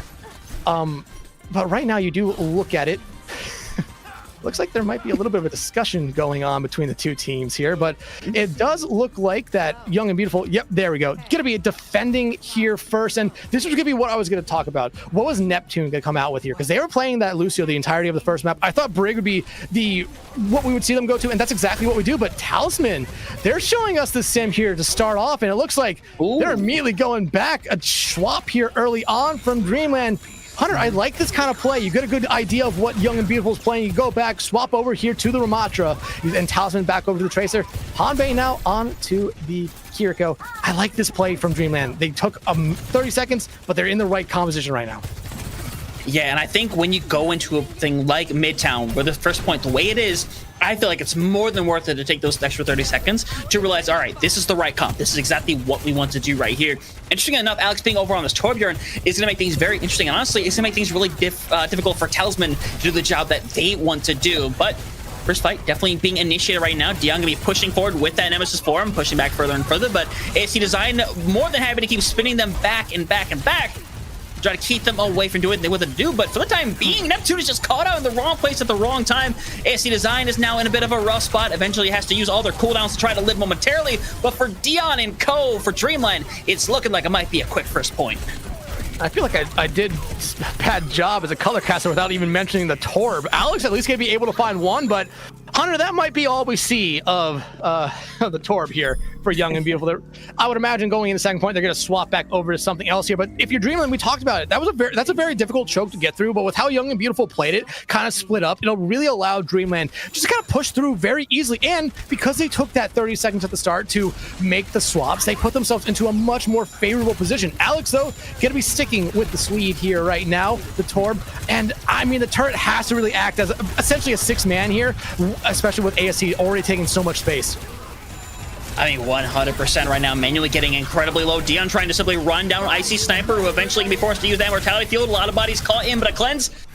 Heads at perfect time for Hanbei as Talisman gonna catch on to Alex, so it's a 4v4 situation, but with this M-Matrix being used, Dreamland is going to have a temporary reset as they're gonna move forward just a little bit on this corner. Well, temporary make that a definite reset right there as Dion will fall. Annihilation ready for them, so it's going to be a really quick re-engage here for Dreamland when they are back in. Same thing with them. Has that overclock, has the orbital ray.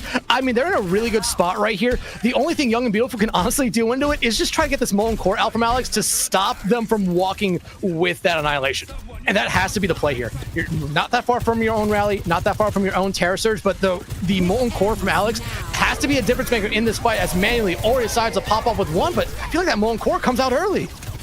It does, but it does force manually out essentially, and isn't going to find any real value, you know, off of their overclock. So it's the 1-for-1 trade at the end of the day, so I don't hate it in the slightest.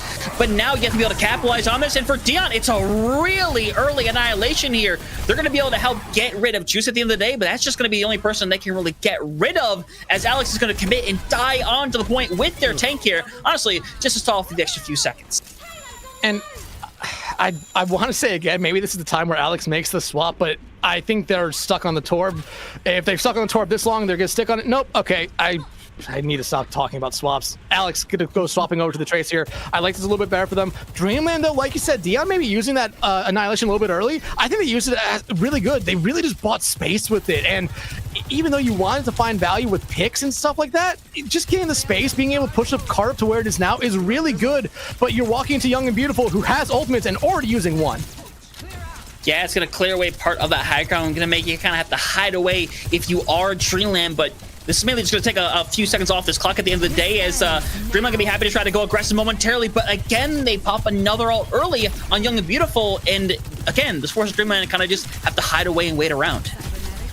But again, you're just eating time away here. If you win a team fight, that will get rid of more. And you want AST to basically be meeting Dion here. Pulse Bomb out, but Juice already finding one. Yeah, Manuel being down might make this tough, but someone managed to get rid of Alex in that exchange. So now we're in the 4v4. Dreamland trying to commit further, want to be able to hold on to this, but they're just being drilled away one by one. AST Design just currently dealing with Dion on the high ground. We'll eventually be able to push them back and take care of business, as Young and Beautiful going to hold on once again. I'm going to be honest, I didn't see Hanbei there, but they died to that Terror Surge. But right now, Young and Beautiful, like I said, this card is pushed up really far. Dreamland now into that kind of no man's land where cards so far pushed up, you really might have to use ultimate just to get back to it. But Neptune, they are not afraid to pop Rally, and Hanbei, no escape for you into Stairwell. Yeah, unfortunate scenario. Bright side though, Dreamland is building up some really good ult spins. Young and Beautiful do the Pulse Bomb online with actually a couple more coming up on top. So if we're having a long-term fight, we could see something like a 5-6 ultimate usage coming up for this next engagement. And for one thing, we've seen these teams not afraid just to dump ultimates into fights all the time, but Dion, they might end up using Annihilation the same way they used it last time, just to get them off this high ground, which would not be the worst uses of it manually, though, starting off with the overclock. Yeah, gonna be forcing everybody off this high ground. In fact, is gonna try to double down this scenario. Bit of a weird spot for them as Annihilation ready to go. Might think about using it here, but instead it's gonna hold on momentarily. But it's running up the stairs. It's not gonna hit anything with that pulse bomb, pushing them off the high ground. But ASU Design trying to hold on as long as they possibly can, needing a little bit of care. Eventually, will not find what they are looking for in Dreamland. They go through with the investment. At the end of the day, it looks like it is about to pay off. Alex managing to get rid of one, but that'll be the last little bit of stall coming through as Alex decides, hey, come at me, see what happens. And they are deleted. Hey, come at me, see what happens. Gets touched once and dies. But hey, you saw the card out there for a little bit longer. You see it here. Dreamland only has 2 minutes to push through Central Station, which this is a really tough push because you have multiple turns you really have to make, long sight lines, which the hit scans should take advantage of. And Dion now getting off the Ramatra, going over to the Orisa here, gonna be behind on perks just for one fight, but should get them back here really quickly, especially if they win one. Young and Beautiful though, I mean, Overclock and Terror Surge not that far away from both being ready. You might only really need to use one here just to get control of the fight and the cart and just put Dreamland to a spot where they're going to be in a rough one. Yeah, every DPS is very inclined to, when they get their ultimate online, to pop it within the first 5 seconds, which honestly, it can work out. It hasn't really been the case the last few that we have seen, but if you're able to get it back that quickly, why not use it? But Juice doesn't need one to get rid of manually, as it's going to force another reset here from Dreamland, but a minute on the clock still available, should be able to get at least 2 fights in. Here's the thing, though, for Young and Beautiful. Finding these early picks and winning these fights pretty early on is not allowing Dreamland to build up to anything. I mean, Hanbei is going to have the Consumer Rush at some point this in the next engagement or two. But outside of that, Narwhal and Manually are going to probably be some of the only ones. Dion has to stay alive to build up that Terror Surge, but ASC holding on to theirs. I mean, you're in a good stall potential here for Young and Beautiful, especially building up to both of your support ultimates. Yeah, we see the aggression, double support ultimates being used. Icy Sniper hoping to hold them back with this at Matrix, while Hanbei hoping to get them through with the Katsune Rush. Dion doesn't quite have their own Terror Surge to use quite yet, though. So unfortunately, it's not really going to work out too well in their favor. Using everything they have in the book to be able to survive a little bit longer, give an opportunity for their DPS to pull it away. But unfortunately, AST Design and Co. moving forth, and with 15 seconds left, Talisman is going to have to be the toucher. And Young and Beautiful, look at this. I like what they're doing here. They're playing up.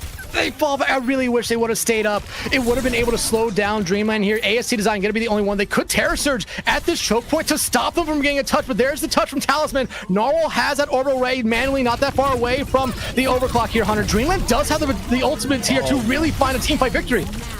Yeah, not able to find anything with that Terror Surge, though, as Narwhal happy to invest in this scenario. Getting really low is Dion, and manually the ladder being taken out, and Dion gonna be sent away, and Juice gonna be happy to try to clear this one away. Juice, though, barely able to stay alive, but gets another and is gonna stop that right there about halfway through that final area. It's a fair distance to be able to get, but for Dreamland, you would have loved to finish that one out.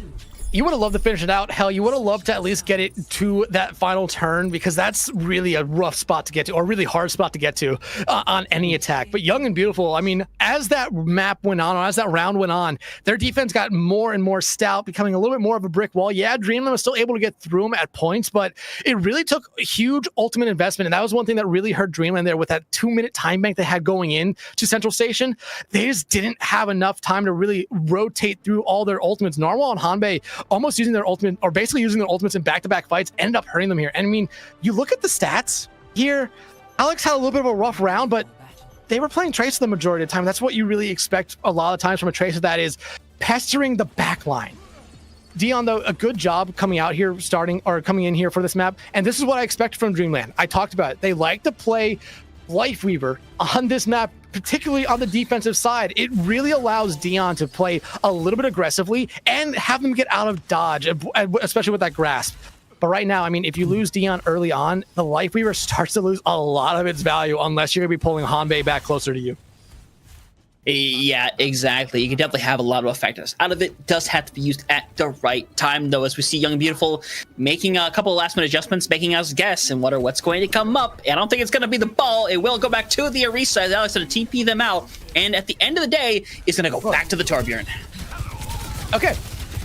Like, the Torb is still a very interesting pick here. I really thought we'd see Sim just TP them up to that Firehouse second floor, because I thought that would really just disrupt everything they're trying to do here with this Lifeweaver composition. But the Torb, you're really just looking for that annoying factor of the turret and the deterrent on the Talisman.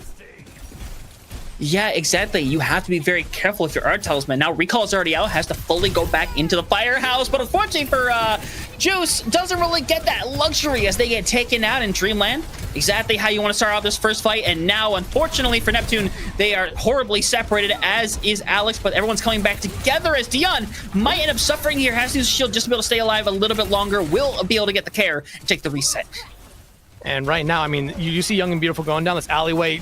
Turret coming out there, but that should be something that almost gets destroyed immediately here. But I like Young and Beautiful's position at the moment. Ooh. It's going to force Dreamland to really try to buy into them, but there's the grasp. A huge one there, keeping Hanbei alive and safe. Yeah, exactly what you want to have out of that situation. Icy Sniper being forced back a little bit more into a bit of an awkward scenario, but still going to manage to stay alive as they're going to have their Ant Matrix around the corner, going to throw it out, put everybody in a weird scenario. Now Dion might have to be pulled out, but there's multiple bodies up there. You don't really get the opportunity to do that too easily because you could leave the rest of your team members exposed, as Young and Beautiful currently going to get at least one tick on the board, but do get stopped just before it ends up coming through. So now you're hoping for a lot of these ultimates to be able to come up online. Dreamland is coming up on literally everything as we speak. If they're smart, they'll go for it right now. The stick comes through, gets Alex really low, but for the time being, not finding a whole lot of anything. Immortality Field's gone. I mean, once Dion gets this annihilation, you could walk straight into that room and just try to trap him in there, make it their own kind of personal hell. But you see Young and Beautiful, I mean, it looks like they're kind of on a different page. Half of them have gone up to that high ground in the second story of the Firehouse, while some of them are still on the low ground here. But Juice getting rid of Narwhal, a huge early pick.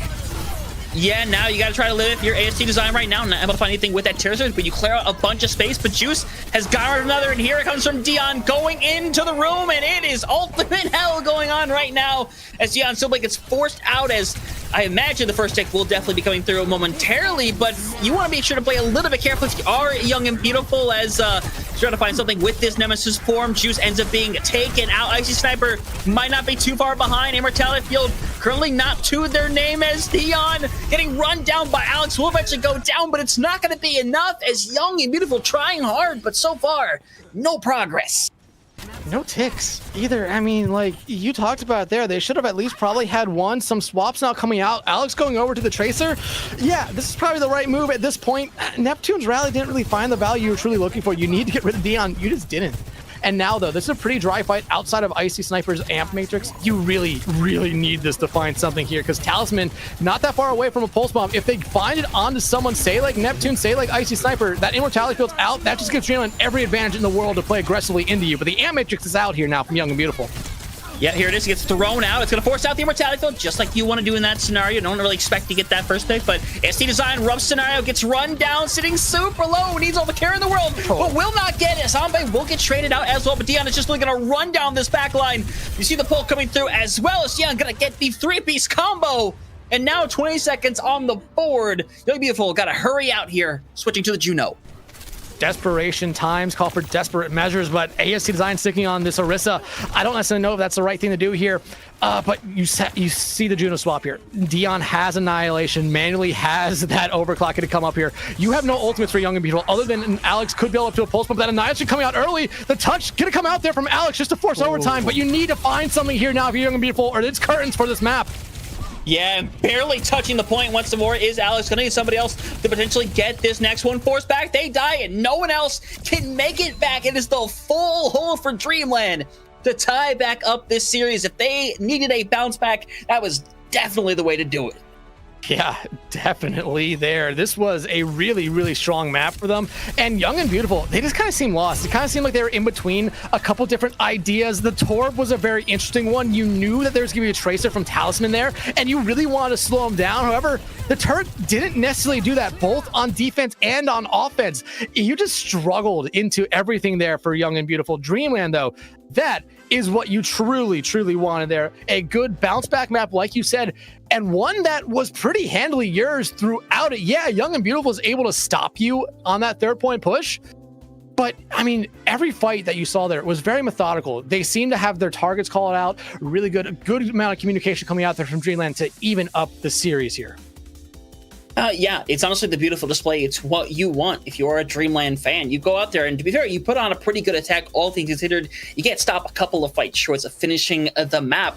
But the way that they were able to play that fight, or all those fights for that matter, was fantastic because they never truly rushed into anything they weren't ready to pull off. And even when they were, you saw Norwal simply be able to pull out someone like Dion, who was in a bit of a rough situation, and be able to keep them and sustain them and be able to regroup for another engagement. You never really saw a chance where Dreamland really overextended what they should be able to do without it being a situation where, again, Norwal can just get them directly out of the fight. And for Young and Beautiful, they definitely fought back as hard as they could. It seemed like their best chance was honestly kind of pretty early on, where they initially had some good presence on the point, but just never felt like they were able to recapture that, kind of hang it around the room for a pretty extended period of time, where just eventually Dreamland just collapsed in on them.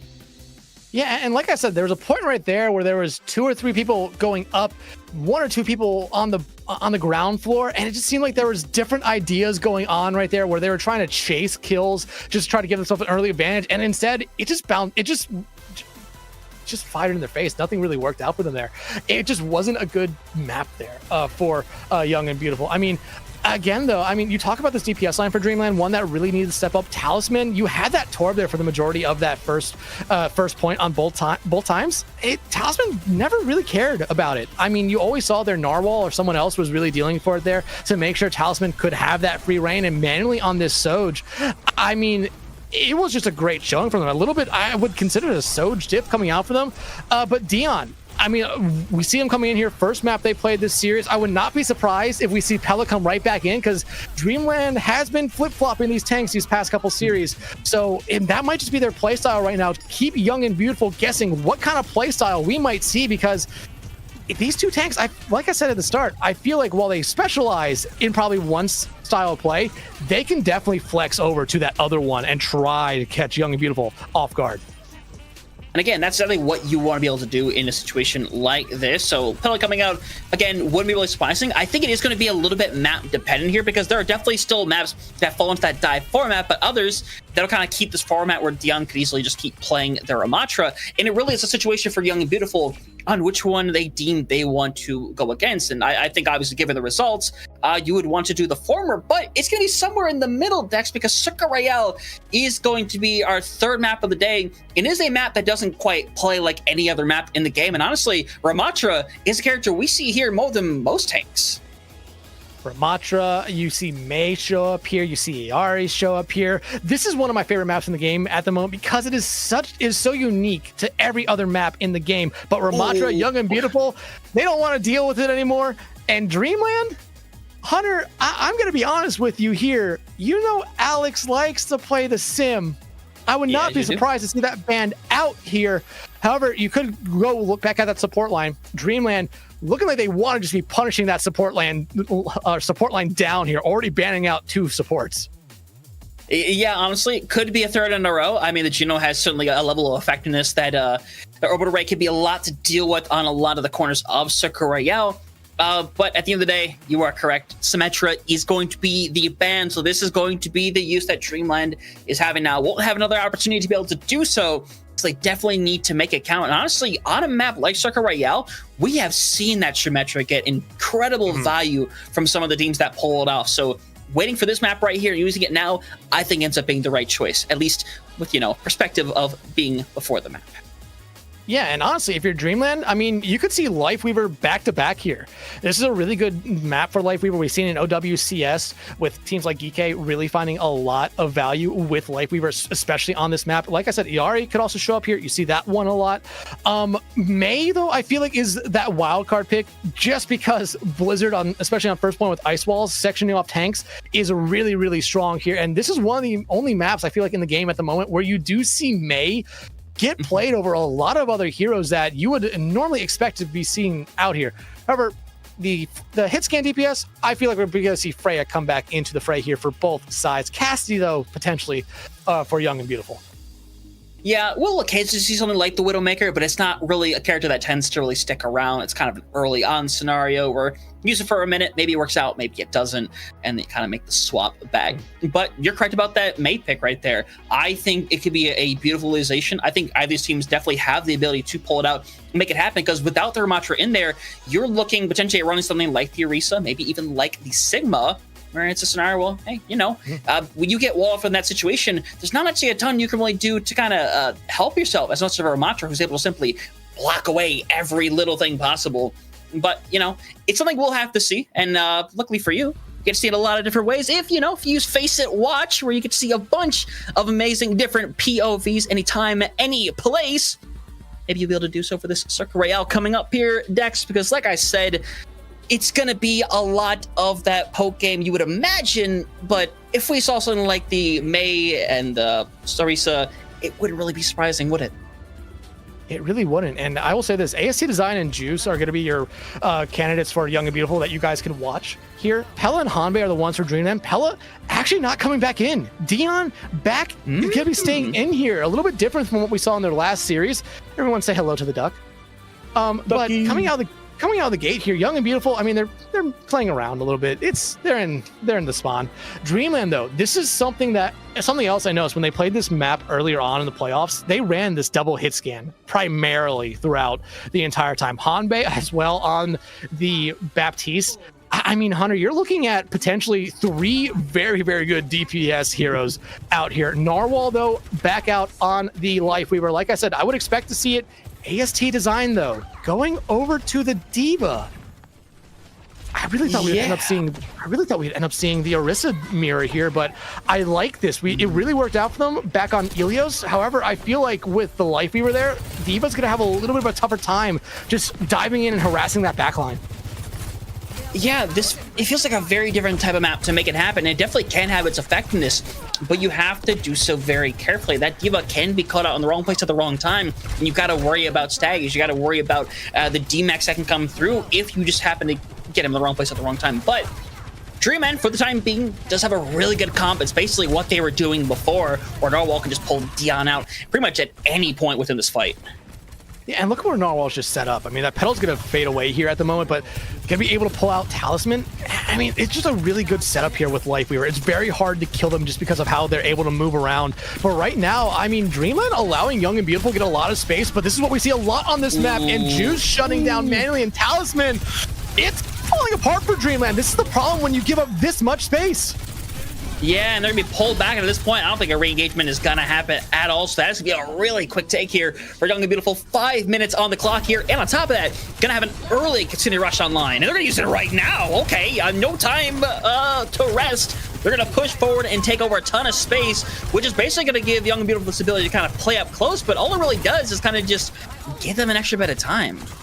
It gives them an extra bit of time, but I just don't necessarily like the usage of it there, especially with Dreamland coming in this next engagement with 4 ultimates. Talisman getting off of the Soj, going over to the May here. There's the damage, though, from Hanbei, and look at what that does to Young and Beautiful. Yeah, you're going to see the escape coming through from Juice right here. Going to get a little bit of help from AST Design to keep them going, as Dion does have the ability to hit a Terra Surge, and in fact, he's going to do it pretty much as solos Neptune in that situation, as Isis never had to kind of fade out of there, uses the cleanse beautifully to keep themselves alive and get out momentarily, as Talisman to finish them off on the May now. And I mean, this is something you see a lot from these defending teams, especially once they win a fight on the second point push. They like to play low ground, really much even with the attacking team, and play at spawn, which is something you don't really see on a lot of maps outside of this one. Dreamland, though, heavy investment into that last fight, but you're coming up to a blizzard, you're coming up to a tree and an overclock. You're still in a really good spot here just to stall out this cart for a decent amount of time, as Talisman already getting rid of Neptune. Yeah, and that's going to make this a really tough fight to pull out. They're going to be burnt away once again, and now this is the fear you have walking into a team like Dreamland, where once they get their stuff together, it's really hard to break them out of their form. Yeah, I mean, Dreamland seems to have found something against this Young and Beautiful squad. And right now, this is where the Symmetra ban really comes into play. I mean, the Sim ban, or Sim, would be able to get you to that high ground, kind of flip the map, which is something that we've seen a lot in NA, where they are not afraid to just flip map. But nice ice ball out there from Talisman. AST has to use the bomb. Yeah, I think it's just what you have to do at the end of the day. Freeze came online, just causes a little bit of separation, so it's put everybody in a bit of a weird spot. But now Alex is going to invest as well with the blade, manages slice and dice away at one, looking to get a second, and it is looking like it's ready to be curtains for this fight right here. Young and Beautiful gonna be able to start moving forward, just have a little bit more to clear off the point, but with the help of a blade, they do so very successfully. But this is the thing with this kind of defensive hold there from Dreamland, and what you see from a lot of teams, they're okay with that. They're okay with losing that fight. Yeah, the cart's moving, but look at what Young and Beautiful had to invest. Basically everything just to get out of that spawn hole. Dreamland still has an amp. They're not that far away from Terra, and Bola shot online from manually here. I mean, Dreamland's absolutely happy with it's already investing the amp matrix. You win one fight here, you go right back down to that ground level again. Yeah, it's going to force Young People out entirely in this scenario. So now Dreamland able to take back a little bit more of that space. Are coming up on that Bolo as well as that Terra Surge, which honestly cannot find a lot of effectiveness, especially since there's no real immortality field. But Narwhal has gone down. Dion managed to get rid of one. And now with AST Design being knocked out of the mech here, it could be a long stagger. It's going to be a very long stagger. It's an immortality field comes out from Hanbei just to keep everyone alive. Eventually fade away. AST... Okay, a little bit too close for comfort, even though it would have been only onto Dion. And honestly, Hunter, that would have just led to an even longer stagger coming out here. But again, Young and Beautiful now in the same spot they were before. There's really no way for them to quickly get up to that high ground. Dreamland has 3 ultimates coming online here. Young and Beautiful really only going to have, you know, both their support ultimates and a blade, which really did help them last time, but you don't want to invest all 3 of them in this situation. You really want to try to win a dry fight here and hold those ults for the second point hold or second point fight. But right now, Dreamland, I mean, they're playing the angles perfectly. Young and Beautiful just being thrown into corners. Oh. Yeah. Clem comes online. It's Alex hoping to find something again with this blade. Was successful the first time around, and so far managed to get rid of one, but pulls back, plays their life, takes a bit of the reset, because now you can get AST Design some care and just go right in with this Kitsune Rush. Now you're going to be met with the tail end of this freeze right now, which is not going to catch anybody in particular. Neptune does get caught on the corner, but not in a spot where anything can really be done about it. It's beat being thrown in as well for Young and Beautiful. They're doing everything they can to break through this, and all Dion needs to do is live, get up to the Terra Surge, and they might be able to just simply blitz through this. Yeah, I mean, Young and Beautiful invested both their support ultimates and that blade there. Juice now with the overclock, looking for something here, and that's exactly what you needed to do. Get rid of Talisman. Yeah, and that's going to be the case. Point going to go over, so now Dion is simply just going to be stalling out the point for a little while longer. It's doing the rotation anyway, so 2 minutes on the board right here as Hanbei going to try to escape with Narwhal. A little bit of separation, but that pull should be able to keep them alive. But unfortunately, Narwhal goes down and Hanbei goes down too. That is going to give them a ton of space to work with. I mean, once you break through that second point hold here on Circuit Royale, the attacking team just seems to find so much momentum, almost an advantage, but I don't want to get into the attacker's advantage thing here. But Dreamland, you're still in a really good spot here just to kind of slow down Young and Beautiful. Not a lot of time on that time bank. Terra Surge, tree ready. Tree, probably the most important ult for either sides here just because of how strong it is. Narwhal's been playing an excellent lifeweaver, and Neptune. Caught in the wrong place at the wrong time. Dion might have to use the Terra Surge just to live here. He's going to get a little bit of care, though, so it's smart to hold on to it momentarily, but it eventually will be let loose, and both Aras going forward. A nice usage there, and AST Design gets dropped directly back into it. That is an excellent use of the pedal by Narwhal. What goes up, Hunter, must come down, and right there, whew, that's no better example of the saying. Now, 45 seconds left to go here for Young and Beautiful. You do have a blade. And not that far away from your own Kitsune Rush. Dreamland, though, you have that. You have the amp. You have a Bola shot here. If Manly can really find one with it, it could be curtains here. But Dion playing far up, already forcing both those ultimates out from Dreamland just to keep them alive. But they find Juice. Yeah, and looks like Neptune not gonna be too far behind. Frozen away. Alex gets out momentarily, but now AST Design and Icy Sniper are gonna help keep each other up, and it's a big reset as they're pushing them way far back. And 15 seconds left to go. You see where that cart is. You could still maybe get one more touch here if you're Young and Beautiful, but who is it going to come from? You're going to probably have to invest that Kitsune Rush just to get in. Nice ice wall, though, as AST Design. This might be their life. Yeah, they are trying to push forward, get a touch onto that card. The touch has come through, but Juice ends up dying throughout that. And now it is down to Alex to try to get something with this blade once more. Manages to get rid of one, forces the freeze out there from Talisman. But you're going to need more than that at the end of the day. The wall used to kind of do a bit of a regroup with Dreamland down to right now. Need to just kind of focus on holding on this corner for as long as they can. Neptune needs to get back here fast. That beat could really help him out in this fight, especially if you can find Dion out, get rid of that Terror Surge here. Talisman, though, the Blizzard might just be the thing that really puts the nail in the coffin for this round.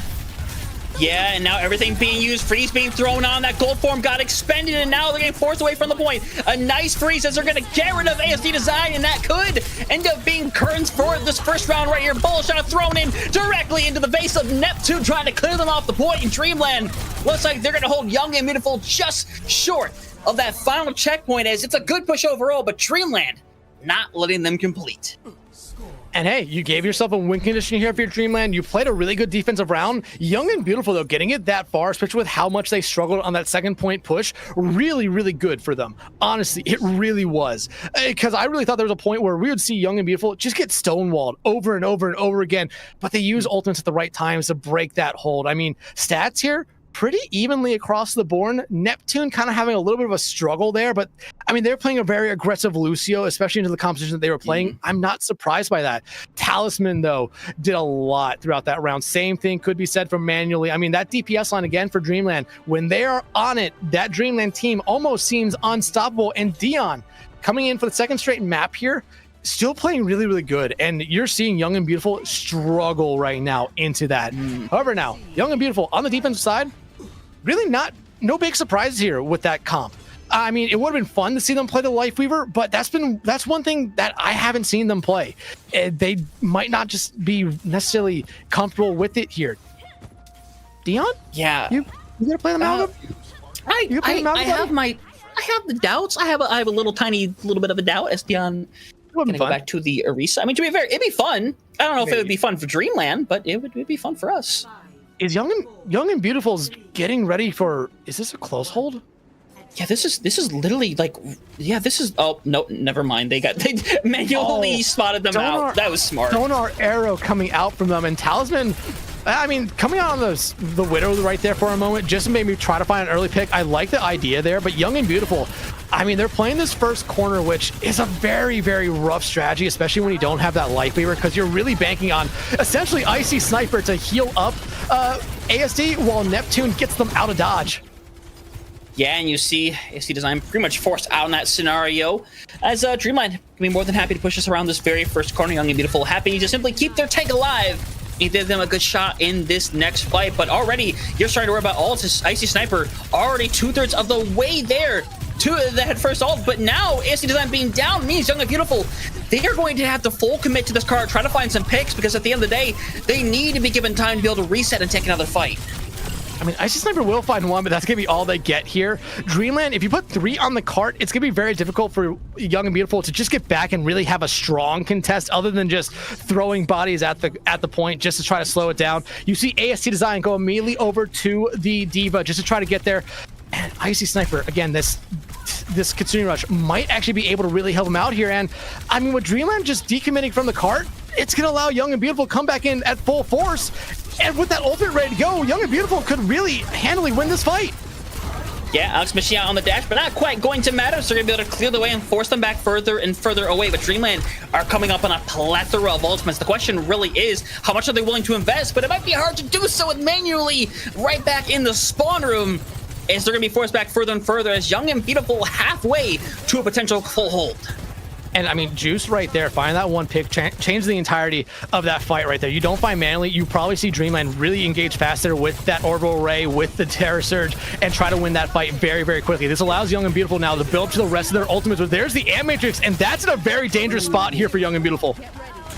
Yeah, and they have to completely pull around that corner right here. Still have the opportunity to kind of hold on right now, as Beat gonna come up online and try to find something. And it's the investment of Alex that's hoping to find something, trying to get at least one with the slash, ends up being able to pull it off. And now minute 30 on the clock. Young and Beautiful having themselves a time right now.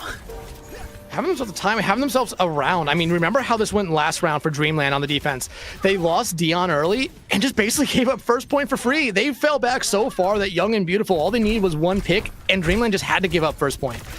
But right now, a minute 20 left on the clock. Dreamland, 3 ultimates ready to go. Young and Beautiful, though, they're going to have 3 here ready to go as well. Icy Sniper building up that Kitsune Rush is really going to help them. And AST Design essentially has the remacking tool here, but one that will clear the field, allowing their team to get set back up into spots that they like here. Terror or Orbital Ray out, but Juice is out as well. Yeah, that's going to be a weird trade at the end of the day. Manually doesn't have the ultimate, and Juice ends up losing out on that overclock. But Tailsman has gotten rid of 2. There's a bomb directly in their face, trying to get rid of them. Doesn't even need to get crushed. Alex will be able to help with that remake, but now it is just ASD Design with Juice getting on their way back alongside Neptune. So you just got to live as long as you can. Group back with your team for reinvestment here, because they should be able to retouch pretty effectively with the Kitsune Rush. Nice Jasmine just to try to get them away, but they will get back in time. There's Kitsune Rush out from Icy Sniper. The rest of Young and Beautiful, though, not that far behind here, Hunter. Yeah, not at all. A lot being invested right here to try to hold on. And for Dreamland, this is their final fight. This is the potential coup de grace for this Circuit Royale, as AC Design going to go really out there. Eventually, going to be forced to come back as Neptune gets taken care of. That could open the door, as Dion has the ability to simply invest his ultimate if they want to simply confirm this point. But it looks like it's likely not going to be necessary. It's just Juice hanging on as first point finally claimed by Dreamland. Only 2.5 minutes on the clock. It took them the entirety of that 4 minutes to get that first point. And if you're Young and Beautiful, I mean, considering when you lost AST Design the first time on that Orisa, that you almost gave it the point, getting it down to overtime is great. Dreamland, though, you're going to have Amp, you're going to have Terror Surge, you're in a really good spot here. Maybe it'll just kind of snowball a little bit with ultimates and just try to find early picks. Neptune and Alex, though, having that combo of the Beat and Blade might just be enough here to really win them that spot back, and we could see him do exactly what Dreamland did last round, win a team fight, and then immediately play at the spawn doors.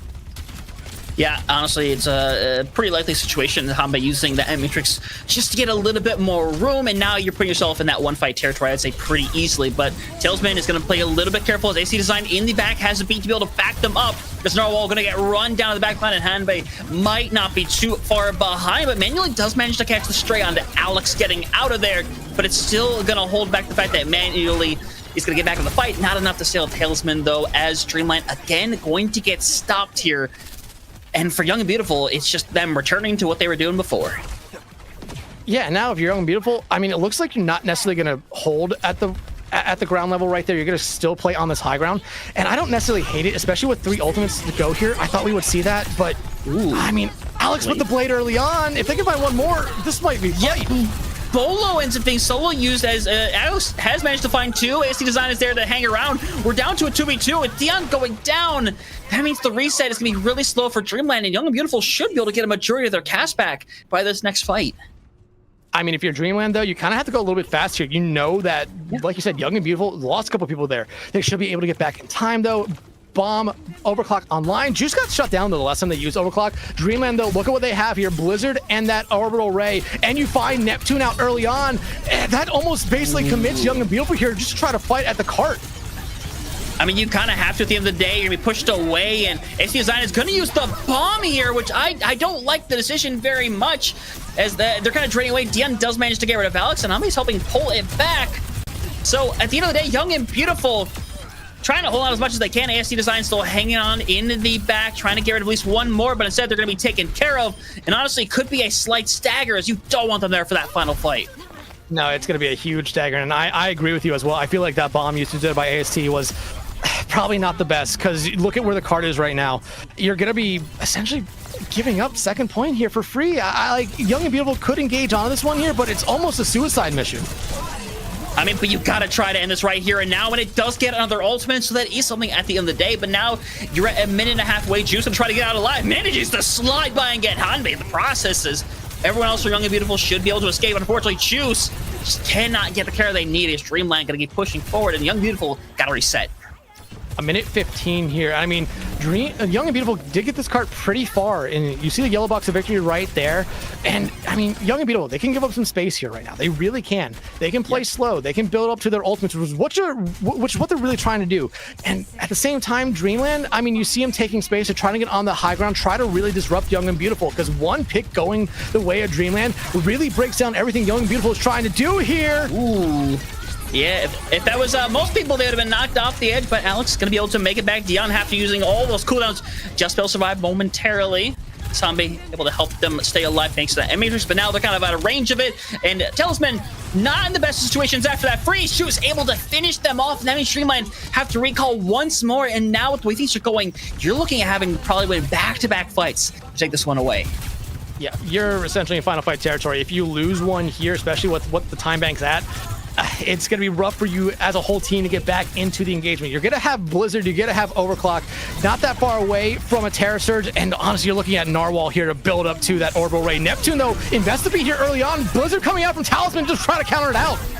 Yeah, and now it's the blade from Alex. He manages to get rid of one, trying to clear away, and nobody's able to make it back to the point. And Young and Beautiful take that one away. They go to match point, and that is a very unfortunate way to end that map for Dreamland.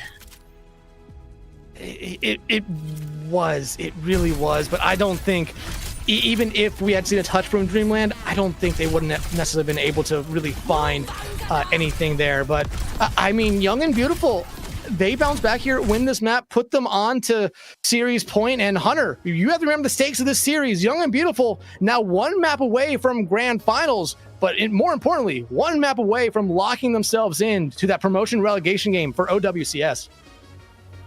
Yeah, and honestly, it's a phenomenal job by them as well. It's a scenario where these two teams are really able to simply go back and forth, and both definitely have their really strong points as well, but that ends up being a beautiful hold for Young and Beautiful. They're able to force to the overtime in one occasion, nearly to the other there. So great performance for them right here. Oh, by the way, didn't catch that. Ajax onto Neptune.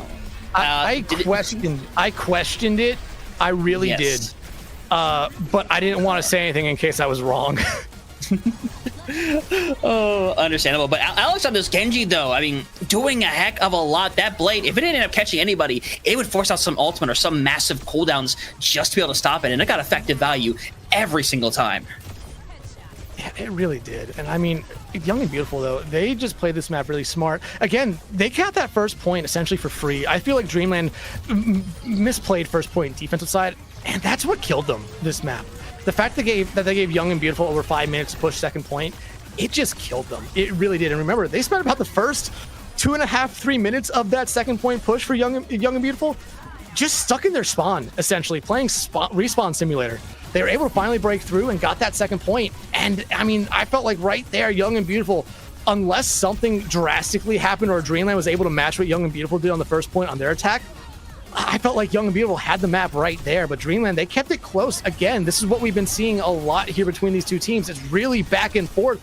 Dreamland had their moments, but just wasn't able to come out on top. And I mean, this is the second straight series where I've talked about the flex DPS player playing maybe one or two heroes, but we have seen a lot from Alex here. Their Genji was very, very good this map. Oh, yeah, and you watch the replay there, Dion walking away from the point, unfortunately not able to re-engage. That is like I said, definitely not the way you want to end that map, but I mean, you look at a lot of stats we have there, and I mean, Dion putting up the 40 burger there in eliminations, 23,000 damage as well. It's the instant standout right there. But if we want to talk about somebody else really quick, Dex, that had one heck of a game, Icy Sniper going down 7 times, but amounting 24,000 healing and still managed to get 10,000 damage on top of that. I mean, that is a extra performance in sport category. And AST Design having over 32,000 damage mitigation is insane. But I feel like, much like back on the first map, where if you looked at the stats and only looked at the stats, you would say Dreamland should have won that map. And you could look at those stats again and say Dreamland probably should have won that map. But Young and Beautiful in these very, very close ones they just find a way to come out on top here. And that's why they are now one map victory away from a spot in the grand finals and a spot in those promotion and relegation games. Yeah, gonna see whether or not that's going to be the case, because it could potentially be a map 5 banger if they are able to pull it out in this fourth map. But said fourth map is going to come after a quick break, so when we come back, we will have the conclusion of this upper finals matchup between Dreamland, Young and Beautiful. Who's going to the finals? We'll find out right after this. The match is about to start. Sorry I'm late. Let's do this. Widow's up top. I'm on point, dude. Genji, you want Nino? Okay, guys, lock in. It's overtime. Let's stagger. Let's stagger. On me.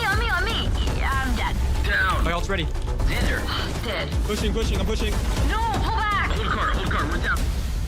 That was so bad. Yeah, we suck. Yep. Let's try something new.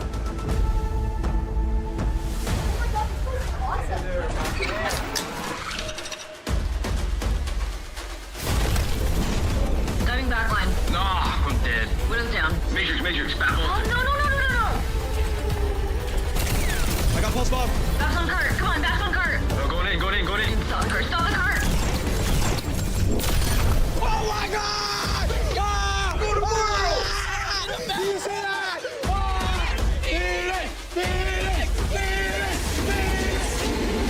Making their OWCS World Finals debut, please welcome to the stage, Team Phoenix! Are you ready? Yeah. I'm ready.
Everybody, welcome back once more here to the upper finals here in the FACEIT Master Playoffs. It's a very impactful game. It's gone back and forth. We're trying to decide the very first spot in our promotion relegation games for the coming stage of OWCS. And so far, between myself and Dexatron, it has been a really fun one to be able to show off what both these teams are able to do. Two of the best teams that we have seen in the Masters Division so far, Young and Beautiful, have themselves at match point, hoping to close this out against, to be fair, a very game Dreamland, who, even when they fall, they're making it incredibly close every single time. Yeah, I mean, every map we've had so far this series has been back and forth.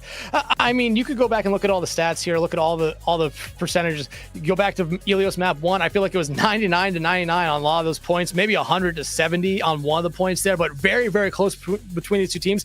Midtown, that was potentially the one-sided map of the series so far, where Dreamland just looked like a completely different team there, and Young and Beautiful just struggled into it. But you go back to Circle Royale, I mean, Dreamland really had their opportunities there, but once Young and Beautiful was able to break through that second point push defensive hold that Dreamland had on them, they were just able to kind of get decently far in the map. and you saw a little bit better .1 defense there for Young and Beautiful. I think that's what really sealed the deal there. But hey, we know what map 4 is, Hunter, and this feels like a very comfortable spot for this map so far tonight. Runasapi is going to be our 4th map here. And Hunter, we saw it in our first series. We're going to see it here again. Yeah, not shocking in the slightest, and I feel like this really does play into Dreamland wants to be able to do, because if they opt to keep Diana in, which, you know, we'll get to that in a minute, whether or not that has or has not happened, it is a situation where I think they could get away with a lot on their Ramatra. It's already been banned out. It's not a worry with it being gone for map 4 or potentially 5 if need be.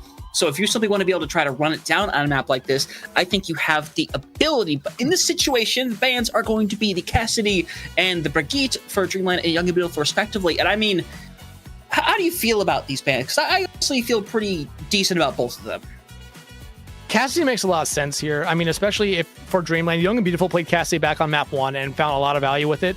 The Brig ban from Young and Beautiful, that has kind of been what Dreamland has been playing in these sort of maps, so I'm not necessarily against it. I feel like these are two just very smart bans for the map. No one necessarily wants to ban out a tank, especially going into map 5, or going into a map 5. If we do see Dreamland come out on top, you will probably want to have a tank ban for that one, or at least a tank protect for both these teams. So, I mean, I feel like they're just playing very smart bans here, but at the same time, these are just two safe bans across the board here. Yeah, but Deadeye can be very difficult to deal with, especially if you are running something like a Tracer. That Cassidy can consistently be a menace. If they decide to hang around the backline, that Tracer really isn't going to be able to get away with a whole lot. And a lot of that can be said about the Brig as well. It's not the easiest thing in the world to dive a Brig. It's intentionally not meant to be an easy thing to do, especially if it's paired with something like the Ana, like the Juno, where you can either care for each other or able to speed away very easily. So I like the ability of getting rid of the Brig in the situation right here. I'm curious to see how it's realistically going to play out within the swaps right here, because we saw earlier how Teams Hatch reacted last series when Brig was out, because it takes away some of those dynamic support duos that we've really gotten to see a lot over the past these next several months. Yeah, absolutely. But Hunter, we have some subs coming in here, and yes, plural. Dreamland, you're going to see Dion come out here after 2 really good maps, Pella coming back in, and Young and Beautiful making their first sub of the night. Juice will be coming out for this one, and Carmez is going to be coming in. So you're seeing that hit scan DPS here now, or I believe that's Chantasaur coming in for Young and Beautiful here, and Pella back in now for Dreamland, and that might kind of tell you a little bit about how they want to play this map. Pella did play Dive a little bit back on that first map, but sticking with the Ramatra, like you said, wasn't banned out. So bringing Pella back in for this case here, it might be the right move. On the other side, Young and Beautiful, we see that Sombra back here as Chantasaur comes in for the first time. Yeah, 100%. I am really excited to see what Chantasaur is going to be able to do. Previously saw them on Dildux, was able to do a lot of fantastic things. But going to see how that's going to work on this Young and Beautiful roster, and it could be the thing that helps propel them into getting into the grand final situation. But for Dreamland, they do not want to let this come to an end here and now. You want to lock in that spot. And we'll see whether or not that's going to be the case, as Pella has come out on that Ramatra here. It's got to be a vote of confidence for Pella to come in here and run something that you would figure Dion would potentially get the opportunity to come in and play. Yeah, absolutely. And I mean, right now, Dreamland, they need to get back in the series. And hey, starting off good, getting rid of that Sombra. Young and Beautiful deciding to play this dual flex DPS line here, which could work really well. But I feel like you kind of want this DPS line with a little bit of a faster tank, but you lose AST as well. Yeah, and that's going to be a quick first fight there for Dreamland, clearing things away. Do lose out on Talisman, but honestly, they'll get back pretty quickly. It's not particularly an issue. But, I mean, we've seen this in the past, Hunter, especially in our last series, where we saw Midori win the first fight, get the checkpoint soon after it, and Dreamland, I mean, they're already starting to build up that, yeah, Ultimates could be online here soon. AST design, though, like I said, that DPS line really would help from a little bit of a faster tank going over to the D.Va now, but they immediately have to fly away. Yeah, and that's what's going to happen in these situations. Alex gets taken down, so for Dreamland, the job starts to become a little bit easier and easier as Chantasaur not able to get a hack in that scenario. Push back harder and harder, and honestly, I struggle to think that Young and Beautiful could even force them to not get the checkpoint. It feels all but locked in.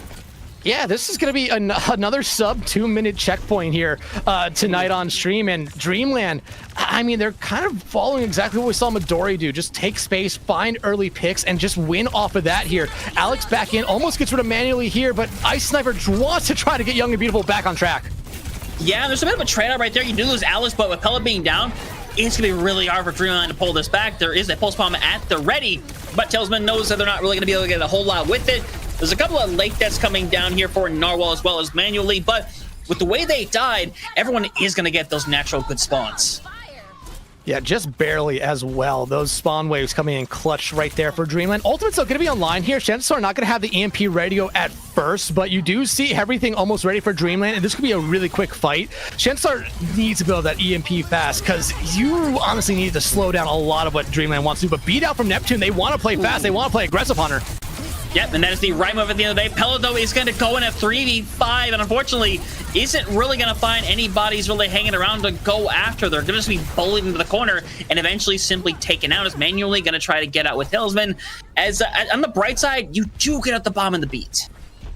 You get out the bomb and the beat, but you also invested a lot there already. Yep. Just a lot gone. Annihilation manually used their ultimate. Hanbei making some swaps now, going over to the Kiri. Narwhal, no beat ready for them here. I mean, you're gonna see this map get tied up here pretty quickly. And Icy Sniper, when your Kiri's finding picks, Hunter, it's gonna be a rough battle for the other side.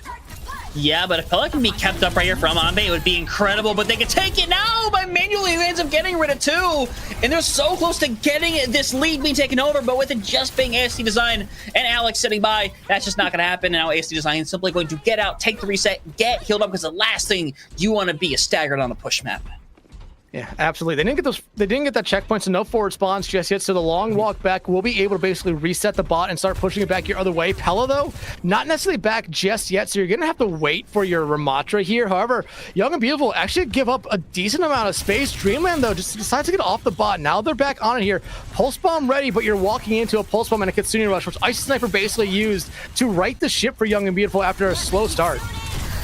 Yeah, and nearly is taken out on the spot for pulling that out, and now you're going to see if you can get away with something for ASD Design and Young and Beautiful trying to push forward to find elimination. Unfortunately, nobody going on quite. In fact, Chantasaur is just getting pushed back further and further as Alex hoping to find something with a pulse bomb. Unfortunately, is going to have to hit the recall here and kind of hold on to the life as Pella forced to use that Nemesis form directly out of the hack. And I mean, for Dreamland, you don't hate this at the end of the day. You're killing more and more time away. You're being able to build up to more and more of these ultimates. And Chantasaur is unfortunately not building very quickly on the CMP. No, they're not. They're struggling to find much there, or much of anything with hacks. Alex invests his pulse bomb, but ASC Design, I don't know if you've been watching them, but they've just been in a constant state of hurt. Yeah, and beat is used. Unfortunately, it's in a 3v5 where I don't think Dreamland it has an ability to really even lose this fight. You get manually a bit of a rough scenario, but Neptune is trying to find the assassination, but they're unable to. Hanbei helping clean things around, gets a 2K as Tailsman gonna fish it out, and Dreamland gonna start extending that lead once again. And Hunter, look at Dreamland here. Look at their ultimates. Whoa.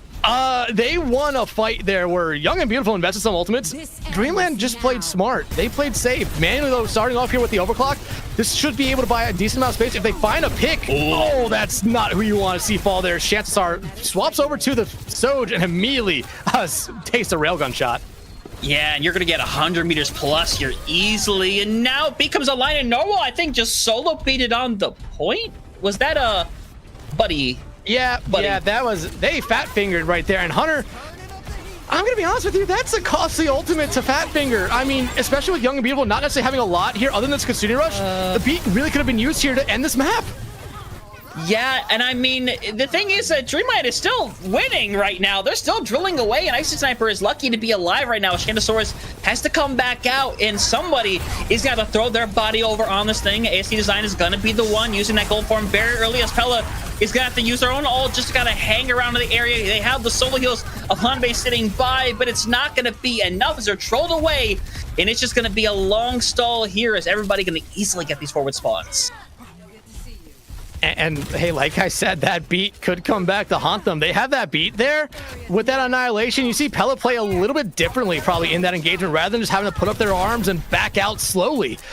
But now Pella goes over to the Orisa, wand to mirror it here. And I mean, Hunter, this lead is not insurmountable here for Young and Beautiful. They could easily come back, especially with 3.5 minutes left to go. They're now coming up to all 5 of their ultimates. I mean, Dreamland now, it felt like that last fight right there was really one they wanted to end the map on. The beat from Narwhal could cost them. Yeah, it could. AC Design is forced to use all these cooldowns. It's getting really close to its Terror Surge, though, which will give them a little extra lease on life. And honestly, could catch something like Narwhal Han being a bit of a rough scenario. You see AC Design trying to get through, but B is going to be able to help them move forward faster and faster. A nice spear by Pella to be able to push them away as the Pulse Bomb is going to miss out, unfortunately. A nice cleanse there in case, and unfortunately, Alice is going to follow suit directly, as well as forward spawns are going to be lost. Pella in a rough scenario as they're going to die really late here. Streamland needs to try to get everybody out. Unfortunately for Manually, that is not happening. The plus side for Dreamland in that entire engagement is you got 3 ultimates out from Young and Beautiful. You would have loved to probably get one more, but here's the forward spawns now for them, and they're going to slowly start pushing this barrier closer and closer to the final point. 2.5 minutes left to go. You now are coming up to your own ultimates. You're rotating back through them. You're going to have both your support ones here. However, though, I feel like this is a situation where you really only need to invest one if you're Dreamland and try to get the other 2 out from Young and Beautiful, which, hey, Genesar already decided to do just that. And Normal apparently just wanted to go back to the spawn room, unfortunately, as they get taken out. Talisman doesn't have the ability to recall right there, but Pella is going to be able to help trade out, which means Dreamland, they could potentially hit a bit of a reset, especially if Genesar manages to go down, but they get eventually speared away as Manually helps take care of them, and Pella going to basically solo onto Neptune there as well. Alex will manage to take care of Pella. Alex is likely not long for the world. But here's the thing, with Alex getting that stall right there, they're going to be able to allow essentially their entire team to come back. However, heavy ult investment across the board for both sides. If you're Dreamland, you got everything you want there. You got rid of the Terror Surge, you got rid of that the Overclock. However, Pulse Bomb and now Kitsune Rush ready here for Young and Beautiful coming in this engagement. You only truly have beat. You now need to play smart this last 90 seconds of this map, and plus whatever overtime here, because Young and Beautiful, I mean, they can feel the comeback, but Manually, what a shot! Manually is not playing around right now, and Talisman does have a Pulse Bomb. Doesn't want to have to use it if they don't have to, but the scenario might end up coming their way with Icy Sniper going down, though. Definitely not going to need it, just a quicker death for SD Design going their way, and Genesar unfortunately falling again, and now a minute left on the clock. It's a 62-meter deficit, and Young and Beautiful are running out of options. Oh, but Young and Beautiful, they had forward spawns that entire time. They're going to be back in this very, very quickly here. Ooh. Dreamland, though, the one thing you want to do, just get forward spawns yourself here. Try to push this bot up as far as you possibly can. You still have this about 50-meter lead, 60-meter lead. You need to be able to kind of maintain that here, but as overtime gets closer and closer and you have these ultimates, you don't necessarily need to invest anything in here if you're Dreamland. You could hold on to them, let Young and Beautiful build their own, and have to invest them early on. Yeah, and honestly, the closer you get towards this coming to an end, the more you're willing to kind of invest. And here they go right now, using the Kitsune Rush. It's going to put everybody in a difficult scenario. AC Design hoping to build up closer and closer to a Terror Surge. Unfortunately, it's not quite there, but Neptune has it be ready to go. Ends up being used. Nearly gets speared out of it, but manages to keep Genesar alive, at least for the moment, as they get extremely low. As Dreamland hoping to come together on somebody right here. Genesar is in a bit of a rough scenario, being pelted from all sides, being kept alive, speared away. The trade going back and forth, and Pella might be trying to clean this out. The moment AC Design comes out from this, Terror Surge online for both. Alex, though, is keeping the squad alive, as AC Design might be forced to use their own Terror Surge momentarily just to stay alive. Getting super low, doesn't end up popping it, and that might be for the better as Alex is going on a spree.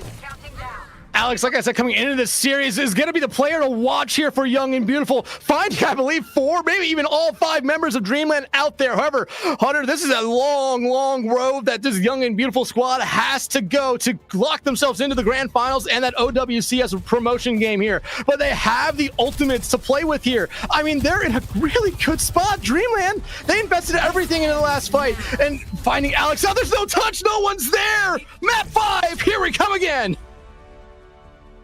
Alex just dies and nobody else is back to be able to get back in there. There's nothing you can really do in that situation either. No one else can replace the touch. Alex just has to try to live on the point. And it just doesn't happen, but you said it. Map 5 on the board. I mean, it's the double Map 5 has become a reality. That's just a syndrome here in North America. As honestly, I wouldn't want it to end any other way. In this situation, these teams are too dang good to have this be a quick one. Absolutely. And I mean, hey, if you look back at the bracket here when we go to our next break, every series today that's happened in the NA region has gone 5 maps. the teams understand the significance of everything here, especially these two. Because a win here, gets you that promotion relegation game, gets you into that grand finals, which I have to imagine just gets so much pressure taken off you. You're already there. You don't have to worry about going down that lower bracket and potentially facing off against Midori or Emote down mid. Two really good teams, and Midori might be one of the weirdly hottest teams right now in this tier. But I mean, Young and Beautiful, just a rough map for them coming out of the gate. You wanted to see Shantasaur find a lot of value with that Sombra. Found that one EMP, which they didn't end up winning the fight off that, and they swapped over to something else after that. But Dreamland, it was really their map, and that fat finger beat doesn't come back to bite them. It does not. Close, but it does not. Map 5, though, Hunter, wouldn't want it any other way. I definitely would not. And at the end of the day, I am very happy for both these teams. The fact that they get to show every single little thing that they have, get to show off their other players in the meanwhile as well. And at the end of the day, this is the story of what we've seen through a lot of the push maps this season, and especially through today, where one team just takes it super, super far, but it doesn't just stay one-sided. It slowly starts going back and forth, or more so, the other team's way, and they get close, but unfortunately, they seem to always fall just short within these situations right here. It was at this point right here where Young and Beautiful had a really big opportunity to kind of pull this back around. Unfortunately, they do just get kind of caught out. Talisman and Manually had a fantastic map, as hard as Alex tried to pull it back every single time. That consistency was just too much to deal with. Yeah, and I mean, this is the situation. This was the point right here for Dreamland where they had 5 ultimates here. Half the time bank left to go. Oh. Oh, there's your low light. There's your low light. At least they came back to win. At least they still won. That's it. But Young and Beautiful, like you said, they made this map still very interesting. They got that checkpoint, and I mean, they had these ultimates here, and we're finding Dreamland out. But Dreamland showing how resilient they are here, just being able to take that bot back and push to the other side of the map really gave them that victory. Yeah, that's definitely the situation right here, and I'm curious to see now how Young and Beautiful is going to react in this situation once more, because they've already gone through the scenario of Dreamland having a bit of a more one-sided affair on them. But Young and Beautiful was able to bounce back a lot more in this scenario, and honestly, this had a really unfortunate end to the map, as you saw right there. Who knows what would have happened if they would have had a full 5 there ready to re-engage and do their stuff. But you can take a look at the stats here. I mean, I think I know what you would add, and for me, that is Pella over there, hanging around once more, coming back in, having an amazing performance, 13,000 damage, ends up dying 7 times overall, but to be fair, the tanks were just constantly being focused, and it was a really rough time for both of them, but they still both did some amazing things. Yeah, I mean, AST not that far behind, actually has more elims and 1 less death, but that extra 4,000 damage that Pella was able to put out, a huge difference. And Manually as well, that might be your player of the match right there. 25 and 5, almost 12,000 damage, basically getting almost the amount of damage combined that Alex and Shantasaur got for the other side. They wanted to make sure this was sent to a map 5. My feeling is this Dreamland team does not want to go down to that lower bracket. No, you don't want to do that in this situation. Neither of the teams want to have to go to the pressure of having to go up against a team that has been fighting for their life over and over and over and has won multiple matches in a row, kind of just fighting and clawing away at it. That's not what you want to do. That is not the kind of team you want to go up against in this scenario. But for one of them, that is going to have to be the case. There's no such thing as a full-on tie in Overwatch. It does not exist. So one of these teams is going to have to pull it out with their 5th and final map. But this is where it gets really interesting in this situation. Young and Beautiful are going to have that selection of the map, and that means that the map pool has opened up with us being in map 5. You just simply can't reselect any maps that have already been played. So if they want to go back to an archetype that they thought they did really well on, the ability is well and fully in their control. Well, here's the biggest thing. I mean, I highlighted after we saw the stats for the 2 maps that Young and Beautiful won. You could look at the stats and say, how did Young and Beautiful win it? The maps they've won, they've been very back and forth, very close, but they found ways to come out on top and shut down Dreamland on their own attacks. But it looks like they decided to bring us to King's Row. And Hunter, you talked about no ties in Overwatch. Well, this is the one mode where you could potentially see a draw. You had to say it, didn't you? We had this at one point, didn't we? Did we not? No, I remember there was a map 6 earlier this season in OWCS in the EMEA region. It's possible. It could happen. I'm not going to bet my money on it, but it could certainly happen between these two squads. But one thing we definitely need to find out is what the bans are for Young and Beautiful. They're going for the Tracer in this situation. Yeah, honestly, the right move here. I mean, Dreamland's Tracer has been really, really good. No matter who it has been, they have just been solid throughout the night. And I was wondering when we would see the Tracer ban. Map 5 seems like a really, really good time to see said ban. Dreamland, though, well, D.Va is going to be their pick. And this is the conversation I had going into map 4. We didn't see a tank ban there because Dreamland didn't probably want to force out a tank ban and potentially have to save one here or force out a tank ban there and lose it for map 5. I like the D.Va ban here, though. Young and Beautiful has played a little bit. You're going to King's Row, though, so you're really trying to force it back into a brawl where Dreamland, I think, is looking at this as we've had the better brawl throughout the night here, throughout the series. They want to try to force brawl and force it hard. Yeah. I'm loving the idea that this is the route they're trying to go down because they have indeed really had the edge in a lot of these scenarios. Not having the Tracer, it stops Alex, because if there was one crux of that entire series that they had, it was Alex bringing back these fights what felt like some scenarios that they shouldn't have been winnable. You look back earlier on where it felt like they were simply going to close it out, but Alex went ahead and I believe, looking back, did get all 5 of the eliminations there. Ends up being a really cool situation for Alex, but now they've kind of been taken off that hero that they've been performing excellently on, and now you have to sort of adjust and figure out what you're going to do right here. And with that being the case, we'll find out as well if there are any swaps whatsoever, because again, we've kind of had the rotating tank line. We did have Shanosaurus in on that previous map as well. Curious if that's going to end up staying the same. I'm sure we'll find out momentarily if there is anything. But at the end of the day, I mean, Dreamland seemed to have it figured out in these situations right here, and if they can force it to go their way, we might just have a repeat of that last from the Sapi.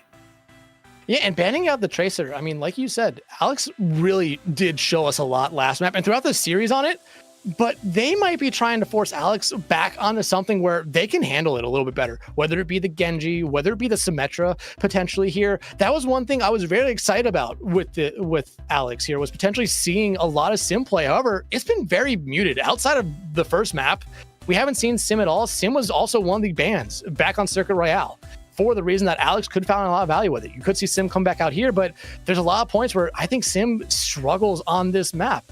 However, you could see it. Genji, though, I feel like would be the way to go for Alex. And like you said, yeah, the tank subs coming in here for Dreamland is going to be really interesting, because I felt like Pella played a really good map, but Dion at points this series, and the 2 maps we saw them, has been excellent. It's gonna be a tough choice for Dreamland, because you have 2 very strong tanks. You really do, but with the fact that we have not heard anything, it's looking like it's a really positive scenario that we're going to be sticking with Pella for this 5th and final map, which again is not surprising at the end of the day, because Pella also does have a certain flexibility to them if certain things are needed, but it should realistically be that Ramatra going into this. The question is what Young and Beautiful want to be able to pull out in that tank line, because obviously no D.Va available, and SC Design has been really good at it earlier on within the series, and it's an option simply taken away from them. And it might be a scenario where SC Design might have to simply go back to that Orisa. It might be, but no, Ramatra's out the gate, and Alex currently hovering over the cast. But look at Talisman. Could we be seeing the Pharah come out here, and Narwhal back out on the Life Weaver? Ooh, this was not what I expected for this map from them. But I mean, you go back and look at the last hybrid map we played on Midtown. Narwhal played an excellent Life Weaver. Really held down that defensive round for them and almost made Young and Beautiful struggle. But there's Alex out on the Symmetra, and I think it's going to be more than just a TP out of the door for them here. Yeah, exactly. So going to see how well it's going to work here, as they're going to simply end up TPing over to that right side. And it looks like they might end up doing a bit of a long rotation, but instead, no. Just going to stick around the statue, do their thing, and now Talisman being on Pharah is more than out of the bag, as right now everyone kind of just struggling, kind of trying to having to huddle around right now. It's just too much damage coming through from Dreamlight. Yeah, but you already see Young and Beautiful here just trying to rotate up that high ground. They're just waiting for some cooldowns to go away, and then there's going to be a full-on brawl in this small hallway between the Ramatras. Yeah, exactly. Not the place you really want to be in any scenario, as all of this shot coming through from Talisman makes it really difficult to do anything in this scenario. And Talisman literally gets within an inch of their life, eventually going to be forced out right there. Lots of pressure being delivered. Already getting pretty close to a barrage, but barrages typically aren't really used with the intention of trying to stay alive. But for now, just holding them at bay. I mean, right now, if you're Young and Beautiful, you're trying to rotate around long enough that Alex can get that TP up to that high ground and have it work. And hey, you get rid of Hanbei, and that's exactly probably who you want to get rid of first from Dreamland. Yeah, and now, I mean, Pella, if they're caught up in a bad situation, they're not going to be able to do anything. The problem is they're going to eventually be forced into a bad situation because they're going to have to commit the point here soon. Talisman, though, needs to stay alive. It is extremely important because it's the one ultimate that's going to be able to really help out as manually catches on the bodies, but unfortunately, pulls Talisman down into death. Oh, that's a little bit of an unfortunate mistake there. Dreamland gonna lose the point. I don't see the reasoning for that. Narwhal though, sticking with the Lifeweaver here. I think as this map goes on, they will have to swap. I think Lifeweaver is really only good for the first point hold. Yeah, Tree can be valuable here in the streets, but with how many sharp corners there are on this phase, it's going to be hard for Narwhal to necessarily find a lot of value with grass because you're just going to be putting yourself in the line of fire here a lot. But Dreamland, outside of using the bola shot from manually in that first fight, or first point, you have almost all your ultimates. Hanbei, though, swapping over to the Kiri here as well. Young and Beautiful, good spot with ultimates as well. About to have all 5. Yeah, and here comes the Kitsune Rush. Want to go in super aggressive with that. It gets pulled away momentarily, so Pella will be able to survive as manually gets deleted on the spot, and Juice wants to keep running it down. For Young and Beautiful, it seems for the time being, nothing can stop them in what they're going for, as Talisman, unfortunately, is going to take a late death. Juice hitting another. And if you're Dreamland, you just need a little bit of a hard reset here. That cart is still decently far back, so you don't necessarily have to worry about rushing back to this point. Just fall back, regroup. But it looks like Young and Beautiful really doesn't want to allow that. They're gonna fall back here a little bit, but still a lot of ultimates coming up. And Alex with this photon barrier is gonna be able to split up so much. It's gonna be hard for Dreamland really to do anything. It's just gonna be something where they have to just stall out the cart for as long as they can. Oh, and I know Talisman wanted to break the photon barrier as well, but gets deleted instantly, and now this fight is as good as done because now all Vel can do is just hold a shield and slowly be burnt away.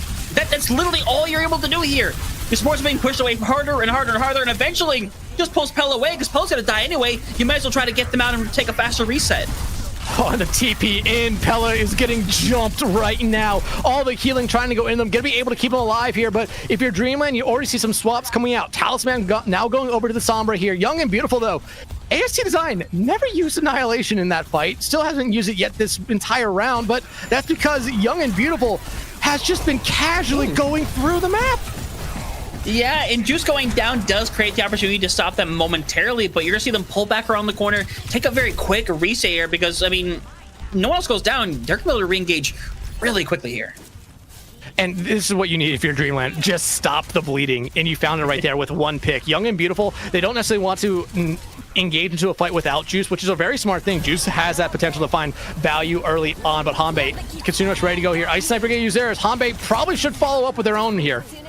Yeah, and right now, Talisman is in no man's land as Kitsune Rush going to be used manually. Rough scenario getting super low, needs a bit of care. As Talisman trying to create a little bit of disruption in the backline and now manually able to get rid of Alex. Pella helping out with Neptune as well. As long as Pella's able to live, they should be able to stem the bleeding a little while longer.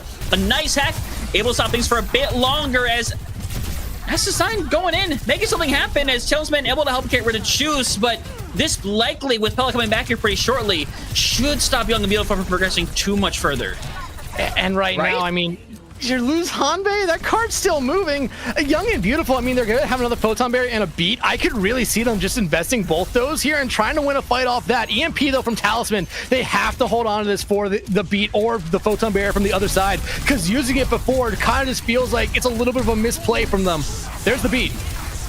And they're going to go mega aggressively here. You almost have to try to get this EMP online, but you're sitting so close right now. You're about to have it online. It comes out in time, but Is it going to actually have the impact you're hoping for? With Pella going down, Talisman does manage to get one, but it doesn't look like it's going to realistically be enough. Narwhal still so far off of that BA for Young and Beautiful. They are one good hold away from locking into the spot. And this was not what Dreamland wanted or expected. Young and Beautiful picked this map for a reason. Remember that. Dreamland brought us to Midtown, and they handily won that map. That was truly the only one-sided map that we've seen this series so far. Yeah. Young and Beautiful, though, I mean, Hunter, you know what I normally say. You finish the map, good. You finish the map with over a minute, great. Over 2 minutes, incredible. Anything over that, just insane. But 2.5 minutes here for Young and Beautiful on that time bank. A really, really great round for them, man. I mean, look at that. Icy Sniper, AST, never dying once. Ow. Not once. They played that round perfectly. And Dreamland, it just felt like they were kind of fumbling their way into fights a lot of the times. I mean, you see it there. The most elims across the board is 3 for Talisman, Pella, and Manually. They were just struggling throughout that entire round. However, bonus points here or the plus side, if you're Dreamland, all you have to do is just complete the map. Easier said than done. Yeah. But just complete the map. You don't have to complete it with time, just complete the map. And now, Alex sticking with the Symmetra here on defense. I like it here. Symmetra is really good on defense here. Talisman, though, the May pick, that could be an insane read here from them. All they have to do is just ice wall off AST design away from anyone from their team and get them out of the picture early on. That could work out well. However, at the same time, that ice wall is going to build up that beam for Alex, so you have to play it very, very safe. You absolutely have to in this scenario right now. Alex is put Talisman in a bit of a rough scenario. No wall to their name, and not even going to get one of them in the room either. So it creates a bit of a unfortunate scenario for Dreamland, who just have to take a reset early on. Hope they don't lose anybody else. Narwhal getting low. They're going to be able to fall back, though. I mean, Young and Beautiful, a good first fight there. I mean, getting rid of Talisman early on. Talisman really did put themselves into a bad spot, basically boxing themselves into that hotel lobby. But right now, I mean, the TP here, you see high ground, low ground. I like that there from Alex. They want to make sure they keep this angle here with Juice, and then they can easily just go right back down to hotel lobby and force Dreamland just to go straight down main, which is where Young and Beautiful wants them to fight. Yeah, exactly. Juice is being hit with a little bit of pressure. Eventually has to abandon the high ground. But Young and Beautiful really are trying to hold out as AST Design getting super low, mainly going down. Kind of helps them out because they're able to sustain harder. They open up that Nemesis form, and now they should be able to run down the rest of Dreamland here. But they're still managing to kind of hang around and hold on, especially if Hanbei is able to hold on and get this concerning rush. Dreamland could make a comeback. They could, but Ice Sniper has one to respond with here, so you see them dueling, and I feel like Young and Beautiful just in a little bit of a better spot with Photon Barrier about to come up online as well. Yeah, trades out. Everyone's gonna be back at full health momentarily. Now Manually could be hoping for a nice little bolo shot here to bring them back. But Alex is gonna have a Photon Barrier. Gonna go in and Mega Grab with a nice wall to stem the bleeding momentarily, but they're all forced away. Talisman is literally just sitting on death's door as we speak right now, but a nice little boot coming through to try to help out. Bolo shot comes through. Neptune gets caught. And now it is Dreamland coming away with this one. Just a couple more to finish off. But with this late pick on AST Design, a full cap is all but confirmed.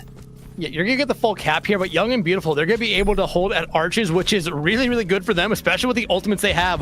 Overclock, Beat, and now Annihilation for AST. Dreamland going to have the same, plus the Blizzard, or minus the Overclock, plus the Blizzard. So the Blizzard actually will really be able to help him out, just clear out some space, clear out some just openings to him. But the Overclock already out here from Juice as they look to focus in on Pella. Yep, Freezes come online, a Beat as well. Gets traded out here as the Design ends up getting in the freeze, but stays alive. And the fact it's a double Annihilation on top of that. This is such an important fight that is needed for Dreamland here. They have thrown so much at the kitchen sink, and now Narwhal has gone down first and foremost. AST Design is able to just simply punch away and clear it around, and that was almost everything Dreamland had to offer as they're shut down. You're going to have the Consumer Rush going into this next engagement. And granted, it's going to be a little bit longer now, but I mean, that should really help you get through here. Icy Sniper's not going to be able to build up to theirs, and you just want to get through this choke. That's the biggest thing. This is one of the hardest chokes to get through, and Young and Beautiful now is set up in prime position to really just hold here for as long as they can. Hanbei has to play fast here. They have to play aggressive because Icy Sniper quickly building up to their own kit.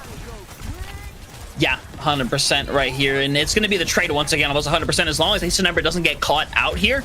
And AC Design also getting really low, and now you might just see ultra aggression be thrown away. Bolo comes out, Alex goes back through the TP, but the TP is no longer existing, so everyone's in a really awkward spot. And if you're able to collapse on this, if you're young and beautiful, you could just clear everybody out one by one. As a matter of fact, that's what's gonna happen. Late that's coming through here, and now you're gonna have Juice die, and that's gonna be the fight you want if you're Dreamland. 2:45 on the clock, still a good amount of time left. Yeah, still a great amount of time left. But honestly, if you're Dreamland, the icing on top of the cake right there for that fight was the fact that Ice Sniper invested their own Kitsune Rush into that one. I thought that would be the case, but there's a part of me that really thought Ice Sniper would understand that, you know, that's just a fight you might have to give up right there. Juice still getting low here early on, and if Dreamland can find a pick here before really anything gets started, you could look at the ultimates they're coming up to here as essentially this being the second point cap. Yeah, because Dreamland is closer in a lot of these aspects right here, but you have to be careful because, again, that photon barrier from Alex is something that is strong enough to really shut down anything that Dreamland kind of wants to throw their way. The only exception really is that Annihilation, and Pella now has it online with the beat coming up online. Pella's going to use it instinctively immediately just to give themselves a new lease on life, and now here it comes. Alex needs to be killed if they want a shot at taking this away. They've done so. It's a big investment from both sides, but at the end of the day, for Dreamland, it works beautifully. They'll get that second point. And Hunter, what did I say coming into this round for Dreamland? What did they need to do? Just complete the map. You're not going to have a better time bank here. I think it's almost impossible. But just complete the map. And that's a good way to do it. You only invested 2 ultimates in that fight. You're not that far away from another Kitsune Rush, and you have a Blizzard and a Bola shot. I mean, the Blizzard, especially you're waiting for Young and Beautiful to really engage into this fight here. You want to use that essentially to cancel out probably the Annihilation from AST coming up here, and maybe even the Kitsune Rush. I would feel like those could be ultimates you see comboed here for Young and Beautiful, but Ice Sniper pops theirs. There's the overclock though from Juice. Yeah, but the Bola ends up being used on AST Design single-handedly, and that's not going to result in anything going down, and Juice is going to help finish off Pella here momentarily, and now that's going to clear away. That's ult down right there, and Young and Beautiful should be able to get a nice staple on this corner once more. Yeah, I mean, you got a good amount of ultimates out there from Dreamland. Hanbei invested the Kitsune Rush there, manually, like you mentioned, use the Bola shot there, not really finding much. Now, I mean, you have to essentially be using this Blizzard to cancel out AST's Annihilation, but Talisman was looking for it, but they were not finding it. No, unfortunately, they ended up being a little ahead of their tank. It kind of just got deleted on the spot. It happens. It's unfortunate. But the bright side is that ends up being a quick situation, so you're able to take another quick reset. But that time, he's going to dwindle away fast. 2 minutes just under right now. Dreamland, I feel like they're just trying to build up some ultimates here. Young and Beautiful, they've shown us in the past they're not necessarily afraid to invest ultimates early on. AST, though, very low here. That Annihilation might come out just to keep him in this fight. It could be a potentiality here, but for the time being, Dels managed to just sit into the Nemesis form and live right here. But honestly, you could think about simply throwing the freeze directly onto them, but you have to be careful of that cleanse that could come through, and the beat comes up online. Narwhal gonna opt onto theirs, but eventually he's gonna come out with it into a 4v5 situation. This is a risk and a half to pull it out, but for the time being, looks like it's going to pay off beautifully. Late year death for Icy Sniper, but Juice gonna be able to get back in a retouch. Should happen easily. 3 members on the cart right now. You see Pella going up to that spawn door. Annihilation might honestly come out, but I love the venture swap here from Juice. Yeah, Narwhal's in a rough scenario, getting deleted. Now Pella is gonna have to try to pull this one back. Bull shot being thrown in. Rough situation is Dreamland gotta try to pull this one back. Punches coming through, but Talisman helping out manually, gets rid of another. It's just Assassine trying to hold on as Alex is not gonna make it back. Dreamland keeps themselves alive, but Young and Beautiful will move up to a time bank of 2 minutes and 42 seconds. Hunter, I don't want to talk about potentially the thing I talked about happening for this map. But hey, like I said, the only thing that Dreamland needed to care about that round was just completing the map. A much better round for them there. Everything was going their way. They seemed like they actually found a lot there. I think just not playing Lifeweaver was a big thing for them. I really do feel like they stuck on that a little bit too long on the defensive side, and by the time they made the swap off of it, it was just a little bit too late. But a really good round there. I mean, you shut down a lot of those members. Remember, Icy Sniper and AST did not die that first round. Died 5 times that round to really even up a lot, and that was just a big difference for Dreamland. Now, Dreamland, you're on the attack. A tick at least gives you a win condition here. you need to play fast. That's the biggest thing. Talisman, I mean, right now you're going to see a lot of swaps come out here probably from Dreamland.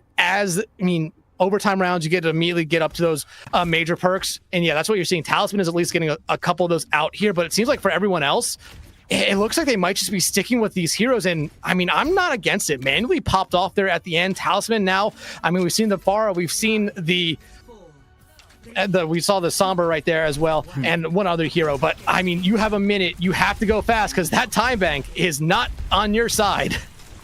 Yeah, this is enough time for basically one long fight. And on first point, King's Row, a lot of those end up being really long fights to get started right now. But AC Design already forced into the Nemesis form. And if they burn them away, I mean, this could be exactly what the Doctor ordered. Going to throw everybody back in, but nobody ends up going down as a result. So now, if you're Dreamland, you need at least a single tick on this board to give yourself an opportunity. TP ends up coming through. Bodies are the wrong place at the wrong time as Juice and Neptune being taken care of. And for Dreamland, it's all about clearing up the rest of the Motley crew as they will take over the first point. Well, Hunter, we can take a sigh of relief. We're not going to end up having a map 6 somehow. But Dreamland... just perfect play from them right there. I mean, the TP from Alex, I feel like you needed to have everyone from Young and Beautiful go up and follow up onto Manually. Granted, would not have been the smartest play, but at least you would have confirmed the kill. And we've normally seen it from both these teams in the past. They don't want to truly engage into a fight down one. At Dreamland, though, in that situation, you would have forced them to commit.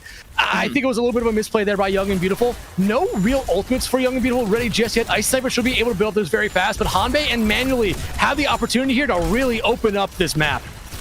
Yeah, and you have to play this very carefully. If you're Young and Beautiful, you could choose to go in super aggressively right here, but Hanbei is going to have this to be able to match right now. The Tinderwatch is thrown in very aggressively as AC Design going to go through to try to find the punch that they need. Not finding it quite yet, getting in a ton of damage. It is getting closer and closer to that annihilation. Gets hit right in the face with a bubble shot. Doesn't manage to find any though, and now Narwhal going to have a beat online. Alex going to try to go through with the TP. Doesn't get anything quite out of it as AC Design trying to match around, get something with this annihilation of the Pella, getting on the same boat.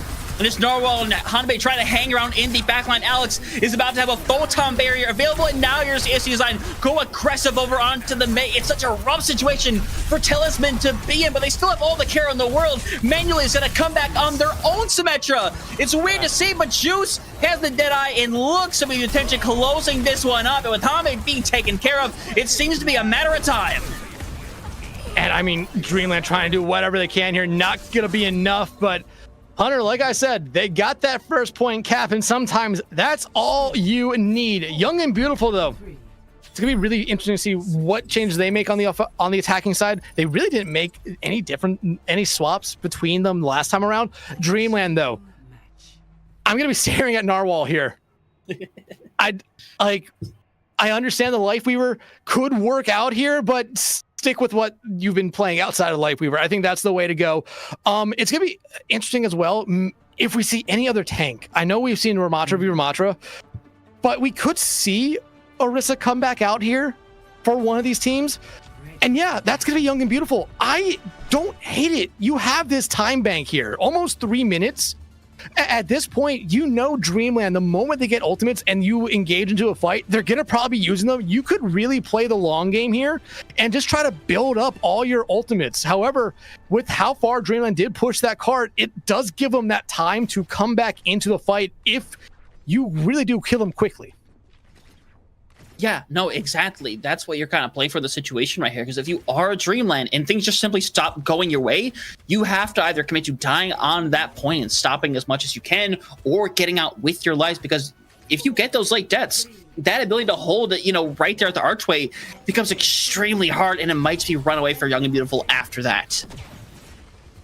Right now, though, Alex on this sim is going to be really interesting to watch. They were able to just get so much damage in last time, and Photon Barrier, especially here, will help. But, yeah, let's not watch Alex on the sim anymore. Yeah, just get taken out very quickly. But to be fair, if you can do that every single time, you can stop Young and Beautiful from doing pretty much anything. So they just kind of are going to keep hanging around as Manually already halfway to that bolo. Yeah, which is, I mean, it's not insane, but they can build up that quickly, especially as they find Juice. I mean, getting up these bullet shots incredibly quickly is going to be huge for them because it'll just allow them to throw out ultimates. Like I said, Dreamland is going to use them pretty often, and Manually being able to build up to them very quickly helps them out. Juice going over to the Widowmaker here. Yep, nope. Going back over to the Soj. The Widow would have been fun for one life because all you really need for Young and Beautiful is one pick, and then you can open up this entire map. Yeah, I don't like how much room Dreamland is giving up here, though. They're leaving a lot of room for that TP. They were doing really good while they were playing aggressive, but ASC Design is taking a walloping right now, has to back out eventually as bullet shot's still available, but nobody else is anywhere close to an ultimate except for Icy Sniper, who has that continuing rush ready way ahead upon B. Yeah, but the biggest problem, the biggest thing is Alex finds manually. You did not need that to happen there, but right now, if you're Dreamland, if you feel like you're losing this fight, just die on point. Have this stall out as long as you possibly can. Yep, you see right now, Talisman, Pella, and Narwhal all ended up simply getting out. They're going to do one big regroup, and it's going to come down to this. And to be honest, the one thing you don't need is Alex getting this photon barrier. That should realistically spell near defeat. Here's the thing you have to watch out for now, especially with Alex, TP into the backline. I mean, you are going to be watching Juice. You're going to be watching probably AST flip the map on Dreamland. Dreamland, though, I mean, they did a really good job. They have ultimates coming up here, 42 seconds. It might seem like an eternity for them here, but they are going to need to do it. Yeah, and Dreamland is coming up on a lot of these ultimates, but they cannot come quicker right now. Gonna push through. Talisman getting pushed back really hard. Needs a little bit of care, but now bodies have to go back onto the point right now. Bullet shot being thrown in. It follows through, catches on to Juice, so ends up being the progress that they're hoping for. Talisman has to throw down that freeze, and right now, you're gonna try to get the Terror Surge out. Beat comes up online. Everyone's gotta escape it, though. That beat healing pretty much goes away immediately as they invest everything from Dreamland, and a photon barrier is available. Thrown back in. It all comes down to this. Pella loses out on that annihilation, though. You're less than a meter away. You have to keep bodies on, but nobody can stay on. Oh. It is over. Oh, I'm not gonna call that a C9. AST Design was pushing them away, but Dreamland, it was gonna be very hard for them to come back into that fight. However, Young and Beautiful, they have locked into the grand finals. They've also locked themselves into those promotion and relegation games here in an incredible series. Again, back and forth. This map, Young and Beautiful. Whew, what a performance. You couldn't have asked it to be any closer than that. Young and Beautiful, gonna move on. And my God, it's a beautiful performance on their part. No pun intended. Being able to go in there and pull, hey, we'll intend the pun all we want. But it ends up being a beautiful performance, and especially I keep hampering on Alex, but Alex doing amazing things on that Symmetra, making it the toughest time for Pilla to do what they want to be able to do right here. And there were times where the answer was figured out, but to be fair, the answer was typically figured out when Alex wasn't on the Symmetra. Quite frankly, you look back at the two maps they ended up losing, those are the ones where either the Symmetra wasn't available or didn't really get played. And when it did, they found those solutions and they made it work. So for Dreamland, they do have that opportunity in the lower finals to get back and to go up against, which we'll find out later, but we'll figure that out momentarily as we'll focus on this map once more, because, I mean, this was a masterclass by both sides, no matter what way you look at it. Yeah, Dreamland struggled on the defensive round first time. Remember, 2 minutes, 30-something seconds for Young and Beautiful at the end of it. Dreamland, all they had to do, complete the map. They did that. They added on a couple seconds there to Young and Beautiful. But Dreamland, they really did get better as this map went on. And I really thought there was a case. And if they could have just got through Arches on that overtime round, I feel like we would be talking potentially about Dreamland winning this series. But Young and Beautiful, they played a stout defense at Arches, proving it why it is one of the tougher defenses to get through. But going into that final real engagement we saw in overtime with Young and Beautiful attacking, I mentioned that Alex is going to be looking for that TP into the backline, and they did exactly that. What did it do to Dreamland? Split their attention. You had that backline being harassed by everyone. Ultimates going out each and every way. The Blizzard not necessarily finding the value you were really hoping for there for Dreamland, because everyone took that teleporter to get away from the cart. I mean, just great plays coming out there from both sides, and that's what makes just watching this kind of symmetric comp really, really fun at times. But Young and Beautiful, I mean, give it up to them. This was an incredible series. Dreamland, they now fall down to that lower bracket, but they only have to win one more series to put themselves back into a grand finals rematch here and lock themselves in to that OWCS promotion relegation spot. However, whatever team they go up against, Hunter, I feel like they're going to give them a run for their money. Yeah, 100%. Dreamline not familiar to losing games in these situations right here. Definitely won't be able to go in and yeah, it has been a long time again since like week 2 of the regular season, which I mean was probably about like what 2 months ago, maybe. That'd be about my guess. We'll say that. But it's a beautiful display by them. Unfortunately, it just comes up barely short. And I'm curious to see who they're going to go up against, because we've already seen a little bit of action earlier today within our lower bracket. And we're to be deciding who their opponent is going to be later tonight with our very last match. But we'll talk about that soon here, because Dex, we're taking a quick moment to set up an interview, because, fun interview for the winners here. And honestly, there is no person I would like to talk to more than AST Designed the Tank over on the side, and young and beautiful. And first and foremost, congratulations on putting on a banger in a match and getting a big victory. Oh, thank you so much, man. Yeah, that was a banger. That was as close as it could get. Right down to the wire. Back and forth. Only really one map where you guys seem to truly struggle on. But now let's just put this series aside for a moment. You're in the grand finals. You're also locked into that OWCS promotion relegation game. How much pressure does that really take off of you going into that grand finals match? Oh man, it feels great. Like, the goal was top 2 to make relegation. I'm honestly shocked, bro. I got so much adrenaline. Like, that's crazy, bro. Like, 4 out of the 5 of us on the team, we really started competing only a couple months ago, and now we're here. We have a shot at OWCS. It's crazy, bro. But yeah, I'm so happy. Yeah, I definitely would be as well in that situation right here. And it comes down to a map 5 situation against a team that has been beaten in multiple months now. Going into this matchup, which might have been the hardest one for you guys in a long time, was the mindset any different than, per se, going up against a team where it's like, yeah, we know for sure we can pull this off? Was that the same mentality? Mm-hmm. Yeah, it was the same mentality. We did all the same stuff. We scouted the same. We felt just as confident. But yeah, these guys are great. I'm expecting to see them in the grand finals. But yeah.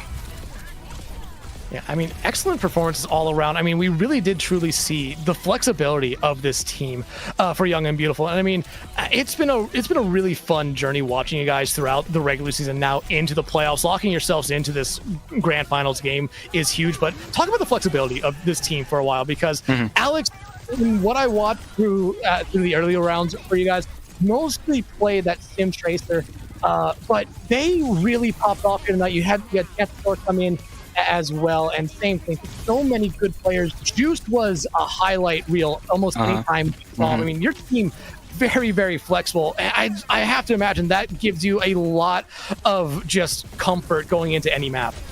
Oh yeah. Flexibility, definitely a strong suit. You're right. Also, Alex and Juice are the GOATs. But yeah, like, banning against our team is very difficult. Every week we're playing a new comp. Like, it feels like we just started playing Sim and Diva like a week ago. The week before that it was like Ram and whatever. Like, our coaches are cooking up stuff, but it only works because we're flexible. But yeah, I appreciate the acknowledgement. Yeah, acknowledgement is definitely worth noting right here. And now that y'all are in that grand final situation, we already talked about the pressure kind of being off a little bit here, as we're kind of looking at our own bracket and the journey that y'all have kind of had in this situation, winning all these games in a row, having such an amazing time with it. You expect, Dreamland to be in that final. And do you expect to go the distance once again, or do you think that maybe you've got them a little figured out now? We'll see. It's hard to tell. I do expect them to be in the finals, but I will be cheering for Emote down mid, because they have the GOATs, Cardi Fan and Derpy on that team. I'm rooting for them all the way. They have a match right after this, I believe, right? So hopefully we'll see them in the finals, but Dreamland does deserve it, so I wouldn't be surprised if we're against them again. Who knows how that'll go? I imagine we'll win again, but that was freaking close, bro. It could go either way. Yeah, we've already seen some chaos happen in that lower bracket. And who's to say there's not more to come here? But AST, before we let you go, man, we want to give you this moment to shout out anyone or anything you want, man. Well, shout out my team. It was the power of friendship since day one. And shout out my twin brother Liam, who goes by Pirate on Overwatch. He's the GOAT. And so, like I said, Pirate and Derpy and Cardi Fan as well, bro. I love those guys. And shout out Unter for glazing me. He glazed me all day yesterday. He watched both of our games. He was calling me next up. He was calling me the MVP of the stage. I freaking love that Australian man. So yeah, that's about it. Hunter got his shout out here. He's probably very happy about that. But AST, hey, again, congratulations on the victory. We will now go let you celebrate that one with your team, and good luck tomorrow in the grand finals, man. Appreciate it. Thank you guys so much.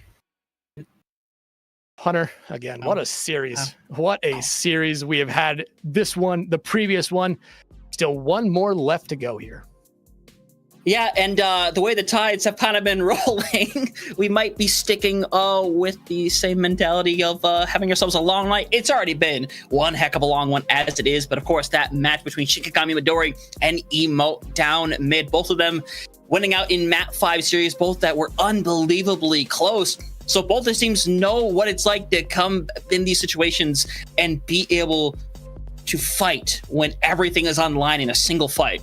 It is definitely impactful to be able to have that within them. But, I mean, with that being the case, Dex, I mean, you just love to see it. The fact that everything is this competitive, we could have had a day of 3-0s before us. You know, you never know. But instead, it is every team literally clawing and fighting for every single map point, literally every elimination that they can, and just proving why this division has been so competitive and so chaotic throughout the last couple of months. Yeah, that's exactly what I said coming into our NA coverage tonight. The fact that outside of maybe Dreamland and Young and Beautiful, you could look at the rest of those teams and say, I don't know who could come out on top, who would win.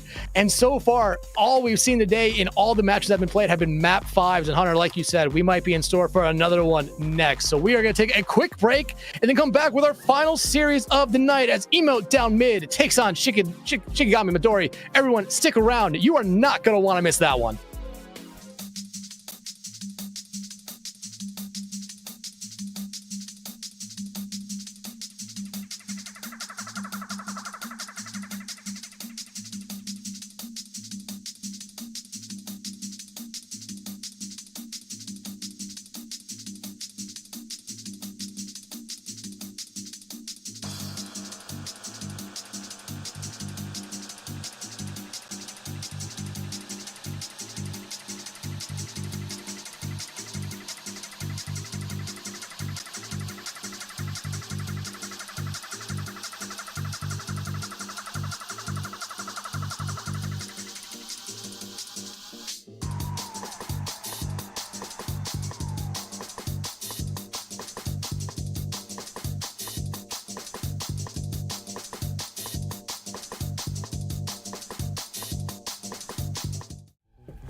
Sorry I'm late. Let's do this. Widow's up top. I'm on point, dude. Genji, you want Nito?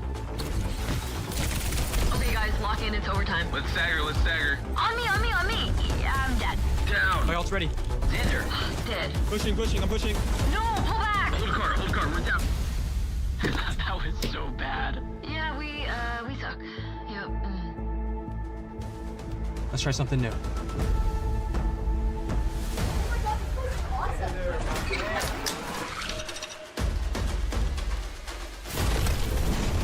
Diving backline. Nah, I'm dead. Widow's down. Matrix, battle. Oh, no.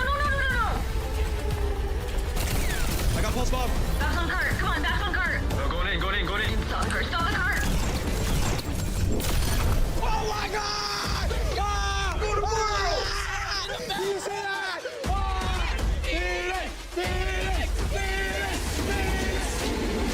Making their OWCS World Finals debut, please welcome to the stage, Team Phoenix! Are you ready? Yeah. I'm ready.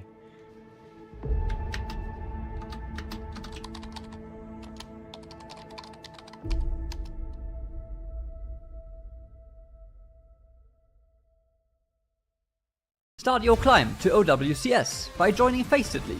Gain competitive experience in weekly FACEIT League matches. Rise to the top in divisions balanced for your skill level. Learn more at fce.gg/FACEIT League.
That energy. Everybody, welcome back once more to some FACEIT League action here in the Master Playoffs. It has been a super crazy day already. We already have back-to-back map 5s, the third map 5 of the day just finishing up. We've decided one of our grand finalists now. So we're trying to decide for ourselves who is going to be the other team to go into those lower finals for an opportunity to get into the grand finals. And Dextron, it is two teams we are quite familiar with from all that we've seen them, not just from today, over the course of the last couple months. Shikigami Midori, Emote down mid, two teams that are just apparently addicted to going to map 5s consistently, and I would be remiss to say that it could potentially happen right here one more time. I mean, hey, they've already played one map 5 night, like you said. Midori, well, they played 3 this playoff run. 6 in the regular season. They're going for the double digits, my guess is. But, I mean, you see their journey to this point right now. You look at Emote down mid. They beat Tanuki Tep here in round 1, lose to Dreamland in round 2, drop down to face Alternate. And I got to give Alternate a lot of credit. They struggled towards the end of the season, but they are able to right the ship against Shikigami, almost get the huge upset over Emote down mid, but Emote down mid ends up finding their way through that one. Shikigami, well, that map 5 curse is gone for them at this point. It might actually be a blessing for them if they get to map 5. However, I feel like both these teams at this point really don't want to see another one. No, I think everyone's had a long night. I think either team would be content with taking a 3-0 in this situation right here. But we know in the world of Overwatch, it is never that simple. But taking a look at both the rosters that we have been able to see, I mean, I'm excited to see these once again, especially Midori. Cabe and Zach had themselves a fantastic series before Hero in full time as well. But I'm excited to watch more of this Emote down mid. I remember being able to watch a lot of Danny and being extremely impressed watching them every single time. And of course, Cardi Fan being the tank we primarily see. I'm just excited to see both these rosters go at it because I don't know if we covered the time that these two went against each other, but it just feels like one of those games where anything could happen. Yeah, and you heard the glaze coming there from AST onto Cardi Fan. Cardi Fan's a really fun tank to watch, but at the same time, you're going to be seeing Derpy probably a lot throughout this series here. And same thing goes for the other side. Seaful was the tank we did not necessarily see a lot from Midori in our first series of the night, and they were even talking about a little bit in chat the fact that a lot of the times the heroes that are being banned kind of affected how they had a chance potentially to be played. I feel like we're going to be seeing both tanks come in here. We're going to probably be seeing a lot of movement around from these two teams, but Hunter, we started the day with Midori on Oasis. We're going to start this series again with Midori going up against Emote down mid on Oasis. Yeah, I guess it's probably not too much of a shocker at the end of the day. Oasis is one of those maps, though, that does play very differently, as I feel like those are... hi, how's it going down there? But the thing to really mention with Oasis is it is one of those maps where all of these sub-points play very differently. Again, University is going to play into something, like that Arisa, that is going to play more towards that brawl. But you go over City Center, that opens up the door to those brawl tanks. You have like the Winston, Hazard, the Ball. So this is one of those maps where we're definitely going to see a level of flexibility from both of these teams, or a willingness to dedicate themselves to one comp that they feel they're the best at. I feel like we're not focusing on the bans here enough. That's a Moira ban coming out from Midori. Yeah, we haven't seen Moira all night. But Emote down mid, they are a team that has flexibility and likes to play kind of weird comps at points. And I mean, Moira is one of those players where I feel like we have seen Emote down mid in the past really find a lot of value with the Moira. So ban them out map 1 seems like a pretty safe ban, but it looks like these two teams, they've been waiting in the wings a while. They want to get started with our series. Hunter, it's going to be a fun one here. Oasis map number 1. Let's see what point we get though, because like you said, that really determines a lot. Yeah, it's obviously going to be University, guys. I have never been wrong on stream ever before in my life. Oh, hey, this time. Let's go. We're taking WC live on stream. Let's see if it's a bait. Nope, not a bait. That's not. Okay. But Okay. Yeah. Did not expect this. Did not expect because the Orisa's banned out here that we are potentially seeing dueling wrecking balls come out here. And hey, like I said, we could see Seaful come in. Midori, we talked about it, did not play Seaful at all last map. There's a chance we see dueling Doomfist. I know Cardi fan really likes to play that, but it looked like wrecking ball for Emote down mid, Doomfist for Midori. Hunter, we are past 10 o'clock here. It is time for these two teams to get wild in the lower bracket. Yeah, Seaful, though, is kind of that Doomfist player for Midori. That is not necessarily the shocking part right here, but Cardi fan has got to play careful because they're playing into a Doomfist, a Sombra, a Lucio.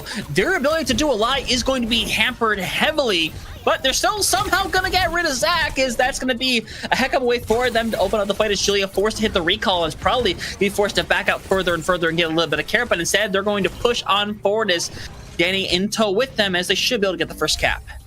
I feel like we've seen a lot more Sombra than we really expected to see coming into tonight already. But right now, I mean, Zach almost getting rid of Cardi fan in that first engagement would have been huge for them, but Cardi fan on that wrecking ball, just with how mobile it is, able to roll away from any danger.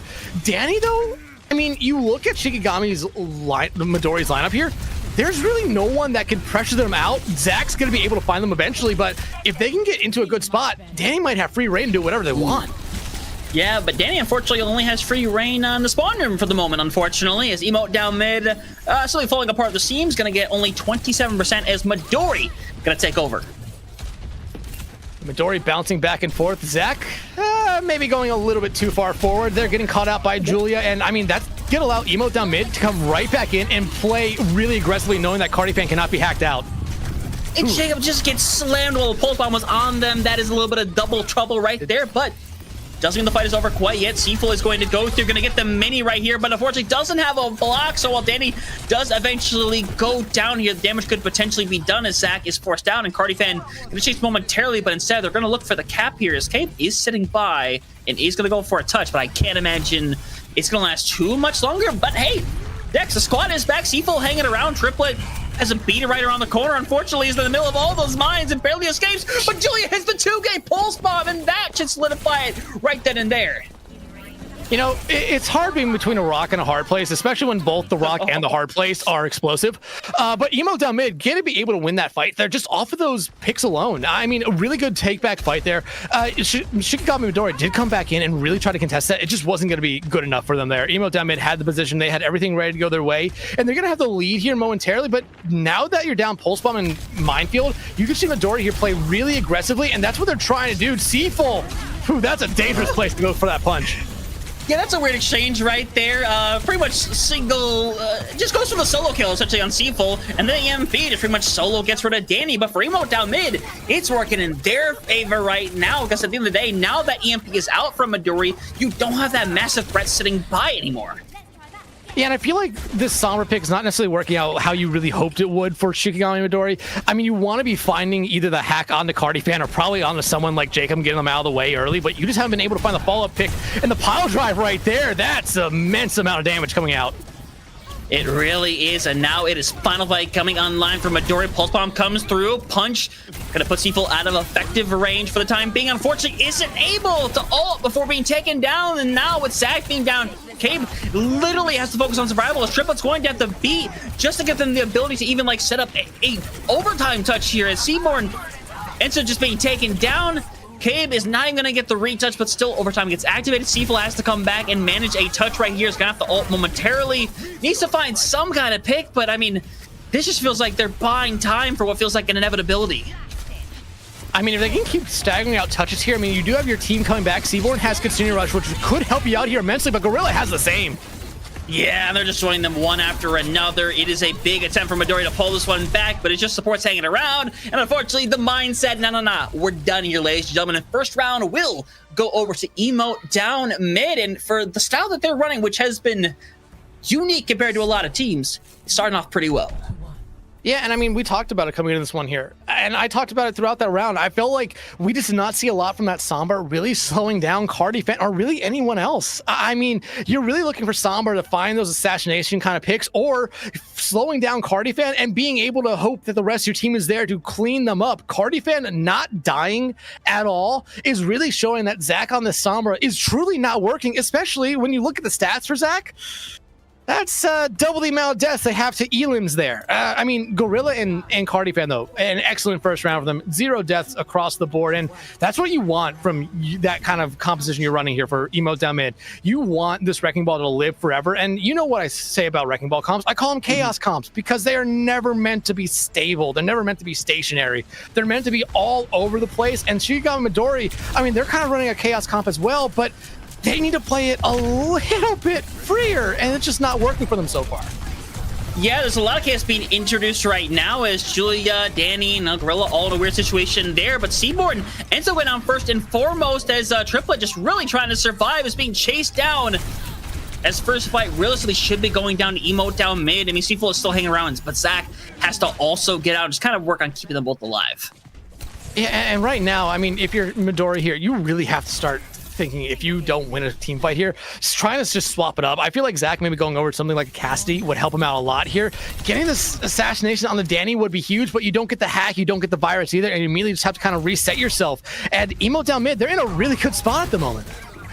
They really are right now. Cardifan is able to just keep hanging around, getting a bit of pressure from Triplet, but still has all the care in the world and just can do what they want. An excellent slam. I don't think Zach quite saw that coming. Nearly gets taken out, but the hack comes through on a Cardifan. Now they're in a bit of a rough scenario. They are forced all the way out, but I mean, Emote is able to just simply hold it down anyway. You trade out. You lose Gorilla, though, which is going to make sustain for Jacob and Danny a lot harder. Cardifan is just playing the field. Cardifan, again, still hasn't died. The hacks aren't working onto them. You really need to start focusing on trying to kill everyone around Cardifan, but at that point right there, you're going to struggle into it. This Emote down mid team at the moment right now, Hunter, just looks unstoppable. Midori, they really need to figure out something here. You're coming up to both your support ultimates. You're about to have a pulse bomb, but that didn't necessarily help you a lot in that first point as well, and you're about to walk into Minefield, Deadeye, and almost everything here for Emote down mid. And you're getting to that situation, Hunter, where Midori, this is starting to slowly get away from them, where Emote down mid just knows exactly what to do. Yeah, but you see Midori go right past that. The mine's not even really to be even used at that time. And being used aggressively here from Triplet needs to keep everybody alive, and Julia ends up going down. Mine's activated. On top of that, though, Emote down mid. This is still a winnable fight right now. Cardifan trying to hunt down Zach as Beat is invested over by Jacob. I mean, further saying that, hey, we think we can have this thing right here and right now, but Cardifan being hacked out, forced away more and more. EMP even thrown down on top of that, but Zach is super low as Jacob goes off the edge. You would think Emote down mid would be losing this fight, but no. They are staying in it no matter what here, as you're going to try to go grab the Mega Health Pack if you're Cardifan, but for the time being, you're looking for a retouch, but you give it up for now. Cardifan, I mean, just keeping their perfect map alive here, not dying. But Shikigami Midori, you are now in control of the point. You have to play a little bit differently here, but at the moment, Cardifan is doing whatever they want. Yeah, I mean, just getting away with anything and everything. As Seafull is gunning the hail, Pulse Bomb comes out online. Unfortunately, there is nobody there. Julia gets rid of Triplet. You don't have anywhere else to use right here. Julia is just clearing the house away. Seafull does get the punch to be able to stop it, but to be honest, that's not going to do a whole lot at the end of the day. It's just 2 more hanging around. They're cleared away. It's Triplet and Zach trying to get the retouch, but ladies and gentlemen, that is not happening. Emote down mid, starting out very dominantly to get us started. I mean, dominance is the easiest way to put it right there. Cardifan never died. They had almost free reign to go wherever they wanted on the map. Shikigami Midori could never slow them down, never necessarily counter them out either. The Sombra, which everyone probably looks at as a really, really good counter to ball, just didn't do enough. I mean, the hack is not as strong as it used to be, and you really saw Cardifan take advantage of it here. Julia getting play of the game for right there, which was a really good play. But, I mean, I feel like that entire first map can just be narrowed down to Cardifan never died. Emote down mid wins. That's what it felt like, because in these situations where you go up against ball comps, you see 2 different types of strategies. One is when the ball goes in, there's a full investment. 5 people turn around and you kill that ball. The other side of things is you try to ignore the ball, so they go past them and try to take a quick 5v4.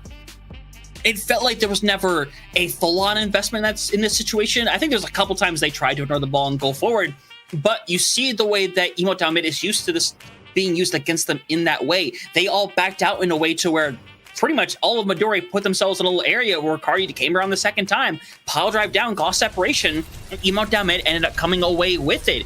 These are these chaotic comps that you don't face all the time, and when you do, for some teams, they aren't sure how to handle it. Yeah, and at the moment right now, with this being playoffs, lower bracket, semifinals, you need to figure it out fast. You really do, because like Shikigami Midori will have next map pick, so your one goal right now is to find a map where Wrecking Ball will not find as much value and try to force Derpy to come back in, or try to force a swap to get Derpy in here for Emote down mid. But like, I mean, we saw this Midori team earlier, and this does not look like that team right now. They got handled right here throughout this entire map. I mean, like I said, the chaotic comp is made to be just that, chaotic. The players for Emote down mid everywhere, Cardifan being the leader of the circus essentially, and they were just that all over the place. You look at the stats, Cardifan 23-0, like unheard of. It's really unheard of. Maybe after a round, which we've seen a couple times tonight where no one's died, but after a whole map, it blows your mind. It does. You saw Cave trying to do everything they could in that situation. Zach was being punished consistently on that Sombra, the one character that really has this amazing effectiveness to shut down the ball. But unfortunately, Cardifan had this ability to survive the hack every single time.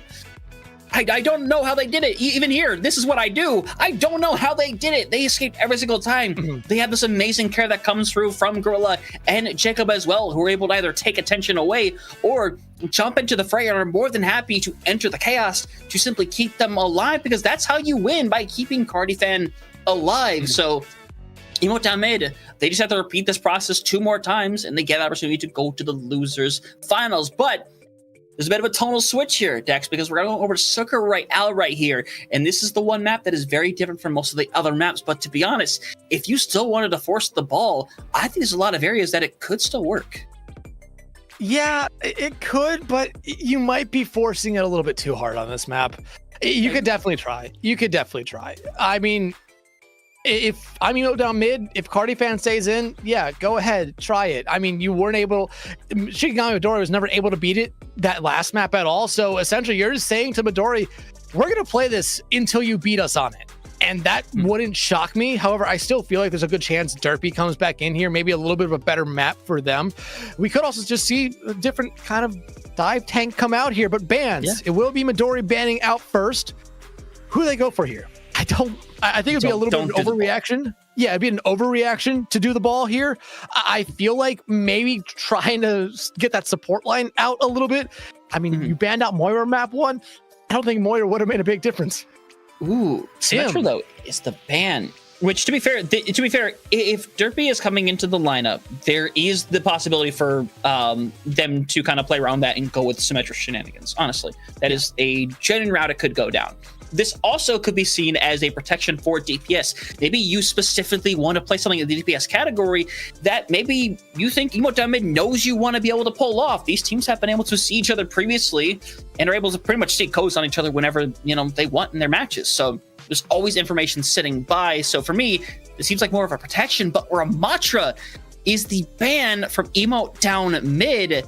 And this one has me a bit curious because it's not a bad pick, but this is now the second time that we have seen the Ramatra banned on Circuit Royale today.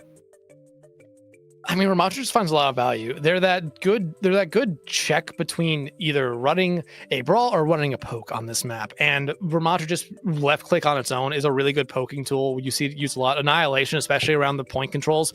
We've seen that one basically be something where you throw it out there, maybe with one of the support ultimates, doesn't matter which one, and it basically secures you that point. So Ramatra being banned out, really good ban here. Also, this goes right back into the conversation that if you want to force the ball, Ramatra is technically a light kind of counter to it with that vortex, just being able to pull ball back down to the ground. And again, if you're going to try to do that, not the worst ban if you want to run ball, but I feel like it's just a smart ban map wide because Ramattra does find an immense amount of value on this map in general. Yeah, I think they really do right here. There's a reason why it has been banned out multiple times within the day already. But talking more about the potentiality of what you're going to run for emote down mid, well, could work, you know. It could be a scenario where you try to force it out the gate, see if it works, and if it doesn't, you know, you make the swap right away. But for Midori, I want to know how their adjustment is going to be in this situation right here, because we have seen what this team's strengths are. We've seen what they're good at running into, and at this point right here, last map, what they're not so great running into. But they have this innate ability to be able to bounce back, to make something happen, and I feel like we'll have that ability to see that from them here. But the one thing they need to do is not let this get out of hand. We have yet to see a series go into 2-0 fashion, and if it does, I'm really afraid it's going to keep spiraling down from there. So for Midori, it is for me personally, a must-win situation, because you can't let Emote in having all that confidence. You really can, especially with this emote down mid team. Like you said, they are a really confident team. They really do trust in their abilities in this game. And we're probably really disheartened to be knocked down to the lower bracket when they got knocked down to it. And being taken to 5 against alternate was probably a huge wake-up call for them here. And they're just trying to reestablish themselves here in the lower bracket now. Still prove to Dreamland that they have to be ready for this emote down mid team and not take them lightly. However, though, going into map 2 here, it's going to be really interesting to see just what else we see here. I mean, we didn't see that much hit scan from both sides. I mean, we saw the double flex DPS come out from Midori, and that, let's be honest, didn't really work out for them there. You did see the cast, though, from Julia on the side of emote down mid, and that's really worked out for them. They got play of the game off it, and that did slow down a decent amount of what Midori wanted to do there. Flashbang is still strong right now, and Cassidy, you're just starting to see them slowly get their way back into being one of those DPS heroes you always kind of have to pick. But I feel like Freya, especially on first point, we're going to see a lot of that. That support line, though, no support bans this time around. Like we talked about last time we saw this map, Iari could come out here, Zen could come out here, Lifeweaver. We could see supports we haven't seen at all on most other maps here in this map right now. Yeah, and I'm curious how that's going to come through right here, because it sometimes just comes down to what the flexibility really is, because there are some support that just love coming out in the Alari in these situations right here, or coming out on the Zenyatta, especially if you end up going something more like the Sigma, which, while we haven't seen that today, it's a really good pick going into Circuit Royale. It can get away with a lot. In that situation, you sometimes fall into the more traditional, poke style supports, which is like that BAP, Iliari, Zen, that it really falls into. But we see these teams that are still dedicated to running things like that Ramattra and like that Arisa, and just running these simple like BAP or Lucio, backline with it in these situations right here. So neither side would realistically surprise me, but especially for Midori, it's an adjustment that they need to figure out and make as soon as they possibly can. And yeah, absolutely. But right now, the reason why we haven't gotten in a game just yet, subs coming in here for both sides. Don't necessarily know who's coming in for each side yet. I would really feel like if you're emote down mid, this is just a map where you bring Derpy in just to make sure that they are ready to go here. You've already had one map 5 series, so they're probably ready, but there was a long time between these series for both these teams here. And for Midori, you really need to have that first map, put it behind you, act as that was a warm-up map for you, come back into this one here. I imagine they might be making some changes here as well. When we do go, we'll be able to see that. But yeah, again, rosters, these two teams have a decent amount of subs that could come in. Like we talked about, Hero could come in. We did see Seaful first map for Shikigami Midori, so we could be seeing Hero. We could be seeing tank swaps for both sides, really. Outside of that, I mean, Zaitu, haven't seen them yet tonight. We could, though. I feel like that is a chance, so we could see them. Yeah, this does just scream a double tank swap for me personally. So I think it's just going to be a Derpy versus Hero situation right here, which calls for me that we're going back down the route of things like the Arisa or even like the Sigma, because we saw Hero able to pull off that Arisa pretty good earlier on within the series. So I'm curious to see how that's kind of going to go down as well. But yeah, that just makes the most sense in my mind, since in this scenario, there's no reason to kind of force the ball here. And plus, Shikigami Midori, very smart to not overreact and ban the ball right out the gate, because you want that further down the line for when you go to these maps where it's going to have a lot more of viability. You don't want to panic and say, hey, let's do this just so we can get a map here and now. No, you want that later where it's going to be a more impactful ban. It wouldn't surprise me though if we do see Midori win this map, that they do ban out ball next one. Because my feeling is they believe that as long as that ball's not on field, they have a good chance at winning. So putting themselves on a series point would give them at least one map to try to figure out how to shut it down if they do end up winning this one. However, that's a whole lot of ifs and buts. Yeah, that still just need to be figured out here whenever we do get into game. But I mean, this Midori team, they have a knack for map 5s. I'm not counting out that we're in store for another one here, but like you said, after map 1, they need to show us something here in map 2, even if they lose it very, very closely, that they can stay in this series. If they lose it and it's a kind of a roll like we saw on map 1, I think Emote down mid is ever so closer to really locking themselves in, even if they do end up dropping a map. Yeah, because I mean, between the 4 teams that we have left, this is genuinely everybody's game right here. It genuinely is. It feels like any team could take this away. Emote down mid has the ability to play differently than any other team left. Midori just have this ability to punch up as high as humanly possible. Young and Beautiful have these different comps and flexibility that I feel like other teams aren't able to match. And Dreamland feels like they just have a certain level of consistency that's really, really hard to beat. So I'm excited to see what the case is going to be here, but you've said it yourself. I've said it myself multiple times. There needs to be something here from Midori, and I feel like with things going back to a certain level of normalcy, it should play more in their favor. Yeah, absolutely. But again, everyone, if you want to watch some perspectives from this series right now, remember, FACEIT.com/watch. You will be able to watch Gorilla and Derpy for the side of Emote down mid. And Derpy, in the game this map, Cave and Seaborn for the side of Shikigami Midori. I mean, it's always fun to watch the perspectives here for all these teams, especially in FACEIT League. I don't see it a lot. We've seen a lot in OWCS, but throughout playoffs, you're going to be able to watch at least perspectives from 2 players on each side. But coming out of the gate, Derpy on the Rhine, I'm going to be honest with you, Hunter, doesn't shock me at all. They are known for that Brawl Tank style, and having the Rhine with that Mei is very, very scary. Shikigami Midori, though, with the Ramatra being banned out here, they're deciding to play poke, but they're going back to probably the oldest form of poke known to this map. And I just said all that for nothing. Hero going over to the Orisa here late. Cave, though. Cave on this Widow, especially with where you see Emote down mid playing, one pick opens up so much for them here. Yeah, it really does. Cave is going to go over, switching around to the Freya here, which, to be fair, is going to have the ability to kind of target this backline a little bit more. Everyone forced into a little room right now, but to be fair, I think you're really comfortable right there. If your Emote down mid, Derpy is able to pretty much go in and out whenever they please. So now this is Midori realizing we need to go in here. We need to make something happen, honestly. And I think that comes from just literally drilling down Derpy with everything you have and just trying to burn away that shield and burn away down as well. But Derpy has played this hero for a very long time and knows how to manage those cooldowns and shield. Yeah, but I like what Cave's doing here. While the rest of their team is focusing in on Derpy, they're trying to focus in on the backline. However, you lose your Mei, and that is a lot of sustain in this fight that you just lose. You also lose Seaborn. Yeah, Danny does go down, so now you're content for Orisa here, which means Danny is going to be super far away. Jacob realistically isn't going to be able to go taxing them back either. So if Shikigami Midori is fast, they might be able to just push this. I mean, they're going over to the Lucio to try to play a little bit faster, but Zach going over to the Torb. Now, I mean, I don't hate it, especially if you just want to try to get rid of Derpy's shield. It does provide a decent amount of value that way and just damage after the fact. But you are just looking now just to make sure that turret is always in a spot where it's going to be finding value. Hero, though, not that far away from Terra Surge. I would not be surprised if they try to use that very, very quickly, especially with Pauline having that Amp Matrix ready to go on the other side.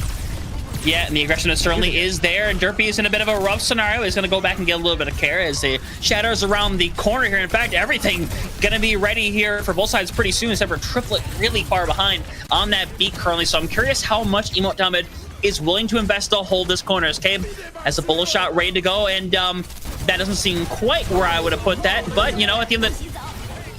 Not the best case scenario here, ladies and gentlemen. Beat's going to come up online as Derpy Shatter coming around the corner, and Cabe looking for the bolo shot is going to throw one person in there. Jacob gets caught, but now it's a 4v4, and Julia hoping to close this one out with that shot right on to Cabe.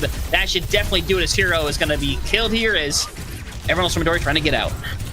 They're going to be able to... Ooh, Seaborn almost falling there. Derpy really wants to find them out, but they're going to be able to escape. Shikigami Midori going to come in this next engagement with truly only a beat while Emote down mid. The Shatter and now Pauline already building up to another Amp Matrix. They're in a really, really good spot here. And with only 90 seconds left to go, Shikigami needs to be able to really win a fight here without the investment of an ultimate. Yeah, you're going to have a beat, but once that beat comes out, you're going to have to play aggressively. Derpy, though, I mean, there's nothing stopping that Shatter from them. Yeah, but Triplet does have a B here, and they're going to go in with it. B can be used directly over on to Hero to keep them alive momentarily. The spin to be able to keep them alive, and unfortunately, Zach just caught out in the wrong place at the wrong time, and Cabe is literally in the middle of nowhere. Has to kind of just hang around and hope they hit the shots. And while they do hit a couple, there's just too much focus fire over there. Is again, Midori gonna have to reset it now under a minute on the clock. I'm gonna be honest, whoever that observer was, that was pretty mean to just zoom in on the body there. But hey, honestly, if you're Shikigami Midori, getting rid of that Shatter is huge, because look at what Emote down mid has. Nothing in the early fight. Shikigami Midori, you're gonna have Amp, you're gonna have Molten Court, and you're gonna have your own Bola. You're in a good spot here now, but you have to play fast. You cannot allow someone like Danny to build up to this Blizzard, because that will stop you dead in your tracks. Exactly, and Zach is going to go mega aggressive here. In fact, they're using both ultimates aggressive just like last time. So it's going to get them a ton of space, and you can build away at getting rid of Derpy's shield. But Derpy's doing everything to hide away. Freeze comes online, Bolo shot thrown in on bodies, and nobody's going down quite yet, but Derpy finally does, and it looks like this Terror Surge should be able to help clear things away. Danny goes down, just a little bit more stall coming up online, so Shikigami Midori does it for the full 4 minutes. Now only has 2.5 to push through this. I mean, it took literally everything. It really did. And I mean, there's a part of me that would like to see Shikigami Midori just throw 3 members on cart and get as long of a push as you can here, especially when you remember what happened last series, where the attacking teams just kind of struggle to get going on second point, especially with Emote down mid. 3 good ultimates here. Julio already throwing one out there, and I mean, you're already seeing the disengage here from Midori.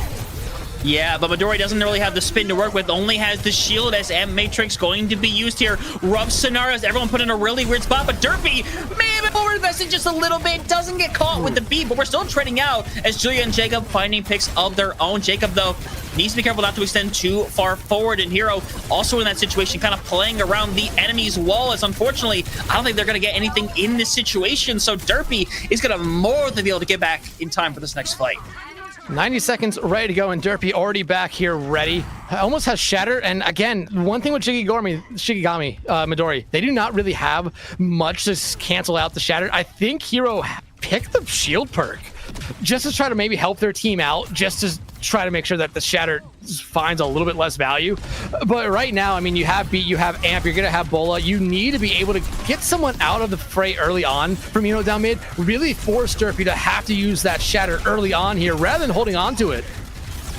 Yeah, and Derpy's waiting for the opportunity right now. Bull shot being thrown just directly into the shield once again. Doesn't really get anything, but now the shield going down is going to open up the door for the Shatter. Triplet, though, again gets out of the way, and unfortunately the pin doesn't hit anybody. So now Seaborn is going to have the ability to use their ult right now, but Derpy and Julia being down means it might not even be necessary, as Pauline, last person remaining, will be ticked away, and now with 3 mil on the cart, Midori touching this point is going to be really difficult. It's going to be really difficult, especially with Hero pressuring up here. They're going to have Terror Surge, and 100, that's not, in my opinion, not the worst idea if you think Emote down mid is going to come back in, try to engage, just to use Terra. Nice ice wall there by Zach. Blizzard, though, out, but they still get the point. Yeah, and oh no, poor Danny. Nothing you could have done in that situation, and now Immortality Field there means you have the ability to get some really late picks and give yourself a ton of room. And you see Derpy, with a soft investment, does manage to get rid of Seaboard. Unfortunately, they are really far in. They still have all the care in the world, apparently, because they are just staying in there. So they'll still point out for a few seconds longer. And while Jacob does get rid of Triplet, Jacob is not long for the world, as Emote down mid finally put down as Shikigami Midori can move forward with 120 on the clock. I mean, hey, this was going to be an uphill battle for Midori after capping first point in overtime, but they did a really good job getting through point 2. I thought that it was almost going to be their death sentence. Getting through that one now, only a minute to go here, so you're really looking at, if you're going to complete this map, it would be in overtime, but you have ultimates coming up here. Same thing, though, for Emote down mid. Zach already investing one. The beat just going to get the Derpy. Won't matter, though. Oh, my goodness gracious. You hate it when that happens, and now everybody getting along. Emote down mid. Pauline more than happy to invest, though, in the scenario. And Midori, to be fair, is respecting this Amp Matrix being used, and maybe Cave should have respected it a little bit more because they are taken down as Hero back into the engagement, trying to move forward and do something here, but Derpy is back in the engagement, and to be honest, Derpy might not even be needed as Hero taken out. Midori is having to reset again. And yeah, Midori, you're gonna. This is a rough dagger. I feel like once you lost one, you really just need to get completely out of that fight here, because now Emote down mid, especially with the ultimates they have here, that Shatter could just be used as this choke to deny Shikigami Midori from even getting back to point. Beat though, ready for triplet, which has been what's got them through these last couple Shatters without mass casualties from this side. Midori though, does have ultimates here to really help him out, but Zach finding Jacob. Yeah, this time triplet gonna be really early here. Now Derpy doesn't have anything to stop them from hitting this Shatter right now. Is being kept up by Pauline. Jacob still kind of hanging around, but Julia eventually taking care of a triplet. No longer in existence, as Derpy has to be careful how they want to manage it. They're barely staying alive as Danny gonna freeze out to kind of stall out the point. Gonna wonder whether or not they invest. They will not, as Emote will play for one more fight. I really looked at that as an opportunity for Danny to potentially use that Blizzard, especially Derpy not that far away with a Shatter, but you just see right there, Emote down mid didn't have much support after that here, and Cave on that off angle, Zach gets the freeze! He gets kept up terribly, but unfortunately doesn't sustain through, and now you're gonna see Julia and Jacob go back in. Jacob literally pulled back in to make sure they don't go down. Another freeze onto the point. It's not probably gonna matter at all. Danny does end up getting one freeze away, but Midori, we're looking for a bounce back, and they're one step there by finishing the map.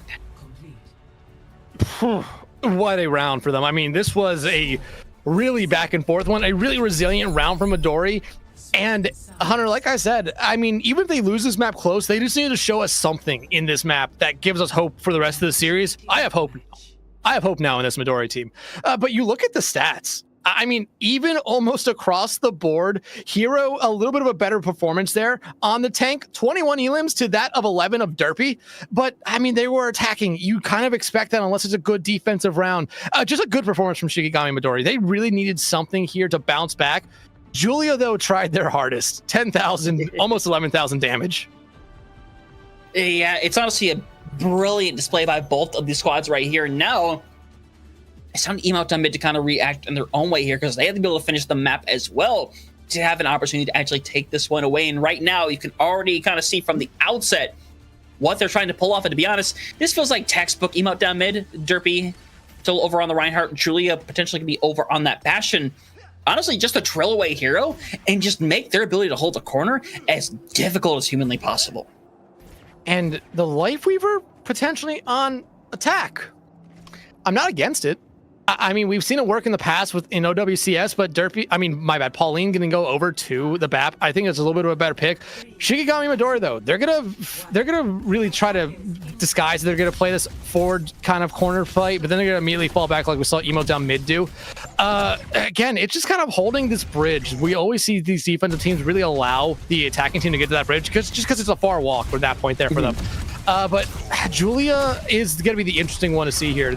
That Bastion's going to be able to melt through Hero even in Fortify. And after that Spear Spin goes away, it's going to be just difficult for them to do anything. They're just going to be on cooldown watch the entire time. Yeah, essentially, as you see Emote down mid moving forward without much resistance in the world. Cade, though, is building very quickly to the very first Bolo shot, and having it all that early on can be extremely impactful. But what's even more impactful is keeping everybody on your team alive, not being overzealous if you get that ultimate early, as Derpy is literally peeking a corner, getting stuck, peeking a corner, getting stuck, and this is just gonna be a repeated process for a minute. I mean, right now, Emote down mid is looking for an opening, whether that be a pick or whether that just be someone committing strongly to. There's the ultimate out from Pauline, though. Yeah, pulled back right there. As Hero is just in a bad situation. It's kept up momentarily, but that's exactly what you wanted if you're Emote down mid. You're going to try to commit to dying on this card. Zach gets rid of one, but Cave and Seaborn going to die a bit late on there. So a retouch. I mean, Hero and Triplet are out first, so a retouch could happen. A retouch could happen. I just think it would be a little bit costly for them. You still have 4 members of Emote down mid. The Ice Wall coming out, going to basically block them, and this almost going to be 0.1 cat, but no, there's the retouch. Hero, though, that Lucio healing just not going to be enough. 0.1 with a huge time bank for Emote down mid right there. 5 minutes going into second point, Hunter. Big time bank. Lots of balls coming up online here. Hero dead, so they have to be all the way back there and can't play for that initial fight. So Emote down mid is just going to get a bunch of space for free here. And now they're sitting on 4 ultimates coming up here shortly, and Midori is about to have the same as well, quite frankly, but it's about the effectiveness of this here, because if you're just calling the wrong place at the wrong time and Triplet can't hit this beat, it might just take 1 shatter or maybe 1 freeze, end this one right away. But instead, Matrix gonna be used here, Beat gonna be invested, gonna try to find something on the pin. It's Jacob way in the back line, and now taking their sweet time is Julia trying to find something here. Terror Surge activated, Danny in a weird scenario, but Hero gonna get away with 2 right there. Mortality Field gone as well. That's what you needed right there, but at the end of the day, that is an 8 ultimate fight going the way of Midori. Yeah, if you're Midori, you're happy you won that fight. I think that Blizzard at the end was maybe a little bit of an overinvestment, but hey, you won the fight. You can now reestablish yourself here, playing down on this low ground by Emo down mid spawn. Derpy, though, just immediately gonna run for Staircase, and I like this. They're gonna try to drag Shikigami Midori just back. They're gonna try to split them here without the sim. A great play. Yeah, Midori is going for this, but it's not getting exactly what you would hope, because you have traded out, but now they're gonna move back in. Hero realizes, not, you know what, this is not my neighborhood. I do not wish to be here, as they're going to get way out of dodge, and Derpy is literally just gonna solo shatter momentarily, ends up shattering, gets diddly squat out of it. Unfortunately, the wall there to help out, as Midori gonna be able to re-stabilize, building up closer and closer to Seaborns and Matrix. Emont on mid are kind of just gonna keep playing this corner now. Yeah, no ultimates ready for either side right now, but Seymour and Cave about to have theirs here. Cave, though, finding Pauline out, and this should really force Emote down mid, especially now, just to completely fall back. Yeah, and now that big 5-minute time bank dwindling away, nearly halfway gone right now. It's still a lot of time to have to hold right here, but if Midori can really section out these ultimates they have coming up here, they could set up for a hold that could last them the rest of that time bank. Yeah, and right now, remember, Midori capped second point in overtime. I think if they allow Emote down mid to cap here, they're gonna try to do it in overtime to have that same kind of time bank going into that final one. But you are now starting to see Midori find value early on. Already the bull shot out there from Cave as they're looking to go in even more here. Yeah, Derpy has to go in mega aggressive, manages to get the pin over onto Zach, so it opens up something, but at the end of the day, Emote down mid just has to keep everybody alive so they can get a quick reset. Yeah, they know that right now they have the favorable spawns, especially with them playing down there on that low ground around their own spawn. Zach's gonna have a slow walk back unless Triplet comes and gets them, essentially, attacks them back into this fight, especially with Blizzard's about to be online for them. It could be something that they just want them here fast. Yeah, and you're gonna bully pulling off the high ground, but still Terror Surge is there, and unfortunately for Julia, might not go their way, but Beat is there in time. It's been traded back over by Triplet as Midori want to win this desperately, but Zach being dead again, not going to have that freeze. It's gonna fall all apart. He'll just need to try to die on this point, but unfortunately, a retouch here just isn't gonna happen. Yeah, and Zach, the only one really alive here, I think they're in a rough spot right now. They might have to just ice wall or ice block themselves. Second point, though, gonna be capped here. Gonna be about an extra minute and a half now for Emote down mid. 3 minutes on the time bank for them, and I mean, Hunter, they're in a good spot right now where, I mean, they have 3 good ultimates. They could roll if they wanted, but Blizzard coming out here from Zach early on. Yeah, I mean, Derpy just pretty much gets soloed right there, but Danny ends up going down the process too. So if I'm Midori, honestly, I'm committed to playing close. I mean, why not? Because Emote down mid is gonna have to dedicate a freeze or a shatter to get through, so you might as well. Yeah, I mean, this is not necessarily a bad idea. Play close, try to eat as much time bank as you possibly can. You know you're eventually going to probably end up giving up the cart here, but like you said, force out 1 or 2 ultimates, put yourself back in position of the better ult economy, especially for these final couple fights. Yeah, Bolo not going to find anything. Julia trying to get something with these pot shots. Julia getting pretty low, though, as Immortality Field has to be expended by Seaborn. Faris also thrown out onto that high ground as Hero is trying to run for their life, is getting ran down by Derpy in the wall. Going to be able to help them out for a little bit longer as both tanks about to have their ultimates online. Hero is doing everything to get this online. Gets to 99%, but it's not enough as Midori going to be cleared away. Will die over on the card. The bright side is they get a ton out of Emote down mid. Yeah, they get a ton. However, I mean, you're still coming up to the point where Emote down mid still has more time on that time than Shikigami Midori had going into this final push. A minute and a half now, and you're in the final stretch, the final 30 meters. Shatter, though, for Derpy, if it lands onto, say, 2 or 3 people, it might just end the map here.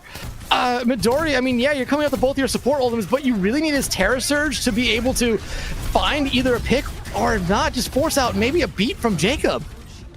Yeah, because eventually they're gonna have to go in, but that comes with the pressure of the high ground as well, forcing a lot of the Midori squad up there, but they're gonna go in aggressive right here. I don't think the aggression is necessarily needed, but Derpy's in a bit of a rough spot.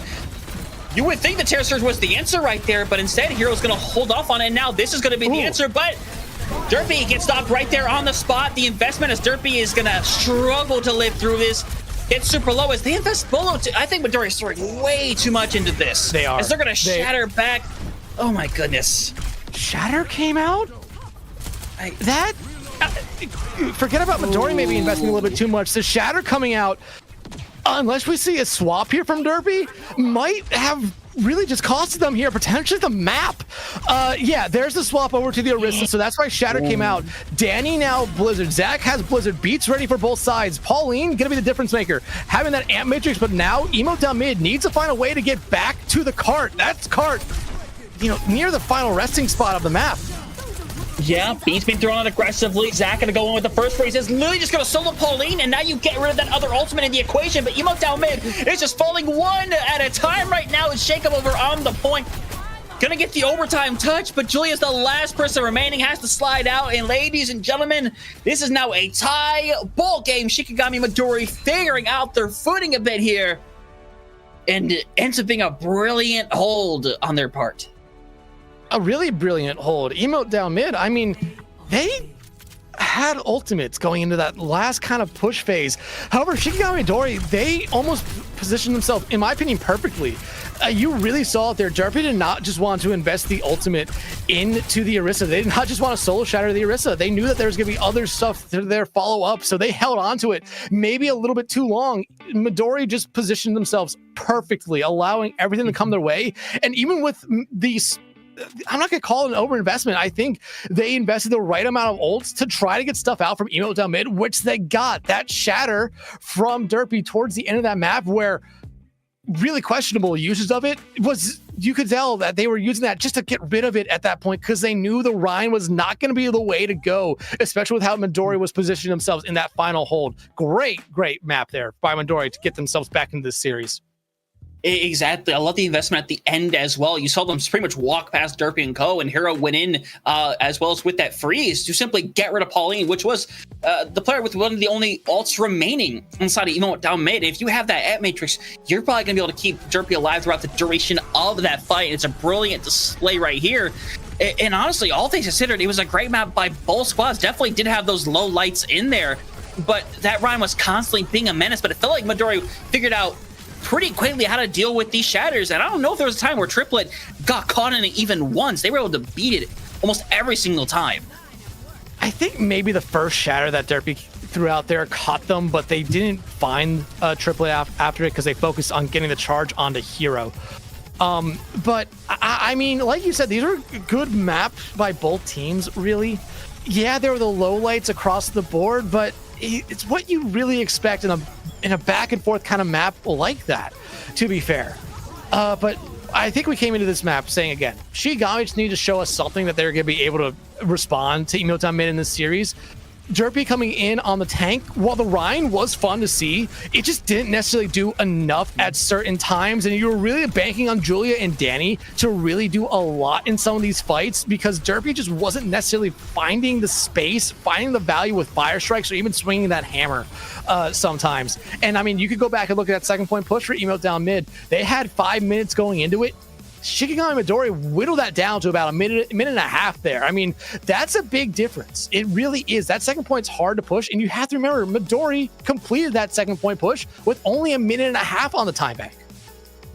Yeah, it really isn't easy to do at all. I mean, Emote down mid came in with the biggest time bank in the world, and it took them forever to eventually get through. But I mean, just looking at some of the stats that we have here on display, I mean, this is a rising back to form for Cabe in this map right here, managing to amount to 22,000 damage, going down 9 times, which, I mean, pretty average overall from what we're seeing here. But I mean, the tank game is what it really felt like. I mean, to be fair, Derpy having a hell of a time. 42,000 damage mitigation. That is the life of a Reinhardt right there. Yeah, absolutely. But I mean, this DPS line there for both sides really doing their jobs. However, I just think it was Midori. They were finding a lot more value. Cabe, again, 22,000 damage playing that Freya, was able to find a lot of value, even with Bola shot, which, I mean, we talked about earlier on in the first series of the night where we saw Midori play. Bola, kind of a weak ultimate at the moment, but you still are finding ways to find value with it. However, we know where our third map is, and Hunter, we're going to King's Row here. Emote down mid is aside to bring us there. Do we see Cardi Fan come back in? That is the question. Not necessarily the best ball map, but you could play it. Emote down mid, though. They have first ban. Who are they going to be focusing in on here? You've got a couple of choices right here, and I think it really does depend on whether or not you're going to swap out. Unfortunately, that's not something you find out until after the bans have come through. So if you did the ball, they might just keep Derpy in regardless. So in the situation right here, ends up being the break. Honestly, that does make me curious. I don't think it's a bad ban by any means. Plus, it does protect all the supports as well for Emote down mid in this scenario. And from Midori, I think their pick is going to be, it's not as easy to decide, and it's literally because it is Emote down mid. It's hard to guesstimate what the correct ban is. Yeah, I mean, I haven't seen a lot of DPS bans throughout the night. They did ban out Symmetra last map. And that could be something we see here again for them, where they focus in on that DPS line, but I think it would be smart to go tank, and yeah, they're gonna go tank. Not gonna be the Wrecking Ball. Gonna actually be the Doomfist coming out from Shikigami Midori here. And remember, it was the Doom that came out from Midori map 1. The Wrecking Ball came out from down mid. I feel like they expect that we're gonna see Cardi Fan come back in, and that they prefer to play Doomfist over Wrecking Ball on this map. Yeah, I mean, that possibility is certainly there. This also screams of the fact that Seafull is still going to be out on this map right here, which, to be fair, ends up usually being the case regardless. Honestly, I fully agree with you in that situation right here. If Cardi Fan comes back in, it's a scenario where now you have to really think it through, because, again, the fact that these swaps happen after the bans, teams are usually able to adjust from that. So with that coming through, it might be a situation where Derpy does come back in and they decide, all right, hey, let's go back to the Rhine or the Arisa style. Maybe we throw a Symmetra in there and really just try to make as much chaos as we can, even without having that ball. Yeah, I mean, that could be the case here. But we've seen King's Row already 2 times here tonight. And I feel like we've seen 2 different kind of King's Row matches. I mean, it's been really fun to see these teams have a lot of flexibility here and just a lot of variety when it comes to this map. I mean, we already joked about it, Scrims Row. These teams have probably played this map more than any map in the game. The fact that it's in the map pool really allows them to really show off some unique playstyle here. Shikigami Midori gonna stick with the Orisa here on the defensive side, which I really like. I do like that here. Cabe on the Cassie, Zach on the Venture. Haven't seen Venture a lot tonight outside of on this map, just looking for last second stalls on third point. I like that we're seeing it here from the start. Emote down mid though. Cardi Fan back out here on the tank, but it's gonna be D.Va this time around, not the Wrecking Ball. Danny, I think they're just gonna look for one pop shot and then probably swap back over to something else. Alakin, maybe a Tracer. I feel like that would really work out for them here. Potentially even Genji. Yeah, Genji. Yeah, honestly, I like it at the end of the day if they stick with this. Cardi Fan being in on that D.Va now makes it very interesting. But to be fair, we saw this a bit earlier today from a different team, and honestly, it had a decent amount of effectiveness as well. But Zach, got to be careful. Not the person I would want to run into, quite frankly. I feel like the D.Va's not my #1 choice, but for Danny, needs to be able to escape, does hold on to the deflex, so will live for a little while longer, as Emote down mid is likely going to have to commit to some kind of high rotation here.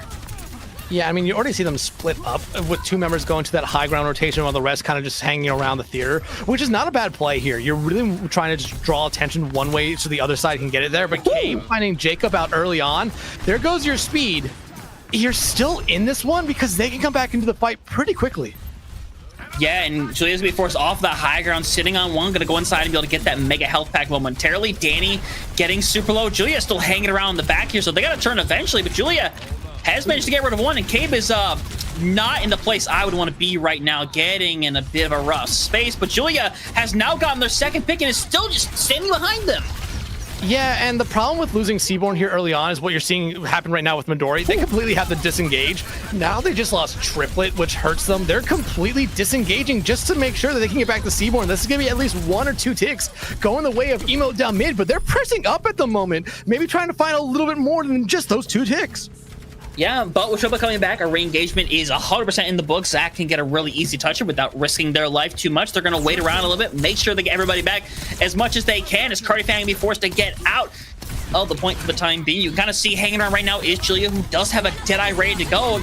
And with the fact that they have the D.Va there, it could make it really easy to use here. Body's getting low as Hero does manage to get out Julia, so no longer going to have that, but it feels like the numbers game is already starting to run out of hand here. Seaborn is down.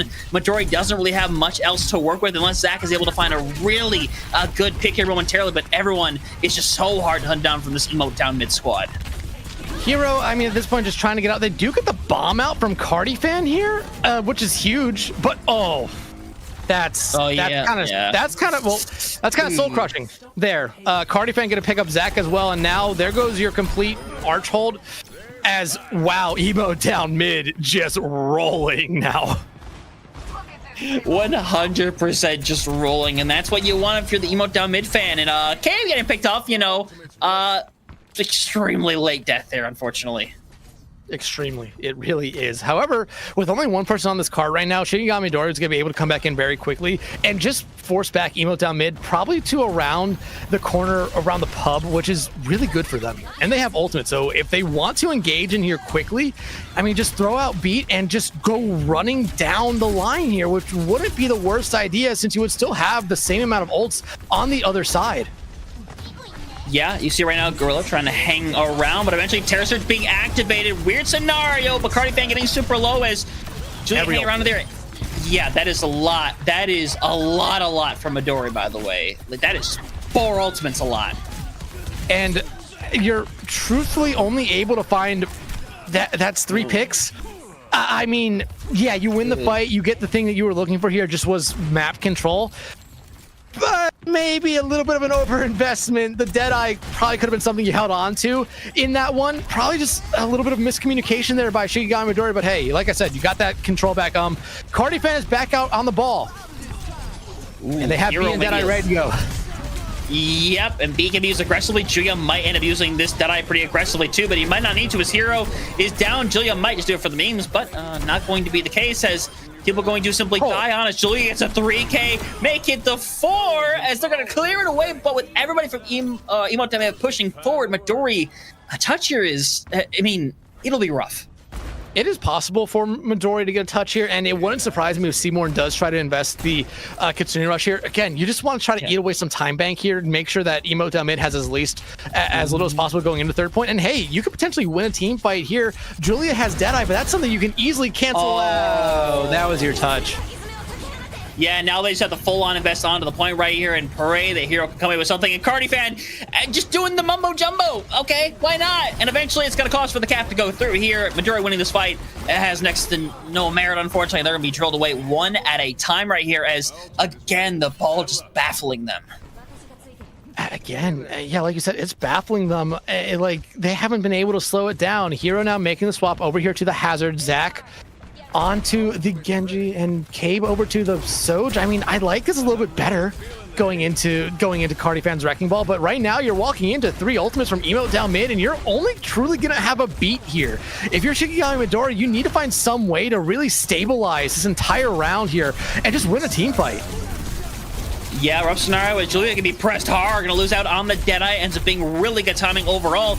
And you want to try to catch out more than just the 1 person. Hero hope and help finish out Cardi Fan, but Cardi Fan will get out, but it does take a little bit of a later death here, so not bad at the end of the day, but it's still gonna take a long while if you're gonna properly shut down Emote down mid. Cardi Fan still hasn't died on the Wrecking Ball and gonna be able to get out scot-free. Still has Minefield, Blade ready for Danny here. But Midori, like I said, you just need a team fight victory, and you got that right there. But a quick re-engage by Emote down mid. Yeah, and Hero is not long for this world either, and Triplet might want to be focusing on getting out, but Hero takes the quick death right there as fast as they can, realizing they can't really stall out, but Zach is going to be able to come out and get the touch on Venture. Yeah, again, going over to the Venture here, I would have liked to actually see him stay on it, but I think going over to the Genji was the right move. Cabe also making a swap here. You're going to be looking for something. Hero not that far away from a downpour, but touchers. Yeah, I think Anomaly could have gotten it right then and there with a potential touch right now, but Hero is just being slashed into over and over. Finally gets deleted. Now Seaborn is just gonna have to go for on the point, trying to get a cleanse back for themselves, and Bodies doing a really good job staying on the point. Jacob has been taken care of right here, but Gorilla going to try to answer back right here. Cardifan gonna be slicing through everybody, and it is not the place you want to be if you are a Midori. Hero makes it back, but not in time. 129 on the clock. Emote down mid. Very, very successful attack.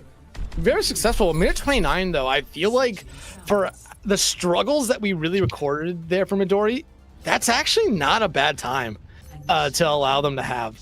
Emote down mid, though, I mean, again, Cardifan is just a problem for them. It doesn't matter what tank they're playing. Gorilla,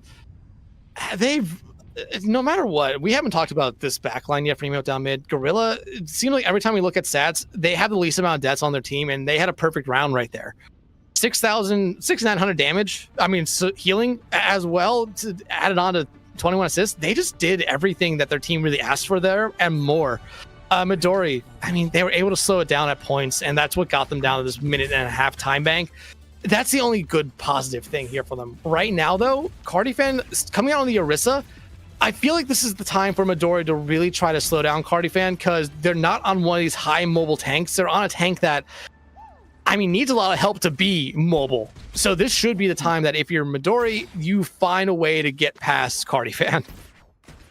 Yeah, that's what you need to be able to pull off here. But to be honest, it wouldn't surprise me a whole lot is if we get to that third point that Cardifan could invest back into that ball, especially if things just go really south really fast. But it's on the back of Midori to be able to pull it off here. And to be fair, Hero staying over on Hazard in the situation right here. I think Cabe can do a lot over on the Sojourn, and Zach back over on the Tracer to match Danny, so we'll get to see a little more of the Tracer 1v1 action. Yeah, I mean, almost a mirror match across the board, just the two tanks, which is not a big surprise. However, whoa. Ooh, I like this. I like this a lot. Midori taking the first 30 seconds just to get a lay of the land, going back to swap. We saw this in the past. Honestly, I believe it was from the Dreamland and Young and Beautiful series, but it really ended up working out for that attacking team. Yeah, it did. It was the quick adjustment, got back immediately, didn't really waste any time doing it, but gotta see if the results can be produced. And so far, we take him down. It's looking like it might be. Nice spear over onto Julia. Came helping get another finish. And it seems like, that might just be the answer, because they're gonna start taking away at this thing right here. They need to keep people on that, though. That's a huge mistake there by Zach. You're going to be able to get up to a second tick, but without that Tracer there now for Midori, Emote down mid just going to feel free to come right back in. I don't know why you don't keep three people on the point in that situation right here. It feels like a textbook scenario, and with Cardifan going down, it is still looking in their favor right there, as Julia does manage to find one, but it's literally just a stall game as Bodies are going to die late. A ton of people going to lose out on those good spawns, and Midori essentially have this archway locked in. And the Orisa experiment is over. Back to the Wrecking Ball. We haven't, here's the thing. We have not seen Shikigami Midori kill Cardifan on the Wrecking Ball this entire series. Granted, we've only seen it for a map and a half, but that's still impressive. And you are looking for a way, if you're Midori, to shut down Cardifan on this ball, considering you now know they're on it. Exactly. But Cardifan is anger on the backline as, Jacob, buddy, not the place you want to be, unfortunately. Yes. I mean, Cardi's hanging around, but Cardi is going to have to eventually engage, but it's just, I don't know. It's just not able to do a lot back here, and it's going to eventually be able to get out at last. I mean, you look at Midori coming up here, 5 ultimates into Emote down mid, who's really only going to have 2. The Kitsune Rush, honestly, is going to need to be able to really get you through a lot, but the Terra Surge might be actually able to shut down Cardifan for the first time on this Wrecking Ball. Yeah, and we see right now Zach putting a little bit of pressure onto Julia. Realizes he don't really want to open that can of worms. Everybody pulled in, but everybody gets out literally instantaneously as Zach holding on to that recall is going to come online for Triplet as they want to be able to re-engage in this scenario, especially with the fact that that Kitsune Rush is trying nothing but gaining. Gets stuck in Cave once again, finishing body after body. It's just Cardifan and Gorilla hanging around, and Cardifan getting super low, manages to get Seaborn, but for the first time, Cardifan will die on that Wrecking Ball as Midori is going to cap the second point. It is possible. It is possible. Midori has shut down Cardifan on the Wrecking Ball. Took him a long time, but it's happened. And now, Hunter, the biggest thing for Midori, look at the time bank. 5 minutes to go here. Now going back over to the Hazard. Cardifan on the D.Va. I mean, the Wrecking Ball was, I think, just an experiment by them to see if it would work on the defensive side. And I think both me and you knew the moment we saw it, it was going to need a lot of help, especially with how far back they are playing for the majority of that second point push. Yeah, exactly. But I'm curious to see how the adjustment's going to be here for Emo Down Mid now over on the D.Va for Cardifan. As Julia just gets annihilated on the scene. Hero is just going to hang around the inside. It's literally just going to lock poor Cardifan inside the room. Eventually, B has to come up online here. Last ult available at the moment. As Cave is going to throw it in. Cardifan going to eat the Bolo shot, though. So now it's just Zach with that pulse bomb for now. He needs to try to find somebody in this situation. But Julia already been taking out Danny directly behind Midori, trying to clear the rest of the way. They want a long cap. Considering Rush gets canceled out, and it's just Cardifan and Jacob hanging around on the point. No bomb ready to go, and that is a massive time bank. 358 for Midori. If Emotes Down Mid was good, Midori's was amazing. Midori's is almost otherworldly. Like, this was such a confusing round from Emote Down Mid. Like, the Wrecking Ball was an idea. Cardifan playing anything else but a dive tank seems not necessarily to work out at all for them. The Orisa didn't do much, but we can go all the way back to the start of that round for Shikigami Midori and just stare at and focus in on the first 30 seconds of that round. We saw it in the Young and Beautiful and Dreamland series, where on Midtown, we saw the team go out, come right back to spawn, swap over to a composition that they thought would work out for them, and it did just that. And Shikigami Midori found so much value just taking away that first 30 seconds to do that. Emote Down Mid, though, a minute 29, and Cardifan's going to come back out on the Wrecking Ball again. I feel like at this point, Hunter, that has to be what they do. Attacking wise, the Wrecking Ball was almost unstoppable. And going into Midori, who's not going to be running an Orisa, not really going to be running much to slow it down, Cardifan should be able to find a decent amount more value, especially with Danny and Julia on this DPS line. Danny honestly should just be following Cardifan at all moments, while Shikigami Midori, they might have to play very spaced away from each other here, just to make sure that Cardifan doesn't necessarily have the opportunity to pile drive into multiple people, allowing Danny and Julia to really clean up picks here. Yeah, you see Cardifan going for the world record, going around King's Row, back to the high ground extremely quickly, going to be able to roll through, making a rough scenario for Cave, which Cave, by the way, has been popping off throughout this entirety of this map. I gotta wonder how many final blows they already have under their belt. But Hero, gonna be forced out, gonna go over towards the hotel instead, as Cardifan is content to kind of take their time and cause for as much gas as possible. And Cave, you are gonna be at the wrong place at the wrong time, my friend, is now Emote Down Mid gonna clear away in this first point. Already feels all but capped. Yeah, this should at least get you 1-2 ticks. You're gonna throw 3 members on the cart, but you know Hero's still around, a good kind of late stagger.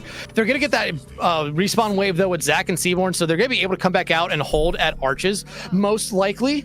And Cabe, I like this swap here, but I mean, you're going to have to quickly pick those perks here. Cardifan is going to have to do so much disruption here because Shikigami Midori does have the better perk to the better composition to hold at the archway.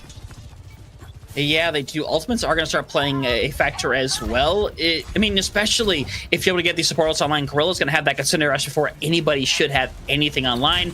Zach can maybe get away with a really good pulse bomb here, but instead they're going to be forced around as Danny doesn't really want to have to hang around with them, have to hit that E-flag just to kind of hang around this situation right now. But it's a big fight for Midori right here. You're going to see that come online. Zach waiting for the opportunity, realizes it's going to have to wait for another day. Hack nearly going on to Gorilla, but has to use the cleanse on the cell. So cleanse no longer being available means Zach has an open coming up. Yeah, and right now overtime commenced, so Emote Down Mid cannot get off the card. And I feel like if Cardifan dies here, that might just be the round. Yeah, and Cardifan is going to go down. Downpour comes down. Not going to get a whole lot, but Julia Danny's still trying to hang around. Unfortunately, they're deleted. Sports cannot make it back, so that is the extent for Emote Down Mid. And for Midori, that is realistically a 2-fight barrier, keeping them away from putting this on match point. 2-fight barrier? But at the same time, remember how fast Midori capped this first point first time around? And Hunter, they're basically playing with a whole nother round here. You start off with 4 minutes in regulation, hey, they're only 2 seconds below it. But just a really good job by Midori there. Emote down mid, that entire composition we've talked about. It's a chaotic comp. They want to be spaced all over the place. But going into Streets phase of King's Row, you just can't really do that. And I mean, the slight swaps you saw there from Shikigami Midori, Cave going over to the Sombra, really did end up affecting Cardi enough to the point where they just weren't comfortable going in without the rest of their team. And I mean, you see Emote down mid now on the defensive side, and Cardi fan, I feel like they think this is the only true way that they're going to be able to slow down Shikigami Midori. But on the defensive side, I feel like the ball struggles. And Hero, buddy, what are you doing? Hero's just having a little bit of fun on stream, you know? Yeah, I mean, they are, but I feel like there's much better options for them, and especially I really like the Arisa from them. Going in with this much time, you have time to really build up ultimates right now for Shikigami Midori. I mean, we talked about this last time on King's Row in our last series, where if you're the attacking team, you have this large time bank, you don't necessarily need to invest ultimates until you know Emote down mid has basically invested all theirs. Yeah, and now you're going to see Cardi fan try to go on the other side. Unfortunately, doesn't quite get the rotation I think they were hoping for, but will force Zach in a bit of a Rossonaro. Might have to hit the recall, but instead going to get that mega health pack from below as Gorilla Rossonaro has the TP out. Cardi fan has a lot of bodies in front of them. Thankfully, Danny is able to get one of them with that dash triplets going down as Cardi fan. I mean, some amazing maneuverability, by the way, able to escape from that situation, and one fight down, many to go here, but Cardi fan might actually go down, and if they do, that'd be devastating, but they will live for the time being. They will live, and this basically gets rid of that first minute here for Shikigami Midori. So if you're Emote down mid, I mean, hey, one fight, 1 minute, you will take that every time. But now you see Cave going over to the Sombra just to try to slow down Cardifan, and I like that here, especially if they were playing inside that building the entire time. Cardifan's just going to find so much value. Yeah. And now Ultimate's going to start becoming a factor here in the near future. Zach coming up on this Pulse Bomb. Julia not too far behind as well. Gorilla getting assassinated on the spot. And now Cardifan has got to try to make it back on the scene here. But honestly, they might be better simply trying to get them out of there alive and resetting again. But to be honest, the way Emote down is, I don't see them trying to do that. I think they commit here, but Cardifan goes down. And now that means Cardifan and Danny going to have the bad spawns. Yeah, this is one of those situations where you want to just throw bodies on point. Like, I understand maybe just playing for arches, but you just want to throw bodies on point to just stall out the card as long as you can. Cave now finding Julia, and I mean, they only have to go 50 meters here. They have 2 minutes, and Hunter, they haven't used any ultimates just yet. Emote down mid is coming to their ultimates, though. And this is the situation now for Emote down mid where it starts to slowly rotate back into your kind of favor. You just need to be able to get an ultimate out from your side and force out an ultimate from the other, but Hero's Downpour is going to be something you're going to be watching out for here. Really just to slow down Cardi fan. I have to believe that's what they're going to end up using it against.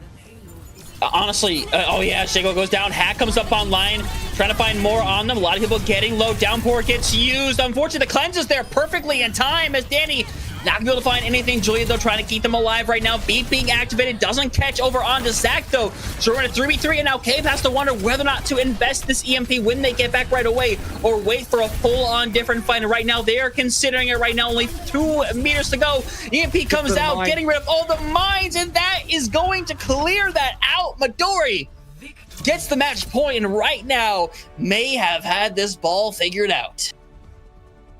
I mean, I don't necessarily know if they have figured out the ball. Like I said, King's Row just not really favorable towards that chaotic comp that we saw back on Oasis.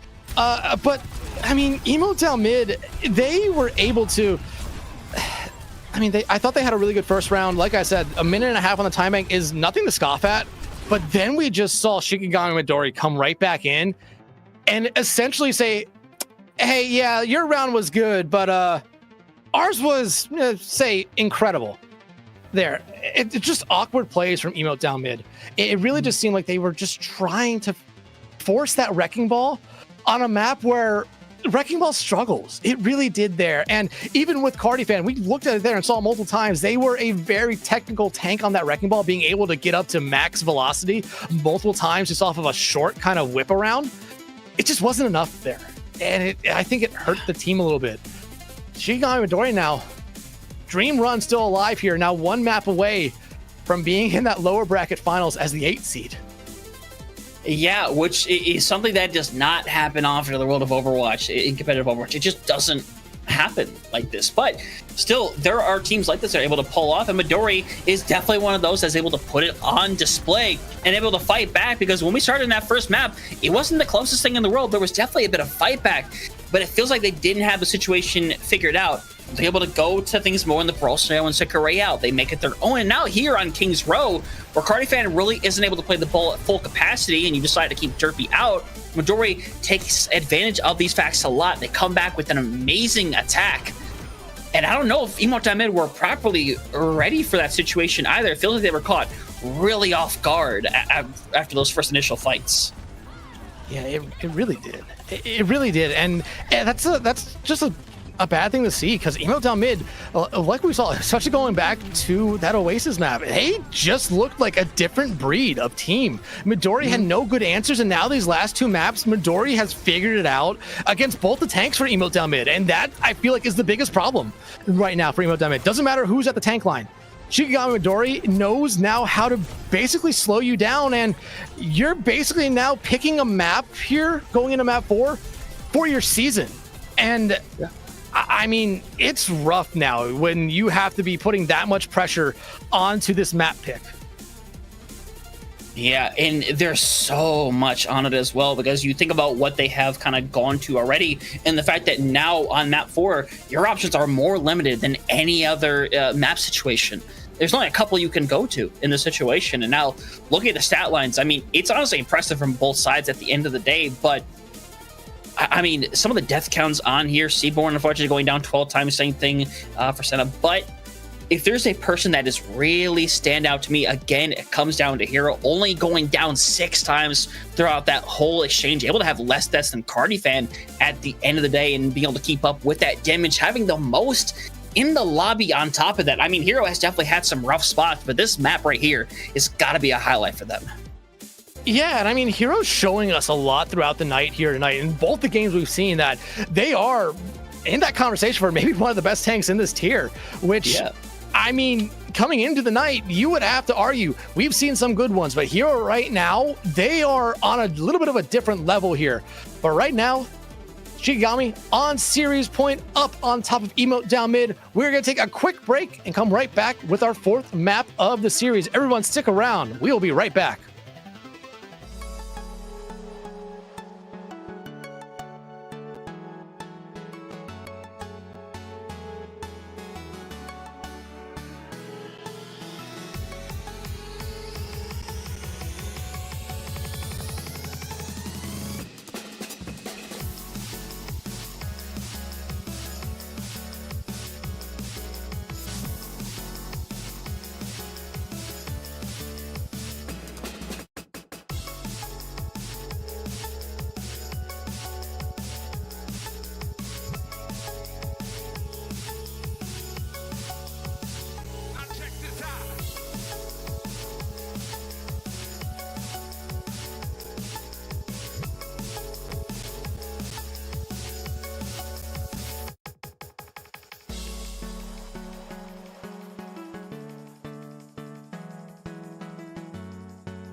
The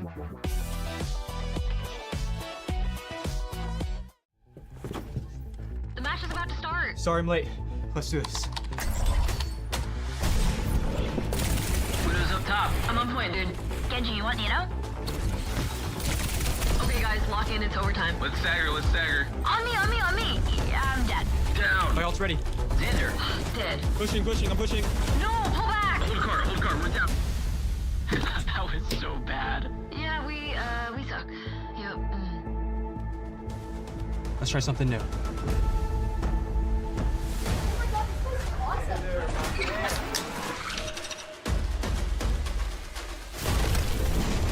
Diving back line. Nah, I'm dead. Widow's down. Matrix, battle. Oh, no.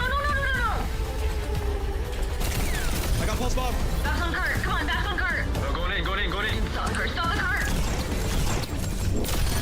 Oh my God! Ah! Go to Burrow! Do you see that?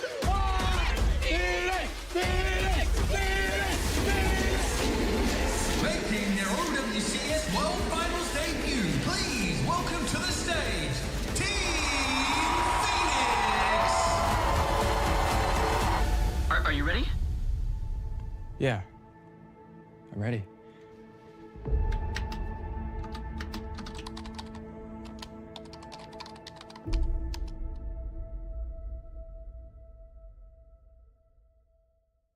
Climb to OWCS by joining FACEIT League. Gain competitive experience in weekly FACEIT League matches. Rise to the top in divisions balanced for your skill level. Learn more at fce.gg/FACEIT League.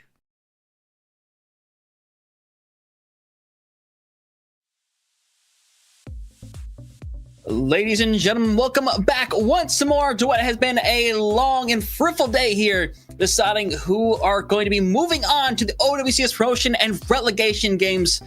And so far, the Master Division has had a lot of fantastic things to show us here today, but right now, we're looking at what might be the end of our day. Shikigami Midori up 2-1 on Emote down mid.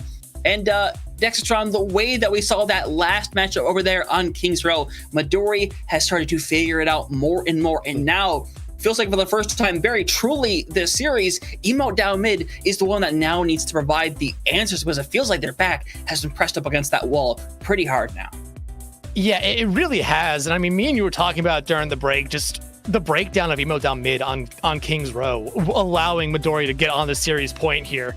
Runasapi is going to be our fourth map of the night. I think this is a really good pick here for Emote down mid, especially if you want to potentially keep Cardi Fan in to play a Wrecking Ball. Me and you were talking about that Wrecking Ball, not necessarily the best when it comes to push maps, but this is the one kind of asterisk that you would put upon that, where Wrecking Ball does decently find a lot of value on Runasapi.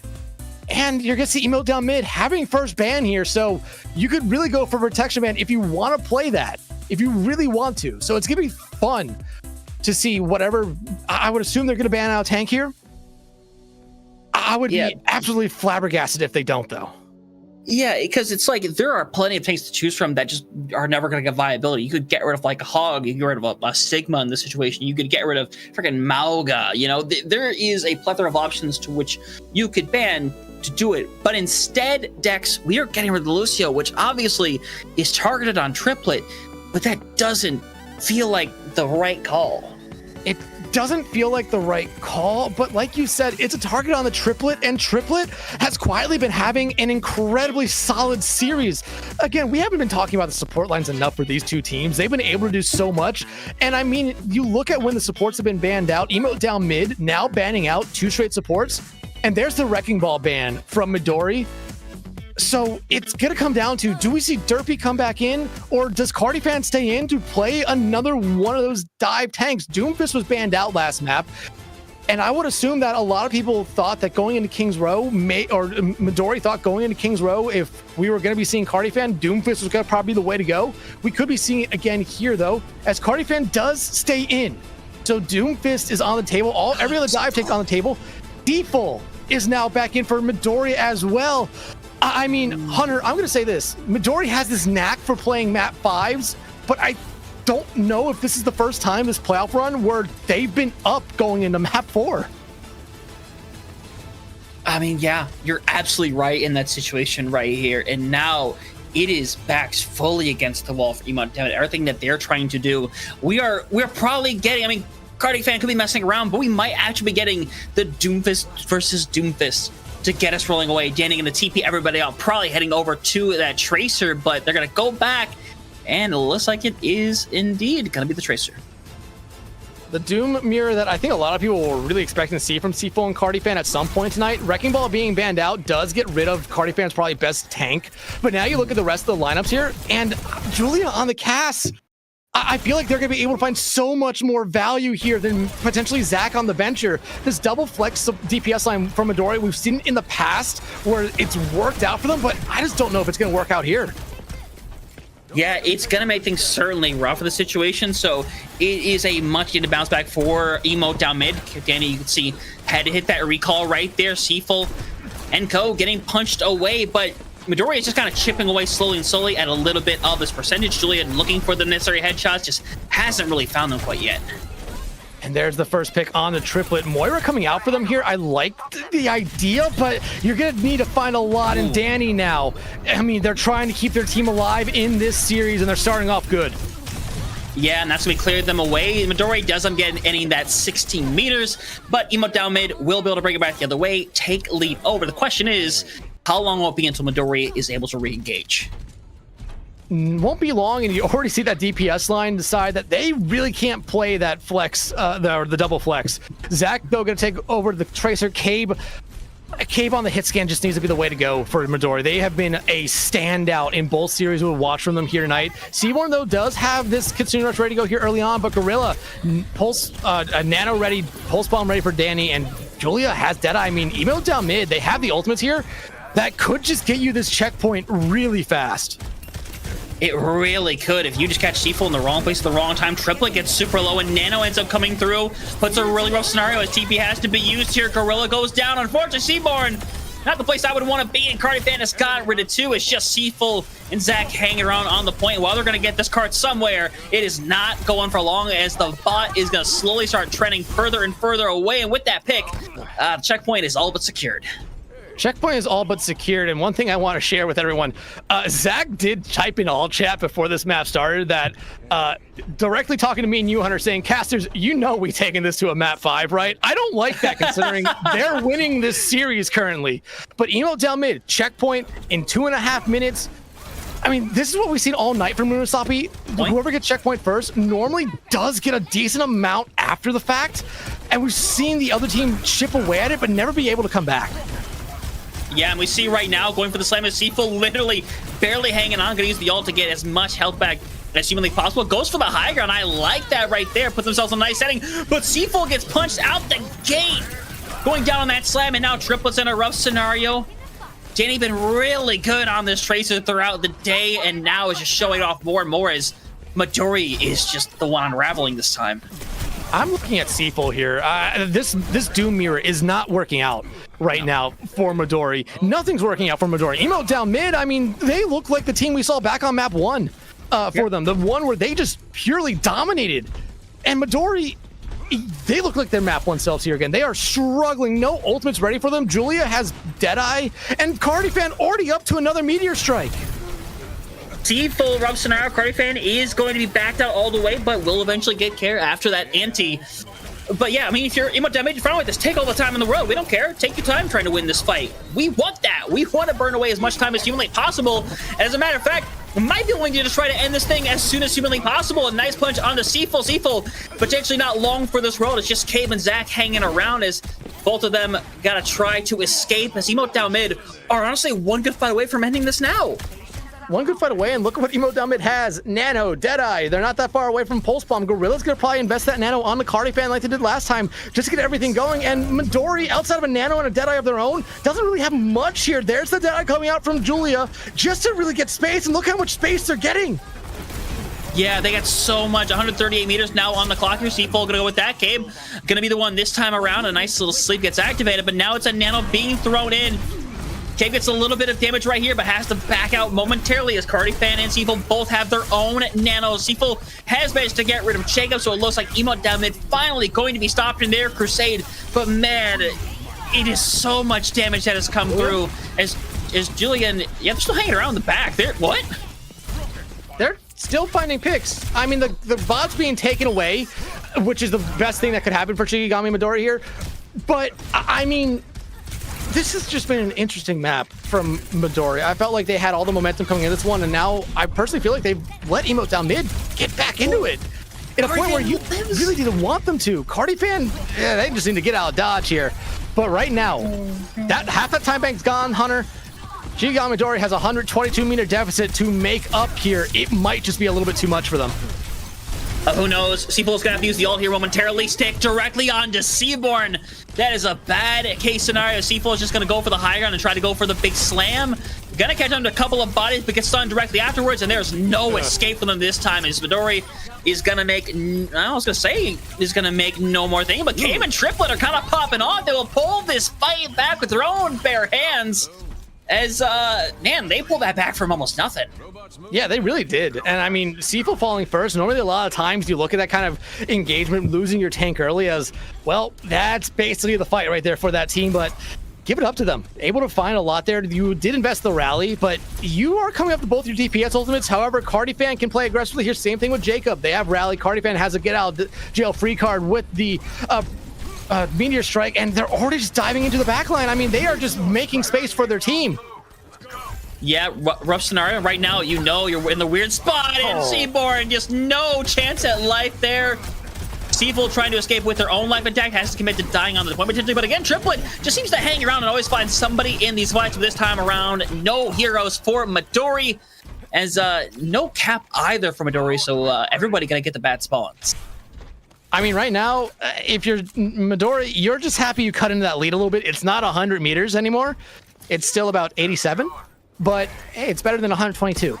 However, Emo down mid, they've been very smart this map, not really over-investing ultimates into a lot of these fights. They have Deadeye, Nano, and Rally ready to go here. Nano probably gonna be invested.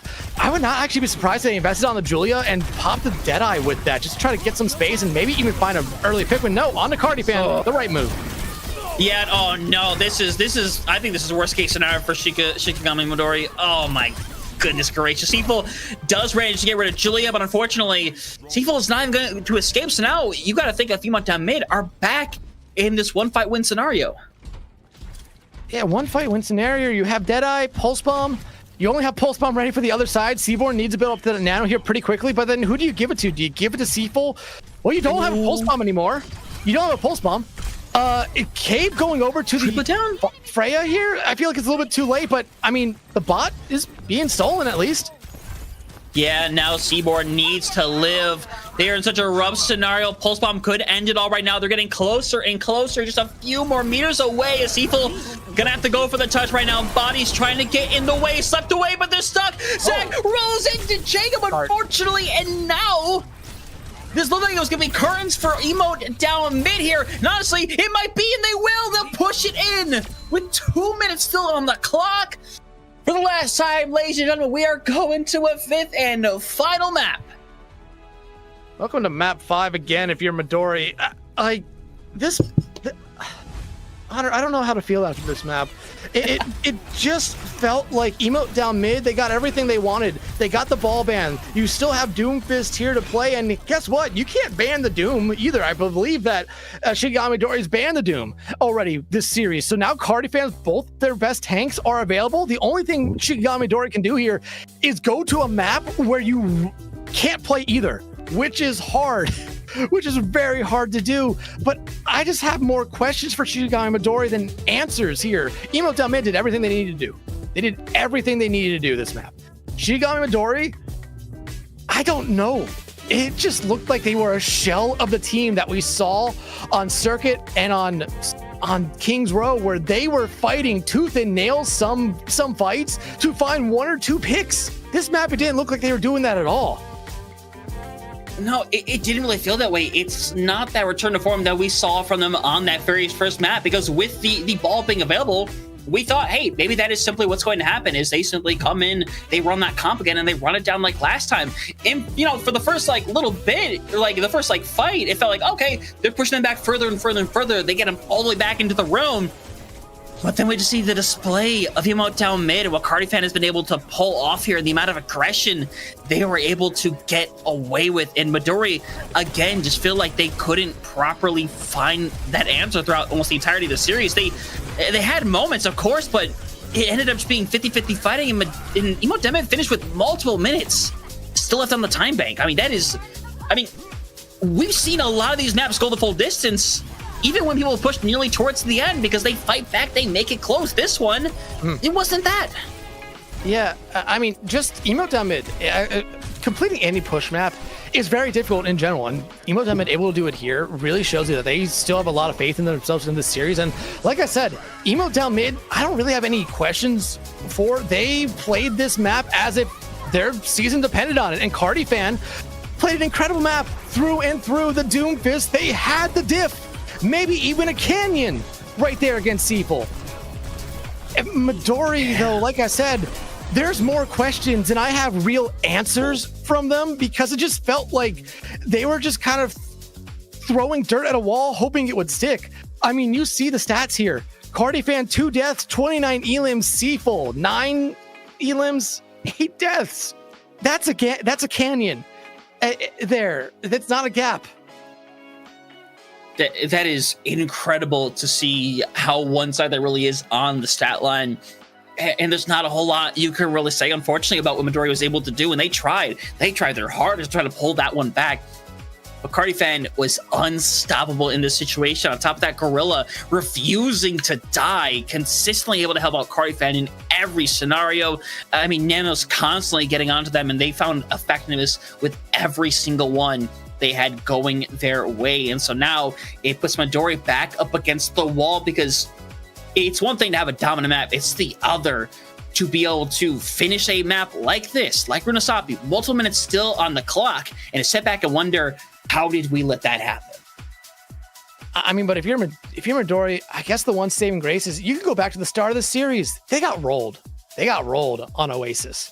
Then they come right back on Circuit Royale, and they don't complete the map, but they have a really good round, one that gave us that confidence back in them, and that defensive round was really good again. And then they go to King's Row and build upon that. And it just looked like Midori had finally figured it all out. I thought maybe they weren't going to have the map 5 game in them, try to end it in 4, but nope.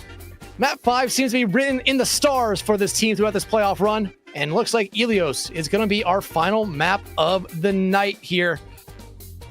And honestly, if you're Shikigami Midori here, what do you ban out? You've already banned out Ball. You've already banned out Doomfist. So Cardifan probably gonna be staying in here. Yeah, it's gonna have both their 2 tanks. Yeah, I mean, at this point, you need to target ban somebody. That is what you have to do, and you can't do it to the tank line. So you either have to go for the supports or go for the DPS. And to be fair, I mean, you had Julia popping off a lot that round, so you could go ahead and target them. If you want to go for a scenario, or maybe you simply want to go for the support line, because again, we talked about how effective both of them really were. Go either way, but no, this is a Cassidy ban, which, all things considered, is essentially a Julia ban. Yeah, and not the worst idea to get rid of Julia, or try to slow down Julia here a little bit. But yeah, I mean, we thought after King's Row that maybe Shikigami Midori had figured out how to shut down the tank. Now that door's wide open again. If you can shut down the DPS line, it might end up working out for you. But you really need to be able to shut down the tank, and Emote down mid, banning out the hazard. And Hunter, in my honest opinion, I feel like this is something where banning out the hazard means that Wrecking Ball is going to probably be on the table a lot this series, because Downpour was something that they really had to watch out for back on King's Row. And it's going to be interesting to see if we see any subs come back in for either of these teams. Does Hero come back in for Midori, or do they leave Seaful in to try to do the dive tank mirror, or the dive tank match again, where we just saw was a canyon with Cardifan? And I feel like it'd be really interesting to see, does Emote down mid take Cardifan out? It's not out of the possibility, but with how they played that last map, I think you have to leave him in. You have to leave Cardifan in, but you would not supposed to be if Hero ended up coming in this map right here, just because of how things went. And this ability that you can have that Hero has had, who's had a really good day overall. Honestly, definitely has had a couple of lower points, but has a really good level of consistency to come through here. And if you just end up going back into a Doomfist 1v1, I'm sorry, it's probably going to go the exact same way it just did on Runasapi. We're seeing history potentially go ahead and repeat itself.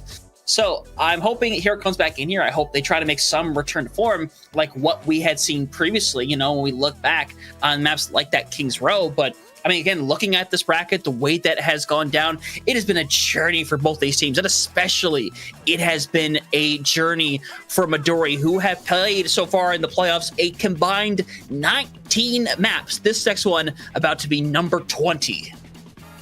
Yeah, I will say this. One thing that the NA bracket has over the EMEA bracket is, well, at least we're going to make sure you have really entertaining series here, as every series here tonight has gone 5.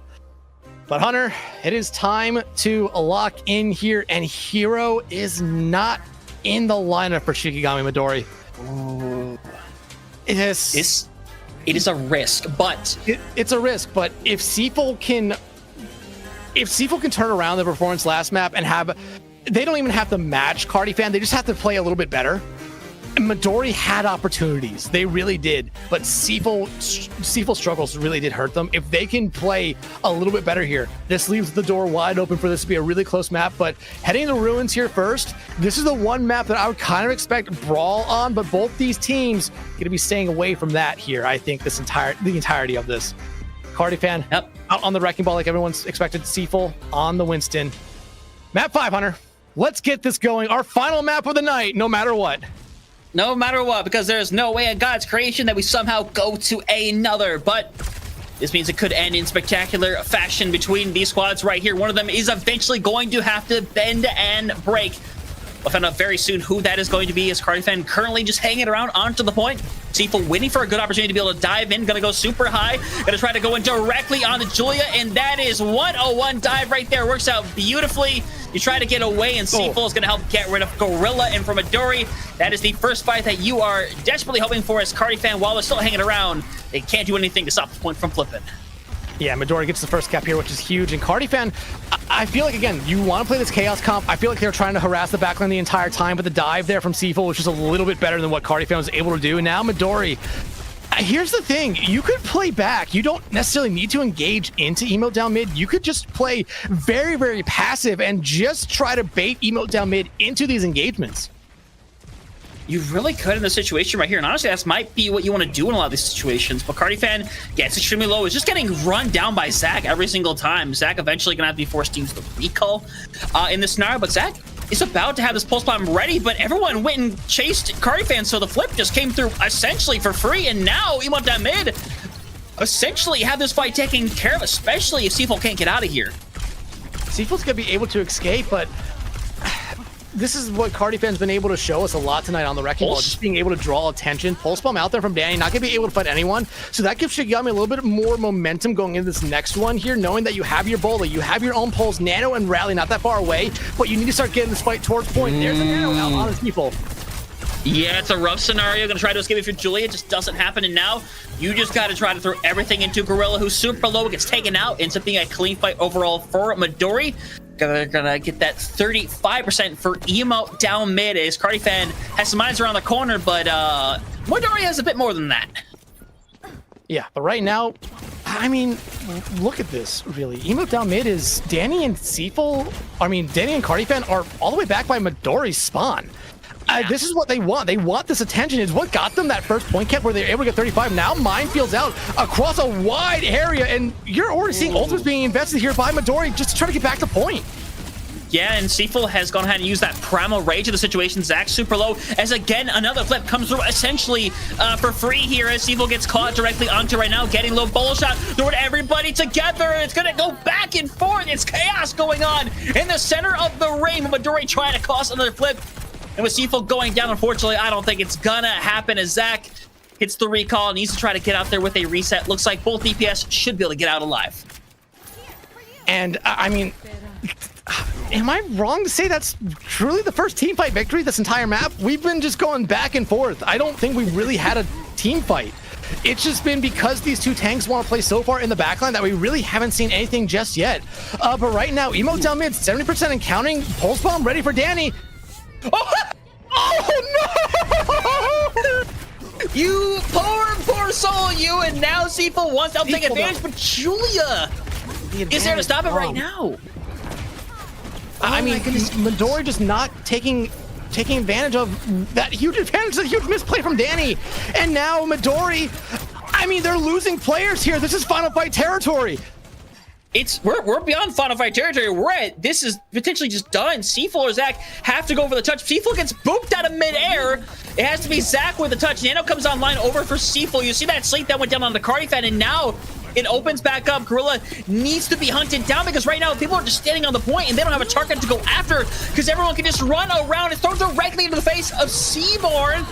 That's going to trade it around. Julia is going to get taken out in the process. K managed to get rid of Gorilla, which is the one person you desperately needed to get rid of, but you can't let a Cardi fan get these mines online. As point going to flip over 60% and counting, as once again, it's going to go down to one final fight.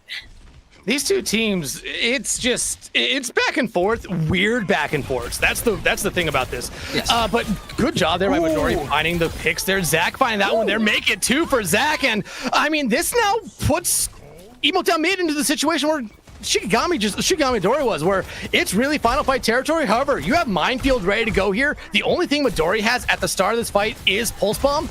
Cave, C4, and triple though. They could build up those ultimates fast, and you're not that far away from double support ultimates from Emote down mid. If you're Midori, you need to win a fight fast, and you need to win it early.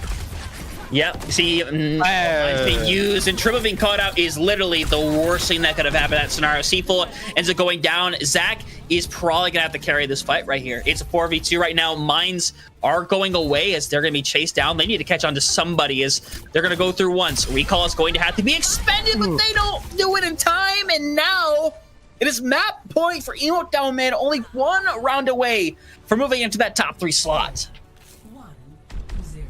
And I mean, Emote down mid kept themselves alive, kept Cardi fan in. It's the right move all around. Shikigami Midori, though, they got to figure something out here. They looked so good on Circuit and on King's Row, and it's all fall apart. This is their last chance. I mean, they have to be able to force a map point 3 on map 5.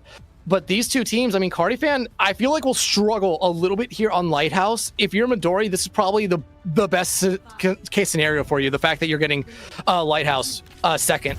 It plays a little bit better for Winston. Wrecking Ball, though, can still try to roll through. And if Cardi fan's going to be finding a lot of value here, it's going to be on just getting so many environmental kills, as you already see Shikigami trying to get into that high ground. But Cardi fan's going to be right up there, as you already see them on the roof.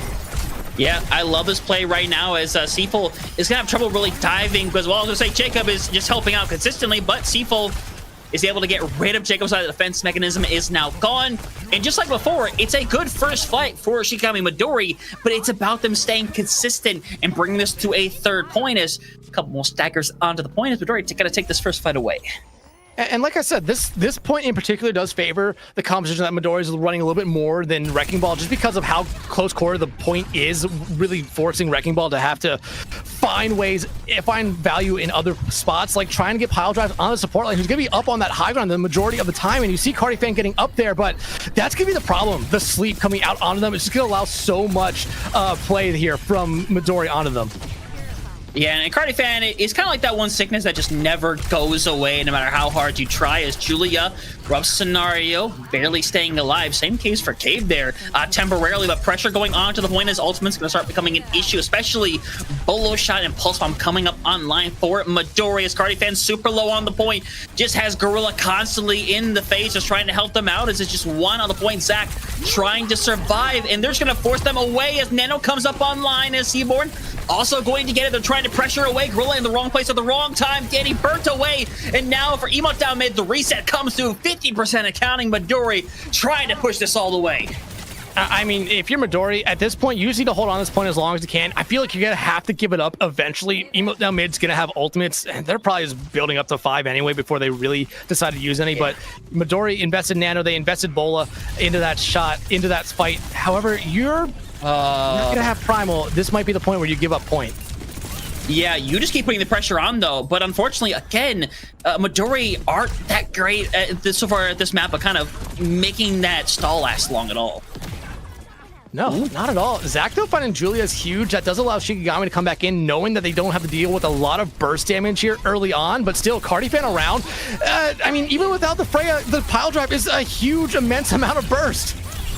Yeah, mindset been used. Seaful literally has to invest that. 2 ults basically thrown in their face of Seaful, already sitting at 1. Triplet pops it, but unfortunately falls, and now being expended. Bolo thrown in as well. Ults being thrown left and right into this engagement as Emo down mid want to clear this one away. If they get rid of Seaful, they will have certainly done it, but with, you know, Seaboard still hanging around, that's gonna be something that's really difficult to do. And Jacob going down on top of that, Midori could be pulling this back. The question is whether or not they think they need the nano to do it. Yeah, the answer is yes. They're going to be able to find Julia off that, but Triplet falling very quickly again. Hunter, they engaged in that last fight, popping rally, and they just walked straight into 3 mines and basically took themselves out of the fight before they really had a chance to do anything. Yeah, and you can't low right now. Gorilla's literally sitting on 1 HP. It's eventually going to get deleted. Single bolo shot going to be expended. The point will, it's about to flip over. They need it really badly. Looks like it is probably eventually going to happen, but Cardifan is just hanging around. They can stall for all day, you know? They might as well, and no, and Danny goes off the side. Oh.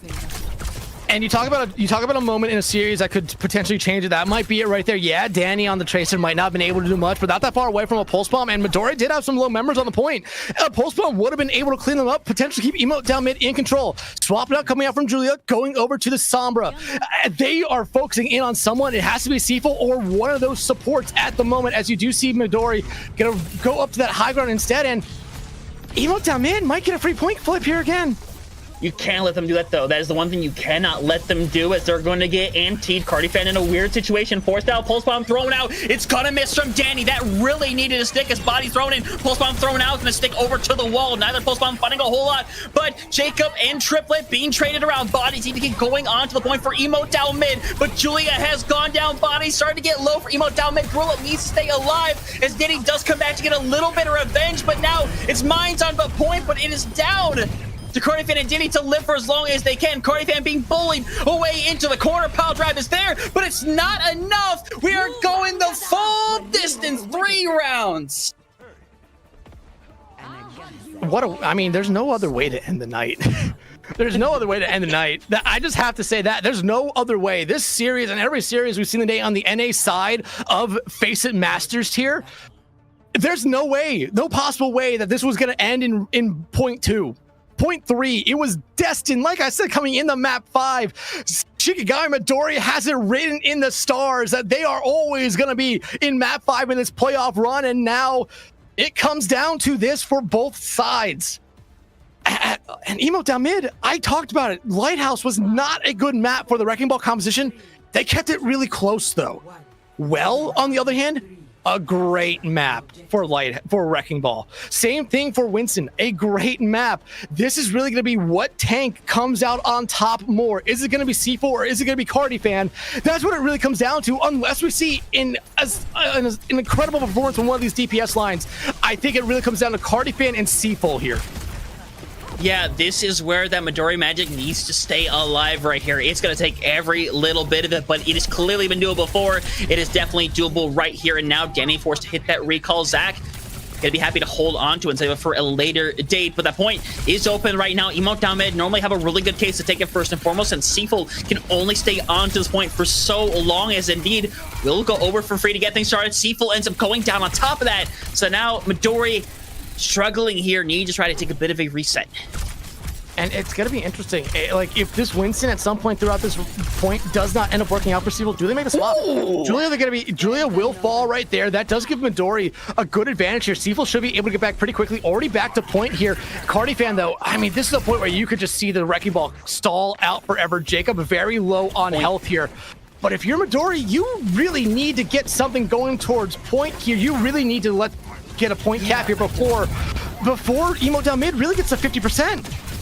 And I don't get that. They literally don't put any pressure over onto the point. They're committed to trying to clean up one after another, but that's not how to do it right there. Cave is going to throw the bolo shot in. Cardifan is sleeping, so if Cardifan goes down, the possibility is definitely there. They're super low. Pulse Bomb's going to stick, so Zach's going to get rid of one. The cleansers have come out online. They need to put the pressure back onto the point, but it's just not going to happen. 50% and counting, and it's going to stay on Emote down mid.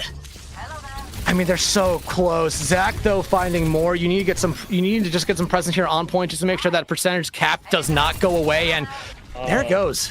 There it all goes. Midori, I mean, no ultimates invested from the other side, and you've invested ultimates at half-bound value. You just haven't been able to clean up the fights just yet here. 70% and counting now for Emote down mid, and Hunter, they are about to have all 5 of their ultimates. Shikigami Midori. Oh, no. Their run might be ending here. Cave does manage to get Resilient, though. They're going all in on getting rid of Triplet. Danny is sitting super... I mean, Seafull is the one sitting super low right now. Danny is still managing to hang around. They need to reset right here, right now. And you see right now Triplet going over to that Lucio as Zach needs to try to survive, but it's going to go into the hole.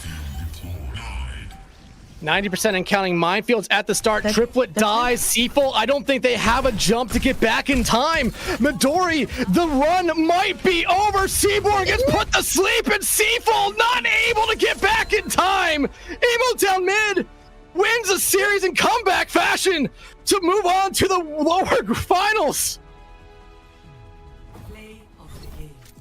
Well, that could have ended any other way with the way that we essentially started with Emote down mid, killing it over on the Wrecking Ball. It's an unfortunate scenario for Shikigami and Midori, but they gave their all to try to stop it. But at the end of the day, it was the one kryptonite they were never able to truly beat. And now Emote down mid have themselves a lovely date in the lower finals, fighting for that other spot in the OWCS promotion relegation games. And I mean, that is a tough journey for both of these squads. One unfortunately had to drop here, but Emote down mid winning the war of attrition. Winning the war of attrition, but I mean, if you're Shikigami Midori, I feel like you let this one get away from you. I really do. And it's almost to the point where it's just like, it's disappointment. It really is.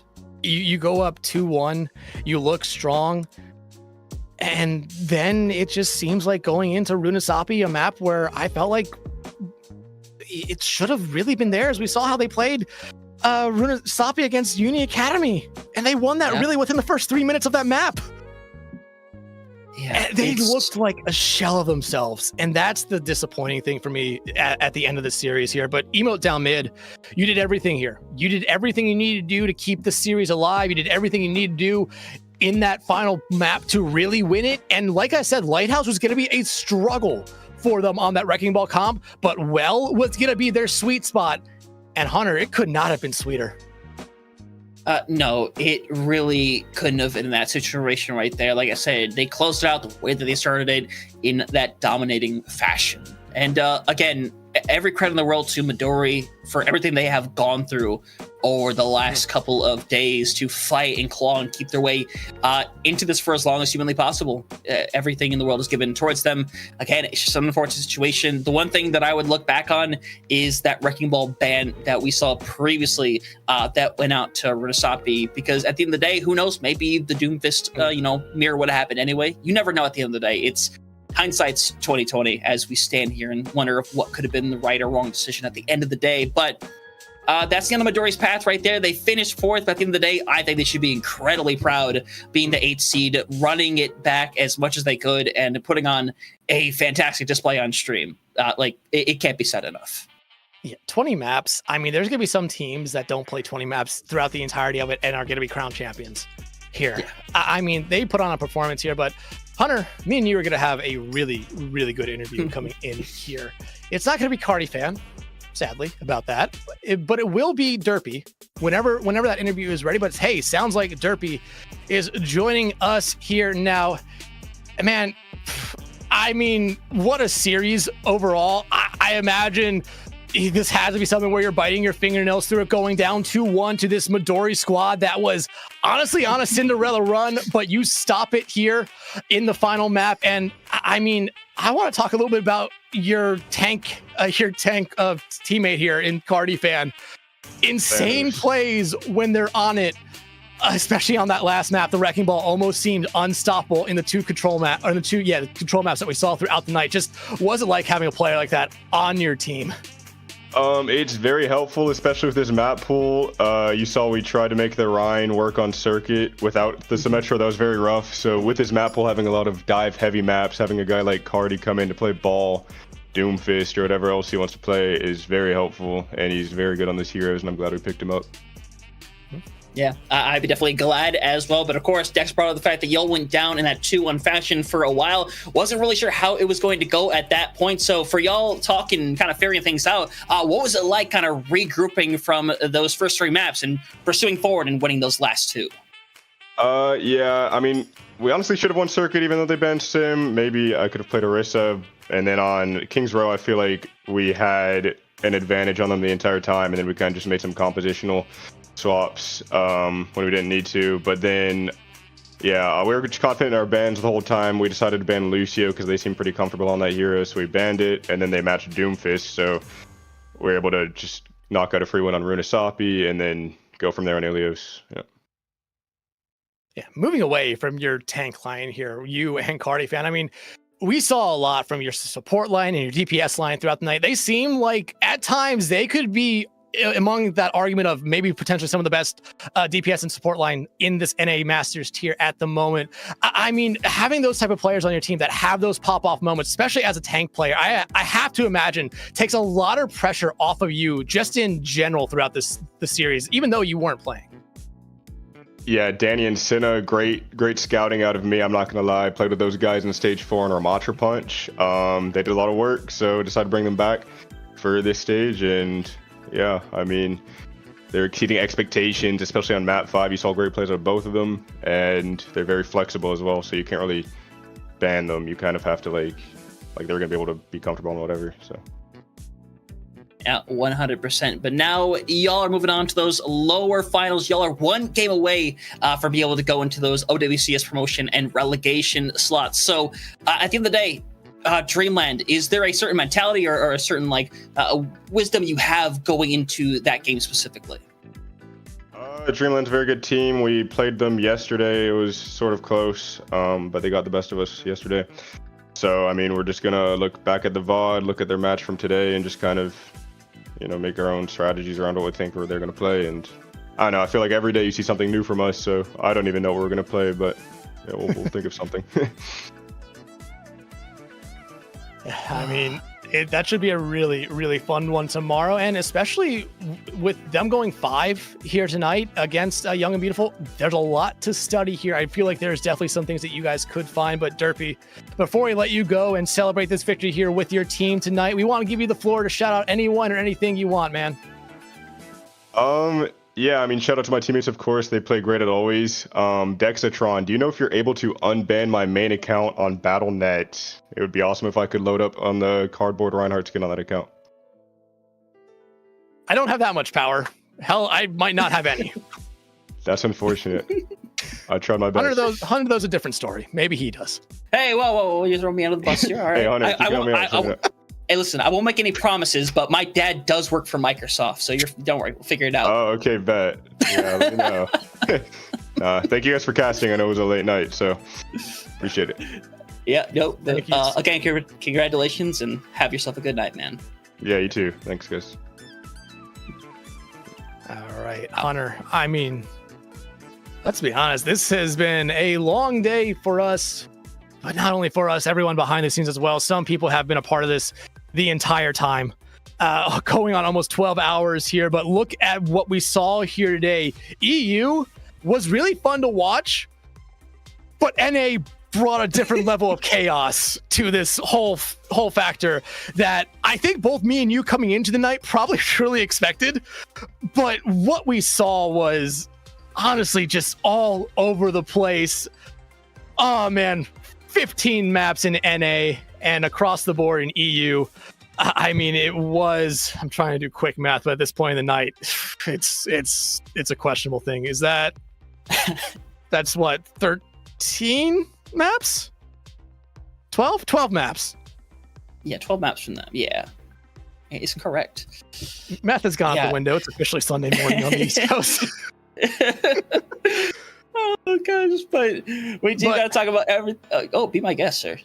No, I was gonna say, but looking ahead to tomorrow's schedule, I mean, we have another Cinderella run happening over there in the EMEA. Team Vision, probably the team that everyone expected to really win the entire thing over there, got knocked down to that lower bracket finals against Anomaly and Dreamlight. I mean, they had been a fun team to watch throughout the day-to-day, able to lock themselves into that lower bracket finals, now one match away from going into that grand finals and locking themselves into the promotion relegation. And you even heard I forget who the player was that they interviewed after the series. They said beating Team Vision would be really funny, just because of how much talent Team Vision has. And at this point, anything's possible, but Anomaly is waiting on the winner there. Dreamland versus Emote Down Mid in our NA semifinals tomorrow at 7:30 p.m. here on the East Coast.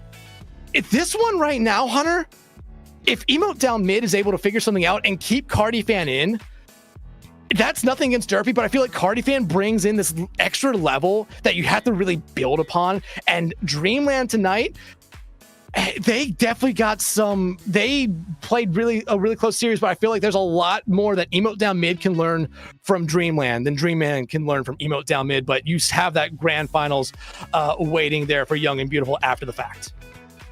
Yeah, and I'm sure those are going to be some bangers as well, and we'll be deciding the last of those couple promotion relegation slots for OWCS coming up to this next stage right here. So definitely a lot on the line for all the teams involved in the situation right here. But with that being the case, I wish we could continue with these games, but for one, it's a little late for that. Me and Dex are dying just a little bit over here, but you're going to have some amazing casters tomorrow as well to bring you all of that action. So I think we're gonna go ahead and close this thing up for tonight. Thank y'all for joining us here tonight. It was, I'm gonna be real, I'm gonna guess it, a historic night, going 3 games back to back map 5s. Incredible. I love to be here. I love to see it. So thank y'all very much for joining us tonight. Please come back for tomorrow for some more FACEIT League action, and have yourselves a fantastic night.